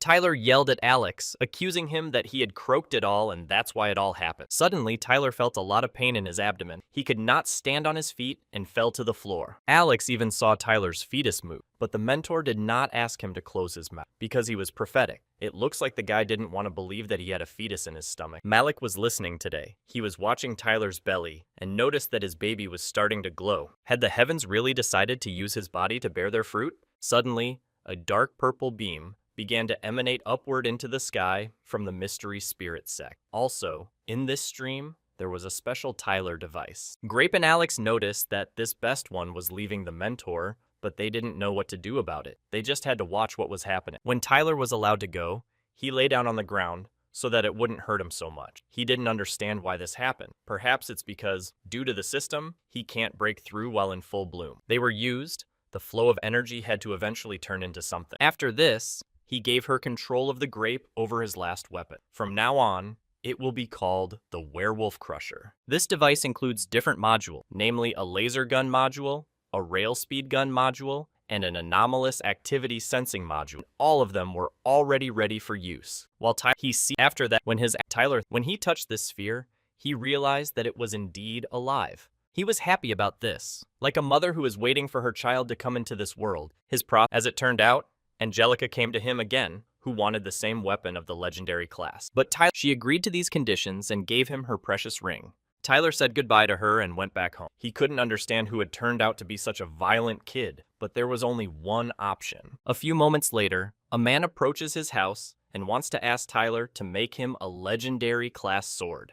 But there was a sign hanging there that said do not disturb, and that the senior mentor had gone to the world of dreams on business. Tyler dreamed that he met his wife Elizabeth, who had already reached the stage of spiritual transformation. In the middle of a flowering field, they rejoiced at this together, hugged and had fun. What else is needed for a happy life? But when Elizabeth was about to kiss her husband, she felt something strange in her stomach. Looking down, she noticed that Tyler had a distended belly and thought he was pregnant. Now, the main problem for Tyler was also that everyone would think about him that he was pregnant. For the guy, this dream suddenly turned from good to nightmare. He did not want the students, and indeed all the people, to think that he was pregnant. In the dining room, Tyler was overeating as if he hadn't eaten for a month. The students were already tired of bringing him food, but Inek still decided to make him some more tea. Jennifer didn't understand at all whether it was possible to eat so much and whether it would affect the mentor's health. A few moments later, Alex brought Tyler his signature wontons with steamed meat to eat. When the trailer tried this dish, it was clear from his eyes that he really liked it. He asked Alex to cook another 5 kilograms of this dish. The students thought that their mentor had already eaten too much and it was time for him to stop,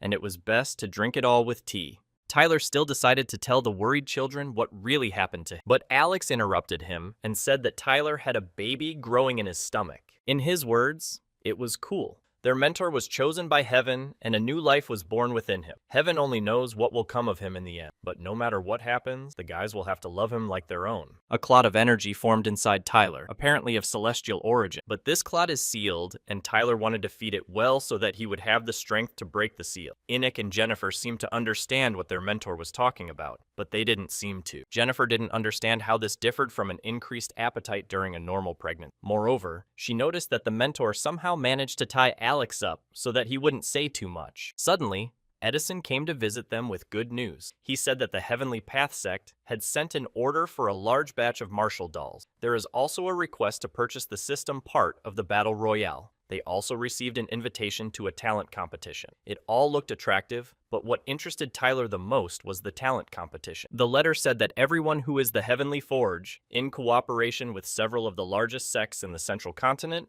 will hold a talent competition in the Heavenly Forge City 3 months. All novices of the sects of the Central Continent can participate. To register for the competition, you need to contact the city registration desks. The competition will be held in the format of duels between novices at one stage, from the formation of dreams to the development of the void. The 10 strongest at each stage will advance to the final. The strongest at his stage will receive a prize in the form of a legendary class item. Such a prize will not hurt them. Now they just have to decide who will have the honor of representing the sect of the Sacrament of the Spirit. Tyler was happy to see himself that he had such a chance and was determined to get at least one item of the legendary class. The students watched the active actions of the mentor and could not understand whether it was possible for pregnant women to jump like that, so his mentor has jumped. Now he needs help to at least move. The students told him that in this situation, he needed to be careful. Perhaps he already realized this himself. A couple of moments later, Tyler and his students found themselves on the sect's ship. The guy was depressed because the clot of energy inside him never stopped terrorizing him from within. At the same moment, Arthur was introduced to the mentor by a student named Denny and said that he had great talent in building sword formation, but due to the fact that he did not have money for many swords, he decided to transfer to classical swordsmen. Dennis said that this is not the case at all. In fact, he really prefers to control one sword. This is all certainly interesting, but Tyler needs to find out something about this guy first. The mentor told him not to be afraid of it and closed his eyes. Everything will be fine, because this is a special test for initiation into the disciples of the mystery of the Spirit sect. When Denny woke up in his dream, the first thing he heard was the murmur of water. When he looked around, he realized that he was in a very beautiful place. Multicolored swords flew above him in the sky, as if it were a starfall. He was also surrounded by swords stuck in the water. What this all meant is not yet clear. One of the balls that flew above him in the sky glowed orange and was different from the rest. He began to fall down to the place where Denny is. Tyler told him to tell him what he wanted most, and also, he had to say it from the bottom of his heart. He told his mentor that he wanted to study sword formation, but the mentor already had one such acquaintance. There's nothing wrong with that. They're just swords after all. The Sacrament of the Spirit sect, although small, is able to take care of its students. Tyler gave him 2 additional swords and manuals describing basic formation. Now, Dennis can study as much as he wants. Due to the fact that Denis wants to follow the path of ball formations, the mentor remembered one old acquaintance. He hasn't seen him for a long time, and perhaps he is now already at the stage of spiritual transformation. Meanwhile, Clark, aka Adrian, was communicating with his student and sneezed. The student told him to take care of himself and suggested that he get plenty of rest. But Adrian has no time to rest. He needs to collect materials for the balls. His student forged him 5 6th grade swords, and the raw materials from his last delivery are enough to forge 14 more 5th grade swords. But it will take 3 months. Suddenly, his old man appeared next to him. The swordsman offered him to buy a new scabbard because these ones were very worn out.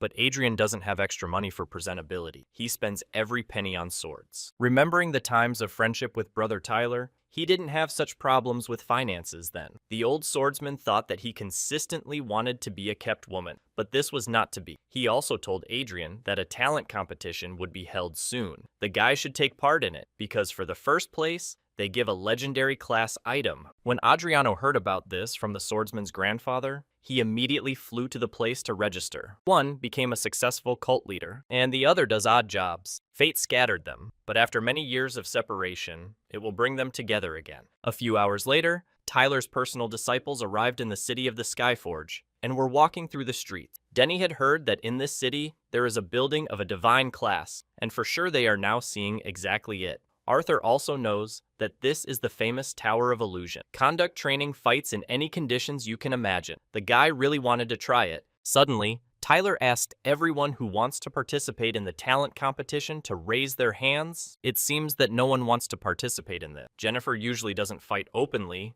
Einik actually watched the ant run, and the rest generally went to the Tower of Illusion. All four wanted to leave, but Tyler did not let them go, because who then would be the legendary class item for him? So Einik agreed to this competition because who, if not him? Tyler praised him for agreeing to it. He gave him a couple of new magical abilities so that Einik could easily destroy everyone there. The rest of the guys will still go to see the Tower of Illusion, asked the mentor, not to be offended, but Jennifer was offended by him because he grabbed her by her pigtails. The mentor is also thinking about going shopping. He needs someone to go with. Jennifer immediately stopped being offended by him and said that she wanted to go shopping with him. Just to begin with, she wanted to transform herself. This is correct, and when she is transformed, the mentor will buy her new clothes. Meanwhile, Einik arrived at the talent competition recording site. In a crowd of people, he noticed a man who poses a great threat. This is a former disciple of the Heavenly Throne sect. Vineyard told Einik that Tyler had marked him as a person with a 5-star danger level. Also,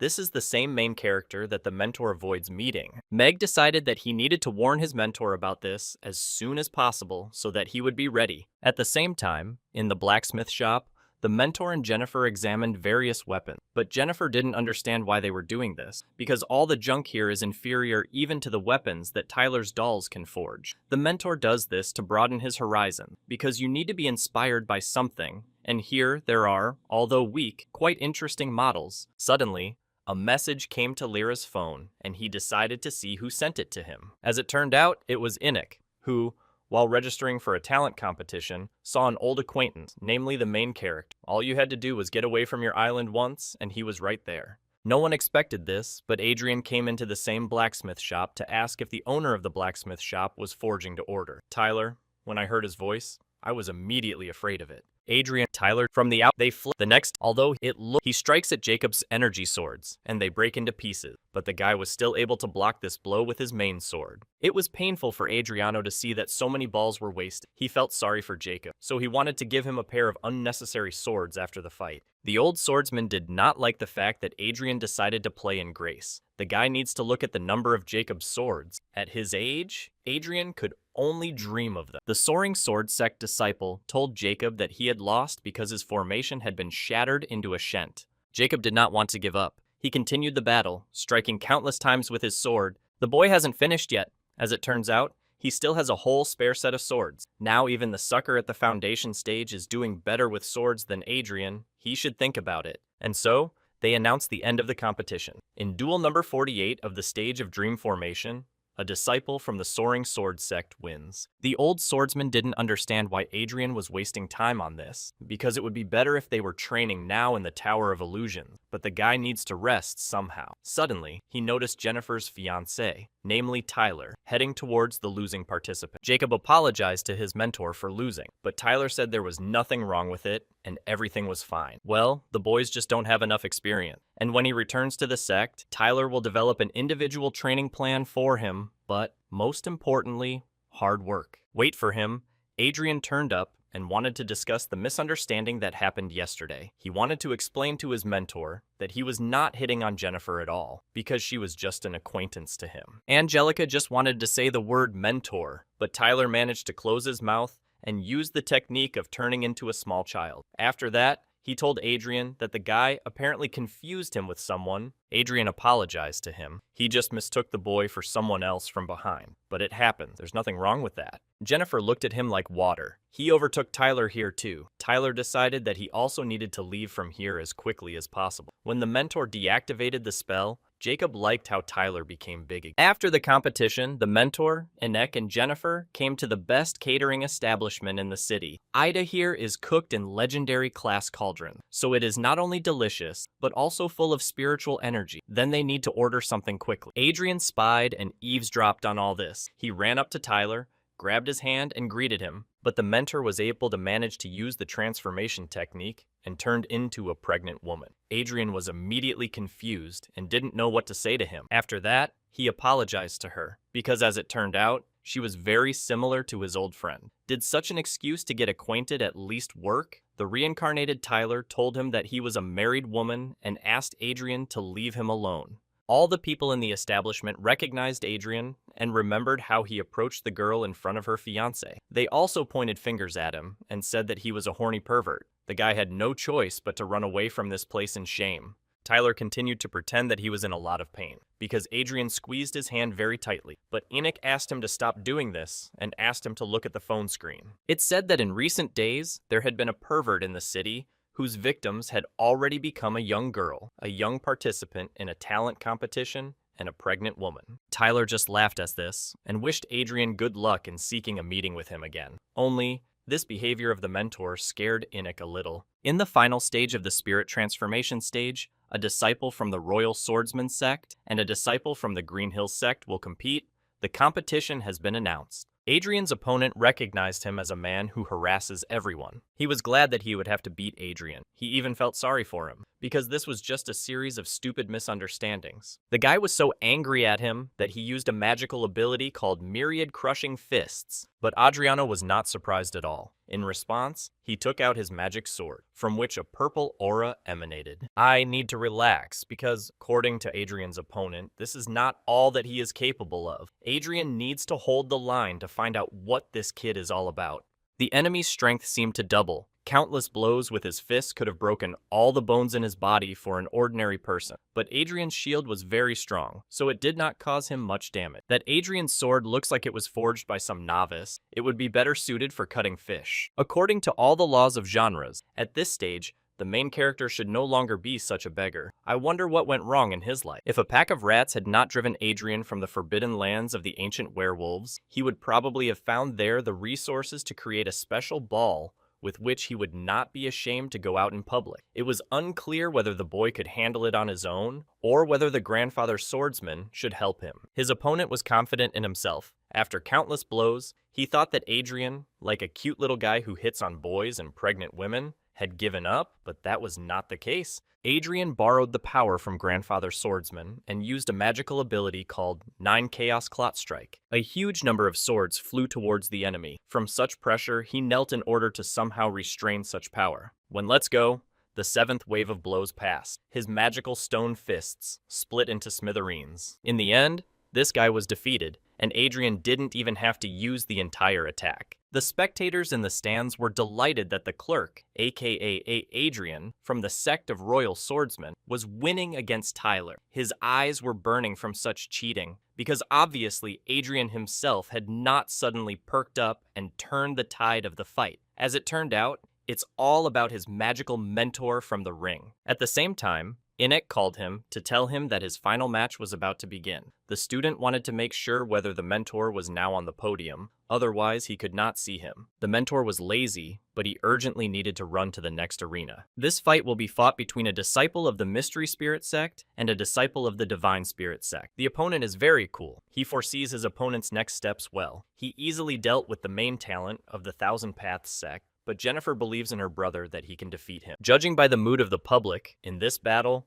the disciple of the Divine Spirit sect is the favorite. Tyler was a little upset because he thought he wouldn't see the prize of a legendary class item. The fight has officially begun, and now the guys are allowed to use their magical abilities to win this round. Enoch immediately used his technique called Polar Knight. If this is his signature move, then we should expect bad news from his opponent. Enoch still thought about his strategy and decided that it was better for him to go on the defensive, so he used a magical ability called Ice Beam. He knows that his opponent is an expert at wearing out his opponent and ending the fight with one blow, so he decided to focus on defense. Enoch's opponent tensed a little. He didn't expect the boy to be so smart, so he will play by his rules. Suddenly, he used a technique with which he moved to the astral world, so Enoch can only sense where his opponent will appear. The boy was a little nervous, but this did not weaken his sensitive abilities. He immediately understood where his opponents were and sent his magical attack there. He managed to hit a disciple of the Divine Spirit sect, so much so that he began to cough up blood. Looks like there was some kind of internal damage. Enoch did not want to stop there. He wanted to continue fighting with him, so he used his second magical ability, because of which 6 divine hands of Buddha appeared behind his back. Using Nick, he created 3 energy fireballs and directed the entire attack towards the enemy. But he turned out to have the same impenetrable shield as Tyler. He thought that Inek's plan didn't work, and he was already exhausted.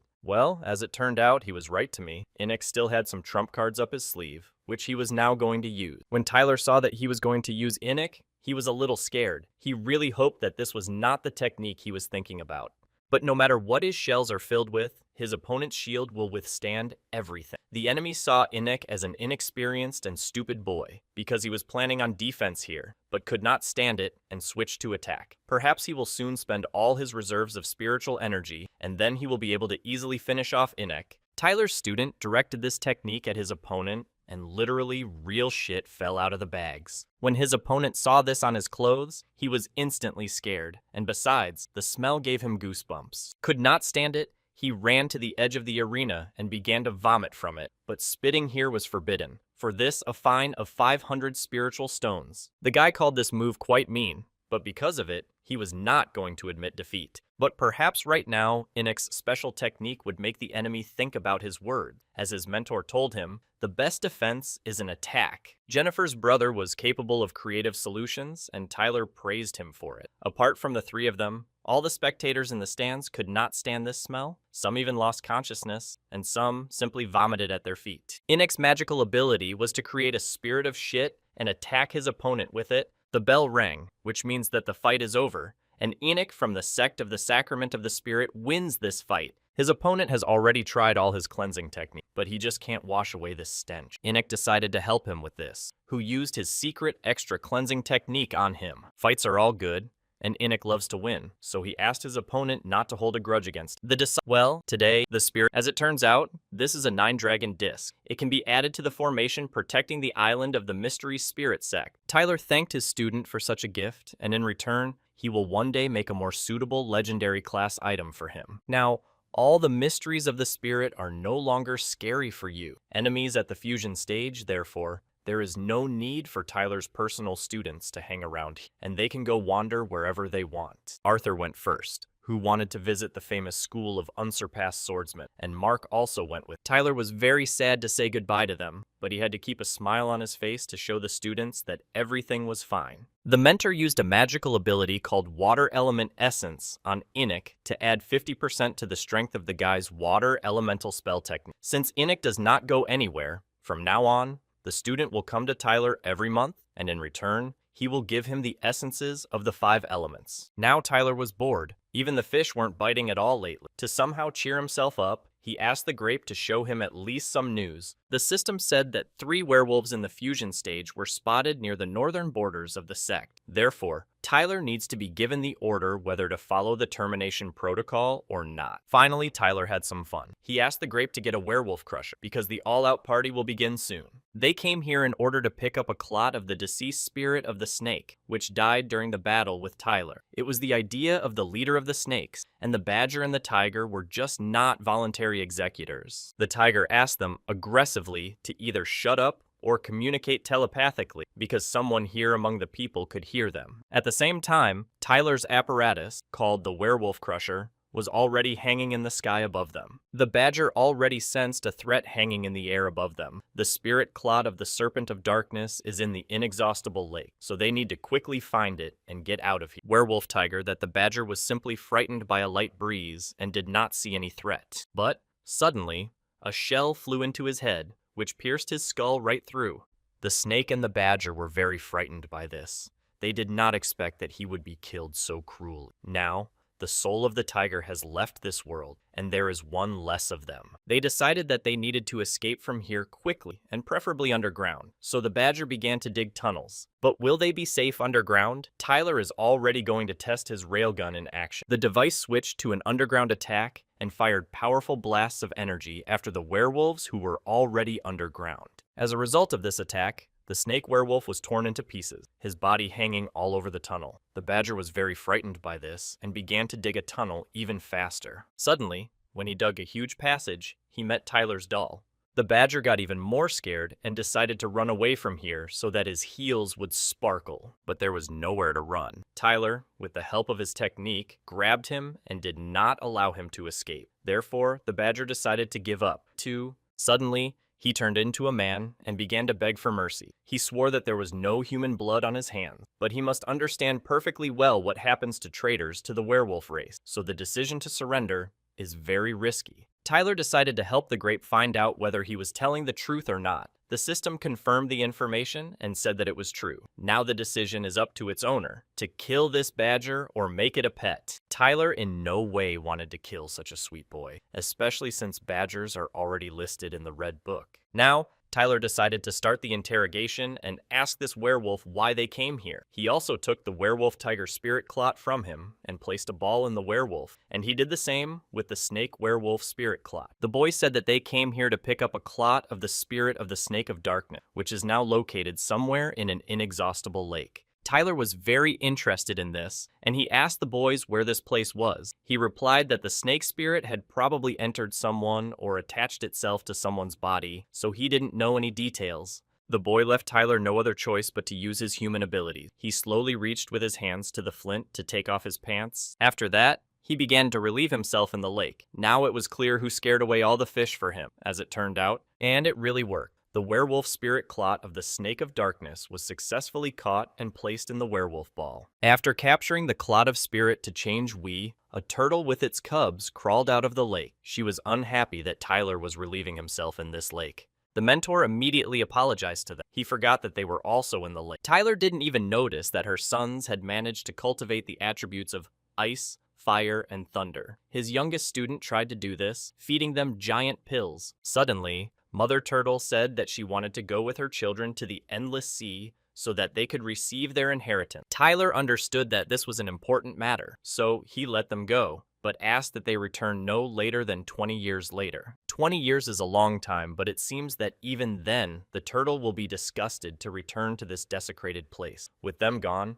not only the lake was empty, but also Tyler's heart. He can't imagine how he can live without them. Now, the mentor needs at least a temporary replacement. These are turtles. This werewolf was born to live on land and does not know how to swim at all. Even if Tyler controls him with the flower, he will still drown and die. His words actually make sense, so Tyler told him that he would have to go through the test of illusion. If the boy passes it successfully, he will become another werewolf defender of the mystery of the spirit sect. But he had already told the timer all his plans and even shared the secret knowledge of werewolves, so the boy thought that Tyler should let him go. But not now. First, he must pass this test and task, not for a second stop thinking about self-defense. A few moments later, Tyler arrived at the island's protective formation. He finally decided to get down to business. After all, he paid the price to collect the werewolf spirit clots, so they need to be put to good use. That werewolf told him secret knowledge about the method of kindling the spirit. It allows you to ignite the spiritual energy stored in a clot of spirit and direct it to strengthen the selected object. It would be too dangerous to test werewolf techniques on people,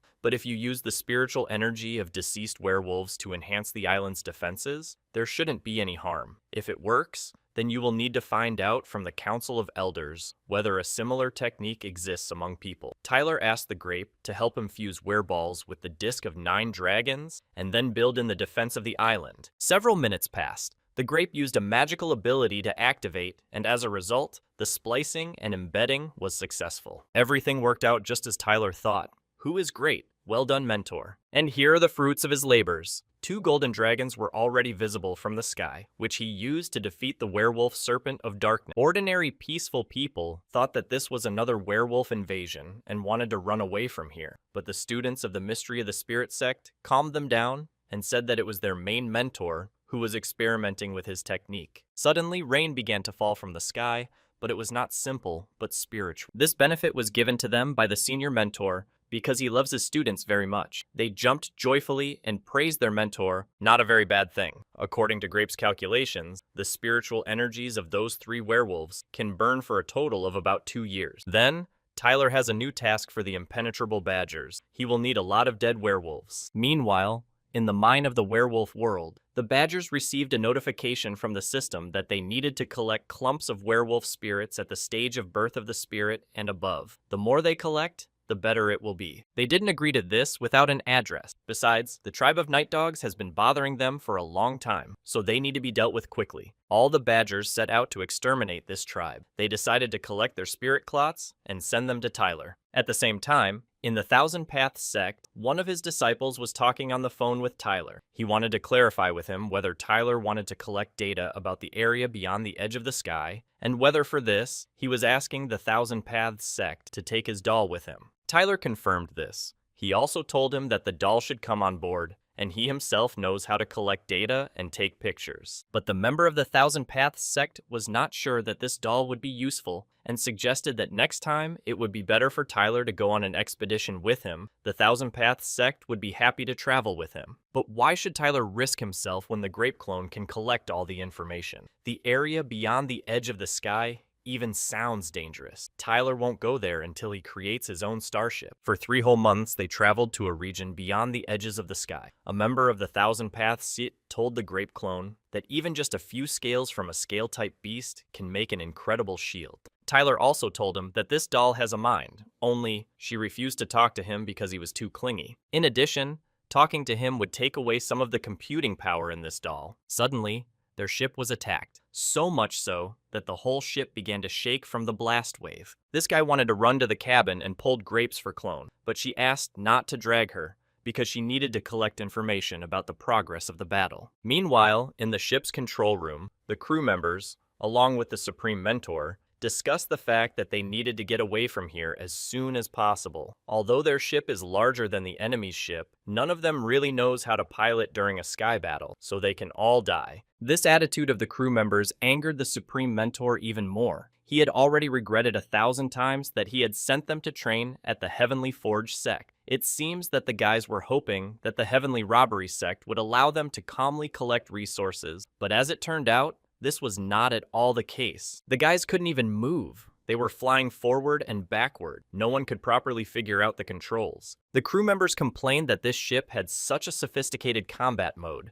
There are so many parameters that need to be taken into account at the same time. No normal person is capable of this, and perhaps they are just mediocrity. The Supreme Mentor asked them to do everything in their power and asked them not to lose control of the ship, and he would go and give the heat to those who attacked them. The crew members did not want him to leave, because without him, they would definitely ruin the ship. The Supreme Mentor, in an aggressive tone, asked them to get away from him. 6 out of the last 10 expeditions, they had to engage in battle with the sect of Heavenly Robbery, so the crew members knew what they were doing, and it was too late to cry. It's time to act, and if all the spoils from this expedition are spent on repairing the ship, then the Supreme Mentor will skin them. Suddenly, they were attacked from an energy cannon with a new one, so much so that this time, the damage was very large. But the Supreme Mentor had other plans. He wanted to distract himself with the enemy, to buy the members of the ship a little time so that they could escape. After all, if they die along with the top Mentor, then he will also avenge. Suddenly, someone opened the door to the Supreme Mentor's cabin and thereby knocked him off his feet. As it turned out,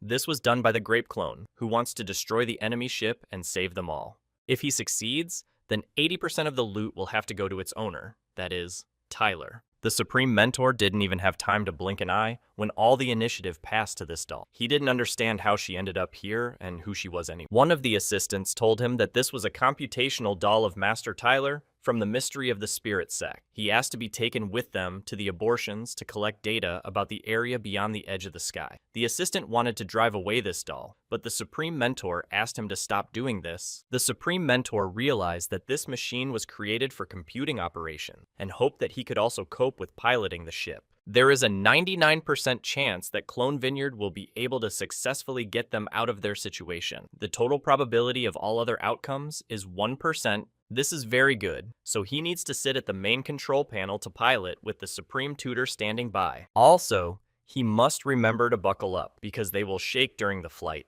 In addition, neglect of safety is the possible tears of his owner. The crew members of the ship could not believe that the Supreme Mentor entrusted such an important mission to a doll that came out of nowhere. But this is in every way better than waiting for incompetent crew members to kill them all. And now again, the enemy ship fires at them, only this time with a much more powerful impact charge than last time. The Grape Doll immediately reacted to this, quickly analyzed how to effectively dodge and did it, If she, the crew, was glad that they managed to evade, Grape was able to calculate the trajectory, firepower, and parry of projectiles. Just an incredible system. Supreme Mentor, so I didn't expect that a Grape was capable of this. So it was clear from his face that he was slightly surprised. Upon returning back, he decided to generously reward Tyler for such help in the form of a doll. When the Supreme Mentor touched the doll, he accidentally broke its arm. At the same time, in the Spirit Mystery Sect, the Grape notified its owner that an urgent message had been received from his clone. It said that he needed instructions on what to do in a situation if someone broke his mechanical arm. Tyler was outraged by this, and he told the doll to demand financial compensation. The anger index of the crew members increased, and the Supreme Mentor became very nervous and was not sure that the doll could cope with one hand.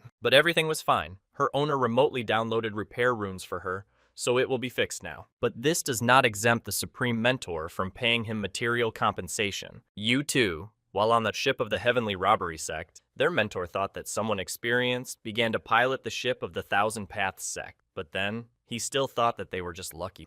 But later, the pilot of his ship reported that the target of the word evaded their projectile, and as a result, now their ship was damaged. The Supreme Mentor wanted to praise the doll with a clap on the back for the fact that she shoots very accurate, but the crew members were able to create a protective energy shield around the Grape doll. The Supreme Master said that he just wanted to scratch his head, so everything was fine. For several minutes, the Supreme Mentor continued to watch the battle take place between their ship and the enemy. The Grape doll coped well with the task and was approaching victory. And now, the Vineyard delivers the final blow to the enemy ship, and it shatters into small pieces. Therefore, the mission was successfully completed. As his master taught him, tough guys don't turn around at explosions, even though he's not even human. It is always sad for the Supreme Master to see when talented personnel are not appreciated. The owner of this doll doesn't even want to treat him like a person. Therefore, he wanted to save him from the clutches of his stupid owner. In his hands, according to him, he will be the most respected pilot in his Thousand Paths Sect. When he grabbed the Grape doll, he accidentally tore off his legs. It seems that moral compensation will be even higher. The Grape reported to Tyler that the clone announced the completion of his mission. He also requests something that cannot be said, because there was an audio package with obscene language. A month later,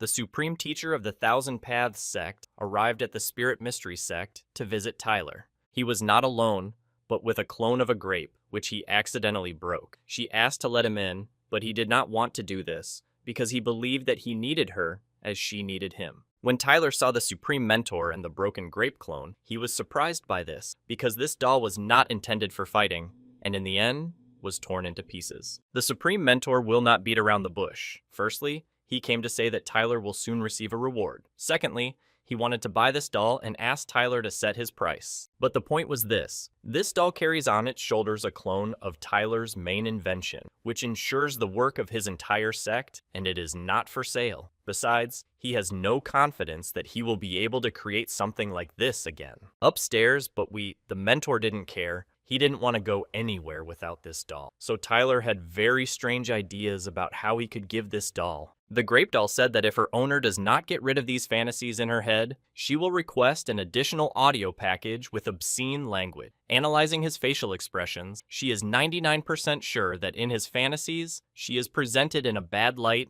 Tyler thought about it and decided that if the Supreme Master needed this doll to pilot the ship, then they could discuss a temporary rental. Tyler offered a cosmic sum in the form of 50 billion spiritual stones per flight. But the Supreme Mentor did not quite like this price, so they continued to argue. If the Supreme Mentor cannot prove his financial viability, then how can Tyler be sure that the doll will be happy with him? At the same time, Angelica was watching all this. She could not understand why they were taking this doll from each other. When she greeted them, the guys immediately stopped doing this and turned their attention to her. The Supreme Mentor realized that Tyler was friends with her, and out of respect, he was ready to pay 20 billion for the expedition, and not with a spiritual stone anymore. At first, everything was somehow not hospitable, so Tyler, as the main mentor of his sect, invited them inside to try his signature tea. Tyler was very interested to learn from the Supreme Mentor how pilots are trained in his sect. He was interested in this because he received very interesting material from the expedition from his doll, and he was very interested in the process of piloting a skyship. Supreme Master answered him that he had a battle mode simulator developed by the Heavenly Forge sect. Well, as it turns out, he hasn't been able to pass the final test for hundreds of years. To tell you more about everything, the Supreme Mentor moved himself along with Tyler and Angelica, into this simulation. The guys were surprised that this simulation was so realistic. To Tyler, it actually reminded him of the holodeck from Star Trek, but the quality of the graphics is almost mosaic. If Tyler did the simulation, then at least in KHD. First of all, the Supreme Mentor showed him the main control panel. To control the ship, it is equipped with 30 compasses and thousands of buttons. Each button triggers a combination of several actions. In general, as he said, it's pure darkness. The Supreme Mentor invited Tyler to take control of this, but first, he at least needs to try to keep the ship in the correct position. Unexpectedly for Tyler and Angelica, the final test began, which the Supreme Mentor told them about. Plus, he forgot to reset his progress, so Angelica suggested that Tyler quit the challenge because she didn't see any point in starting it,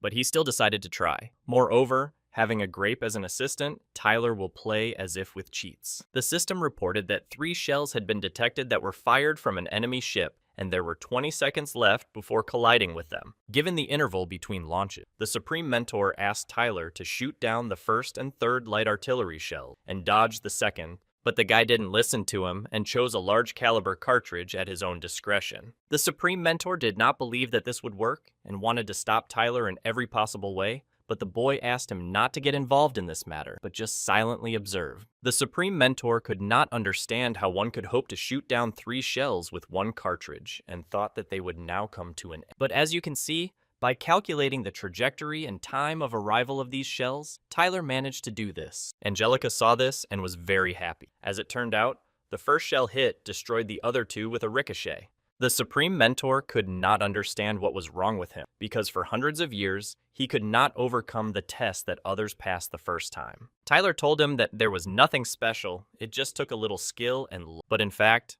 with the computing power of a grape at hand, it was easier than a steamed turnip. As they say, tough guys don't look at explosion. Tyler successfully passes the final test. Supreme Master wanted to take Tyler with him, and even suggested that the Mystery Spirit sect join his Thousand Paths sect. But Tyler didn't want to do this. Besides, why not do the opposite, so that the Thousand Paths sect would join the Spirit Mystery sect? Tyler just blurted out about unification by sex as an example, but the Supreme Mentor saw the point in this, and decided to discuss everything with his students. If this grandfather, under the impression of Tyler, suggests this to his people, then they will obviously be offended and will no longer want to deal with him. But we must not forget that Angelica is now near Tyler. She will definitely soon visit everyone in 1,000 ways and explain everything to them. By the way, she also has a skyship, and since Tyler can control it, he can take it for himself. But the girl expects 30% of all profits from the extracted resources in the area beyond the edge of the sky. This is what she wants to become a full-fledged teacher of the Mystery Spirit sect,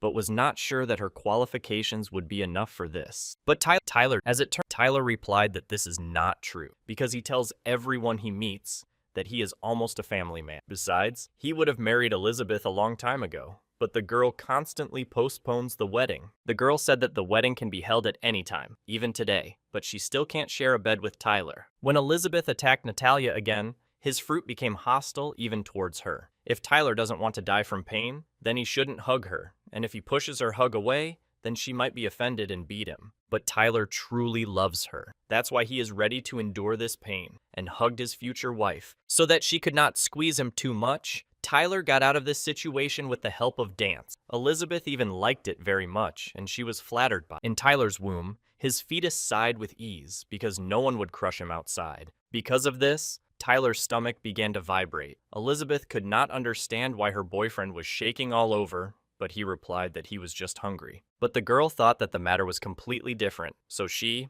like almost a family man, gave her boyfriend a back massage. A few moments later, Elizabeth went to the kitchen to prepare her signature dish and feed everyone. Tyler and his guys watched this process. Edison noticed that his mother was such a thrifty teacher and immediately began preparing the food. Tyler actually said that he had never seen her in the kitchen and didn't even know what to expect from her cooking. Half an hour later, dinner was ready, and Elizabeth called everyone to the table. The guys smelled a strange smell, but pretended that it smelled delicious to them. As it turned out, Elizabeth had prepared octopus soup that looked like someone's vomit. The guys were horrified when they saw what they were going to eat, and Elizabeth just smiled and told them to eat before it got cold. If it weren't for Alex, who covered Edison's mouth, the boy would have said that this concoction reminded him of his signature feces technique. He asked not to listen to him, and corrected him that he wanted to say about the delight in the abundance of spiritual energy in Elizabeth's dish. It would be very selfish for them to stop Elizabeth and Tyler from enjoying each other's company when they see each other so rarely. Perhaps the senior mentor would want to fulfill his marital duties before finishing lunch, so Edison and Alex said goodbye to them and left. Tyler was shocked that his friends left him alone with this dish, and Elizabeth blushed at what Alex said. Because she and Tyler are not married yet, then what kind of marital duties are we talking about? Elizabeth asked Tyler why he wasn't eating yet and thought her dish didn't look appetizing. Yes, he couldn't even say that her meal looked disgusting, so he said that he was already sweating with delight when he saw this delicious dish. Elizabeth decided to feed Tyler and said that this dish should be eaten hot because it would better reveal its taste. The boy was left to think what to say to her in case he vomited. Moreover, they don't even expect it yet, but their union is already costing Tyler a lot. The guy decided that there was no point in postponing suffering, and that he should just swallow this dish and then forget about it. After he had done this, Elizabeth asked her husband how he liked the dish. Tyler could barely restrain himself from vomiting, because her concoction not only looks like goo from Cthulhu's armpit, but also lives like an old tire, and how she managed to create a dish from the debilitating stench of 1,000 graves, only the devil knows. The guy doesn't even know what her dish traumatizes more, his body or his soul. But how can he hope to reach the top if he can't even handle his wife's cooking? As it turned out, his fetus really liked this dish. I wonder what kind of perverted monster is growing inside him. Tyler rushed to swallow everything so greedily that he got his whole mouth dirty, so Elizabeth reached out to wipe his mouth. When Elizabeth removed the remnants of food with her finger, Tyler, to his great surprise, began to lick it off her hand. The girl actually thought about something else and was very embarrassed about it. Although her cooking tasted terrible, Tyler had never eaten anything richer in spiritual energy. Therefore, the Tylers decided to ask his wife where she got the ingredients for her dish and why she was lying on the floor. Since the girl thought that Tyler was trying to excite her, she did not answer his question. Why is she lying on the floor? And she prepared the dish from the ancient pickled octopus, which her mentor gave her. There was also cabbage in this meal,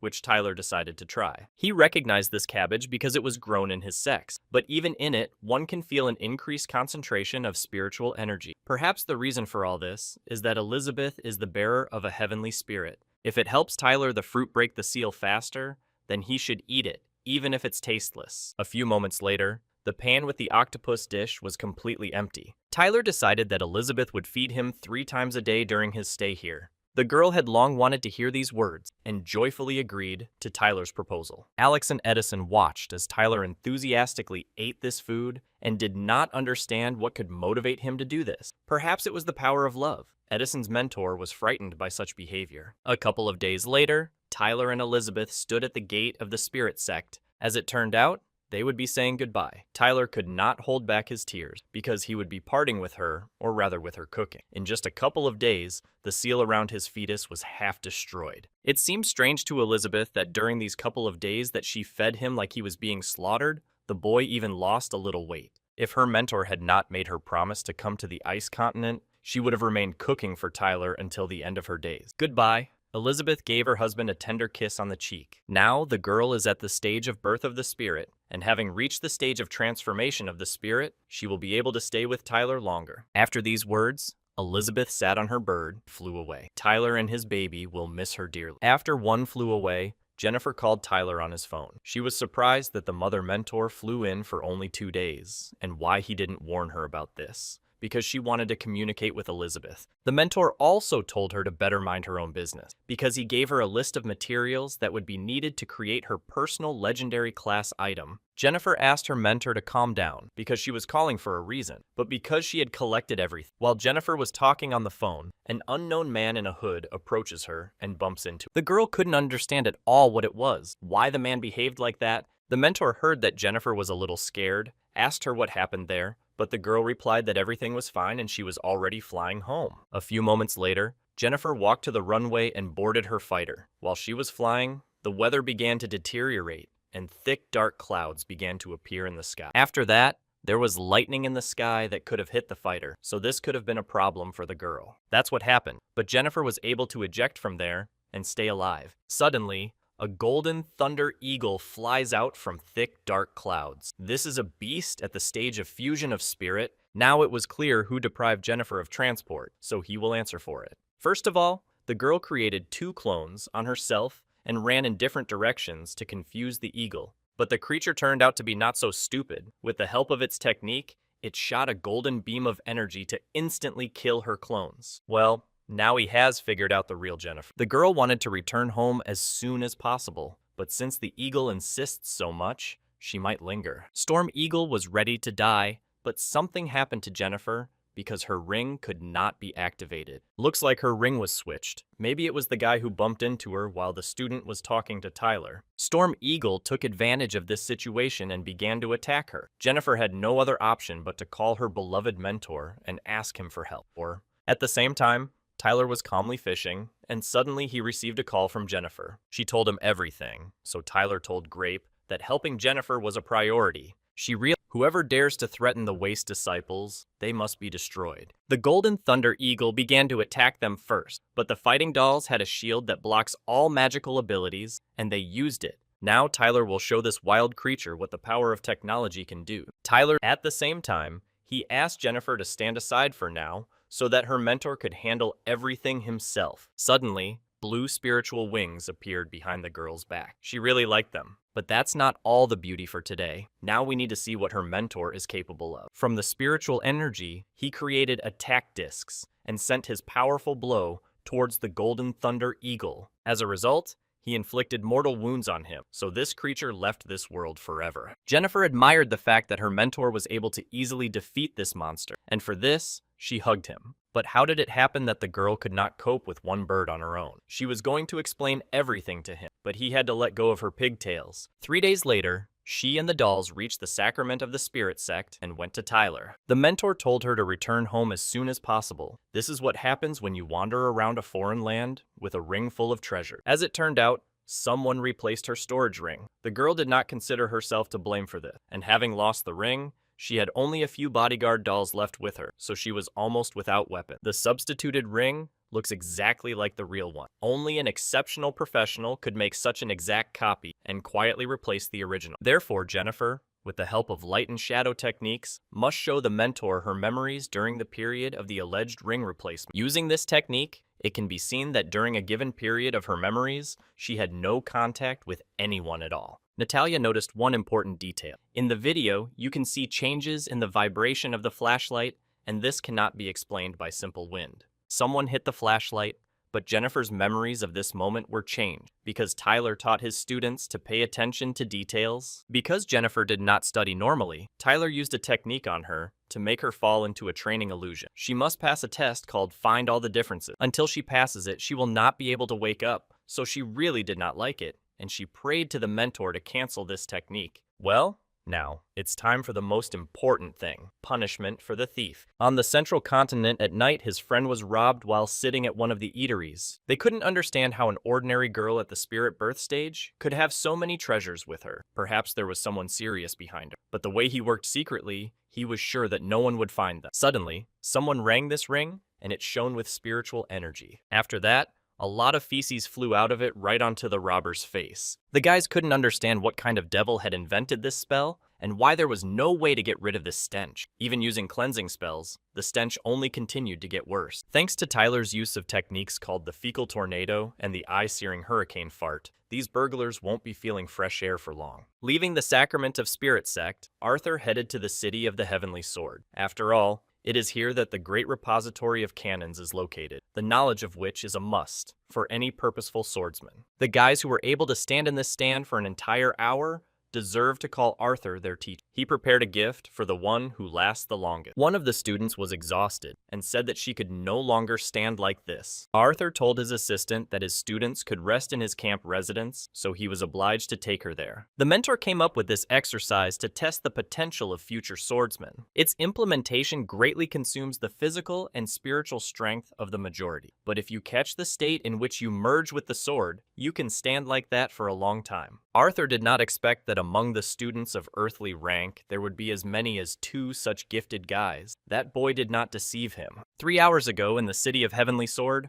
Arthur was looking at the notice board. He learned that visiting the Great Vault for an unlimited time required 10,000 points. To do this, Arthur just needs to kill 100 werewolves at the stage of birth of the spirit or 10 at the stage of division of the spirit. Well, isn't this too ambitious for a person at the stage of the birth of the spirit? An unknown guy told him that Arthur was unlikely to be able to cope alone, because werewolves do not walk alone in these parts. Most often they live in flocks of several hundred heads, and their leaders are at least at the stage of spiritual transformation. This guy knows easier ways to score 10,000 points, but his consultations are paid. He is ready to share the necessary information for just 100 spiritual stones. For Arthur, this money was, so he easily handed it over to this guy to buy a consultation. If Arthur's goal is to visit the great repository of cannons, then the boy recommended to him the option of working here as a teacher for 3 years. Every year, the academy holds competition. Teachers whose students take first place within their stage are given the opportunity to spend 1 month in the Great Vault. For such useful information,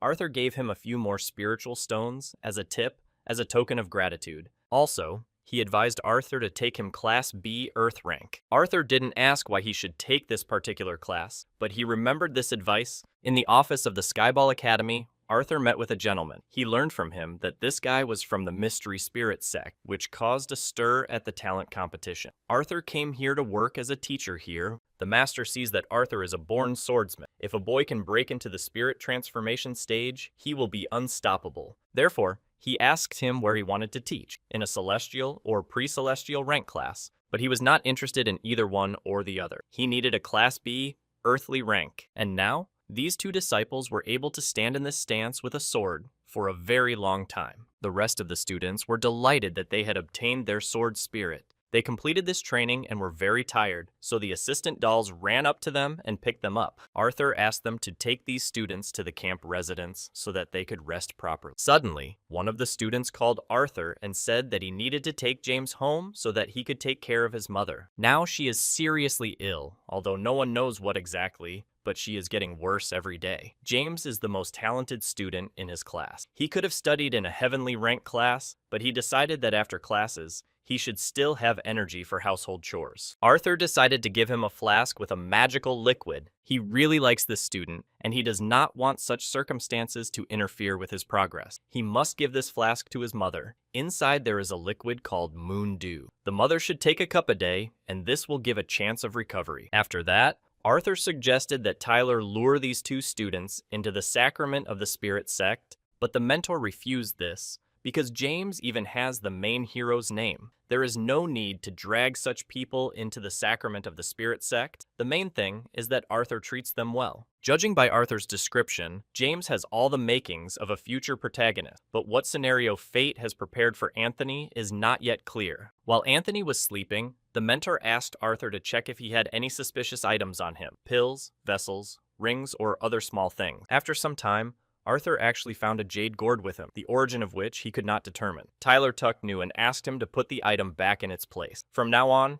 Arthur must treat these 2 students as his own children and take care of them in everything. Adrian, James, Anthony, 2 classic protagonists and 1 tragic. This is not even counting the main character from the world of Small Chiliocosm and others. Tyler will not be surprised if one day he meets the main character from his world on his way. While the main characters are small, you need to treat them with warmth and care. Then there is a chance that when they grow up, they will repay him with major heroic artifact. Then Tyler will be able to get rich and develop just by lying on the couch. The next day at Heavenly Sword Academy, Arthur asked Anthony and James to step forward out of line. Since yesterday they lost consciousness almost simultaneously, Arthur declared them both winners and gave them a reward in the form of swords. Now, they must study hard and get him victory in the next competition. They promised to make every effort not to disappoint their teacher. One of the students asked Arthur to be careful, because it seemed to him that this academy was not so safe. Yesterday he had a dream that a thief had snuck in here, and his soul was still not at peace. The student seems to be hinting that he knows about Arthur going through his things. At the same time, it seemed that the treasury had been cleaned out, and this should soon be reported to the office. Arthur wrote to Jennifer about this, and said that the thief who stole her ring fell into his mentor's stinking trap, and now he has robbed the treasury of his academy. He wouldn't confuse this stench with anything, so the student decided to immediately go there. She promised that the thief would pay tenfold for stealing her storage ring. At the Heavenly Sword Academy, Mark arrived in Arthur's courtyard to chat with him over a cup of tea. Mark assumed that he left everyone. Arthur would try himself as a mercenary or send him on a journey, but he certainly would not have thought that he would become a teacher for small children. Perhaps Arthur was destined to do so. Mark also brought him what Arthur asked him for, something he certainly couldn't forget. He found a specialist to set up an external server and set up the difficulty levels of the illusions himself. Because of this, Mark thought that Arthur loved his students very much, but he shouldn't be jealous of his brother for them, because he still loves him more. Almost his entire class consists of children deprived of natural abilities. Arthur only wants to illuminate their lives with a ray of hope. Suddenly, Jennifer ran up to them, who was supposed to be chasing the thief who stole her ring. Or is she like her brother? I think that this treasury of the academy has been cleaned out. The girl is almost sure of this. She is very tired of chasing him, because he is simply elusive. Only it seemed to her that she had lost his scent, and this bastard again seemed to fall into the ground. She again used her genetic ability to increase her sense of smell. With the help of this ability, she again smelled the thief and ran to look for him. She, like a ninja, jumped through the trees to sneak up on him from behind. But she wanted to solve everything like a man, so she jumped from the tree to meet him head-on. Considering how cunning the thief is, Jennifer assumed that he lured her into this wilderness for a reason. Perhaps he plans to kill her right here. But it was not like that. Much to his surprise, he immediately gave her her ring. He regrets that he stole this item from her, so he invited her to make a deal. The thief gives her the ring, and she rids him of the stench that permeated his entire aura. It was strange, because the boy wants to close this issue by returning Jennifer her ring. Therefore, this thief must first pay compensation 10 times the amount stolen. Otherwise, he will give the answer to the power of fighting dolls. He didn't like it. He just decided to kill the girl right here and now, using his magical ability called the Big Spiritual Hand. But it didn't work. The girl and the fighting dolls remained alive. Moreover, this stench is intended not only to drive him crazy, but also so that he leaves a trail everywhere, by which he can be easily tracked. During his criminal career, this thief managed to rob many serious people. If Jennifer publishes information to the whole world about how he can be found, then he won't have to hide for long. Also, Jennifer somehow learned his name, but according to this thief, by doing this, she only aggravated her situation, because how dare she, being only at the stage of the birth of a spirit, threaten him. He also believes that these fighting dolls will not be able to protect her. Suddenly, with incredible speed, Jennifer was behind him and told him in his ear that a thief like him would not be much poorer from this amount. Moreover, after he gets rid of this shameful mark, he will be able to quickly make up for what he lost. Moreover, he will again be able to become invisible and elusive. Jennifer was slippery like a fish. The thief cannot catch her and throw her off his tail, so he will have to agree. The contents of this ring are 10 times more valuable than what he stole from the girl. But first, Jennifer must swear to heaven that she will rid him of this mark. They managed to agree. Jennifer swore that she would rid him of this stench once and for all, and may heaven punish her if she deceived him. Also, you need to make sure of the value of the content. Otherwise, this rogue has no faith. Now she has the ring, she is satisfied with the contents, and will now ask her man to come here with a solution to this problem. The signal was received and Plan A was activated. Tyler's device is heading to its destination. 2 hours later, Edison arrived. He turned to Jennifer and said that the grape had sent him to give this to them. To remove the spell, you just need to read this plot out loud.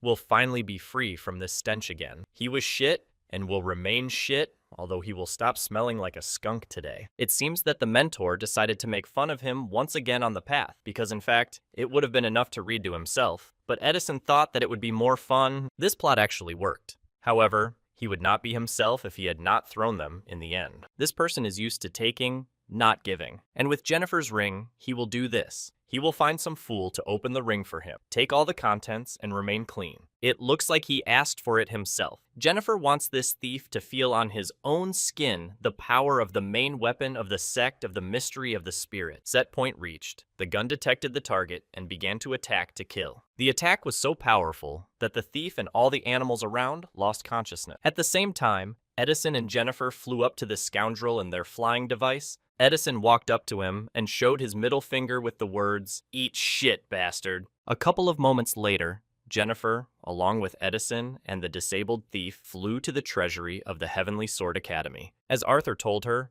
this treasury had been robbed. She caught this offender and asked to search him, because probably everything stolen was still with him. The keeper of the treasury searched him and found confirmation that this was the thief who had robbed the treasury. He thanked Jennifer for her help and gave her 500,000 spirit stones as a modest reward for her underappreciated work. Jennifer wanted to collect the reward, but Edison immediately collected it. The grape told him that transporting the werewolf crusher cost 200,000 spiritual stones, and the shot itself cost another 200,000. And another 100,000 of his travel allowances. This guardian guessed the amount exactly right. Jennifer was ready to burst with indignation. Then when Edison returns, he must convey to his vineyard that, as the leader of the sect, she will insist on creating a new grape. At the same time, in the dungeon of the sect of the mystery of the spirit, Tyler was playing at the console while his two clones were working. Lately, he hasn't been able to catch anything at all in the world of werewolves. Jennifer's reward for catching the thief is the only income to the budget for a long time. I wonder when this bad thing will end. 2. Tyler clones ask their master to concentrate and not just play games, but play games.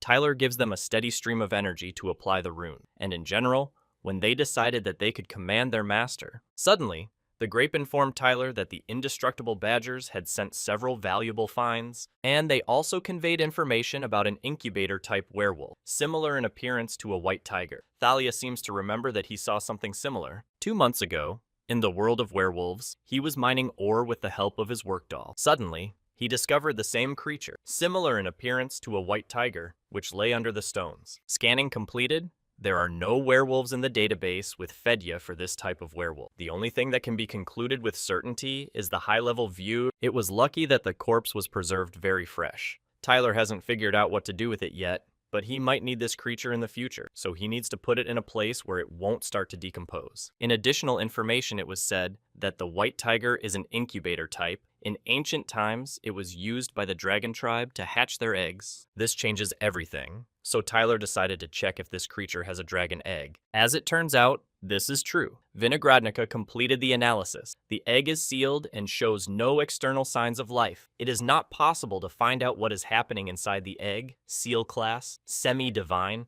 but for Tyler, all this was unimportant now, because the dragon egg is a real miracle. When the time comes, it will crack on its own. He asked to be taken to his room, but carefully, because they would be waiting for the chick. Suddenly, something strange began to happen in Tyler's womb. The energy began to rage. Most likely, the fetus did not like the fact that Tyler treated this egg as his child, so he was very jealous. Tyler was already exhausted and asked his doll workers to roll this egg away from here as quickly as possible, otherwise jealousy would kill him. But he also added that they should not be taken to his room, but immediately to the pond with spiritual liquid, because this way he will hatch faster. The first clone of Tyler ran to his source to ask when he would get down to work, because they couldn't handle it themselves. In addition to planned orders, we also need to create a second grape. Leader Jennifer really insisted on this. 3 months later, they managed to do it. To create Grape Brother, Tyler spent more than he could reasonably afford. The system thanked him for this, but she didn't ask for a brother. The system notified its owner that an abnormally high concentration of spiritual energy was noticed above the sect. It seems that this is another serpent of darkness. The first time is unusual. The second time, it's boring. Tyler won't even get up for this. The mentor was calm, like a boa constrictor. He loves problems that he can solve by lying flat. Suddenly, a huge flow of energy began to pour into him, and in reaction to this, the same runes that surrounded the fruit inside him came out. Perhaps this is how the baby takes care of his father. Tyler even wondered if it was a boy or a girl.